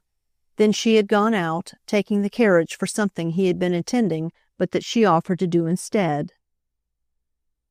The prince appeared to confess at this to his interest. Taking, you mean, your carriage? I don't know which, and it doesn't matter. It's not a question, she smiled, of a carriage the more or the less. It's not a question even, if you come to that, of a cab. It's so beautiful, she said, that it's not a question of anything vulgar or horrid. Which she gave him time to agree about, and though he was silent, it was, rather remarkably, as if he fell in. I went out. I wanted to. I had my idea. It seemed to me important. It has been. It is important. I know as I haven't known before the way they feel. I couldn't in any other way have made so sure of it. They feel a confidence, the prince observed. He had indeed said it for her. They feel a confidence. And she proceeded with lucidity to the fuller illustration of it, speaking again of the 3 different moments that, in the course of her wild ramble, had witnessed her return, for curiosity and even really a little from anxiety, to Eaton Square. She was possessed of a latch-key, rarely used. It had always irritated Adam, one of the few things that did, to find servants standing up so inhumanly straight when they came home in the small hours after parties. So I had but to slip in each time with my cab at the door and make out for myself, without their knowing it, that Maggie was still there. I came, I went, without their so much as dreaming. What do they really suppose, she asked, becomes of one? Not so much sentimentally or morally, so to call it, and since that doesn't matter, but even just physically, materially, as a mere wandering woman, as a decent harmless wife after all, as the best stepmother after all that really ever was, or at the least simply as a maîtresse de maison not quite without a conscience. They must, even in their odd way, she declared, have some idea. Oh, they've a great deal of idea, said the prince, and nothing was easier than to mention the quantity. They think so much of us. They think in particular so much of you. Ah, don't put it all on me, she smiled. but he was putting it now where she had admirably prepared the place. "It's a matter of your known character." "Ah, thank you for known." She still smiled. "It's a matter of your wonderful cleverness and wonderful charm. It's a matter of what those things have done for you in the world. I mean in this world and this place. You're a personage for them, and personages do go and come." "Oh, no, my dear. There you're quite wrong." And she laughed now in the happier light they had diffused. "That's exactly what personages don't do. They live in state and under constant consideration. They haven't latchkeys, but drums and trumpets announce them. And when they go out in growlers, it makes a greater noise still. It's you, caro mio," she said, "who, so far as that goes, are the personage." "Ah," he in turn protested, "don't put it all on me. What, at any rate, when you get home," he added, "shall you say that you've been doing?" "I shall say beautifully that I've been here." "All day?" "Yes, all day. Keeping you company in your solitude. How can we understand anything," she went on, "without really seeing that this is what they must like to think I do for you, just as, quite as comfortably, you do it for me? The thing is for us to learn to take them as they are." He considered this a while in his restless way, but with his eyes not turning from her, after which, rather disconnectedly, though very vehemently, he brought out, "How can I not feel more than anything else how they adore together my boy?" And then further, as if slightly disconcerted, she had nothing to meet this, and he quickly perceived the effect. "They would have done the same for one of yours." "Ah, if I could have had one! I hoped and I believed," said Charlotte, "that that would happen. It would have been better.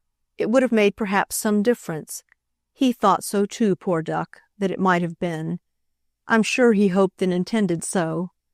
It's not, at any rate," she went on, "my fault. There it is." She had uttered these statements one by one, gravely, sadly, and responsibly, owing it to her friend to be clear. She paused briefly, but, as if once for all, she made her clearness complete. "And now I'm too sure it will never be." He waited for a moment. "Never?" "Never." They treated the matter not exactly with solemnity, but with a certain decency, even perhaps urgency of distinctness. "It would probably have been better," Charlotte added, "but things turn out. And it leaves us," she made the point, "more alone." He seemed to wonder. "It leaves you more alone." "Oh," she again returned, "don't put it all on me. Maggie would have given herself to his child, I'm sure, scarcely less than he gives himself to yours. It would have taken more than any child of mine," she explained. "It would have taken more than 10 children of mine, could I have had them, to keep our sposi apart." She smiled as for the breadth of the image, but as he seemed to take it, in spite of this, for important, she then spoke gravely enough. "It's as strange as you like, but we're immensely alone." He kept vaguely moving, but there were moments when, again, with an awkward ease and his hands in his pockets, he was more directly before her.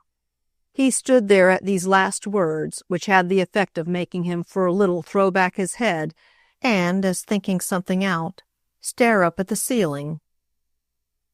"What will you say," she meanwhile asked, "that you've been doing?" This brought his consciousness and his eyes back to her, and she pointed her question.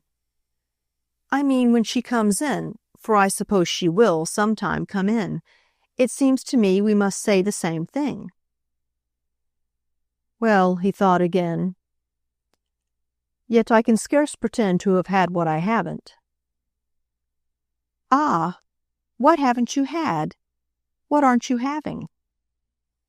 Her question rang out as they lingered face to face, and he still took it before he answered, from her eyes. "We must at least, then, not to be absurd together, do the same thing. We must act, it would really seem, in concert." It would really seem. Her eyebrows, her shoulders went up, quite in gaiety, as for the relief this brought her. It's all in the world I pretend. We must act in concert. Heaven knows, she said, they do.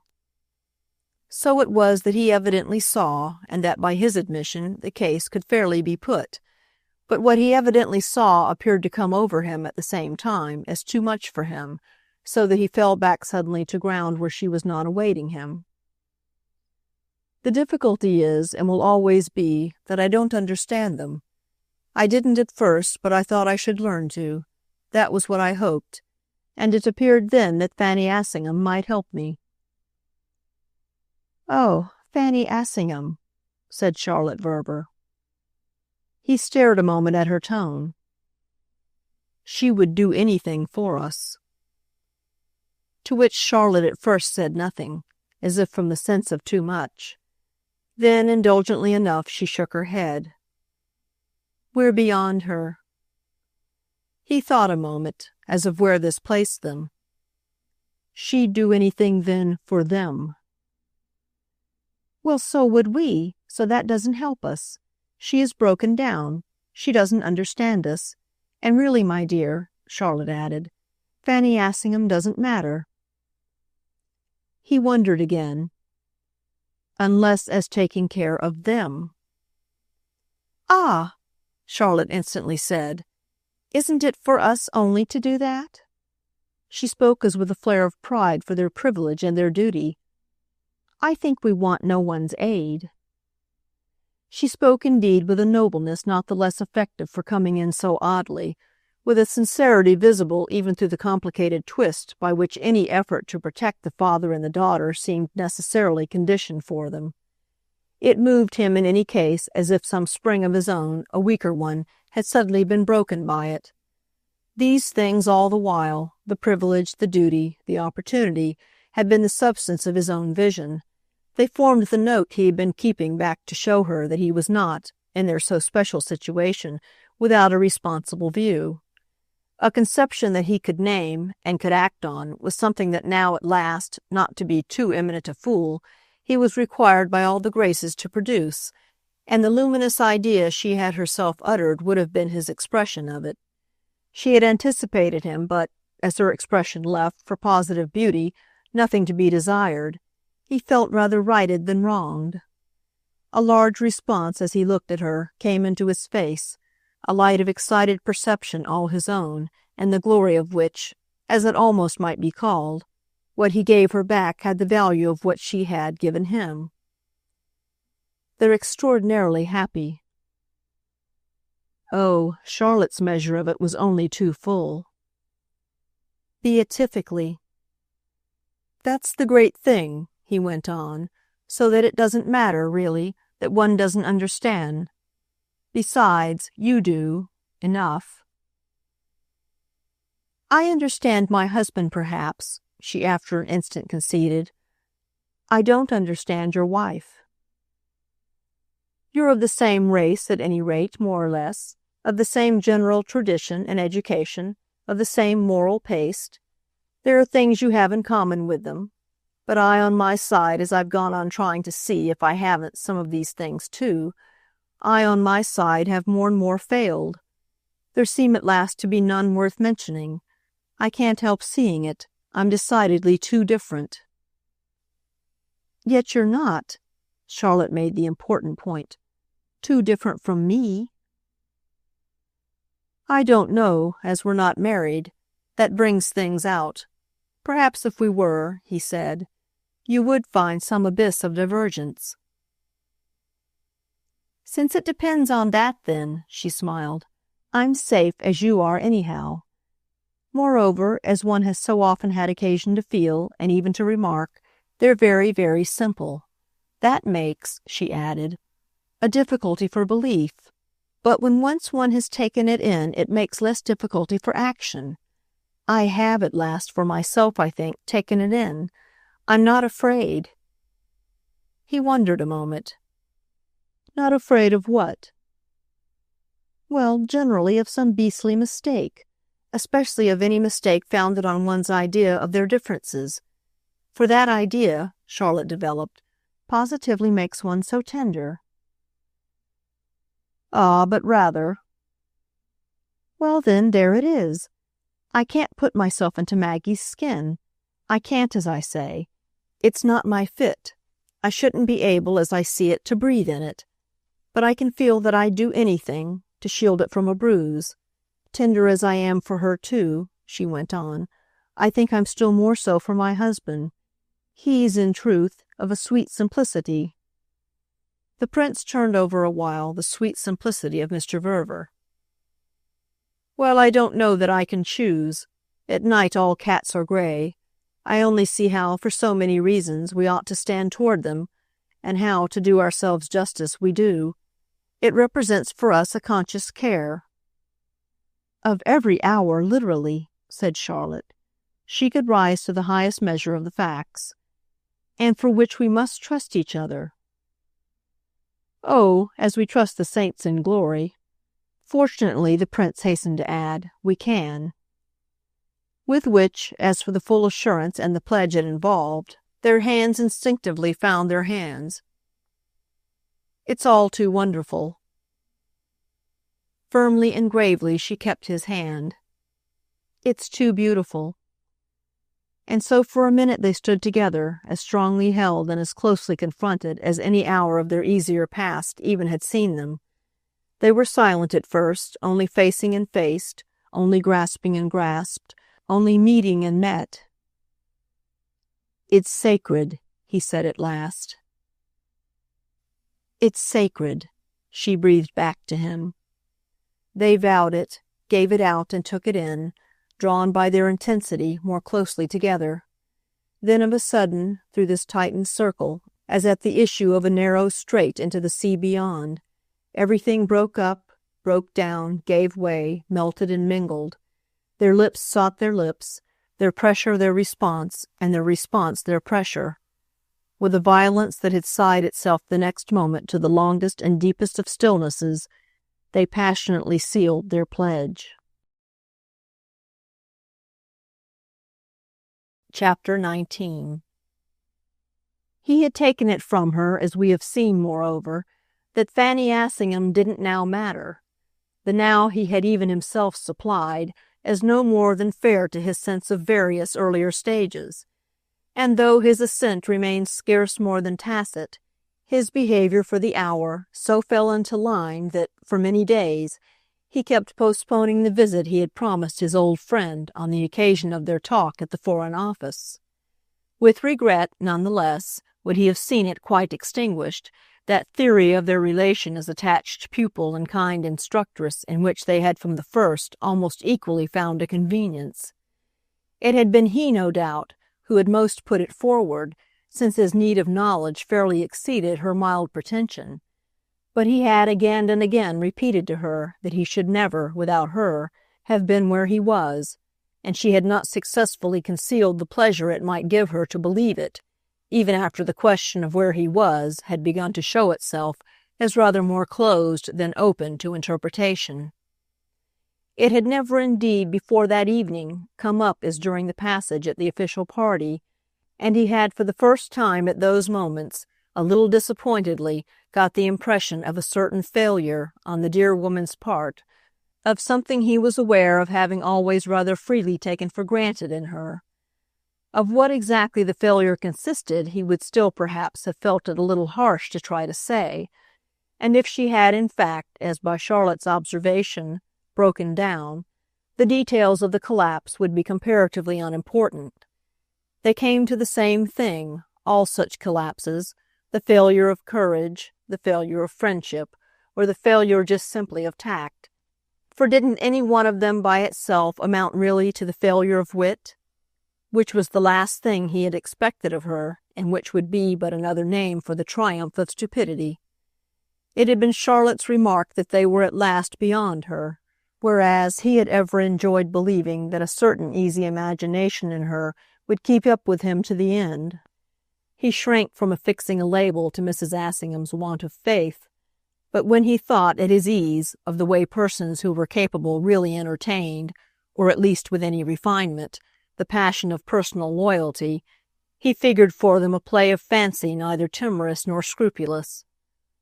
So would his personal loyalty, if need be, have accepted the adventure for the good creature herself, to that definite degree that he had positively almost missed the luxury of some such call from her. That was what it all came back to again with these people among whom he was married, that one found one used one's imagination mainly for wondering how they contrived so little to appeal to it.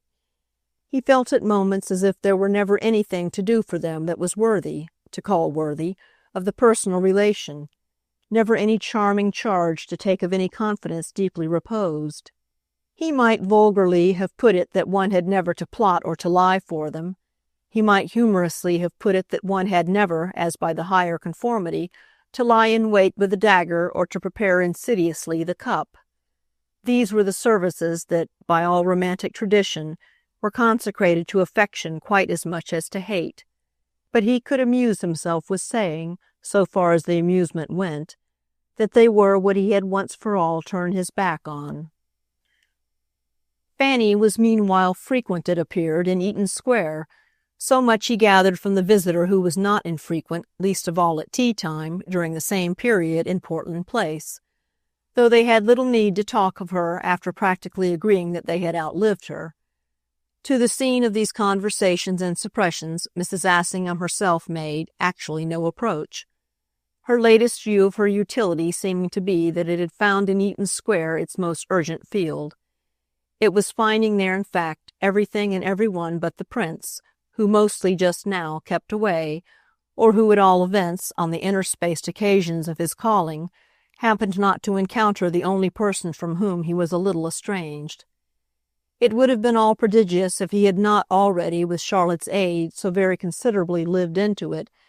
It would have been all indescribably remarkable, this fact that, with wonderful causes for it so operating on the surface, nobody else as yet, in the combination, seemed estranged from anybody.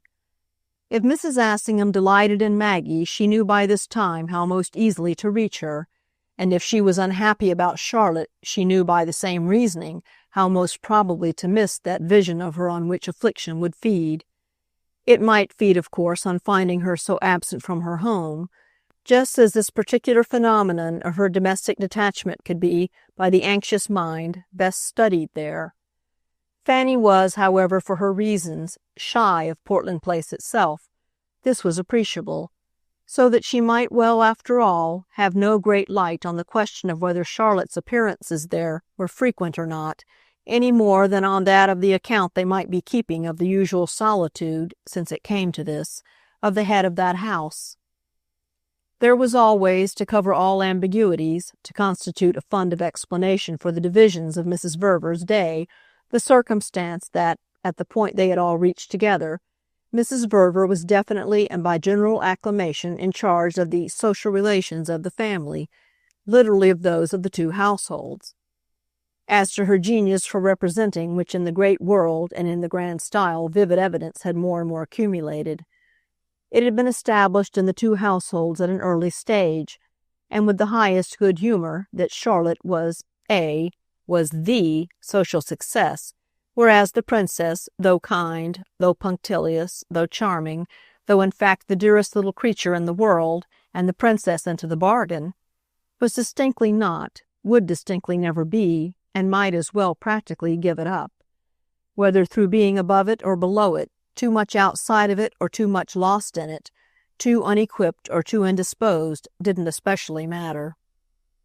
What sufficed was that the whole thing, call it appetite or call it patience, the act of representation at large and the daily business of intercourse, fell in with Charlotte's tested facility and not much less visibly with her accommodating, her generous view of her domestic use.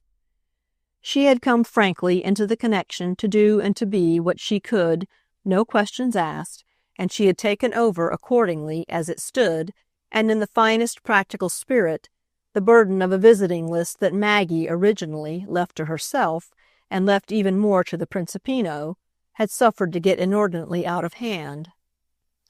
She had, in a word, not only mounted cheerfully the London treadmill, she had handsomely professed herself, for the further comfort of the three others, sustained in the effort by a frivolous side, if that were not too harsh a name for a pleasant constitutional curiosity. There were possibilities of dullness, ponderosities of practice, arid social sands, the bad quarters of an hour that turned up like false pieces in a debased currency, of which she made, on principle, very nearly as light as if she had not been clever enough to distinguish. The prince had, on this score, paid her his compliments soon after her return from her wedding tour in America, where, by all accounts, she had wondrously borne the brunt, facing brightly at her husband's side everything that came up, and what had come often was beyond words. Just as precisely with her own interest only at stake, she had thrown up the game during the visit paid before her marriage. The discussion of the American world, the comparison of notes, impressions and adventures, had been all at hand as a ground of meeting for Mrs. Verver and her husband's son-in-law from the hour of the reunion of the two couples. Thus it had been, in short, that Charlotte could, for her friend's appreciation, so promptly make her point, even using expressions from which he let her see at the hour that he drew amusement of his own. "What could be more simple than one's going through with everything," she had asked, "when it's so plain a part of one's contract? I've got so much by my marriage."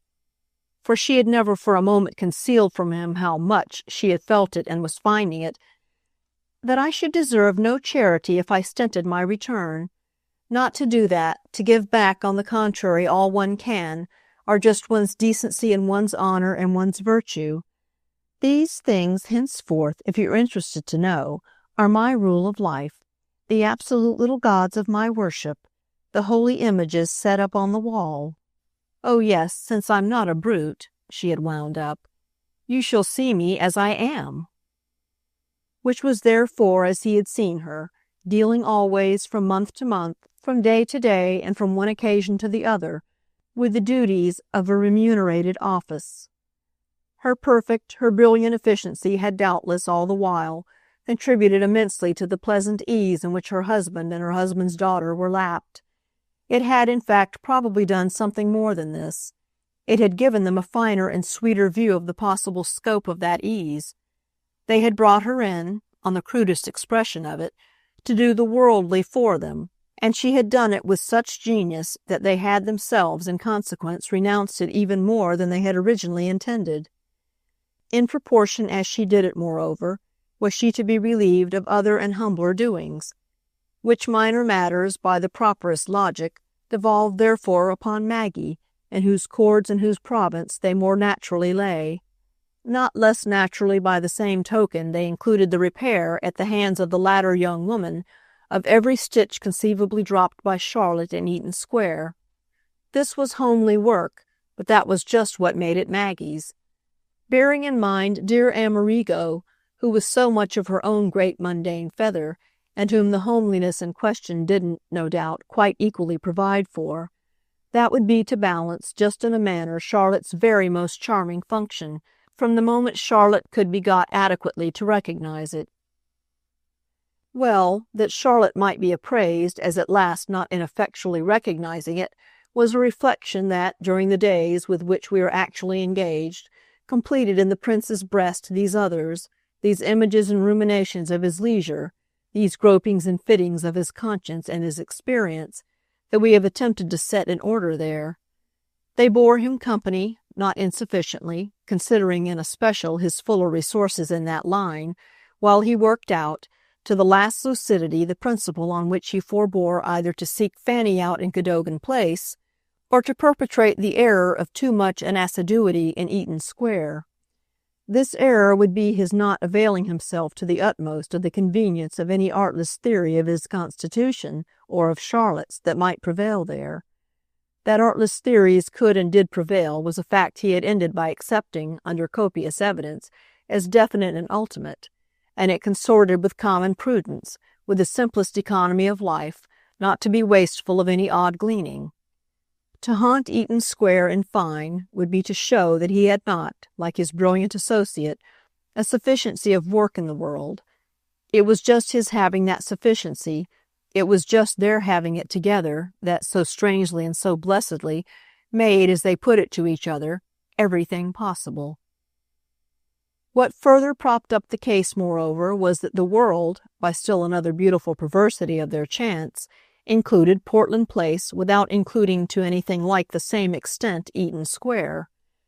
The latter residence, at the same time, it must promptly be added, did on occasion wake up to opportunity and, as giving itself a frolic shake, send out a score of invitations, one of which fitful flights precisely had before Easter the effect of disturbing a little our young man's measure of his margin. Maggie, with a proper spirit, held that her father ought from time to give a really considered dinner, and Mr. Verver, who had as little idea as ever of not meeting expectation, was of the harmonious opinion that his wife ought. Charlotte's own judgment was always that they were ideally free, the proof of which would always be, she maintained, that everyone they feared they might most have alienated by neglect would arrive, wreathed with smiles, on the merest hint of a belated signal. Wreathed in smiles all round, truly enough, these apologetic banquets struck Amerigo as being. They were, frankly, touching occasions to him, marked in the great London bousculade with a small, still grace of their own, an investing amenity and humanity. Everybody came, everybody rushed, but all succumbed to the soft influence, and the brutality of mere multitude, of curiosity without tenderness, was put off at the foot of the fine staircase with the overcoats and shawls. The entertainment offered a few evenings before Easter, and at which Maggie and he were inevitably present as guests, was a discharge of obligations not insistently incurred, and had thereby, possibly, all the more, the note of this almost Arcadian optimism. A large, bright, dull, murmurous, mild-eyed, middle-aged dinner, involving for the most part very bland, though very exalted, immensely announceable, and hierarchically placeable couples, and followed, without the oppression of a later contingent, by a brief instrumental concert, over the preparation of which the prince knew Maggie's anxiety had conferred with Charlotte's ingenuity, and both had supremely revelled, as it were, in Mr. Verver's solvency. The Assinghams were there by prescription, though quite at the foot of the social ladder, and with the colonel's wife, in spite of her humility of position, the prince was more inwardly occupied than with any other person except Charlotte. He was occupied with Charlotte because, in the first place, she looked so inordinately handsome and held so high, where so much else was mature and sedate, the torch of responsive youth and the standard of passive grace, and because of the fact that, in the second, the occasion, so far as it referred itself with any confidence of emphasis to a hostess, seemed to refer itself preferentially, well-meaningly, and perversely, to Maggie. It was not indistinguishable to him, when once they were all stationed, that his wife too had in perfection her own little character, but he wondered how it managed so visibly to simplify itself, and this he knew in spite of any desire she entertained, to the essential air of having overmuch on her mind the felicity, and indeed the very conduct and credit, of the feast. He knew as well the other things of which her appearance was at any time, and in Eaton Square especially, made up. Her resemblance to her father, at times so vivid, and coming out, in the delicate warmth of occasions, like the quickened fragrance of a flower. Her resemblance, as he had hit it off for her once in Rome, in the first flushed days after their engagement, to a little dancing girl at rest, ever so light of movement, but most often panting gently, even a shade compunctiously, on a bench. Her approximation finally, for it was analogy somehow more than identity, to the transmitted images of rather neutral and negative propriety that made up, in his long line, the average of wifehood and motherhood. If the Roman matron had been, in sufficiency, first and last, the honor of that line, Maggie would no doubt at 50 have expanded, have solidified to some such dignity, even should she suggest a little but a Cornelia in miniature.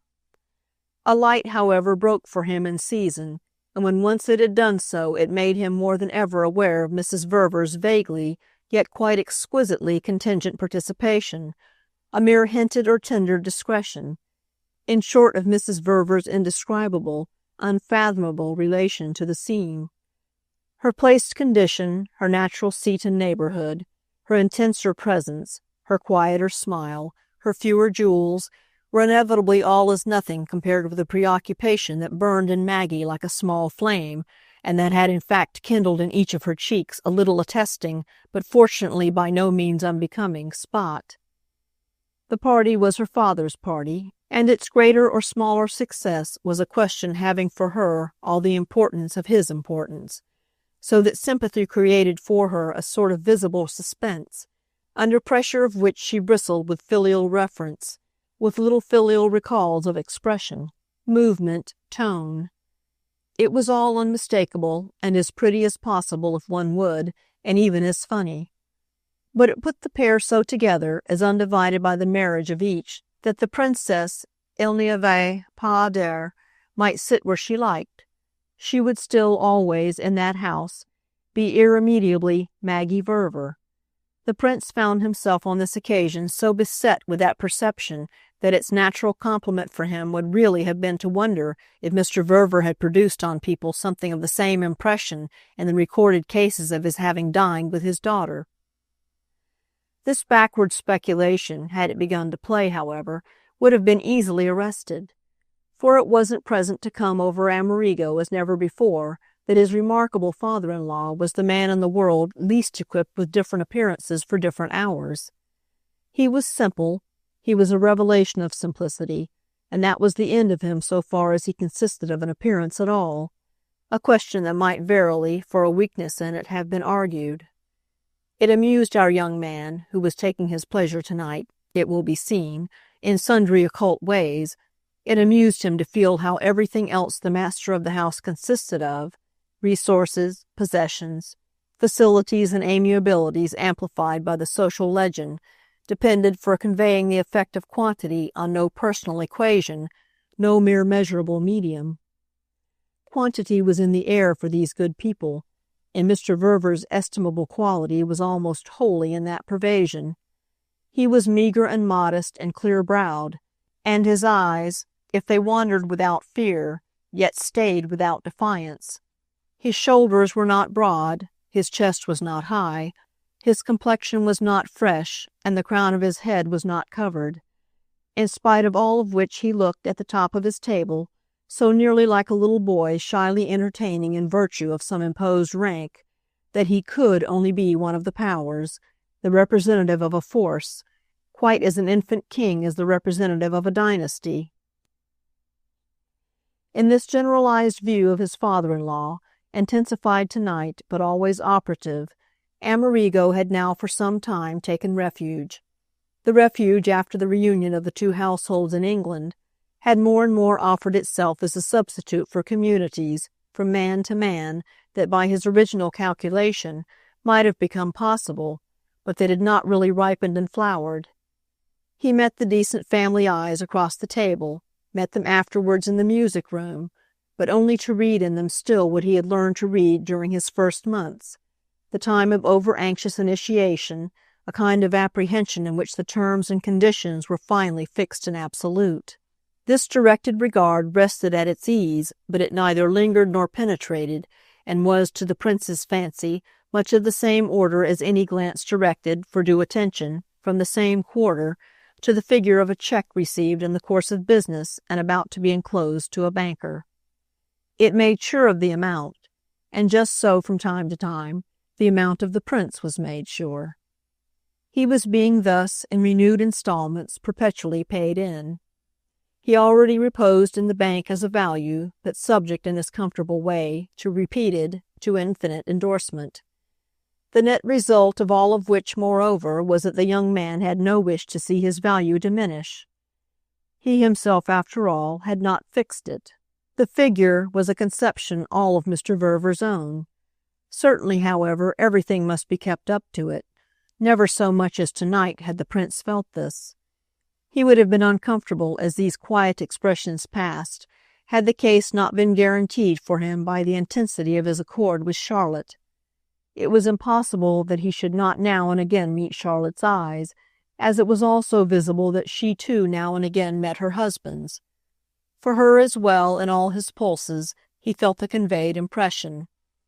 It put them, it kept them together, through the vain show of their separation, made the two other faces, made the whole lapse of the evening, the people, the lights, the flowers, the pretended talk, the exquisite music, a mystic golden bridge between them, strongly swaying and sometimes almost vertiginous, for that intimacy of which the sovereign law would be the vigilance of care, would be never rashly to forget and never consciously to wound.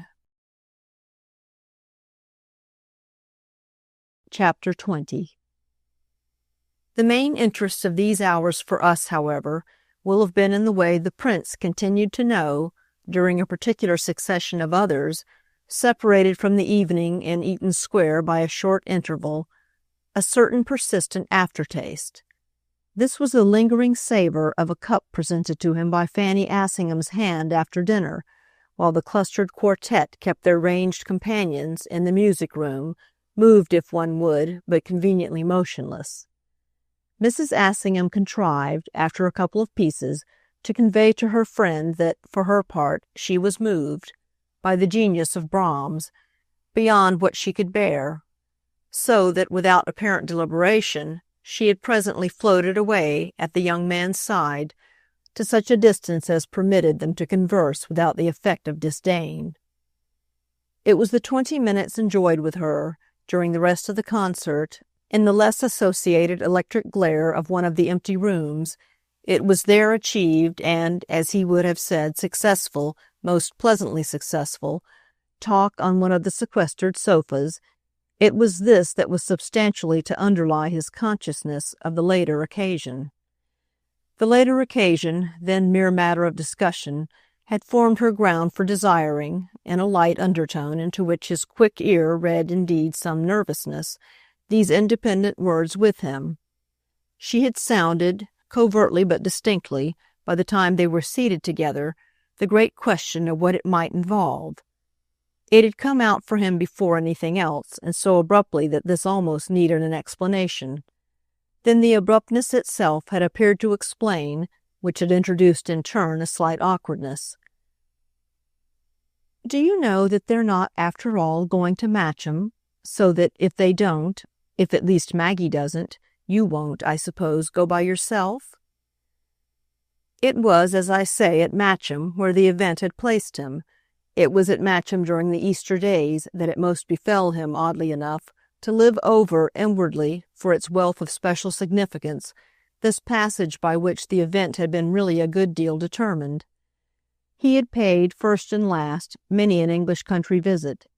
He had learned, even from of old, to do the English things, and to do them all sufficiently in the English way. If he didn't always enjoy them madly, he enjoyed them at any rate as much, to an appearance, as the good people who had, in the night of time, unanimously invented them, and who still, in the prolonged afternoon of their good faith, unanimously, even if a trifle automatically, practiced them. Yet, with it all, he had never so much as during such sojourns the trick of a certain detached, the amusement of a certain inward critical life. The determined need which apparently all participant of returning upon itself, of backing noiselessly in, far in again, and rejoining there, as it were, that part of his mind that was not engaged at the front. His body, very constantly, was engaged at the front, in shooting, in riding, in golfing, in walking, over the fine diagonals of meadow paths or round the pocketed corners of billiard tables. It sufficiently, on the whole, in fact, bore the brunt of bridge-playing, of breakfasting, lunching, tea-drinking, dining, and of the nightly climax over the bottigliera, as he called it, of the bristling tray. It met finally, to the extent of the limited tax on lip, on gesture, on wit, most of the current demands of conversation and expression. Therefore something of him, he often felt at these times, was left out. It was much more when he was alone, or when he was with his own people, or when he was, say, with Mrs. Verver and nobody else, that he moved, that he talked, that he listened, that he felt, as a congruous whole. English society, as he would have said, cut him accordingly in two, and he reminded himself often, in his relations with it, of a man possessed of a shining star, a decoration, an order of some sort, something so ornamental as to make his identity not complete, ideally, without it. yet who, finding no other such object generally worn, should be perpetually, and the least bit ruefully, unpinning it from his breast to transfer it to his pocket. The prince's shining star may, no doubt, having been nothing more precious than his private subtlety, but whatever the object was, he just now fingered it a good deal out of sight, amounting as it mainly did for him to a restless play of memory and a fine embroidery of thought. Something had rather momentously occurred in Eaton Square during his enjoyed minutes with his old friend. His present perspective made definitely clear to him that she had plumped out for him her first little lie. That took on, and he could scarce have said why, a sharpness of importance. She had never lied to him before, if only because it had never come up for her properly, intelligibly, morally, that she must. As soon as she had put to him the question of what he would do, by which she meant of what Charlotte would also do, in that event of Maggie's and Mr. Verver's not embracing the proposal they had appeared for a day or two resignedly to entertain, as soon as she had betrayed her curiosity as to the line the other pair, so left to themselves, might take, a desire to avoid the appearance of it all too directly prying had become marked in her. Betrayed by the solicitude of which she had already 3 weeks before given him a view, she had been obliged on a second thought to name intelligibly a reason for her appeal, while the prince on his side had had, not without mercy, his glimpse of her momentarily groping for one and yet remaining unprovided. Not without mercy because, absolutely, he had on the spot, in his friendliness, invented one for her use, presenting it to her with a look no more significant than if he had picked up, to hand back to her, a dropped flower. "You ask if I'm likely also to back out then, because it may make a difference in what you and the Colonel decide?" He had gone as far as that for her, fairly inviting her to assent, though not having had his impression, from any indication offered him by Charlotte, that the Assinghams were really in question for the large Matcham party. The wonderful thing after this was that the active couple had, in the interval, managed to inscribe themselves on the golden roll, an exertion of a sort that, to do her justice, he had never before observed Fanny to make. This last passage of the chapter but proved, after all, with what success she could work when she would. Once launched himself, at any rate, as he had been directed by all the terms of the intercourse between Portland Place and Eaton Square, once steeped at Matcham in the enjoyment of a splendid hospitality, he found everything for his interpretation, for his convenience, fall easily enough into place, and all the more that Mrs. Verver was at hand to exchange ideas and impressions with. The great house was full of people, of possible new combinations, of the quickened play of possible propinquity, and no appearance, of course, was less to be cultivated than that of his having sought an opportunity to foregather with his friend at a safe distance from their respective sposi. There was a happy boldness at the best in their mingling thus, each unaccompanied, and the same sustained sociability, just exactly a touch of that eccentricity of associated freedom which sat so lightly on the imagination of the relatives left behind. They were exposed as much as one would to its being pronounced funny that they should, at such a rate, go about together, though on the other hand this consideration drew relief from the fact that, in their high conditions and with the easy tradition, the almost inspiring allowances of the house in question, no individual line, however freely marked, was pronounced anything more than funny. Both our friends felt afresh, as they had felt before, the convenience of a society so placed that it had only its own sensibility to consider, looking as it did well over the heads of all lower growths, and that moreover treated its own sensibility quite as the easiest, friendliest, most informal and domesticated party to the general alliance.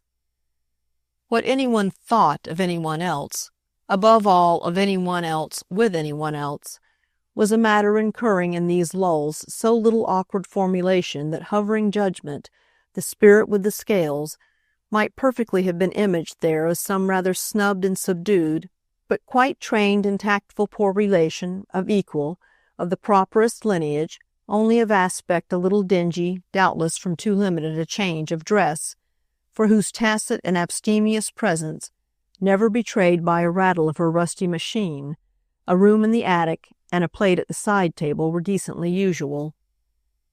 It was amusing in such lightness of air that the prince should again present himself only to speak for the princess, so unfortunately unable again to leave home, and that Mrs. Verver should as regularly figure as it embodied, a beautifully deprecating apology for her husband, who was all geniality and humility among his own treasures, but as to whom the legend had grown up that he couldn't bear, with the height of his standards and the tone of the company, in the way of sofas and cabinets habitually kept by him, the irritation and depression to which promiscuous visiting, even at pompous houses, had been found to expose him. That was all right, the noted working harmony of the clever son-in-law and the charming stepmother, so long as the relation was, for the effect in question, maintained at the proper point between sufficiency and excess. What with the noble fairness of the place, meanwhile, the generous mood of the sunny, gusty, lusty English April, all panting and heaving with impatience, or kicking and crying even at moments, like some infant Hercules who wouldn't be dressed. What with these things and the bravery of youth and beauty, the insolence of fortune and appetite so diffused among his fellow guests that the poor Assinghams, and their comparatively marked maturity and their comparatively small splendor, were the only approach to a false note in the concert. The stir of the air was such for going in a degree to one's head, that as a mere matter of exposure, almost grotesque in its flagrancy, his situation resembled some elaborate practical joke carried out at his expense. Every voice in the great bright house was a call to the ingenuities and impunities of pleasure. Every echo was a defiance of difficulty, doubt, or danger. Every aspect of the picture, a glowing plea for the immediate, and as with plenty more to come, was another phase of the spell. For a world so constituted was governed by a spell, that of the smile of the gods and the favor of the powers. The only handsome, the only gallant, in fact the only intelligent acceptance of which was a faith in its guarantees and a high spirit for its chances. Its demand, to that the thing came back, was above all for courage and good humor, and the value of this as a general assurance, that is, for seeing one through at the worst, had not even in the easiest hours of his old Roman life struck the prince so convincingly. His old Roman life had had more poetry, no doubt, but as he looked back upon it now it seemed to hang in the air of mere iridescent horizons, to have been loose and vague and thin, with large, languorous, unaccountable blanks. The present order, as it spread about him, had somehow the ground under its feet, and a trumpet in its ears, and a bottomless bag of solid shining British sovereigns, which was, much to the point, in its hand. Courage and good humor, therefore, were the breath of the day, though for ourselves at least it would have been also much to the point that, with Amerigo really, the innermost effect of all this perceptive ease was perhaps a strange final irritation. He compared the lucid result with the extraordinary substitute for perception that presided in the bosom of his wife at so contented a view of his conduct and course, a state of mind that was positively like a vicarious good conscience, cultivated ingeniously on his behalf, a perversity of pressure innocently persisted in, and this wonder of irony became on occasion too intense to be kept wholly to himself. It wasn't that at Matcham anything particular, anything monstrous, anything that had to be noticed permitted itself, as they said, to happen. There were only odd moments when the breath of the day, as it had been called, struck him so full in the face that he broke out with all the hilarity of, "What indeed would they have made of it?" They were of course Maggie and her father, moping, so far as they ever consented to mope in monotonous Eaton Square, but placid too in the belief that they knew beautifully what their expert companions were in for. They knew it might have appeared in these lights absolutely nothing on earth worth speaking of, whether beautifully or cynically, and they would perhaps sometimes be a little less trying if they would only once for all peacefully admit that knowledge wasn't one of their needs and that they were in fact constitutionally inaccessible to it. They were good children, bless their hearts, and the children of good children, so that verily the Principino himself, as less consistently of that descent, might figure to the fancy as the ripest genius of the trio. The difficulty was, for the nerves of daily intercourse with Maggie in particular, that her imagination was clearly never ruffled by the sense of any anomaly. The great anomaly would have been that her husband, or even that her father's wife, should prove to have been made, for the long run, after the pattern set from so far back to the Ververs. If one was so made, one had certainly no business on any terms at Matcham, whereas if one wasn't, one had no business there on the particular terms of conformity with the principles of Eaton Square, under which one had been so absurdly dedicated. Deep at the heart of that resurgent unrest in our young man, which we have had to content ourselves with calling his irritation, deep in the bosom of this falsity of position glowed the red spark of his inextinguishable sense of a higher and braver propriety. There were situations that were ridiculous, but that one couldn't yet help, as for instance when one's wife chose, in the most usual way, to make one so. Precisely here, however, was the difference. It had taken poor Maggie to invent a way so extremely unusual, yet to which, none the less, it would be too absurd that he should merely lend himself. Being thrust systematically with another woman, and a woman one happened by the same token exceedingly to like, and being so thrust that the theory of it seemed to publish one as idiotic or incapable, this was a predicament of which the dignity depended all on one's own handling. What was supremely grotesque, in fact, was the essential opposition of theories, as if a galantuomo, as he at least constitutionally conceived, galantomany, could do anything but blush to go about at such a rate with such a person as Mrs. Verver, in a state of childlike innocence, the state of our primitive parents before the fall. The grotesque theory, as he would have called it, was perhaps an odd one to resent with violence, and he did it, also as a man of the world, all merciful justice. But assuredly, none the less, there was but one way really to mark, and for his companion as much as for himself, the commiseration in which they held it. Adequate comment on it could only be private, but it could also at least be active, and of rich and effectual comment Charlotte and he were fortunately alike capable. Wasn't this consensus literally their only way not to be ungracious?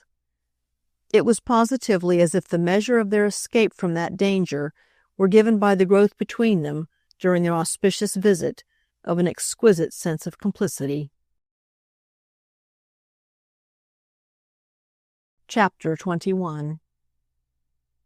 He found himself therefore saying with gaiety, even to Fanny Assingham, for their common concerned glance at Eaton Square, the glance that was so markedly never, as it might have been, a glance at Portland Place, "What would our cari sposi have made of it here?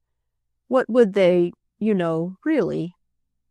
Which overflow would have been reckless if already, and surprisingly perhaps even to himself, he had not got used to thinking of this friend as a person in whom the element of protest had of late been unmistakably allayed. He exposed himself, of course, to her replying, "Ah, if it would have been so bad for them, how can it be so good for you?" But, quite apart from the small sense the question would have had at the best, she appeared all ready to unite with him in confidence and cheer. He had his view as well, or at least a partial one, of the inner spring of this present comparative humility, which was all consistent with the retraction he had practically seen her make after Mr. Verver's last dinner. Without diplomatizing to do so, with no effort to square her, none to bribe her to an attitude for which he would have had no use in her if it were not sincere, he yet felt how he both held her and moved her by the felicity of his taking pity, all instinctively, on her just discernible depression. By just so much as he guessed that she felt herself, as the slang was, out of it, out of the crystal current and the expensive picture, by just so much had his friendship charmingly made up to her, from hour to hour, for the penalties, as they might have been grossly called, of her mistake.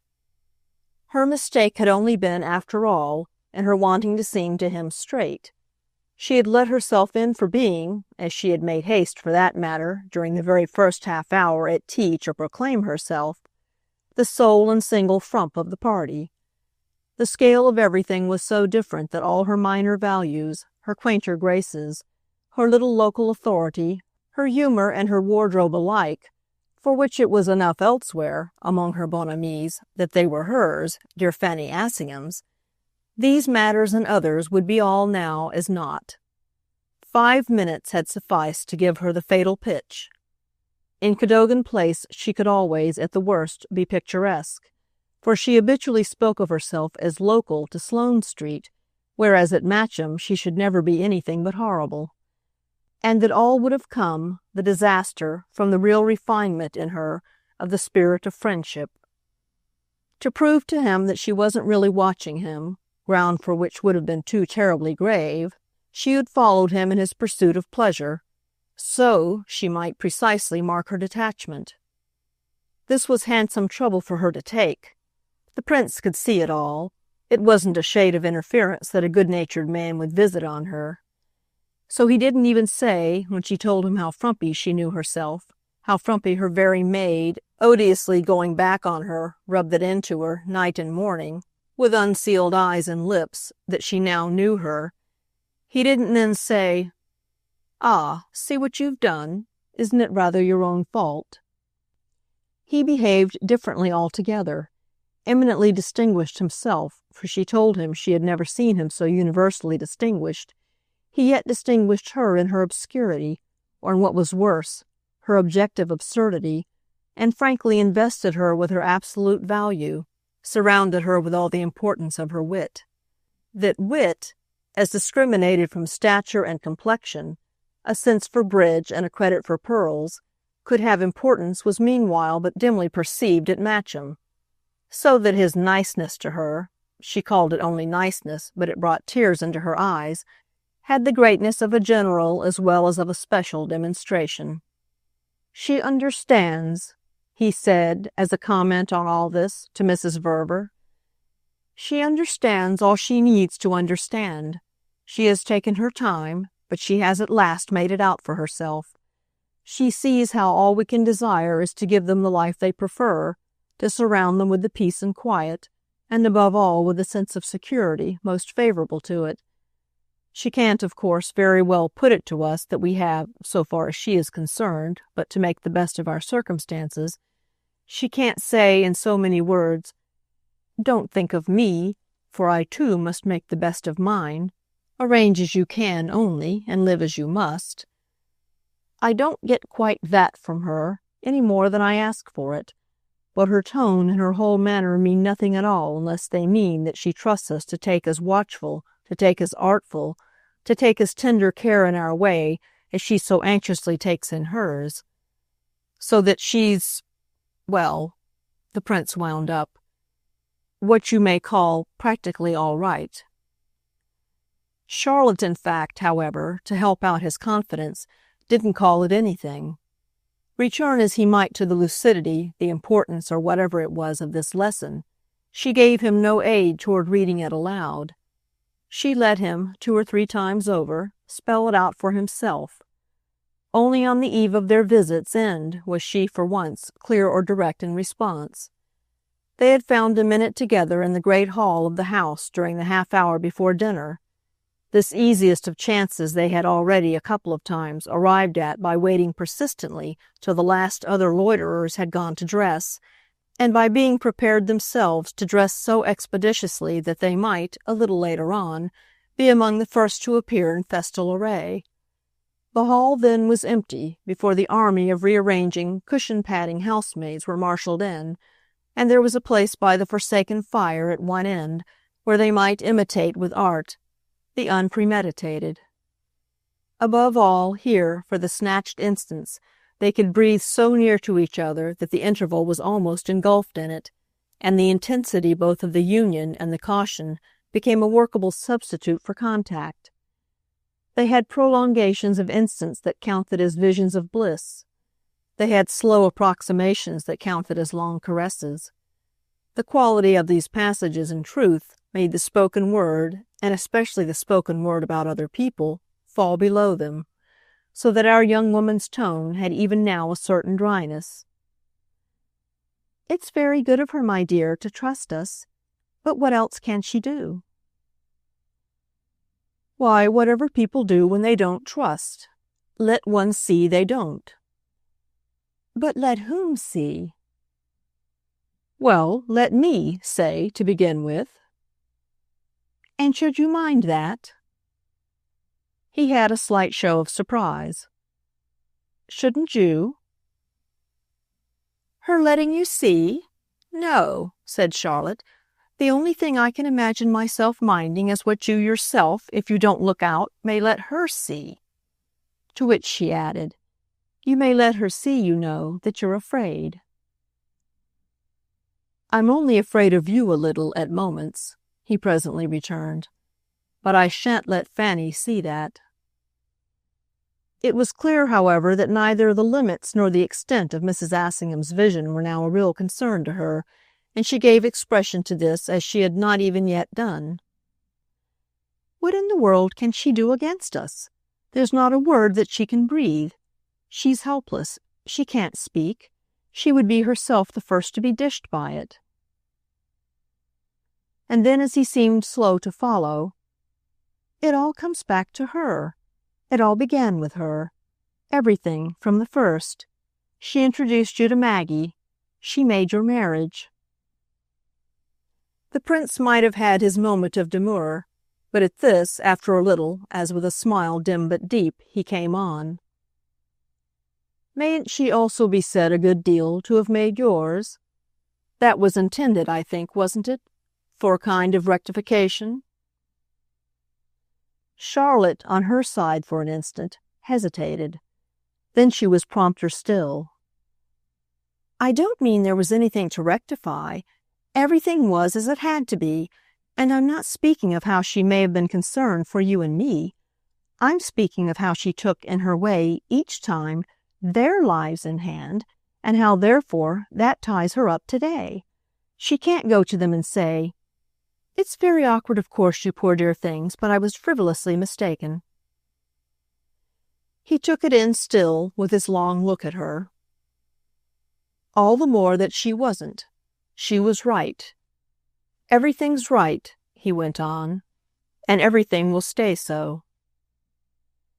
Then that's all I say. But he worked it out, for the deeper satisfaction, even to superfluous lucidity. We're happy, and they're happy. What more does the position admit of? What more need Fanny Assingham want? Ah, my dear, said Charlotte, it's not I who say that she need want anything. I only say that she's fixed, that she must stand exactly where everything has, by her own act, placed her. It's you who have seemed haunted with the possibility for her of some injurious alternative, something or other we must be prepared for. And she had, with her high reasoning, a strange cold smile. We are prepared for anything, for everything. And as we are, practically, so she must take us. She's condemned to consistency. She's doomed, poor thing, to a genial optimism. That, luckily for her, however, is very much the law of her nature. She was born to soothe and to smooth. Now then, therefore, Mrs. Verver gently laughed, she has the chance of her life. So that her present professions may, even at the best, not be sincere, may be but a mask for doubts and fears and for gaining time? The prince had looked with the question as if this again could trouble him, and it determined in his companion a slight impatience. You keep talking about such things as if they were our affair at all. I feel at any rate that I've nothing to do with her doubts and fears or with anything she may feel. She must arrange all that for herself. It's enough for me that she'll always be, of necessity, much more afraid for herself, really, either to see or to speak, than we should be to have her do it even if we were the idiots and cowards we aren't. And Charlotte's face, with these words, to the mitigation of the slightly hard ring there might otherwise have been in them, fairly lightened, softened, shone out. It reflected as really never yet the rare felicity of their luck. It made her look for the moment as if she had actually pronounced that word of unpermitted presumption, so apt is the countenance, as with a finer consciousness than the tongue, to betray a sense of this particular lapse. She might indeed the next instant have seen her friend wince in advance at her use of a word that was already on her lips. For it was still unmistakable with him that there were things he could prize, forms of fortune he could cherish, without at all proportionately liking their names. Had all this, however, been even completely present to his companion, what other term could she have applied to the strongest and simplest of her ideas but the one that exactly fitted it? She applied it then, though her own instinct moved her at the same time to pay her tribute to the good taste from which they hadn't heretofore by a hair's breadth deviated. If it didn't sound so vulgar, I should say that we're, fatally as it were, safe. Pardon the low expression, since it's what we happen to be. We're so because they are, and they're so because they can't be anything else, from the moment that, having originally intervened for them, she wouldn't now be able to bear herself if she didn't keep them so. That's the way she's inevitably with us, said Charlotte over her smile. We hang essentially together. Well, the prince candidly allowed she did bring it home to him. Every way it worked out. Yes, I see. We hang essentially together. His friend had a shrug that had a grace. Cosa volete? The effect, beautifully, nobly, was more than Roman. Ah, beyond doubt, it's a case. He stood looking at her. It's a case. There can't, he said, have been many. Perhaps never, never, never any other.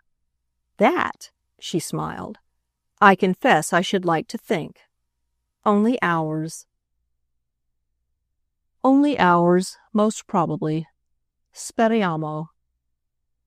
To which, as after hushed connections, he presently added, Poor Fanny. But Charlotte had already, with a start and a warning hand, turned from a glance at the clock. She sailed away to dress while he watched her reach the staircase. His eyes followed her till, with a simple swift look round at him, she vanished.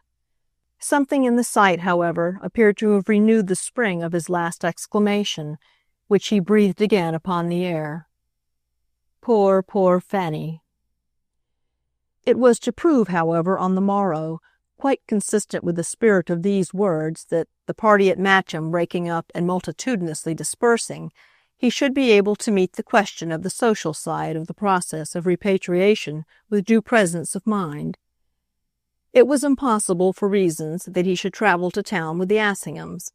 It was impossible, for the same reasons, that he should travel to town save in the conditions that he had for the last 24 hours been privately, and it might have been said profoundly, thinking out. The result of his thought was already precious to him, and this put at his service, he sufficiently believed, the right tone for disposing of his elder friend's suggestion, an assumption in fact equally full and mild, that he and Charlotte would conveniently take the same train and occupy the same compartment as the Colonel and herself.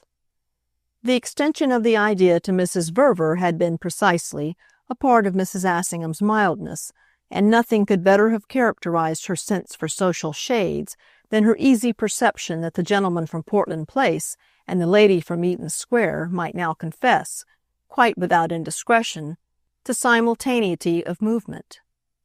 She had made, for the 4 days, no direct appeal to the latter personage, but the prince was accidental witness of her taking a fresh start at the moment the company were about to scatter for the last night of their stay.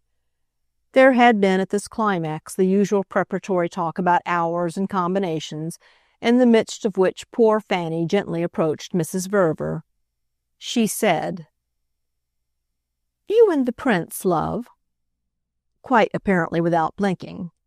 She took for granted their public withdrawal together. She remarked that she and Bob were alike ready, in the interests of sociability, to take any train that would make them all one party. "I feel really as if all this time I have seen nothing of you." That gave an added grace to the candor of the dear thing's approach. But just then it was, on the other hand, that the young man found himself borrow most effectively the secret of the right tone for doing as he preferred. His preference had during the evening not failed of occasion to press him with mute insistences, practically without words, without any sort of straight telegraphy. It had arrived that a felt identity was Charlotte's own. She spoke all for their friend while she answered their friend's question, but she none the less signaled to him as definitely as if she had fluttered a white handkerchief from a window. "It's awfully sweet of you, darling. Our going together would be charming. But you mustn't mind us. You must suit yourselves. We've settled, Amerigo and I, to stay over till after luncheon." Amerigo, with the chink of this gold in his ear, turned straight away so as not to be instantly appealed to, and for the very emotion of the wonder, furthermore, of what divination may achieve when winged by a community of passion. Charlotte had uttered the exact plea that he had been keeping ready for the same foreseen necessity, and had uttered it simply as a consequence of their deepening unexpressed need of each other, and without the passing between them of a word. He hadn't, God knew, to take it from her. He was too conscious of what he wanted. But the lesson for him was in the straight, clear tone that Charlotte could thus distill, in the perfect felicity of her adding no explanation, no touch for plausibility, that she wasn't strictly obliged to add, and in the truly superior way in which women, so situated, express and distinguish themselves. She had answered Mrs. Assingham quite adequately. She had not spoiled it by a reason a scrap larger than the smallest that would serve, and she had above all thrown off, for his stretched but covered attention, an image that flashed like a mirror played at the face of the sun. The measure of everything, to all his sense at these moments, was in it, the measure especially of the thought that had been growing with him a positive obsession and that began to throb as never yet under this brush of her having, by perfect parity of imagination, the match for it. His whole consciousness had by this time begun almost to ache with the truth of an exquisite order, at the glow of which she too had, so unmistakably then, been warming herself. The truth that the occasion constituted by the last few days couldn't possibly, save by some poverty of their own, refuse them some still other and still greater beauty. It had already told them with an hourly voice that it had a meaning that their associated sense was to drain even as thirsty lips, after the plough through the sands and the sight afar of the palm cluster, might drink in at last the promised well in the desert. There had been beauty, day after day, and there had been, for the spiritual lips, something of the pervasive taste of it. Yet it was all, none the less, as if their response had remained below their fortune. How to bring it by some brave, free lift up to the same height was the idea with which, behind and beneath everything, he was restlessly occupied, and in the exploration of which, as in that of the sun-checkered greenwood of romance, his spirit thus, at the opening of a vista, met hers. They were already from that moment so hand in hand in the place that he found himself making use, 5 minutes later, of exactly the same tone as Charlotte's for telling Mrs. Assingham that he was likewise, in the matter of the return to London, sorry for what mightn't be. This had become of a sudden the simplest thing in the world, the sense of which, moreover, seemed really to amount to a portent that he should feel forevermore, on the general head, conveniently at his ease with her. He went, in fact, a step further than Charlotte, put the latter forward as creating his necessity. She was staying over luncheon to oblige their hostess, as a consequence of which he must also stay to see her decently home. He must deliver her safe and sound, he felt, in Eaton Square. Regret as he might, too, the difference made by this obligation, he frankly didn't mind, inasmuch as, over and above the pleasure itself, his scruple would certainly gratify both Mr. Verver and Maggie. They never yet had absolutely and entirely learned, he even found deliberation to intimate, how little he really neglected the first, as it seemed nowadays quite to have become, of his domestic duties. Therefore he still constantly felt how little he must remit his effort to make them remark it.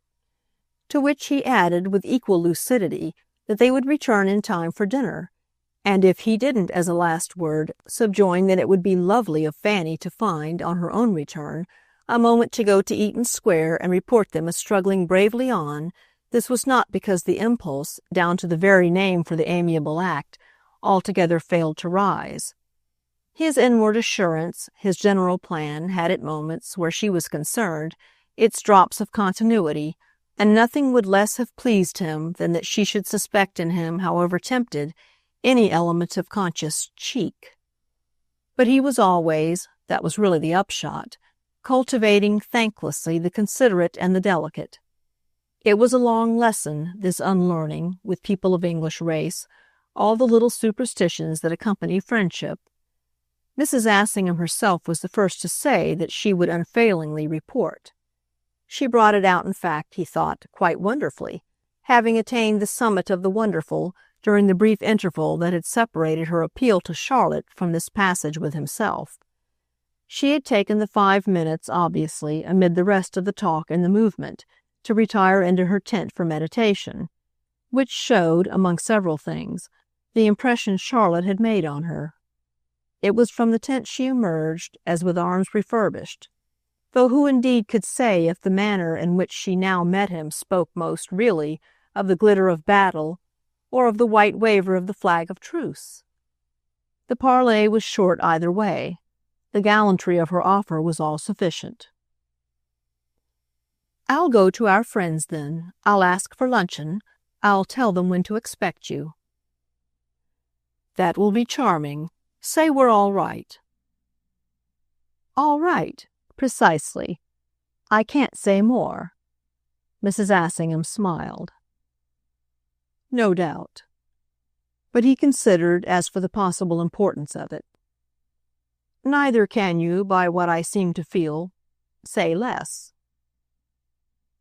"Oh, I won't say less," Fanny laughed, with which the next moment she had turned away. But they had it again, not less bravely on the morrow after breakfast, in the thick of the advancing carriages and the exchange of farewells. "I think I'll send home my maid from Euston," she was then prepared to amend, "and go to Eaton Square straight, so you can be easy." "Oh, I think we're easy," the Prince returned. "Be sure to say, at any rate, that we're bearing up." "You're bearing up? Good.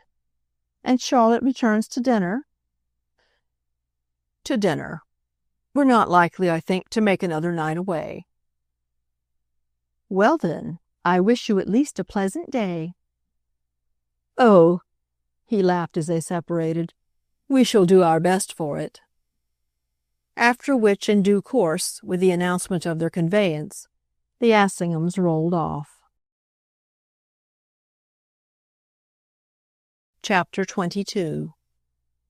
It was quite for the Prince, after this, as if the view had further cleared, so that the half-hour during which he strolled on the terrace and smoked, the day being lovely, overflowed with the plenitude of its particular quality.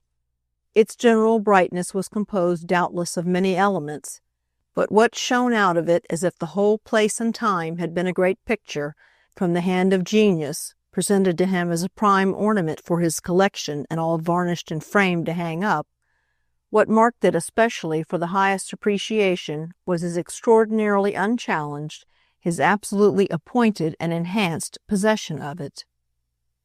Poor Fanny Assingham's challenge amounted to nothing. One of the things he thought of while he leaned on the old marble balustrade, so like others that he knew in still more nobly terraced Italy, was that she was squared, all conveniently even to herself, and that, rumbling toward London with this contentment, she had become an image irrelevant to the scene.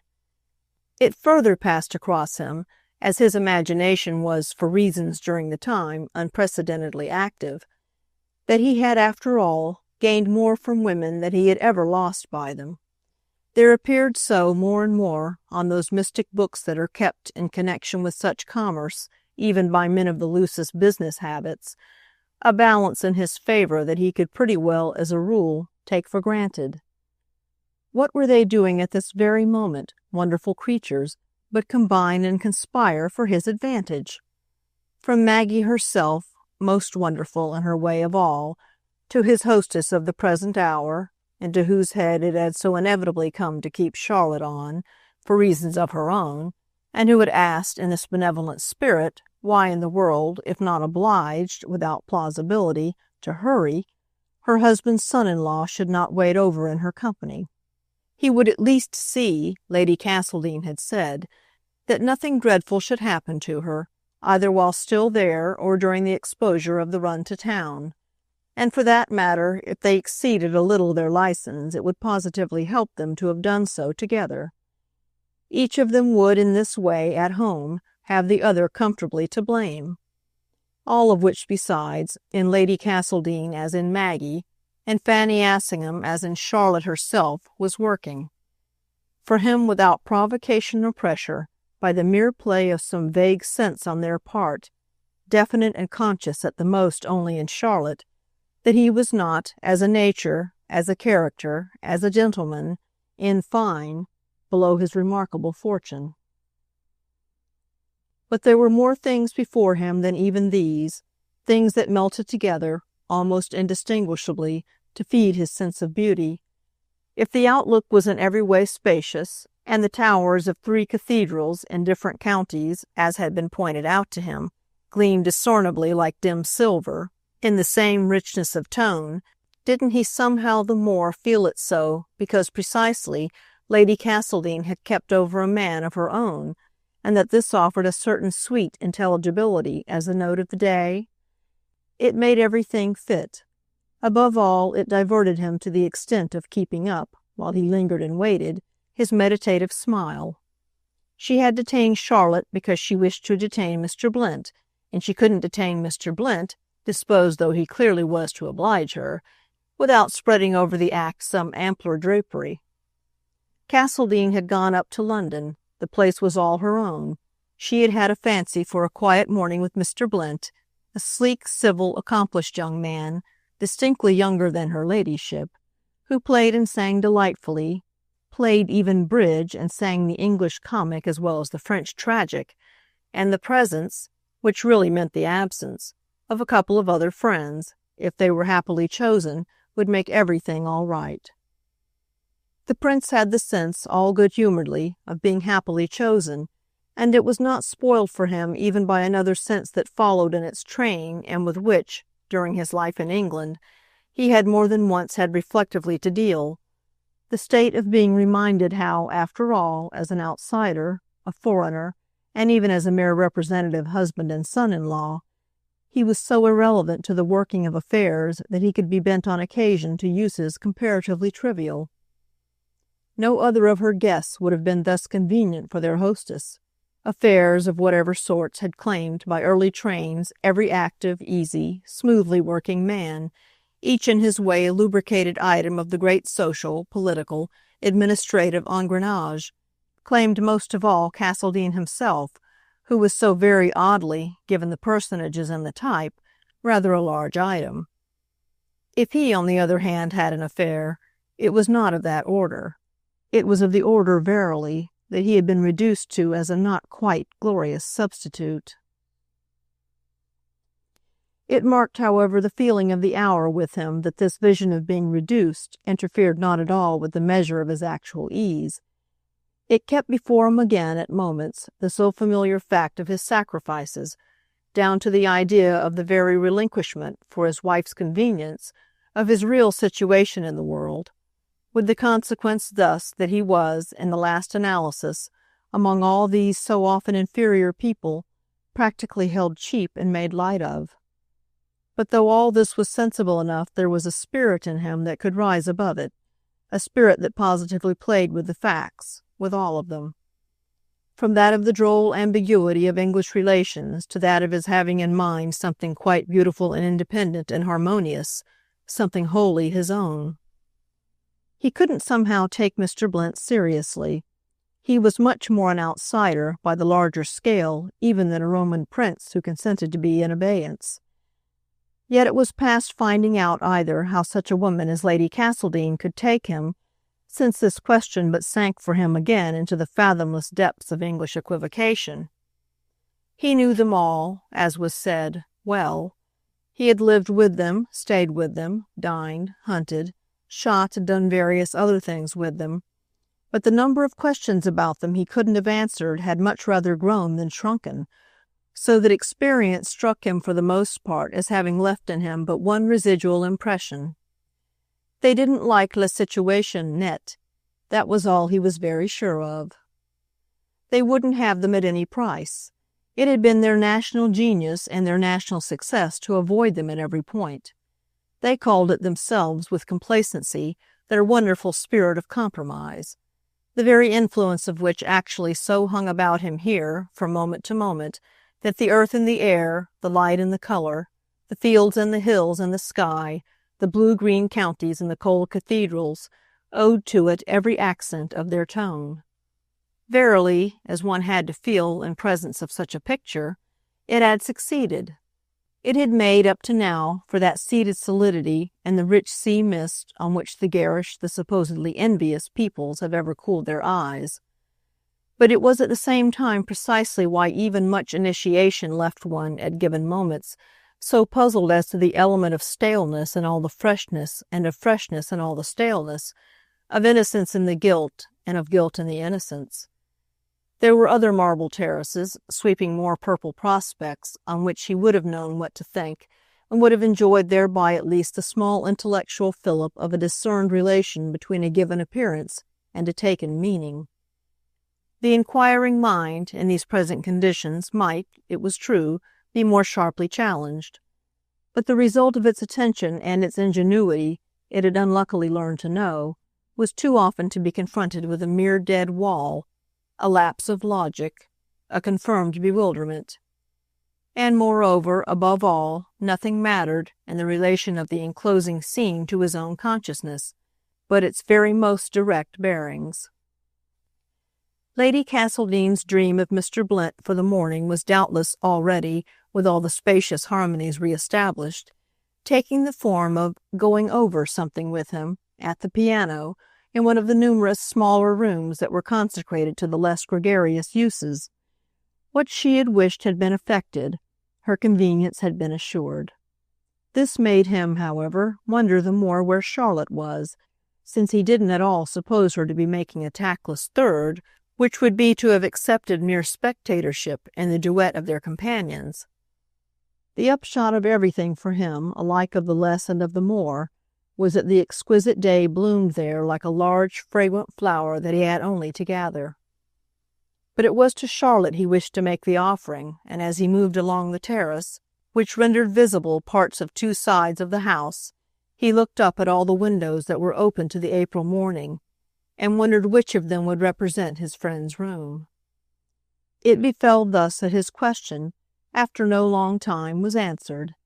He saw Charlotte appear above as if she had been called by the pausing of his feet on the flags. She had come to the sill on which she leaned to look down, and she remained there a minute smiling at him. He had been immediately struck with her wearing a hat and a jacket, which conduced to her appearance of readiness not so much to join him, with a beautiful uncovered head and a parasol, where he stood, as to take with him some larger step altogether. The larger step had been, since the evening before, intensely in his own mind, though he had not fully thought out even yet the slightly difficult detail of it.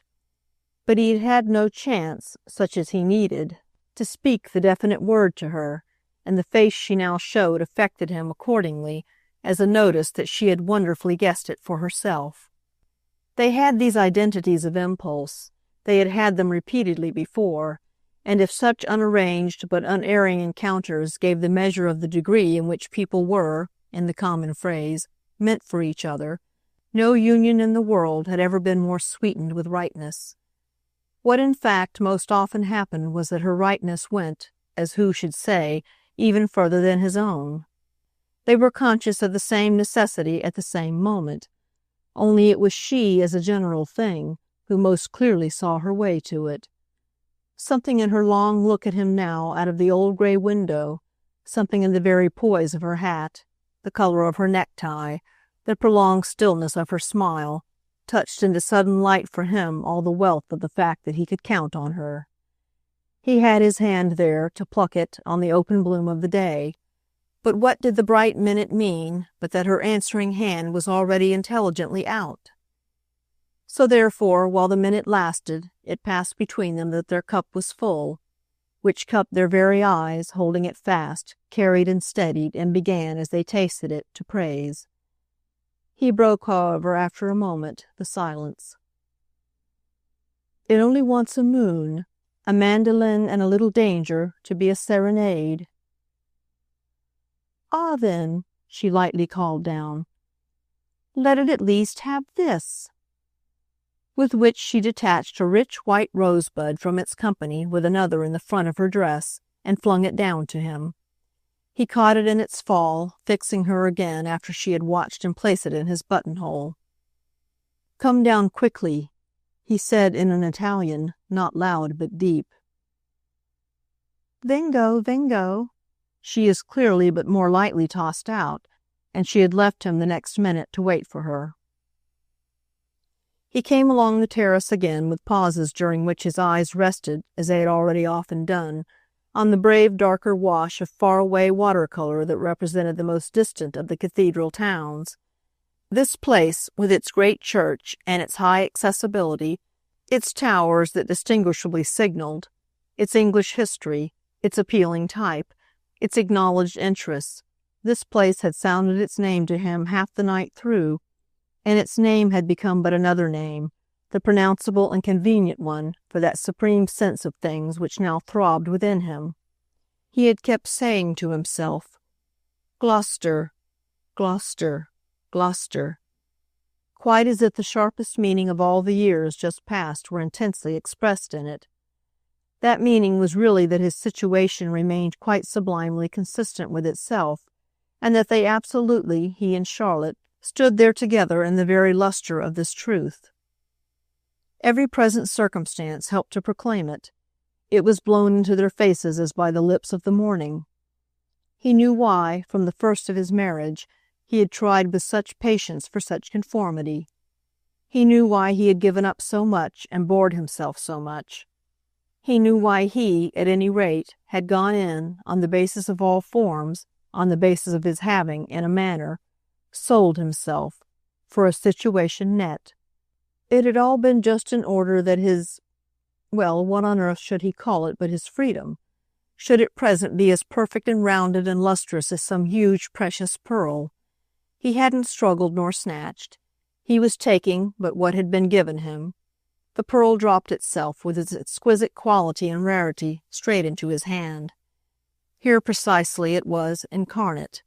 Its size and its value grew as Mrs. Verver appeared, afar off, in one of the smaller doorways. She came toward him in silence, while he moved to meet her.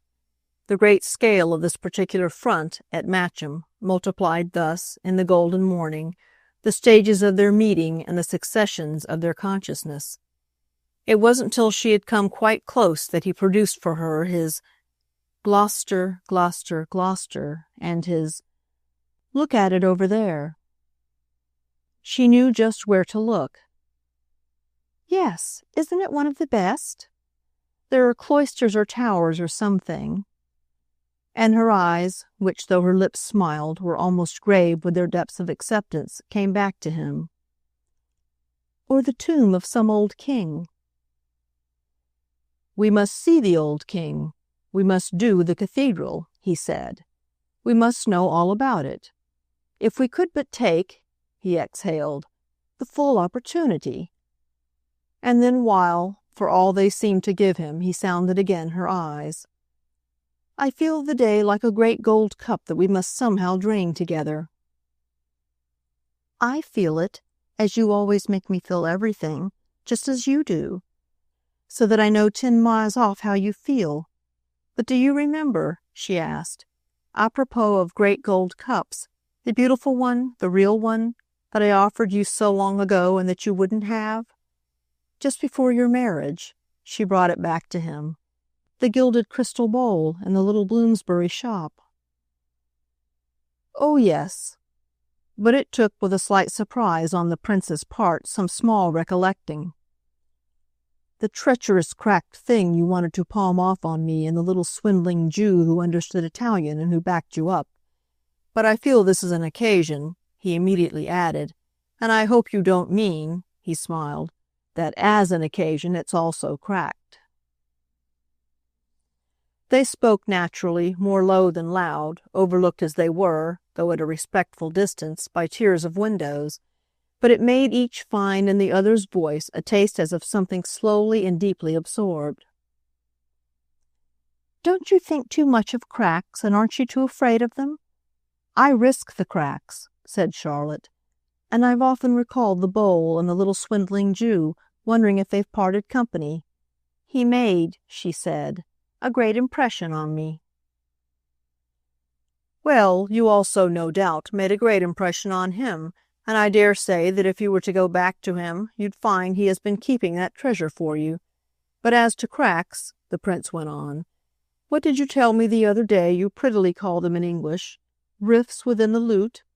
Risk them as much as you like for yourself, but don't risk them for me." He spoke it in all the gaiety of his just barely tremulous serenity. "I go, as you know, by my superstitions, and that's why," he said, "I know where we are. They're every one today on our side." Resting on the parapet toward the great view, she was silent a little, and he saw the next moment that her eyes were closed. "I go but by one thing." Her hand was on the sun-warmed stone, so that, turned as they were away from the house, he put his own upon it and covered it. "I go by you," she said. "I go by you." So they remained a moment till he spoke again with a gesture that matched. "What is really our great necessity, you know, is to go by my watch. It's already 11. He had looked at the time. So that if we stop here for luncheon, what becomes of our afternoon?" To this Charlotte's eyes opened straight. "There's not the slightest need of our stopping here to luncheon. Don't you see," she asked, "how I'm ready?" He had taken it in, but there was always more and more of her. "You mean you've arranged?" "It's easy to arrange. My maid goes up with my things. You've only to speak to your man about yours, and they can go together." "You mean we can leave at once?" She let him have it all. "One of the carriages about which I spoke will already have come back for us. If your superstitions are on our side," she smiled, "so my arrangements are, and I'll back my support against yours." "Then you had thought," he wondered, "about Gloucester?" She hesitated, but it was only her way. "I thought you would think. We have, thank goodness, these harmonies. They are food for superstition, if you like. It's beautiful," she went on, "that it should be Gloucester. Gloucester, Gloucester, as you say, making it sound like an old song. However, I'm sure Gloucester, Gloucester will be charming." She still added, "We shall be able easily to lunch there, and with our luggage and our servants off our hands, we shall have at least 3 or 4 hours. We can wire," she wound up, "from there." Ever so quietly she had brought it, as she had thought it, all out, and it had to be as covertly that he let his appreciation expand.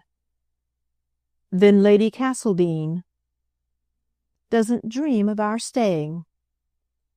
He took it, but thinking yet. "Then what does she dream?" "Of Mr. Blint, poor dear, of Mr. Blint only." Her smile for him, for the prince himself, was free. "Have I positively to tell you that she doesn't want us? She only wanted us for the others, to show she wasn't left alone with him. Now that that's done, and that they've all gone, she of course knows for herself." "Knows?" the prince vaguely echoed. "Why, that we like cathedrals, that we inevitably stop to see them, or go round to take them in, whenever we've a chance, that it's what our respective families quite expect of us and would be disappointed for us to fail of. This, as forestieri," Mrs. Verver pursued, "would be our pull, if our pull weren't indeed so great all round." He could only keep his eyes on her. "And have you made out the very train?" "The very one. Paddington, the 6:50 in. That gives us oceans. We can dine at the usual hour at home, and as Maggie will of course be in Eaton Square, I hereby invite you." For a while he still but looked at her. It was a minute before he spoke. "Thank you very much. With pleasure." To which he in a moment added, "But the train for Gloucester?" "A local one. 11:22, with several stops, but doing it a good deal, I forget how much, within the hour. So that we've time. Only," she said, "we must employ our time." He roused himself as from the mere momentary spell of her. He looked again at his watch while they moved back to the door through which she had advanced. But he had also again questions and stops, all as for the mystery and the charm. "You looked it up, without my having asked you?" "Oh, my dear," she laughed, "I've seen you with Bradshaw. It takes Anglo-Saxon blood." "Blood?" he echoed. "You've that of every race." It kept her before him. "You're terrible." Well, he could put it as he liked. "I know the name of the inn." "What is it, then?" "There are two, you'll see, but I've chosen the right one, and I think I remember the tomb," she smiled. "Oh, the tomb. Any tomb would do for him. But I mean I had been keeping my idea so cleverly for you, while there you already were with it." "You had been keeping it for me as much as you like. But how do you make out," she asked, "that you were keeping it from me?" "I don't, now. How shall I ever keep anything, some day when I shall wish to?" "Ah, for things I mayn't want to know, I promise you shall find me stupid." They had reached their door, which she herself paused to explain. "These days, yesterday, last night, this morning, I've wanted everything." Well, it was all right. "You shall have everything." Chapter 23. Fanny, on her arrival in town, carried out her second idea, dispatching the Colonel to his club for luncheon and packing her maid into a cab for Cadogan Place with the variety of their effects. The result of this for each of the pair was a state of occupation so unbroken that the day practically passed without fresh contact between them. They dined out together, but it was both in going to their dinner and in coming back that they appeared on either side to have least to communicate. Fanny was wrapped in her thoughts still more closely than in the lemon-colored mantle that protected her bare shoulders, and her husband, with her silence to deal with, showed himself not less disposed than usual, when so challenged, to hold up, as he would have said, his end of it. They had, in general, in these days, longer pauses and more abrupt transitions, in one of which latter they found themselves, for a climax, launched at midnight. Mrs. Assingham, rather wearily housed again, ascended to the first floor, there to sink, overburdened, on the landing outside the drawing-room, into a great gilded Venetian chair, of which at first, however, she but made, with her brooding face, a sort of throne of meditation. She would thus have recalled a little, with her so free Orientalism of type, the immemorially speechless Sphinx, about at last to become articulate. The Colonel, not unlike on his side some old pilgrim of the desert camping at the foot of that monument, went, by way of reconnaissance, into the drawing-room. He visited, according to his wont, the windows and their fastenings. He cast round the place the eye, all at once, of the master and the manager, the commandant and the ratepayer. Then he came back to his wife, before whom, for a moment, he stood waiting. But she herself for a time continued to wait, only looking up at him inscrutably. There was, in these minor manoeuvres and conscious patiences, something of a suspension of their old custom of divergent discussion, that intercourse by misunderstanding which had grown so clumsy now. This familiar pleasantry seemed to desire to show it could yield, on occasion, to any clear trouble, though it was also sensibly, and just incoherently, in the air that no trouble was at present to be vulgarly recognized as clear. There might, for that matter, even have been in Mr. Assingham's face a mild perception of some finer sense, a sense for his wife's situation, and the very situation she was, oddly enough, about to repudiate, that she had fairly caused to grow in him. But it was a flower to breathe upon gently, and this was very much what she finally did.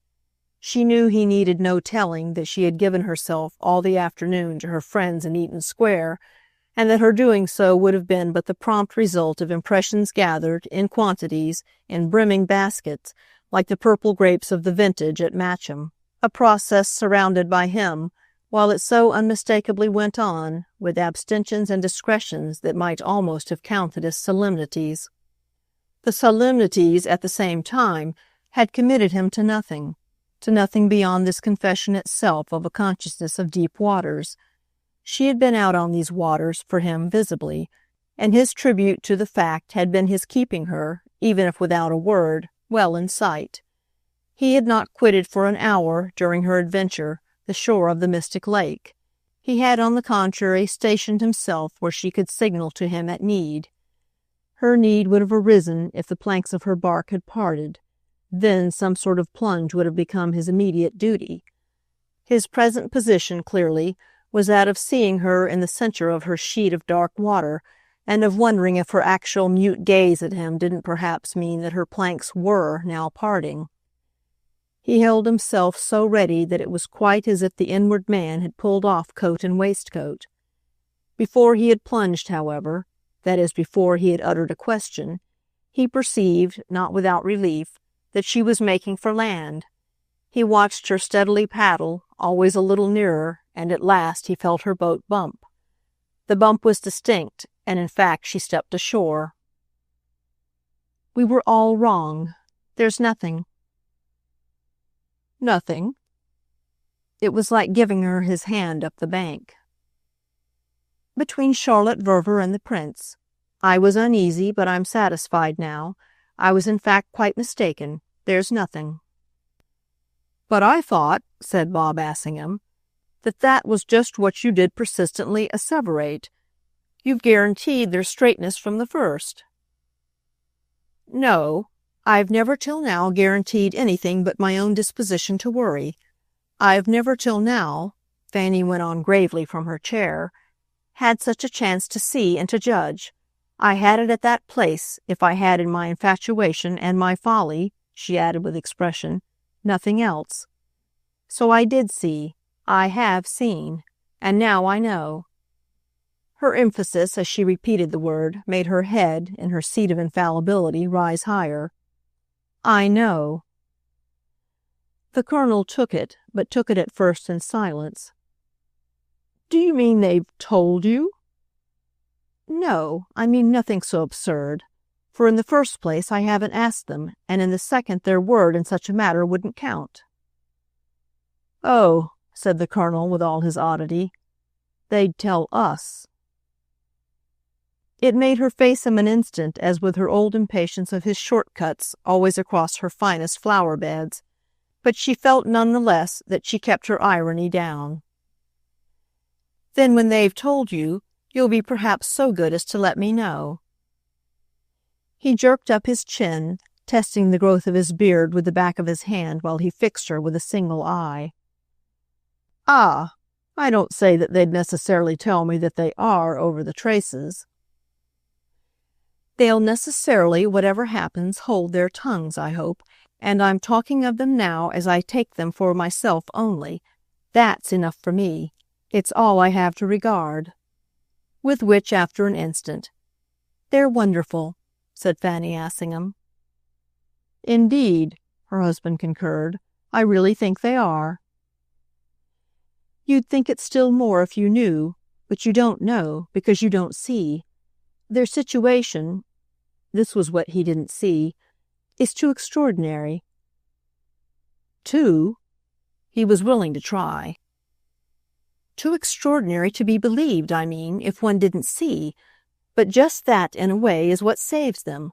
They take it seriously." He followed at his own pace. "Their situation?" "The incredible side of it. They make it credible." "Credible, then. You do say, to you?" She looked at him again for an interval. "They believe in it themselves. They take it for what it is. And that," she said, "saves them." "But if what it is just their chance—" "It's their chance for what I told you when Charlotte first turned up. It's their chance for the idea that I was then sure she had." The Colonel showed his effort to recall. "Oh, your idea at different moments of any one of their ideas." This dim procession, visibly, mustered before him, and with the best will in the world he could but watch its immensity. "Are you speaking now of something to which you can comfortably settle down?" Again, for a little, she only glowered at him. "I've come back to my belief, and that I have done so—" "Well?" he asked as she paused. "Well, shows that I'm right, for I assure you I had wandered far. Now I'm at home again, and I mean," said Fanny Assingham, "to stay here. They're beautiful," she declared. "The Prince and Charlotte?" "The Prince and Charlotte. That's how they're so remarkable. And the beauty," she explained, "is that they're afraid for them. Afraid, I mean, for the others." "For Mr. Verver and Maggie?" It did take some following. "Afraid of what?" "Afraid of themselves." The Colonel wondered. Of themselves? Of Mr. Verver's and Maggie's selves? Mrs. Assingham remained patient as well as lucid. "Yes, of such blindness too, but most of all of their own danger." He turned it over. "That danger being the blindness—" "That danger being their position. What their position contains, of all the elements, I needn't at this time of day attempt to tell you. It contains, luckily, for that's the mercy, everything but blindness. I mean on their part. The blindness," said Fanny, "is primarily her husband's." He stood for a moment. He would have it straight. "Whose husband's?" "Mr. Verver's," she went on. "The blindness is most of all his, that they feel, that they see, but it's also his wife's." "Whose wife's?" he asked as she continued to gloom at him in a manner at variance with the comparative cheer of her contention, and then as she only gloomed, "The Prince's?" "Maggie's own, Maggie's very own," she pursued as for herself. He had a pause. "Do you think Maggie so blind?" "The question isn't of what I think. The question's of the conviction that guides the Prince and Charlotte, who have better opportunities than I for judging." The Colonel again wondered. "Are you so very sure their opportunities are better?" "Well," his wife asked, "what is their whole so extraordinary situation, their extraordinary relation, but an opportunity?" "Ah, my dear, you have that opportunity, of their extraordinary situation and relation, as much as they." "With the difference, darling," she returned with some spirit, "that neither of those matters are, if you please, mine. I see the boat they're in, but I'm not, thank God, in it myself. Today, however," Mrs. Assingham added, "today in Eaton Square I did see." "Well then, what?" But she mused over it still. "Oh, many things. More somehow than ever before. It was as if, God help me, I was seeing for them, I mean for the others. It was as if something had happened. I don't know what, except some effect of these days with them at that place, that had either made things come out or had cleared my own eyes." These eyes, indeed, of the poor lady's rested on her companion's meanwhile, with the lustre not so much of intenser insight as of a particular portent that he had at various other times had occasion to recognize. She desired, obviously, to reassure him, but it apparently took a couple of large, candid, gathering, glittering tears to emphasize the fact. They had immediately for him their usual direct action. She must reassure him, he was made to feel, absolutely in her own way. He would adopt it and conform to it as soon as he should be able to make it out. The only thing was that it took such incalculable twists and turns. The twists seemed remarkable, for instance, as she developed her indication of what had come out in the afternoon. It was as if I knew better than ever what makes them. What makes them? He pressed her as she fitfully dropped. Well, makes the Prince and Charlotte take it all as they do. It might well have been difficult to know how to take it, and they might even say for themselves that they were a long time trying to see. As I say today, she went on, it was as if I were suddenly, with a kind of horrible push, seeing through their eyes. On which, as to shake off her perversity, Fanny Assingham sprang up.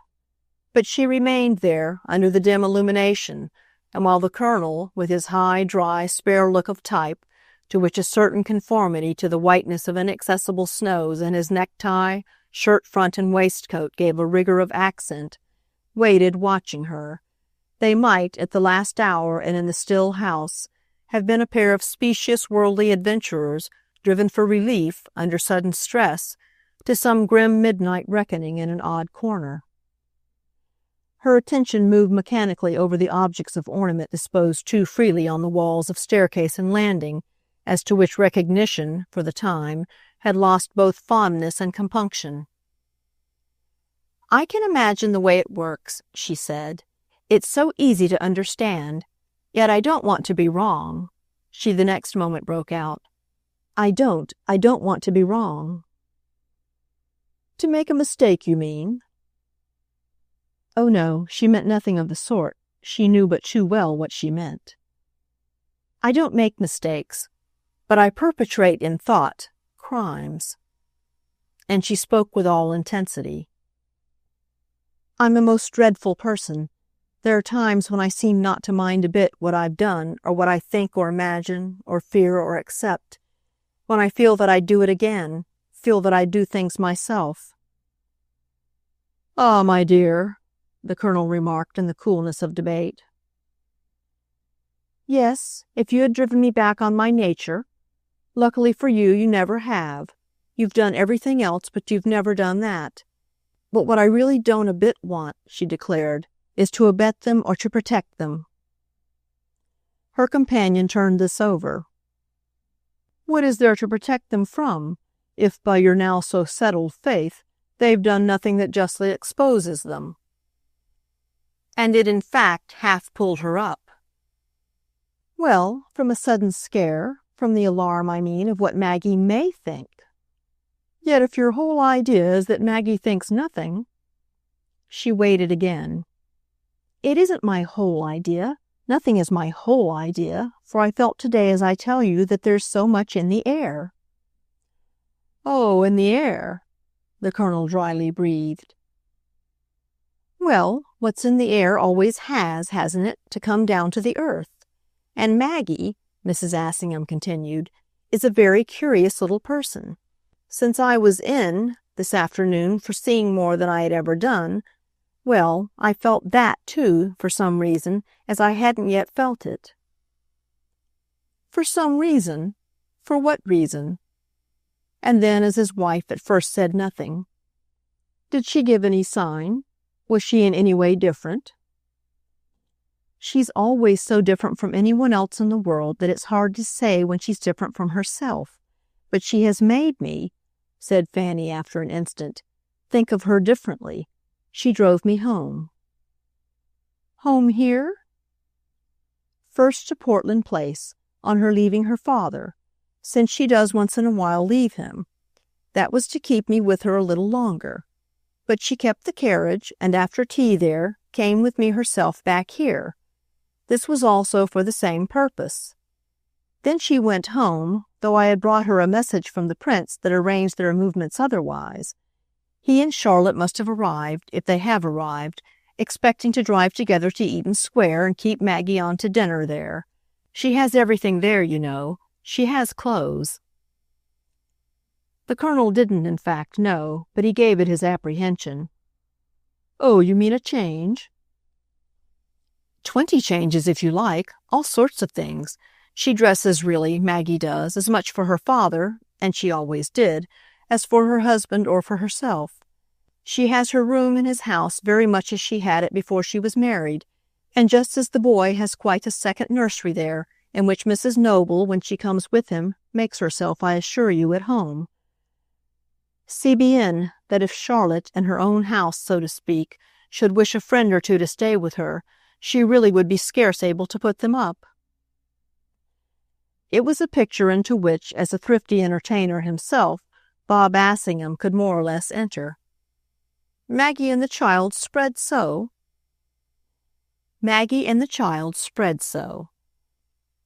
Well, he considered, it is rather rum. That's all I claim. She seemed thankful for the word. I don't say it's anything more, but it is distinctly rum. Which, after an instant, the Colonel took up. More? What more could it be? It could be that she's unhappy, and that she takes her funny little way of consoling herself. For if she were unhappy, Mrs. Assingham had figured it out, that's just the way I'm convinced she would take. But how can she be unhappy, since, I'm also convinced, she, in the midst of everything, adores her husband as much as ever? The Colonel at this brooded for a little at large. Then if she's so happy, please, what's the matter? It made his wife almost spring at him. You think, then, she's secretly wretched? But he threw up his arms in deprecation. Oh, my dear, I give them up to you. I've nothing more to suggest. Then it's not sweet of you. She spoke at present as if he were frequently sweet. You admit that it is rum. And this indeed fixed again for a moment his intention. Has Charlotte complained of the want of rooms for her friends? Never that I know of a word. It isn't the sort of thing she does, and whom has she, after all, Mrs. Assingham added, to complain to? Hasn't she always you? Oh, me! Charlotte and I, nowadays. She spoke as of a chapter closed. Yet see the justice I still do her. She strikes me more and more as extraordinary. A deeper shade at the renewal of the word had come into the Colonel's face. If they're each and all so extraordinary, then, isn't that why one must just resign oneself to wash one's hands of them, to be lost? Her face, however, so met the question as if it were but a flicker of the old tone that their trouble had now become too real for. Her charged eyes so betrayed the condition of her nerves that he stepped back, alertly enough to firmer ground. He had spoken before in this light of a plain man's vision, but he must be something more than a plain man now. Hasn't she then, Charlotte, always her husband? To complain to? She'd rather die. Oh, and Bob Assingham's face at the vision of such extremities lengthened for very docility. Hasn't she the prince, then? For such matters? Oh, he doesn't count. I thought that was just what, as the basis of our agitation, he does do. Mrs. Assingham, however, had her distinction ready. Not a bit as a person to bore with complaints. The ground of my agitation is, exactly, that she never on any pretext bores him, not Charlotte. And in the imagination of Mrs. Verver's superiority to any such mistake she gave, characteristically, something like a toss of her head, as marked a tribute to that lady's general grace in all the conditions, as the personages referred to doubtless had ever received. Ah, only Maggie, with which the Colonel gave a short low gurgle, but it found his wife again prepared. No, not only Maggie. A great many people in London, and small wonder, bore him. Maggie only worst, then? But it was a question that he had promptly dropped at the returning brush of another, of which she had shortly before sown the seed. You said just now that he would by this time be back with Charlotte, if they have arrived. You think it then possible that they really won't have returned? His companion exhibited to view for the idea a sense of her responsibility, but this was insufficient, clearly, to keep her from entertaining it. "I think there's nothing they're not now capable of, in their so intense good faith." Good faith? He echoed the words, which had in fact something of an odd ring, critically. "Their false position. It comes to the same thing." And she bore down with her decision the superficial lack of sequence. "They may very possibly, for a demonstration, as I see them, not have come back." He wondered visibly at this, how she did see them. "May have bolted somewhere together." "May have stayed over at Matcham itself till tomorrow. May have wired home, each of them, since Maggie left me. May have done," Fanny Assingham continued, "God knows what." She went on suddenly with more emotion, which, at the pressure of some spring of her inner vision, broke out in a wail of distress, and perfectly smothered. "Whatever they've done, I shall never know. Never, never, because I don't want to, and because nothing will induce me. So they may do as they like, but I've worked for them all." She uttered this last with another irrepressible quaver, and the next moment her tears had come, though she had, with the explosion, quitted her husband as if to hide it from him. She passed into the dusky drawing-room, where during his own prowl, shortly previous, he had drawn up a blind, so that the light of the street lamps came in a little at the window. She made for this window, against which she leaned her head, while the Colonel, with his lengthened face, looked after her for a minute and hesitated. He might have been wondering what she had really done, to what extent beyond his knowledge or his conception, in the affairs of these people, she could have committed herself. But to hear her cry, and yet try not to, was quickly enough too much for him. He had known her at other times quite not try not to, and that had not been so bad. He went to her and put his arm round her. He drew her head to his breast, where, while she gasped, she let it stay a little, all with a patience that presently stilled her. Yet the effect of this small crisis, oddly enough, was not to close their colloquy with the natural result of sending them to bed. What was between them had opened out further, had somehow, through the sharp show of her feeling, taken a positive stride, had entered, as it were, without more words, the region of the understood, shutting the door after it and bringing them so still more nearly face to face. They remained for some minutes looking at it through the dim window which opened upon the world of human trouble in general, and which let the vague light play here and there upon gilt and crystal and color, the florid features, looming dimly, of Fanny's drawing-room. And the beauty of what thus passed between them, passed with her cry of pain, with her burst of tears, with his wonderment and his kindness and his comfort, with the moments of their silence, above all, which might have represented their sinking together, hand in hand for a time, into the mystic lake where he had begun, as we have hinted, by seeing her paddle alone. The beauty of it was that they now could really talk better than before, because the basis had at last, once for all, defined itself. What was the basis which Fanny absolutely exacted, but that Charlotte and the Prince must be saved, so far as consistently speaking of them as still safe might save them? It did save them somehow, for Fanny's troubled mind, for that was the nature of the mind of women. He conveyed to her now, at all events, by refusing her no gentleness, that he had sufficiently got the tip, and that the tip was all he had wanted. This remained quite clear, even when he presently reverted to what she had told him of her recent passage with Maggie. "I don't altogether see, you know, what you infer from it, or why you infer anything." When he so expressed himself, it was quite as if in possession of what they had brought up from the depths. Chapter 24.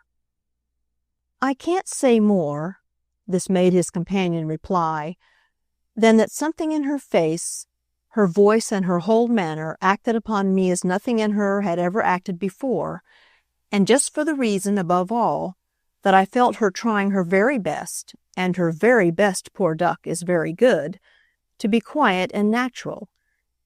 It's when one sees people who always are natural making little pale, pathetic, blinking efforts for it, Then it is that one knows something's the matter.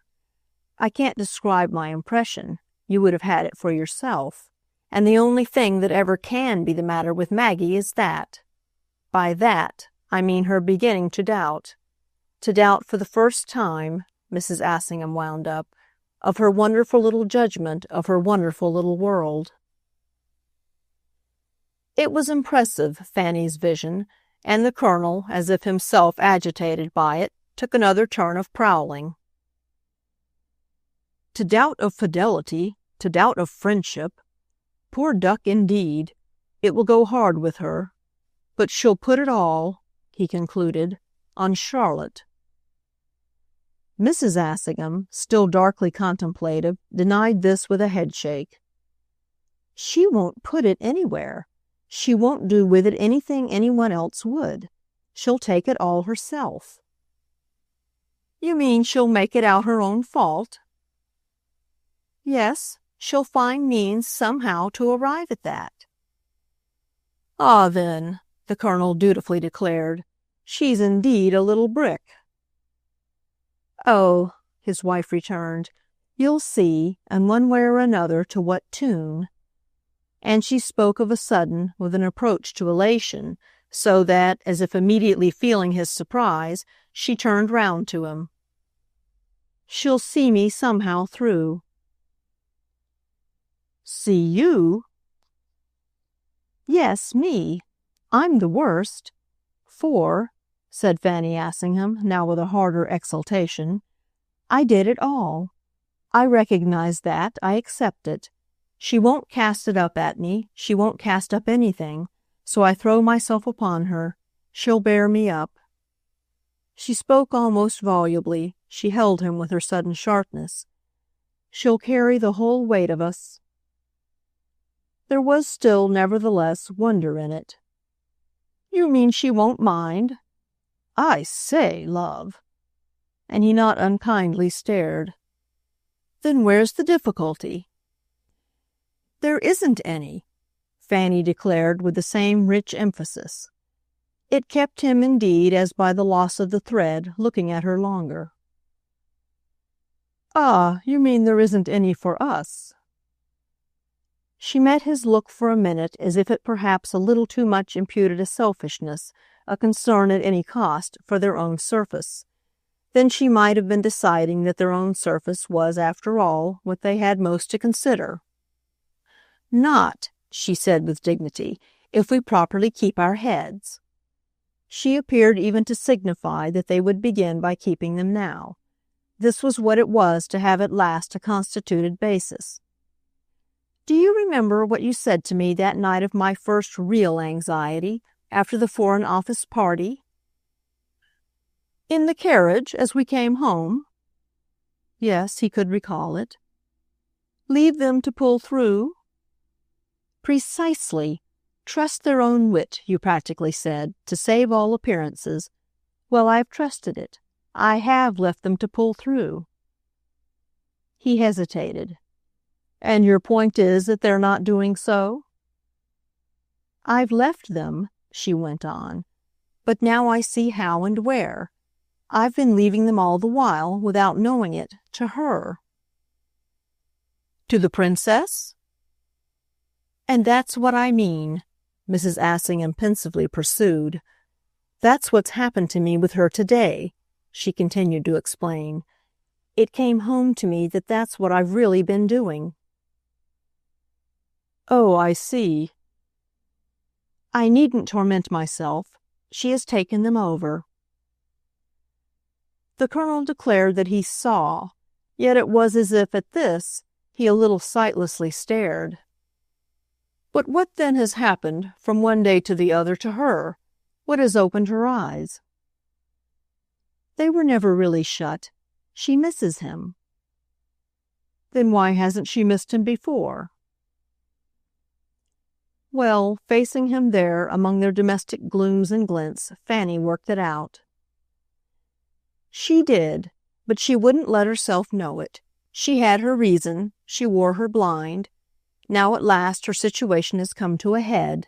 Today she does know it, and that's illuminating.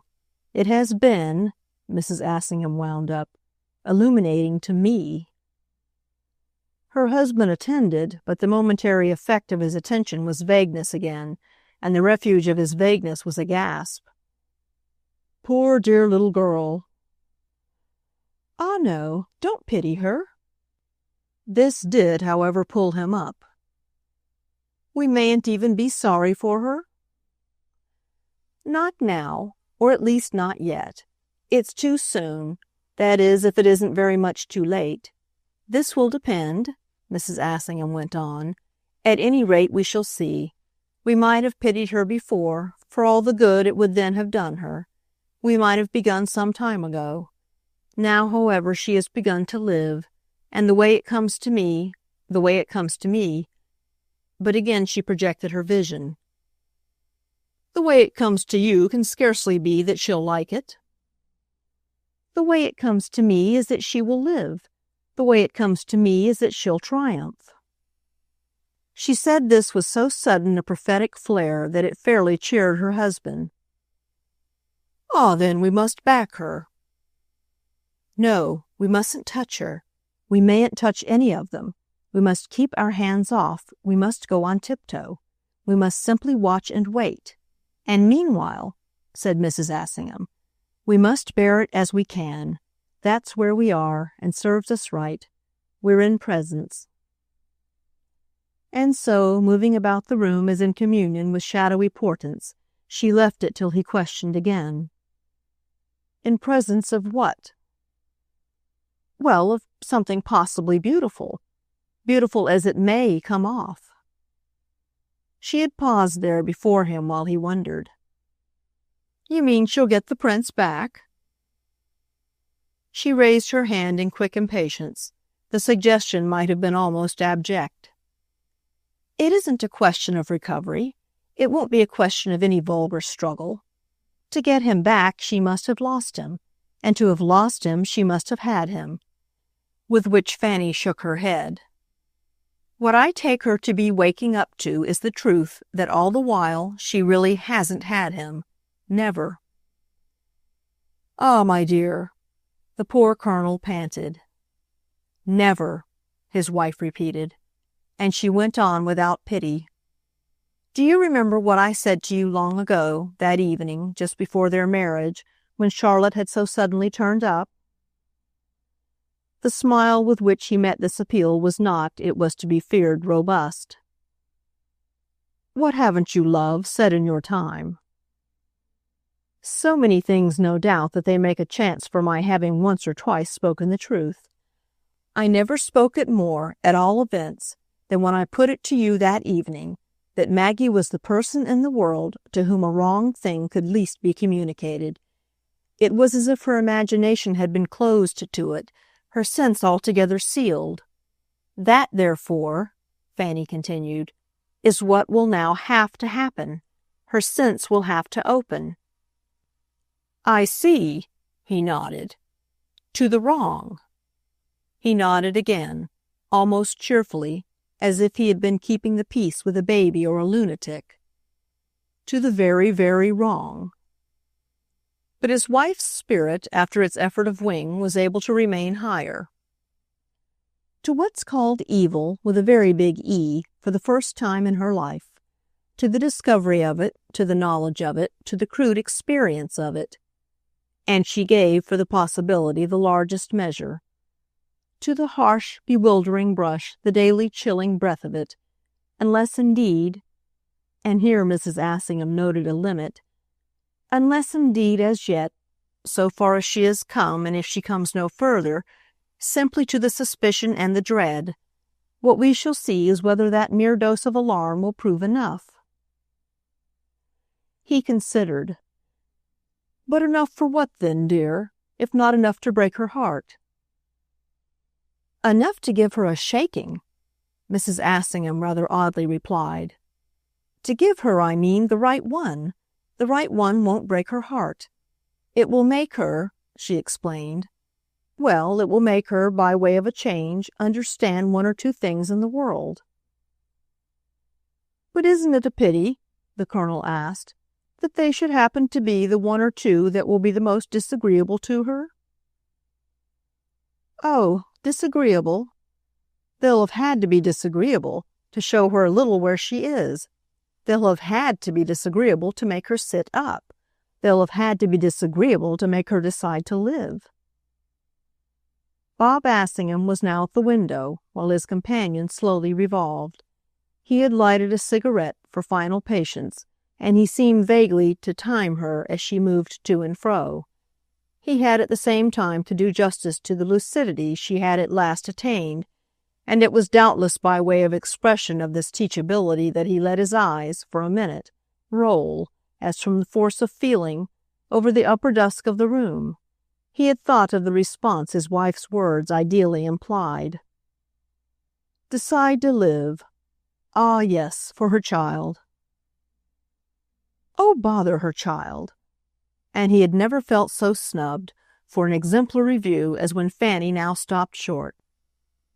To live, you poor dear, for her father, which is another pair of sleeves. And Mrs. Assingham's whole ample ornamented person irradiated with this, the truth that had begun, under so much handling, to glow. Any idiot can do things for her child. She'll have a motive more original, and we shall see how it will work her. She'll have to save him. To save him? To keep her father from her own knowledge. That, and she seemed to see it before her in her husband's very eyes, will be work cut out. With which, as at the highest conceivable climax, she wound up their colloquy. Good night.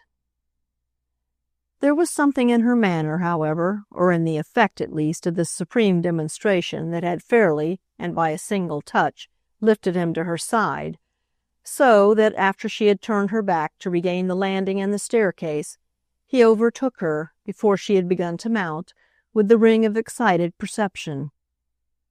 Ah, but you know, that's rather jolly. Jolly? She turned upon it again at the foot of the staircase. I mean, it's rather charming. Charming? It had still to be their law a little that she was tragic when he was comic. I mean, it's rather beautiful. You just said yourself it would be. Only, he pursued promptly with the impetus of this idea, as if it had suddenly touched with light for him connections hitherto dim, only I don't quite see why that very care for him, which has carried her to such other lengths precisely, as affect one as so rum, hasn't also, by the same stroke, made her notice a little more what has been going on. Ah, there you are. It's the question that I've all along been asking myself. She had rested her eyes on the carpet, but she raised them as she pursued. She let him have it straight. And it's the question of an idiot. An idiot? Well, the idiot that I've been, in all sorts of ways, so often of late have I asked it. You're excusable, since you ask it but now. The answer I saw today has all the while been staring at me in the face. Then what in the world is it? Why, the very intensity of her conscience about him, the very passion of her brave little piety. That's the way it has worked, Mrs. Assingham explained, and I admit it to have been as rum a way as possible.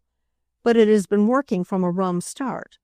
From the moment the dear man married to ease his daughter off, and it then happened, by an extraordinary perversity, that the very opposite effect was produced. With the renewed vision of this fatality, however, she could give but a desperate shrug. I see, the Colonel sympathetically mused. That was a rum start. But his very response, as she again flung up her arms, seemed to make her sense, for a moment, intolerable. Yes, there I am. I was really at the bottom of it, she declared. I don't know what possessed me, but I planned for him. I goaded him on. With which, however, the next moment she took herself up. Or rather, I do know what possessed me, for wasn't he beset with ravening women right and left, and didn't he quite pathetically appeal for protection? Didn't he quite charmingly show one how he needed and desired it?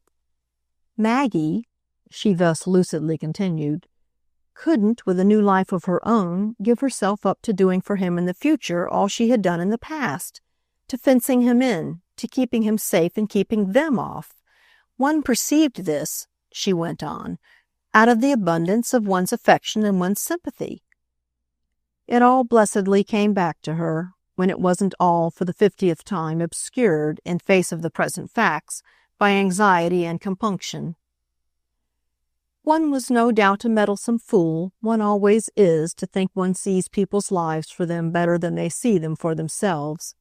But one's excuse here, she insisted, was that these people clearly didn't see them for themselves, didn't see them at all. It struck one for very pity that they were making a mess of such charming material, that they were but wasting it and letting it go. They didn't know how to live. And somehow one couldn't, if one took an interest in them at all, simply stand and see it. That's what I pay for. And the poor woman, in straighter communion with her companion's intelligence at this moment, she appeared to feel, than she had ever been before, let him have the whole of the burden of her consciousness. I always pay for it sooner or later, my sociable, my damnable, my unnecessary interest. Nothing, of course, would suit me but that it should fix itself also on Charlotte. Charlotte, who was hovering there on the edge of our lives, when not beautifully and a trifle mysteriously flitting across them, and who was a piece of waste and a piece of threatened failure, just as, for any possible good to the world, Mr. Verver and Maggie were. It began to come over me in the watches of the night that Charlotte was a person who could keep off ravening women, without being one herself either, in the vulgar way of the others, and that this service to Mr. Verver would be a sweet employment for her future. There was something, of course, that might have stopped me. You know what I mean. It looks at me," she veritably moaned, "out of your face. But all I can say is that it didn't, the reason largely being, once I had fallen in love with the beautiful symmetry of my plan, that I seemed to feel sure Maggie would accept Charlotte, whereas I didn't quite make out either what other woman, or what other kind of woman, one could think of her accepting." I see. She had paused, meeting all the while his listening look, and the fever of her retrospect had so risen with her talk that the desire was visibly strong in him to meet her, on his side, but with cooling breath. "One quite understands, my dear." It only, however, kept her there sombre. "I naturally see, love, what you understand, which sits again perfectly in your eyes. You see that I saw that Maggie would accept her in helpless ignorance. Yes, dearest," and the grimness of her dreariness suddenly once more possessed her. "You've only to tell me that that knowledge was my reason for what I did. How, when you do, can I stand up to you? You see," she said with an ineffable headshake, "that I don't stand up. I'm down, down, down," she declared. "Yet," she as quickly added, "there's just one little thing that helps to save my life." And she kept him waiting but an instant. They might easily, they would perhaps even certainly, have done something worse. He thought. Worse than that Charlotte? "Ah, don't tell me," she cried, "that there could have been nothing worse. There might, as they were, have been many things. Charlotte in her way is extraordinary."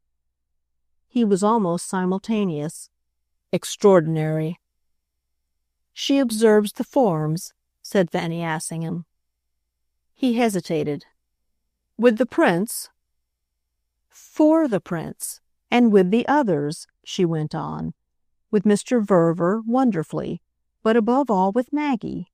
And the forms," she had to do even them justice, "are 2/3 of conduct.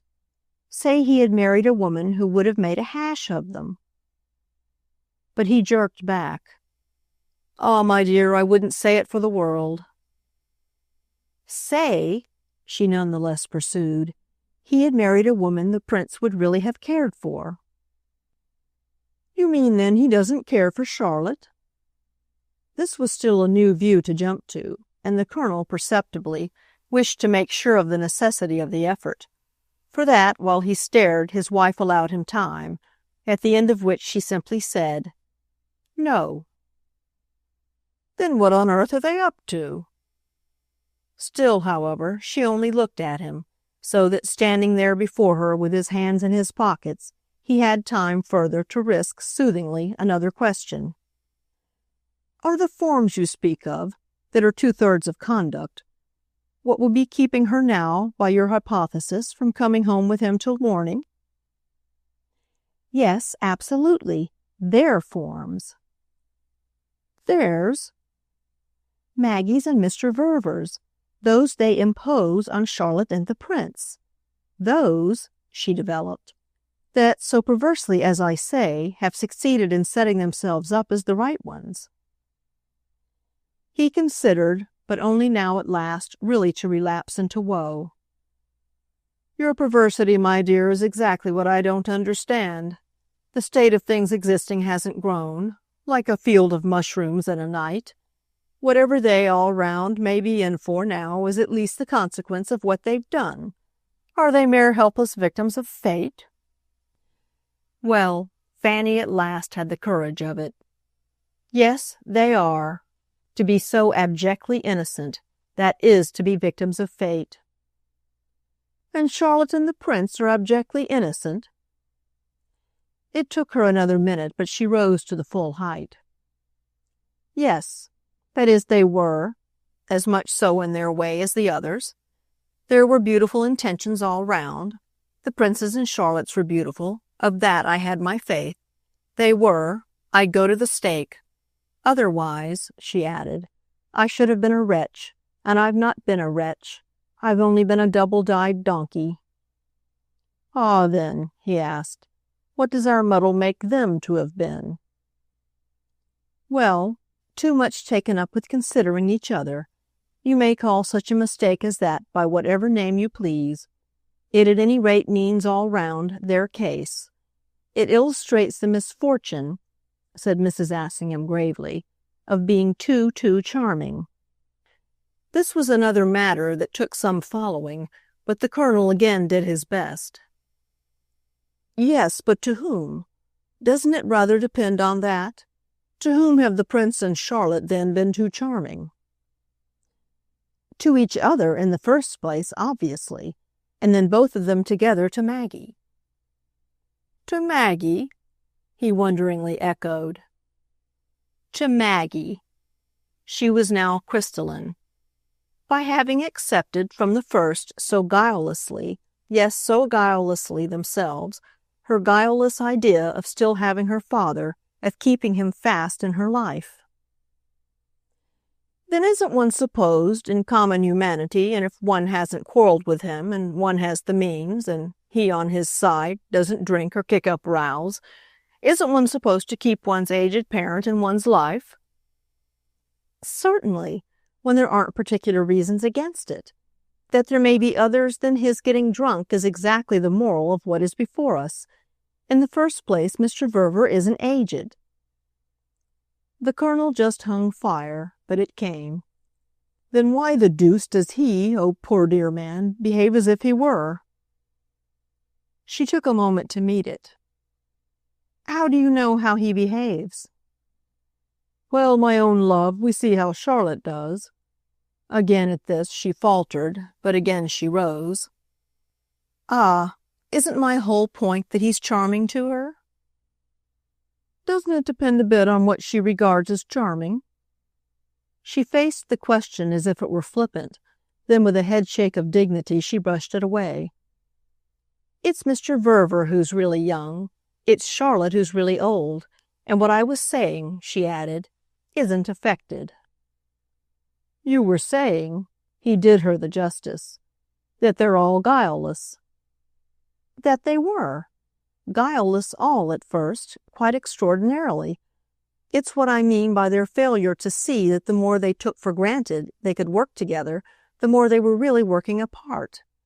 For I repeat," Fanny went on, "that I really believe Charlotte and the Prince honestly to have made up their minds originally that their very esteem for Mr. Verver, which was serious as well it might be, would save them." I see. The Colonel inclined himself. And save him. It comes to the same thing. Then save Maggie. That comes, said Mrs. Assingham, to something a little different, for Maggie has done the most. He wondered. What do you call the most? Well, she did it originally. She began the vicious circle. For that, though you make round eyes at my associating her with vice, is simply what it has been. It's their mutual consideration all round that has made it the bottomless gulf, and they're really so embroiled, but because in their way they've been so improbably good. In their way, yes, the Colonel grinned. Which was, above all, Maggie's way. No flicker of his ribaldry was anything to her now. Maggie had in the first place to make up to her father for her having suffered herself to become, poor little dear as she believed, so intensely married. Then she had to make up to her husband for taking so much of the time they might otherwise have spent together to make this reparation to Mr. Verver perfect. And her way to do this precisely was by allowing the prince the use, the enjoyment, whatever you may call it, of Charlotte to cheer his path, by installments, as it were, in proportion as she herself, making sure her father was all right, might be missed from his side. By so much at the same time, however, Mrs. Assingham further explained, by so much as she took her young stepmother, for this purpose, away from Mr. Verver, by just so much did this too strike her as something again to be made up for. It has saddled her, you will easily see, with a positively new obligation to her father, an obligation created and aggravated by her unfortunate, even if quite heroic, little sense of justice. She began with wanting to show him that his marriage could never, under whatever temptation of her own bliss with the prince, become for her a pretext for deserting or neglecting him. Then that, in its order, entailed her wanting to show the prince that she recognized how the other desire, this wish to remain intensely the same passionate little daughter she had always been, involved in some degree, and just for the present, so to speak, her neglecting and deserting him. I quite hold, Fanny with characteristic amplitude parenthesized, that a person can mostly feel but one passion, one tender passion, that is, at a time. Only that doesn't hold good for our primary and instinctive attachments, the voice of blood, such as one's feeling for a parent or a brother. Those may be intense and yet not prevent other intensities, as you will recognize, my dear, when you remember how I continued, tout bêtement, to adore my mother, whom you didn't adore, for years after I had begun to adore you. Well, Maggie, she kept it up, is in the same situation as I was, plus complications from which I was, thank heaven, exempt. Plus the complication, above all, of not having in the least begun with the sense for complications that I should have had. Before she knew it, at any rate, her little scruples and her little lucidities, which were really so divinely blind, her feverish little sense of justice, as I say, had brought the two others together as her grossest misconduct couldn't have done. And now she knows something or other has happened, yet hasn't heretofore known what. She has only piled up her remedy, poor child, something that she has earnestly but confusedly seen as her necessary policy, piled it on top of the policy, on top of the remedy that she had first thought out for herself, and that would really have needed, since then, so much modification. Her only modification has been the growth of her necessity to prevent her father's wondering if all in their life in common may be so certainly for the best. She has now, as never before, to keep him unconscious that, peculiar, if he makes a point of it, as their situation is, there's anything in it all uncomfortable or disagreeable, anything morally the least out of the way. She has to keep touching it up to make it, each day, each month, look natural and normal to him. So that, God forgive me the comparison, she's like an old woman who has taken to painting and who has to lay it on thicker, to carry it off with a greater audacity, with a greater impudence even, the older she grows. And Fanny stood a moment captivated with the image she had thrown off. I like the idea of Maggie audacious and impudent, learning to be so to gloss things over. She even will yet, I believe, learn it for that sacred purpose, consummately, diabolically, for from the moment the dear man should see, it's all rouge. She paused, staring at the vision. It imparted itself even to Bob. Then the fun would begin. As it but made her look at him hard, however, he amended the form of his inquiry. You mean that in that case she will, charming creature, be lost? She was silent a moment more. As I've told you before, she won't be lost if her father's saved. She'll see that as salvation enough. The Colonel took it in. Then she's a little heroine. Rather. She's a little heroine. But it's his innocence, above all, Mrs. Assingham added, that will pull them through. Her companion at this focused again Mr. Verver's innocence. It's awfully quaint. Of course it's awfully quaint. That it's awfully quaint, that the pair are awfully quaint, quaint with all our dear old quaintness, by which I don't mean yours and mine, but that of my own sweet country people, from whom I've so deplorably degenerated, that, Mrs. Assingham declared, was originally the head and front of their appeal to me and of my interest in them.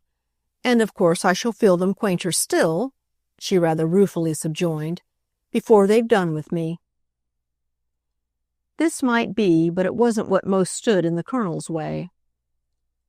You believe so in Mr. Verver's innocence after 2 years of Charlotte? She stared. But the whole point is just that 2 years of Charlotte are what he hasn't really, or what you may call undividedly, had. Any more than Maggie, by your theory, has really or undividedly had 4 of the prince? It takes all she hasn't had, the Colonel conceded, to account for the innocence that in her, too, so leaves us in admiration. So far as it might be ribald again, she let this pass. It takes a great many things to account for Maggie.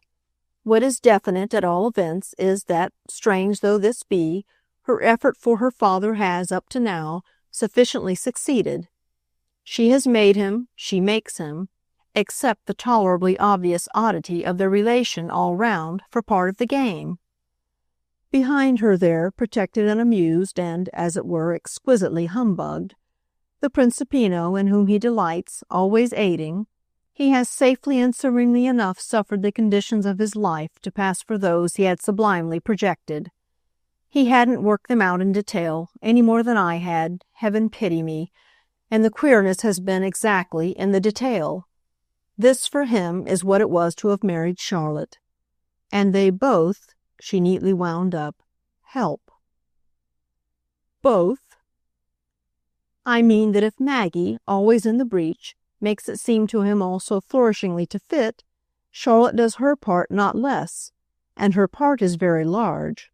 Charlotte, Fanny declared, works like a horse. So there it all was, and her husband looked at her a minute across it.